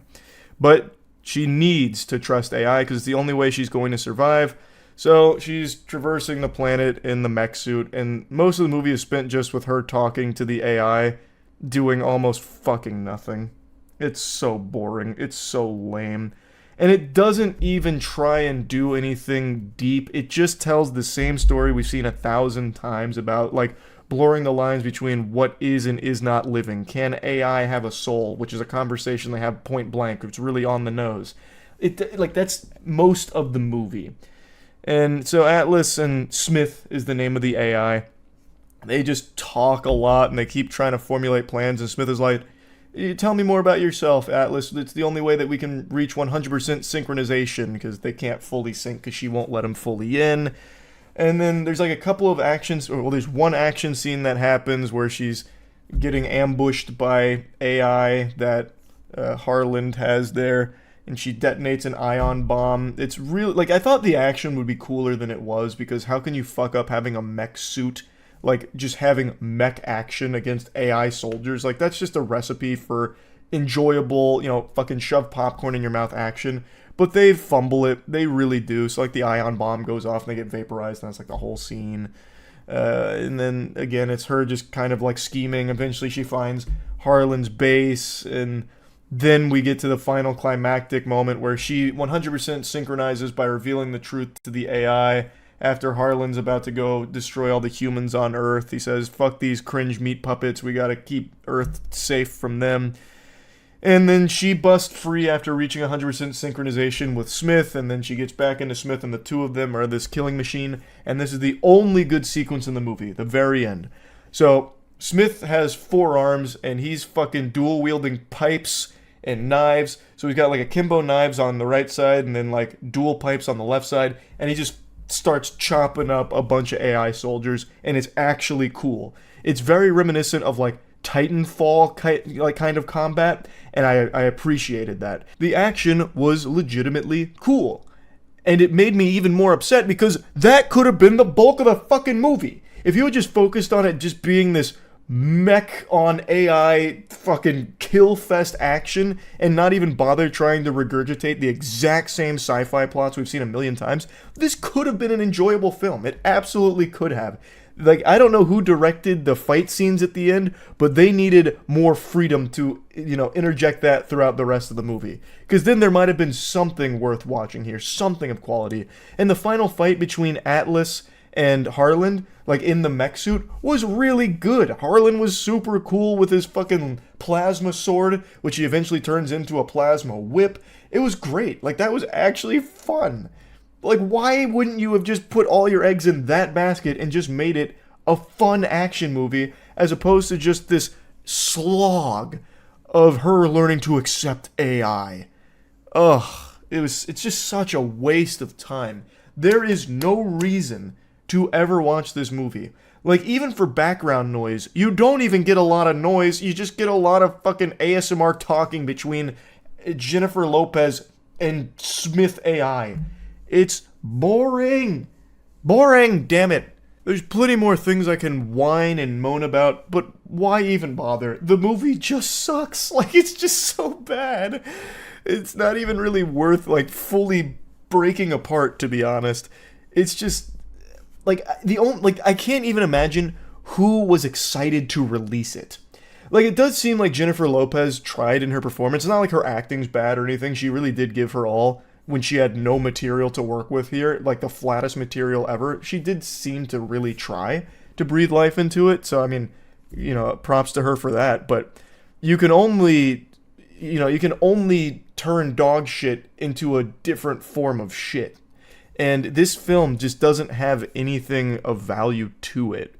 I just don't know why they would even bother making it. There's nothing here that I feel like anyone in the writer's room or like the production staff would be like, yeah, that's good. Because it's all things everyone has seen so many times before, and they don't even really try with it. It's just a waste of time. I've said that like 5 times, but it actually is. So anyway, if I was to plug Atlas into the moist meter, I'd probably give it like a 20%, and that's only because that last action sequence does last for like 15 minutes. So you do get some meat with that action, and that's pretty good. So like I guess if you're really into, you know, robot fighting action, you can just skip the whole movie, go to the last 15 minutes and just appreciate that, I suppose. Like if you, let's say you're one of the people that bought Anthem because you love the concept of it, and Anthem was truly horrific, you could just go into this movie and watch the last 15 minutes and be like, oh, that was a nice little short. And that's probably the best way to experience Atlas. So yeah, anyway, that's about it. See ya. Trash, garbage, rubbish, waste. All words that can accurately describe Warner Bros. Yes, I've thrown many tomatoes at them, I know, but they just keep making it so easy. They're a spitball magnet. And it can really, a large part of it, be traced back to one decision, a patient zero, David Zaslav. Since he took over 4 years ago now, actually, it has just been so bad for that company. All he does really is cancel projects that are pretty close to finished, or just get rid of things that they already have. And I know Warner Bros. Was in a bad spot before. It was in a dark place before David Zaslav came in there with the, you know, knight in shining armor, with radiant sunbeams shining on him, potentially being their savior. But this would be like trying to cure alcoholism with heroin. Now, I have no doubt there are some shareholders that do view him as the cure to the disease of money loss that Warner Bros. Was afflicted with. Through his innovative strategy, his remarkable genius scheme of just getting rid of everything, just cutting everything Warner Bros. Has to squeeze some doubloons on the bottom line for the shareholders, it has worked for them, I suppose, at least based on what I can see. But on the grand scheme of things, his strategy has basically just been, hey, you're excited for that? Well, there's a good chance we're just going to can it right before it comes out. Or, hey, we finished this thing that you were excited for, but we decided not to release it because we're just going to go for a tax break on it instead. It's a fucking terrible strategy if you're anyone that likes content. David Zaslav is the opposite of King Midas. He's fucking King ripe ass, because everything he touches turns to ass instead of gold. He's got the cheese touch, and it has infected every part of this company. They are struck with the orb of confusion and can't break out. They just made the baffling decision to shut down Monolith Productions. You know, the studio behind beloved titles like Shadow of War and Shadow of Mordor, with a highly anticipated Wonder Woman game still in the pipeline that, from my understanding, was pretty far along in development. They have now just come out and axed that company. Not just Monolith, they also shut down Player First Games as well as Warner Bros. San Diego. But Monolith is the most surprising one because everyone loves those games, and there's a lot of faith in Monolith as a company. So there was a lot of hype around this game that's been in development for a long time, and now will never see the light of day, much like a lot of other things Warner Bros. Has done. I've already talked about this a lot, there's no reason to regurgitate it, but I will briefly mention them just refusing to release Coyote vs. Acme even though it's completed. I hate this fucking company, man, it's crazy. But in this case, they didn't complete the project yet, it was still actively in development, and now it won't see the light of day unless it leaks somehow. But what this also means is they're burying the Nemesis system in the coffin with Monolith here. The Nemesis system is one of the most innovative systems we've seen in the last decade. It was a really cool feature that was present in Shadow of War and Shadow of Mordor, and Warner Bros. Patented it, which is why you haven't seen it outside of those two games. And the thought would be that they'd use it in their products because they own the patent, but no. Instead, they crossed their arms and said, it's my toy to not play with. You can't touch it. It's mine to do nothing with. And now that they've killed Monolith, it truly is going to be something that they're going to do nothing with, I imagine. And that patent doesn't expire until 2036. It's so infuriating how dog shit Warner Bros. Is. Like, they're not even doing business, they're doing shitness. Like, I hate to keep bringing up things I've already talked about a lot in regards to this company, but Coyote vs. Acme, they finished that movie. It had like a $70-80 million budget, I can't quite recall, And instead of releasing it, they just decided to claim a tax loss, which didn't recoup the budget or anything. It barely even made up for half of their total spend on the production in the first place. Great work, David. Big gold star for that one. Let's go ahead and see what he had to say, though, about gaming in general with Warner Bros. So the main goal with the structuring of Warner Bros. Game development studios is that they want to focus on 4 really powerful games, according to the lobotomite himself, David Zaslav. You know, really powerful games like Suicide Squad Kill the Justice League, which lost them 200 million clams, by the way. Rocksteady wasn't on the chopping block. I love Rocksteady for their previous work. I fucking hate Suicide Squad, plus that company doesn't have, like, the most important people at it from back in the day. I don't know if they'll turn it around, but Suicide Squad Kill the Justice League was one of the worst games of 2024, and yet Monolith, who actually has majority bangers, heaters, and their last 2 games have been super heaters, somehow they're the ones that get axed? Okay, fucking make it make sense, David. Now, what he's actually referring to is Harry Potter, Mortal Kombat, DC, and Game of Thrones. Those are their key franchises, and they don't want to, like, venture out beyond there, even though I think this is super stupid to just marry your whole fucking development studios to just these 4 properties. I have said for a long time, I think the path forward for these studios is that they do a lot of smaller projects that don't cost as much or don't take as long to develop, and instead focus on being creative and unique. So that way there's not as much spend, but there's a lot more potential. Things like a Hi-Fi Rush, for example. Like, there's, I think, significantly more potential in that, as opposed to just making a fucking $200 million Suicide Squad Kill the Justice League loss. But anyway, here's the statement in its entirety. We've had to make some very difficult decisions to structure our development studios and investments around building the best games possible with our key franchises. You've already failed. You haven't made the best games possible in a long, long time. Than Harry Potter, Mortal Kombat, DC, and Game of Thrones. After careful consideration, we are closing 3 of our development studios, Monolith, Player First Games, and Warner Bros. San Diego. This is a strategic change in direction and not a reflection of these teams or the talent that consists within them. The development of Monolith's Wonder Woman video game will not move forward. You know, interestingly enough, Wonder Woman's a DC game, huh? From a beloved developer? Why didn't that make it? I mean, it's part of your key franchise approach. What is the strategic direction here? To only put these properties in the hands of the worst developers? Like, I don't really know. I'm a little confused, to be honest with you. Monolith was extremely talented with a lot of faith in their brand, and you gave them a DC property, which you're saying is your key franchise. So why would you take them off of that in order to instead have Rocksteady work on another super stinker? Like, it's not like Monolith was working on something obscure no one knows, you know, like Dino Custodians, Janitors in Space, Prehistoric Plowing. Like, it's a well-known IP with an extremely well-known developer that people love. It just doesn't make sense. Our hope was to give players and fans the highest quality experience possible for the iconic character, and unfortunately this is no longer possible within our strategic priorities. And I think this is all code for not live service enough. We couldn't nickel and dime our community enough, so we had to let them go. We couldn't find ways of monetizing Wonder Woman to the same inefficient level as Suicide Squad Kill the Justice League. This is another tough decision, as we recognize Monolith's storied history of delivering epic fan experiences through amazing games. We greatly admire the passion of the 3 teams and thank every employee for their contributions.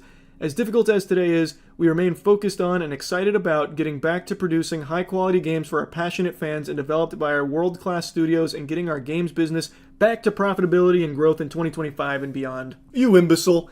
David Zaslav's brain is so fascinating because it really feels like it's been wired incorrectly. Like there were some screws loose and then it got put back together and the neural pathways were all cattywampus. Because it seems he lacks a fundamental understanding of what growth means in gaming here. Typically, you wouldn't want to cut your most talented developer working on a huge IP before it releases. That doesn't seem smart. Now you've just eaten a huge loss for the 8 years of development, and that product will never see the light of day, so you can't even begin to recoup it. It just seems like a stupid decision, especially when your key strategic plan is to focus on one of the IPs that your most talented developer was working on. So now you're going to take that same IP and just give it to a most likely worse developer. How are you growing? You've downsized, sure. You've effectively downsized, and now you'll stop spending money on the salary of all the developers that you just fired, but you didn't grow. You stayed in the same spot just squeezed a couple extra pennies out by firing so many people, and now you don't even have a game to show for it for all this loss that you've just eaten. Show me where the growth is on that, because I must be missing it. I just think it's a terrible decision, and I hate the David Zaslav strategy to everything of just get rid of everything, and if we're not spending any money, that means we're not losing any money. I hate it. I really don't like it.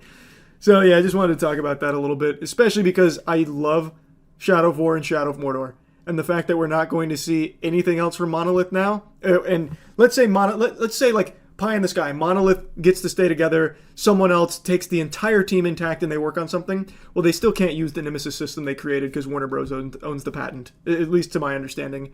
So yeah, Warner Bros. Is trash. That's about it. See ya. It's pretty rare that I see a movie that's so abominable, so atrocious, that I actually feel embarrassed for even having wasted my time watching it, and that phenomenon just happened with the new horror film Tarot. I was squirming in my seat. I was getting so mad at what I was watching. Like, I was steaming. My body performed an involuntary gesture of shaking my fist. Actually got him with a why I oughta. I was fuming. I started fucking Fortnite emoting in anger. That's how bad this movie was. So it's got a 5% on Rotten Tomatoes, which sounds about right. And I knew going into it was going to be irredeemable garbage because it is written and directed by one of the 3 writers of Moonfall. I sing the praises of Moonfall at least once every couple months. It is one of my favorite films of all time because it is objectively one of the most dog shit films ever produced, but in the most entertaining way possible. I think it is a masterpiece disaster of a film. It is so trash that it becomes immaculate. So I love Moonfall, and Spencer Cohen, who helped write Moonfall, wrote and directed Tarot. So I knew this had no chance of being good. But I didn't expect it to be this bad, like mind-numbingly bad, in a way that sucked all of the joy out of the room. Watching this film was like a Dementor sucking my soul out for the entire hour and a half that it played. Now, of course, it was basically an empty auditorium because no one cares about this movie. No one's really, fucking jumping out of their seats to be first in line for tickets to Tarot. But it was a pretty much empty theater. And man, I was embarrassed to just be there watching it. And it was painfully obvious that all of the actors in the movie were embarrassed to be there as well. It seemed like they were ashamed that they accepted the paycheck to appear in Tarot. None of them tried at all. Especially Jacob Batalon. You probably know him as Ned in the Marvel Cinematic Universe. He's in this film, and oh my god, it felt like he was giving the most sarcastic performance ever. Like, all the material he was given to work with is all really shittily written, but he took it and made it like a complete flat joke throughout the entire film in a way that I think was him just giving like a subtle wink and a nod to the audience that he knows that this is a bad movie he's in. To give you an example of what I mean, Jacob, while he's being hunted by the scary clown, is trapped in an elevator, and the clown's doing his like scary routine, which ends up kind of looking like it was more of like a flash mob that the clown was doing. It wasn't even scary. It just went on for so long of him doing different bad dance moves. It's like it was trying to mimic my choreography that they see me bust out at the club, which is horrifying, no doubt. But here, in this context, man, it is so stupid and goofy. So the clown's doing all that choreography as the elevator doors are closing and opening, and Jacob's character is just going, ah, ah, ah, ah, ah, ah, ah, almost exactly like that, until eventually the clown ambushes him and he goes, ah. He just couldn't even be bothered to pretend to care at all about the performance. Like, unironically, Matt and I's acting in our green screen merch shoots is better than anything you'll find in Tarot. And I really think that's because the actors were probably so deflated once they got the material to work with, they were probably like, oh boy. Oh, brother, this guy stinks. Damn it, Steven, you've swindled me into this one. But they've already signed the contract, so now they have to commit and continue. So anyway, let's get into like the meat of the movie. It's about as generic as you will ever see in the horror movie genre. And I mean that in the truest sense of the word generic. It literally starts with them at an Airbnb, just as like a group of college friends just doing a getaway. We know nothing about these characters, only that one of them has a birthday and now they're at this haunted little Airbnb. And they happen to find this box of tarot cards, and our main character is really big into astrology. So she does this tarot card reading for the entire group using these really creepy cards that are hand-painted tarot cards, and she goes through all their signs, like, oh, you're a Capricorn, you're a, Leo, so this, that, and she gives them all their horoscope readings. And I really feel like Steven or whoever helped him with this movie must just be big into TikTok astrology, because it just starts borrowing a lot of things TikTok astrology enthusiasts are always talking about that's just very silly stuff, like, if you use someone else's tarot cards, oh boy howdy, you better brace for a bad time. Or, the most powerful combination of divination is using tarot card readings on top of I already forgot, a wet blanket. I forgot what the other thing was. But they mentioned that multiple times, like, doing tarot readings on top of blank is the most powerful form of divination, not to be taken lightly, type shit. So it feels like this was made for TikTok Zoomers almost. But even they, I think, are going to be extraordinarily bored by this film because it is not scary and it's just really, really dumb. I think these are the stupidest characters I have ever seen in a horror film, and I do not say that lightly, especially with horror films like Wish Upon and Slender Man. I think the characters in this movie are even stupider, if you can believe that. Now anyway, she gives everyone their horoscope readings, and it turns out that the deck is cursed. There was, back in the 1700s, a woman who was wronged and decided to place a curse upon those tarot cards where she took her own life, and now anyone that uses those tarot cards and does a horoscope will be cursed and die from it. So the horoscope readings that she was giving are starting to come true in twisted ways. So for example, one of the readings was, you'll make some money, your financial situation will improve, but then don't follow the hermit because he might lead you down the wrong track. And it turns out he gets visited by the hermit after winning $700 from a lottery scratch-off, and the hermit starts chasing him around the subway station until eventually he falls onto some train tracks and gets hit by a train. So it's like the worst diet Final Destination concept imaginable. So now they're all being hunted by their horoscope here, and they're getting killed by it, and it's so underwhelming. Oh my god, it is pitiful, the attempts that they try and make here to scare the audience.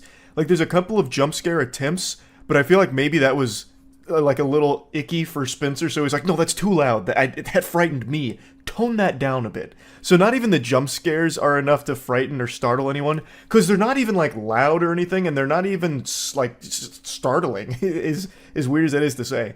For example, one of their jump scare attempts, they have one of the evil creatures lurking, and he pokes his head out in front of where this girl was hiding, but it's like completely muted. It's like super muted. So it's like in slow motion.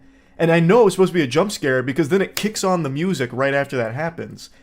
But like it completely missed the timing of the jump scare. And that can be said about a lot of things in this movie. So Jacob's character, his name is Paxton. He's supposed to be the comic relief character, and he draws the Fool card, so that's why he gets hunted down by the evil clown.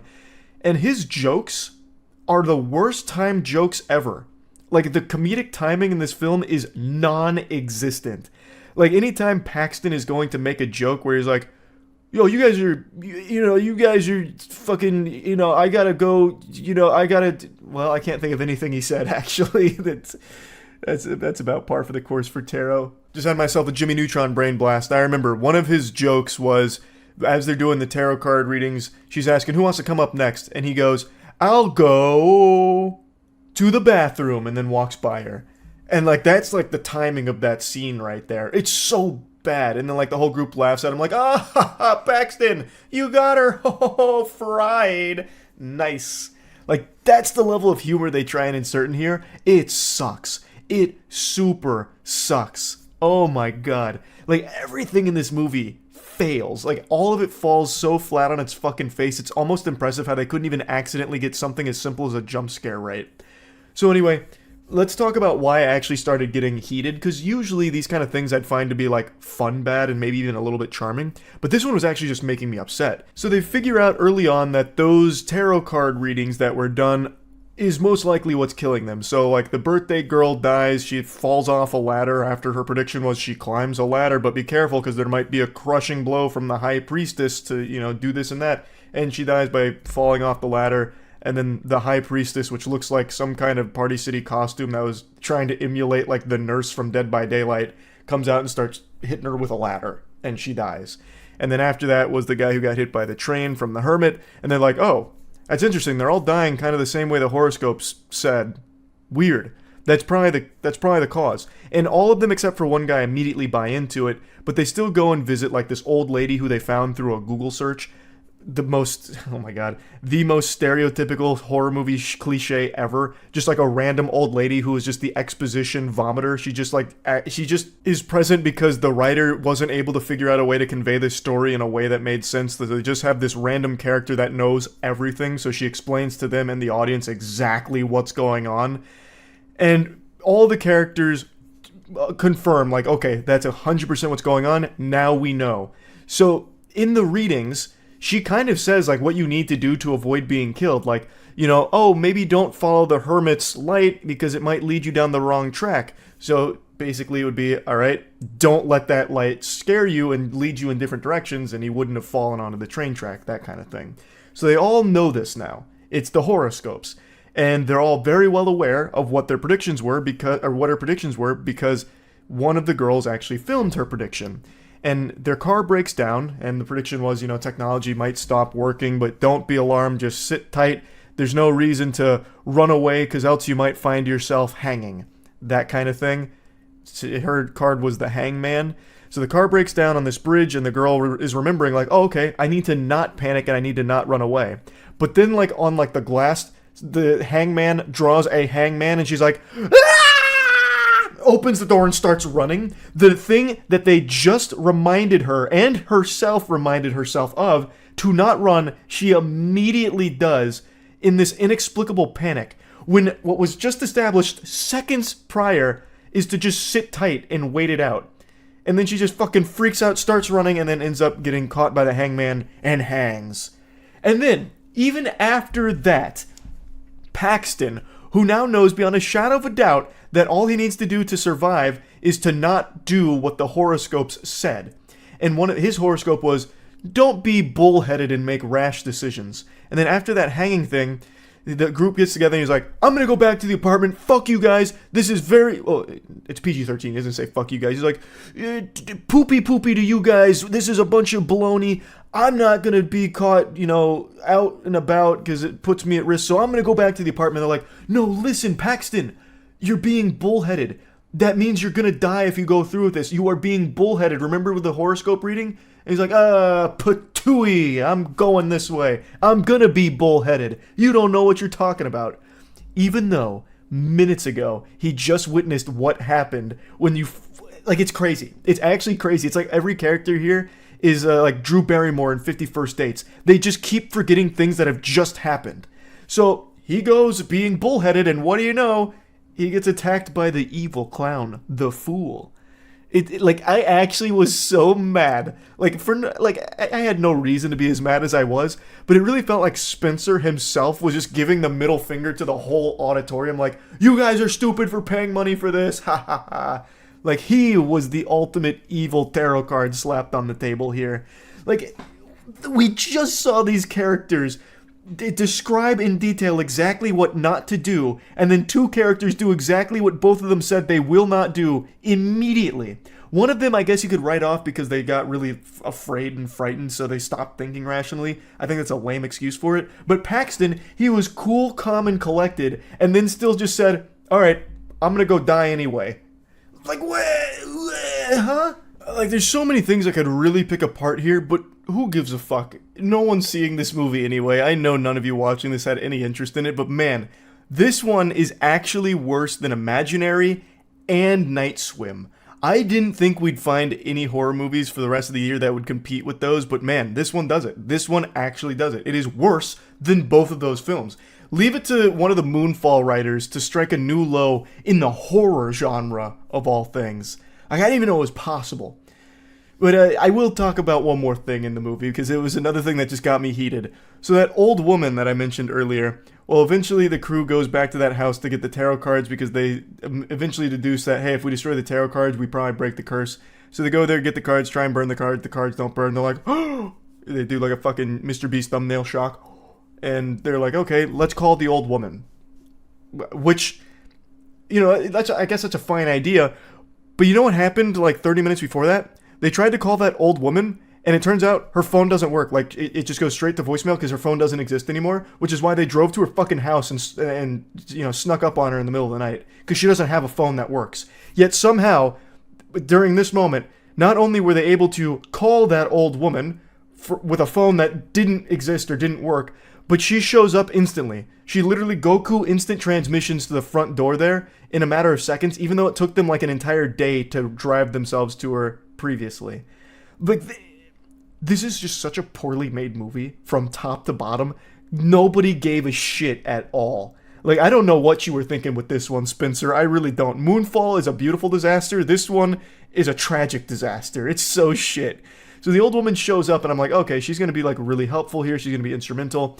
So she sets up like this ritual where she was going to reverse the tarot card readings to try and flip it on the evil entity, the old woman who was wronged and cursed the deck. And as she's doing it, the old woman immediately just gets possessed. Like, she gets force choked by the evil entity and then stabbed with 6 swords. Because the evil entity did a tarot card reading on her where she drew the 6 swords card, whatever the fuck that is. And she's like, uh-oh, whoops-a-daisy. So then literally force grabbed and then drops her corpse with 6 swords in it in the middle of like the hallway. And that was the entire role of the old woman. That's it. She showed up just to get stabbed 6 times and contribute nothing. So eventually our main character's like, what if I get a horoscope reading for the evil entity? And like, yeah, that kind of makes sense if you turn your brain off. Why would that work? It's her tarot cards. She is the curse. If she doesn't want to curse herself, she won't. It doesn't matter if you do a horoscope reading. She is the tarot cards. But anyway, she does this reading on the evil entity, and she draws death as the final card. And the entity looks down, I shit you not, as she's strangling the main character. She looks down and goes... and then immediately just gets fucking deatomized. So somehow her reading also killed her, even though she is the reading. It's so stupid. It's so dumb. It's so dumb. And it's even more criminally trash with the way that it wraps itself up, because it turns out Paxton didn't die. So Paxton cruises up in his car in the middle of the night after they defeat the evil entity by giving her a horoscope reading. And he's like, hey guys, I'm like actually totally fine. I was trying to reach you guys. You guys weren't answering. What's up with that? And they're like, how did you survive? And he's like, oh yeah, my roommate opened the elevator door and like scared the jester away. He thought it was like super weird. He was like really wondering what was going on with me. Like, okay, so that's how you beat it? Like, you could just have your roommate come up and like throw the whole thing into disarray? Like, it's all cattywampus? Like, the whole curse doesn't work if there's a witness to it all of a sudden? Like, what? That seems like the easiest thing to do. Like, you probably wouldn't even need to turn the curse around on the evil entity. You could just have his goofy-ass roommate follow you around and save you every time. It's just so dumb. The movie was so fucking bad. Oh, I can't wait to see what else Spencer works on, because man, he's got a really incredible batting average here with terrible trash movies. Anyway, I think 5% for this movie is about what I'd give it on the Moist Meter too. I have to agree with Rotten Tomatoes on this one. 5% for Tarot, absolutely accurate. What a bad film. That's about it. See ya. I know what you're thinking. Charles, have you been drinking? Yes. Very astute observation. We did a BAC Olympics for the other channel today. Don't want to spoil anything, but I performed very well. Besides the point, I may have been drinking, but no amount of alcohol would be enough to make me enjoy the finale of The Acolyte. Now, I've made 2 videos on The Acolyte. I've been very open and honest. I haven't really liked a lot of the Star Wars content that's come out over the last, decade and some change. Save for a couple of exceptions like Andor or the first 2 seasons of Mandalorian, or, very hot take, even the Solo standalone movie. But aside from that, I just haven't found myself enjoying much of it, and The Acolyte is something I started just because of how much it was shit on by the majority of people, and I just can't resist horrible media. I'm drawn to awful media like a Coke addict to baking soda. So, I indulged in this property to see if it really is as bad as everyone was saying. And while not good, I didn't think it was the worst thing Star Wars has ever made. Once again, that achievement, I still believe belongs to Book of Boba Fett. But now after finishing The Acolyte, I can say for certain, it still belongs to Book of Boba Fett. The Acolyte isn't good, but there are some things about it that I did like. And by some things, I mean really kind of just one thing. The action. I know there's a lot of people out there saying there's nothing good about The Acolyte at all, but I think that's just being exaggeratory for the sake of it. The action is probably the best since the prequels. Like, the lightsaber fights I actually found to be pretty hype. Now, of course, there's some goofiness to it, and yeah, you can kind of nitpick them, but they are flashy, they are fun, and I did enjoy pretty much every action sequence. Aside from that, though, there's not a whole lot else to like about it. Narratively, I think it's kind of a mess, and there's going to be spoilers here. There's no way for me to talk about this show without getting into spoilers. I think the most egregious example, excuse me, I'm starting to fumble some words around, but, you know, I'm taking the field sobriety test here with the Acolyte trivia breakdown. I think the most egregious example of lazy writing is in episode 7. So episode 7's this big revelation for the sins of the past with the Jedi being bad and in the wrong with Osha and May and the cult of witches. So I don't even hate the whole Jedi bad thing that a lot of people are really starting to spit about. That doesn't bother me. I'm fine with that as long as you build it up properly and you make it make sense. Here it doesn't. So when the big revelation comes and they catch you with the fucking backdoor reach around like, here's the huge twist, it's very silly. So it turns out that Torben, the guy who was floating for like 16 fucking years, literally in suspended animation, basically just snoozing, acting like Zenyatta, and then May shows up and he decides to kill himself, drinking poison and thanking her for it. His crime was wanting to leave the planet the witches were on early. So the Jedi were stationed on Bryndock looking at virgins, and they ended up accidentally stumbling upon the witches. Sol saw the twins, and that led them to the witches, and Torben was crying about wanting to go home early. Wah, wah, wah, give me some fucking French cries. We've been here too long. I want to go home. So what ends up happening is Torben, in his haste to leave, decides to storm the witch's place to try and speed things along. Sol follows, and then it's an absolute fucking disaster. Osha, as you all know from the previous episodes, wanted to go with the Jedi. May did not.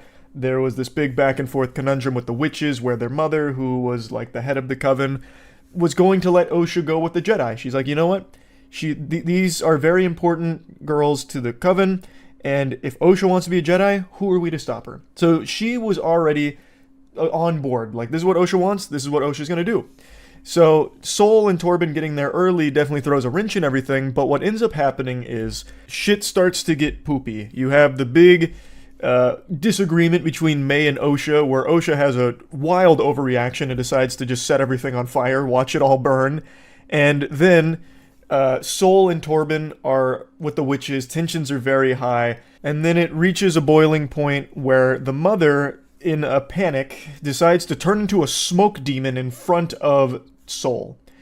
Without telling Sol that Osha decided to go with the Jedi, and Sol is there, you know, kind of talking about it, without informing him that that was the decision Osha made that they were going to abide by, she gets some news and turns into Smoke Monster. So she starts, like, fucking evaporating into this, like, dark cloud, like this dark energy, and Sol stabs her, which kills her. And then as she's dying, she says, we were going to let Osha go with you. She chose the Jedi, and then collapses and dies. And that is the major shame of the Jedi. In response to her getting killed by Sol, the rest of the witches, I guess all of the witches, then decide to mind jack Kelnaka, the Wookiee Jedi. And then, you know, they fight Kelnaka, and it ends with him being overpowered. And then all of a sudden, when clearing Kelnaka's mind, it kills all of the witches who, like, force hacked into his brain. So they were doing, like, some kind of trance in order to take control of him. And when that was severed, when that connection was severed, all of them died.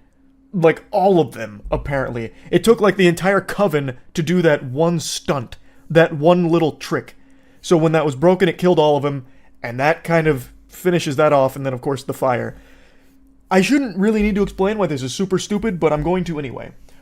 Why would the mother not start the conversation with, like, hey, you know, we've got our, you know, disagreements, we don't see eye to eye, but Osha did choose you, and we're going to let her do that.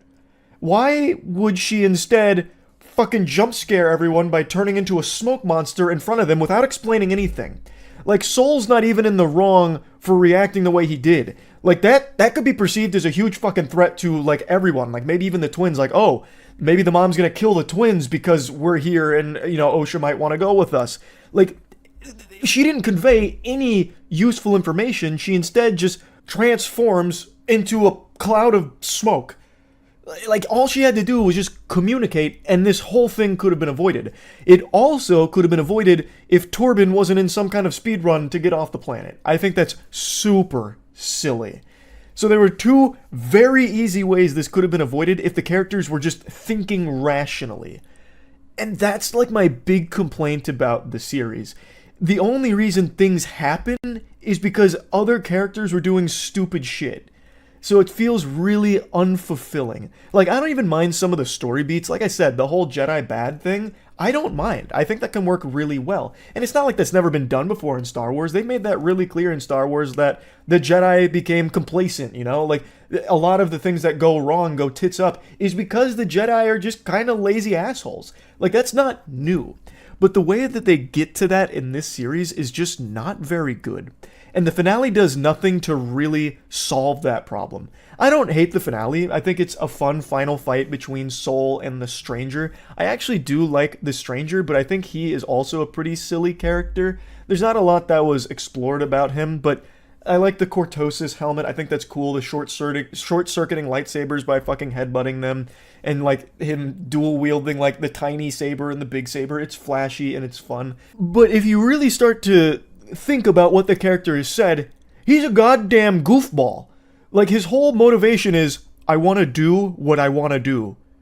What is he, 6 years old? Like, what, he wants to play in a fucking sandbox or something without mom and dad coming out there telling him he's got to go to bed and brush his teeth? Like, what? Like, what? Who cares? That's stupid. That's a really dumb motivation. His whole thing is, you know, the Jedi kind of betrayed him. They don't really explain exactly how. I'm sure that'll be in the future if they do a season 2 or something. God forbid. But the only real information we know about him is his primary motive here is, hey, I got fucked and now I want to be fucking. And I don't want anyone to have any complaints about it.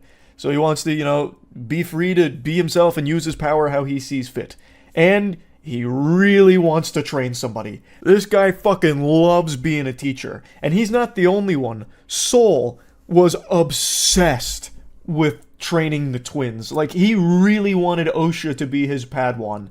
So much so that he ended up killing and leading to the death of an entire coven of witches. I think it's a little fucking over the top how obsessed Soul was with being, like, the master to these potential Padawans. So much so that he would be willing to do something horrible.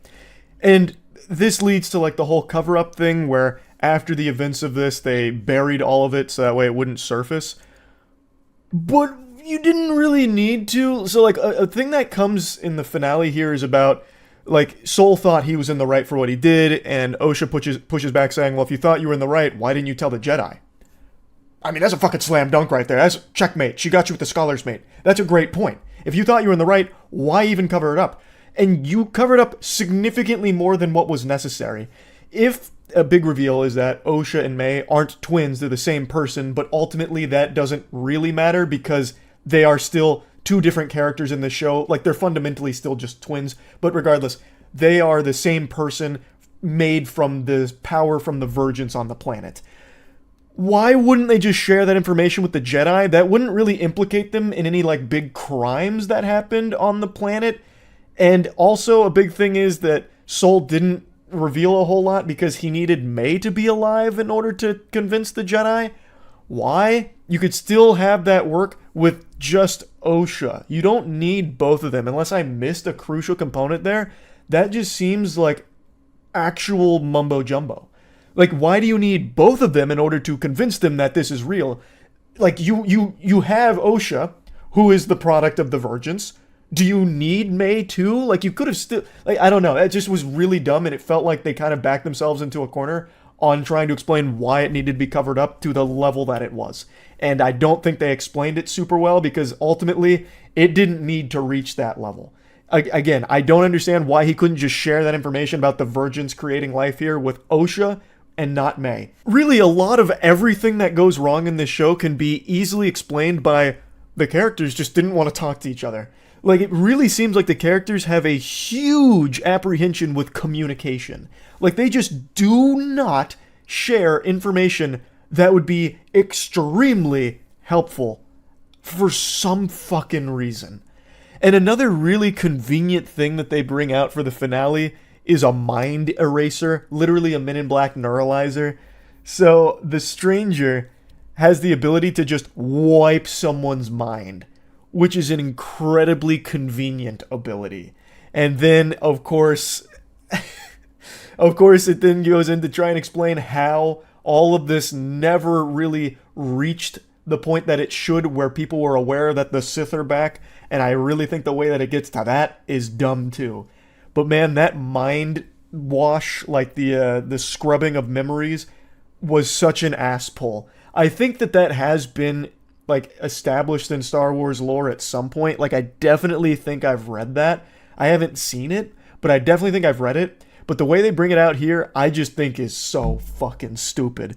And of course, it's not Star Wars without your favorite cameos blasting onto the screen to get people hype and just, going ballistic seeing them. So the back of Yoda's head's there. A split second of Plagueis is there. But it doesn't do anything to make it better. It's just there to remind people of cool shit that Star Wars used to have. It's just so disappointing because I'm not even touching on like how it ties into established Star Wars lore.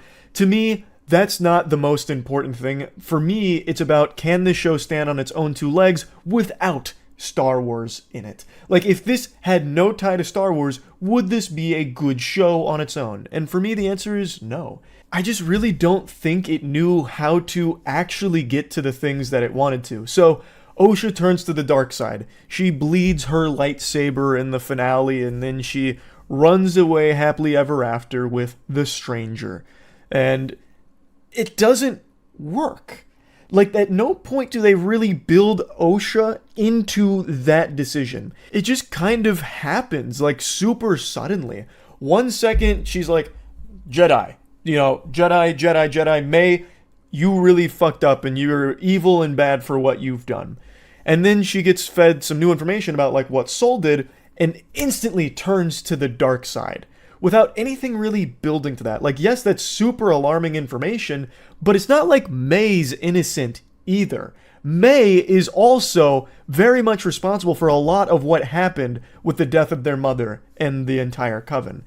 So, like, I feel like that decision to immediately turn to the dark side happens so quickly, and she immediately becomes extremely powerful, force choking and killing Soul almost effortlessly. Like, everything just kind of happens right when it needs to, immediately, without any proper build up to it. So it just feels like fucking whiplash seeing a character change so quickly. So overall, I just didn't think this show was very good. I still maintain that it's not the worst Star Wars show like a lot of people are saying it is. I still comfortably think that title belongs to the Book of Boba Fett. I think it hangs on to that prestige. But this one is definitely not good. It's another bad Disney Star Wars product, unfortunately. But I said I would finish it, and I finished it. So yeah, I just wanted to talk about it a little bit. If I was to put it on the moist meter, I'd give it like a 35% maybe-ish, somewhere in that general ballpark. I'm not really sure. But anyway, that's really about it. So yeah.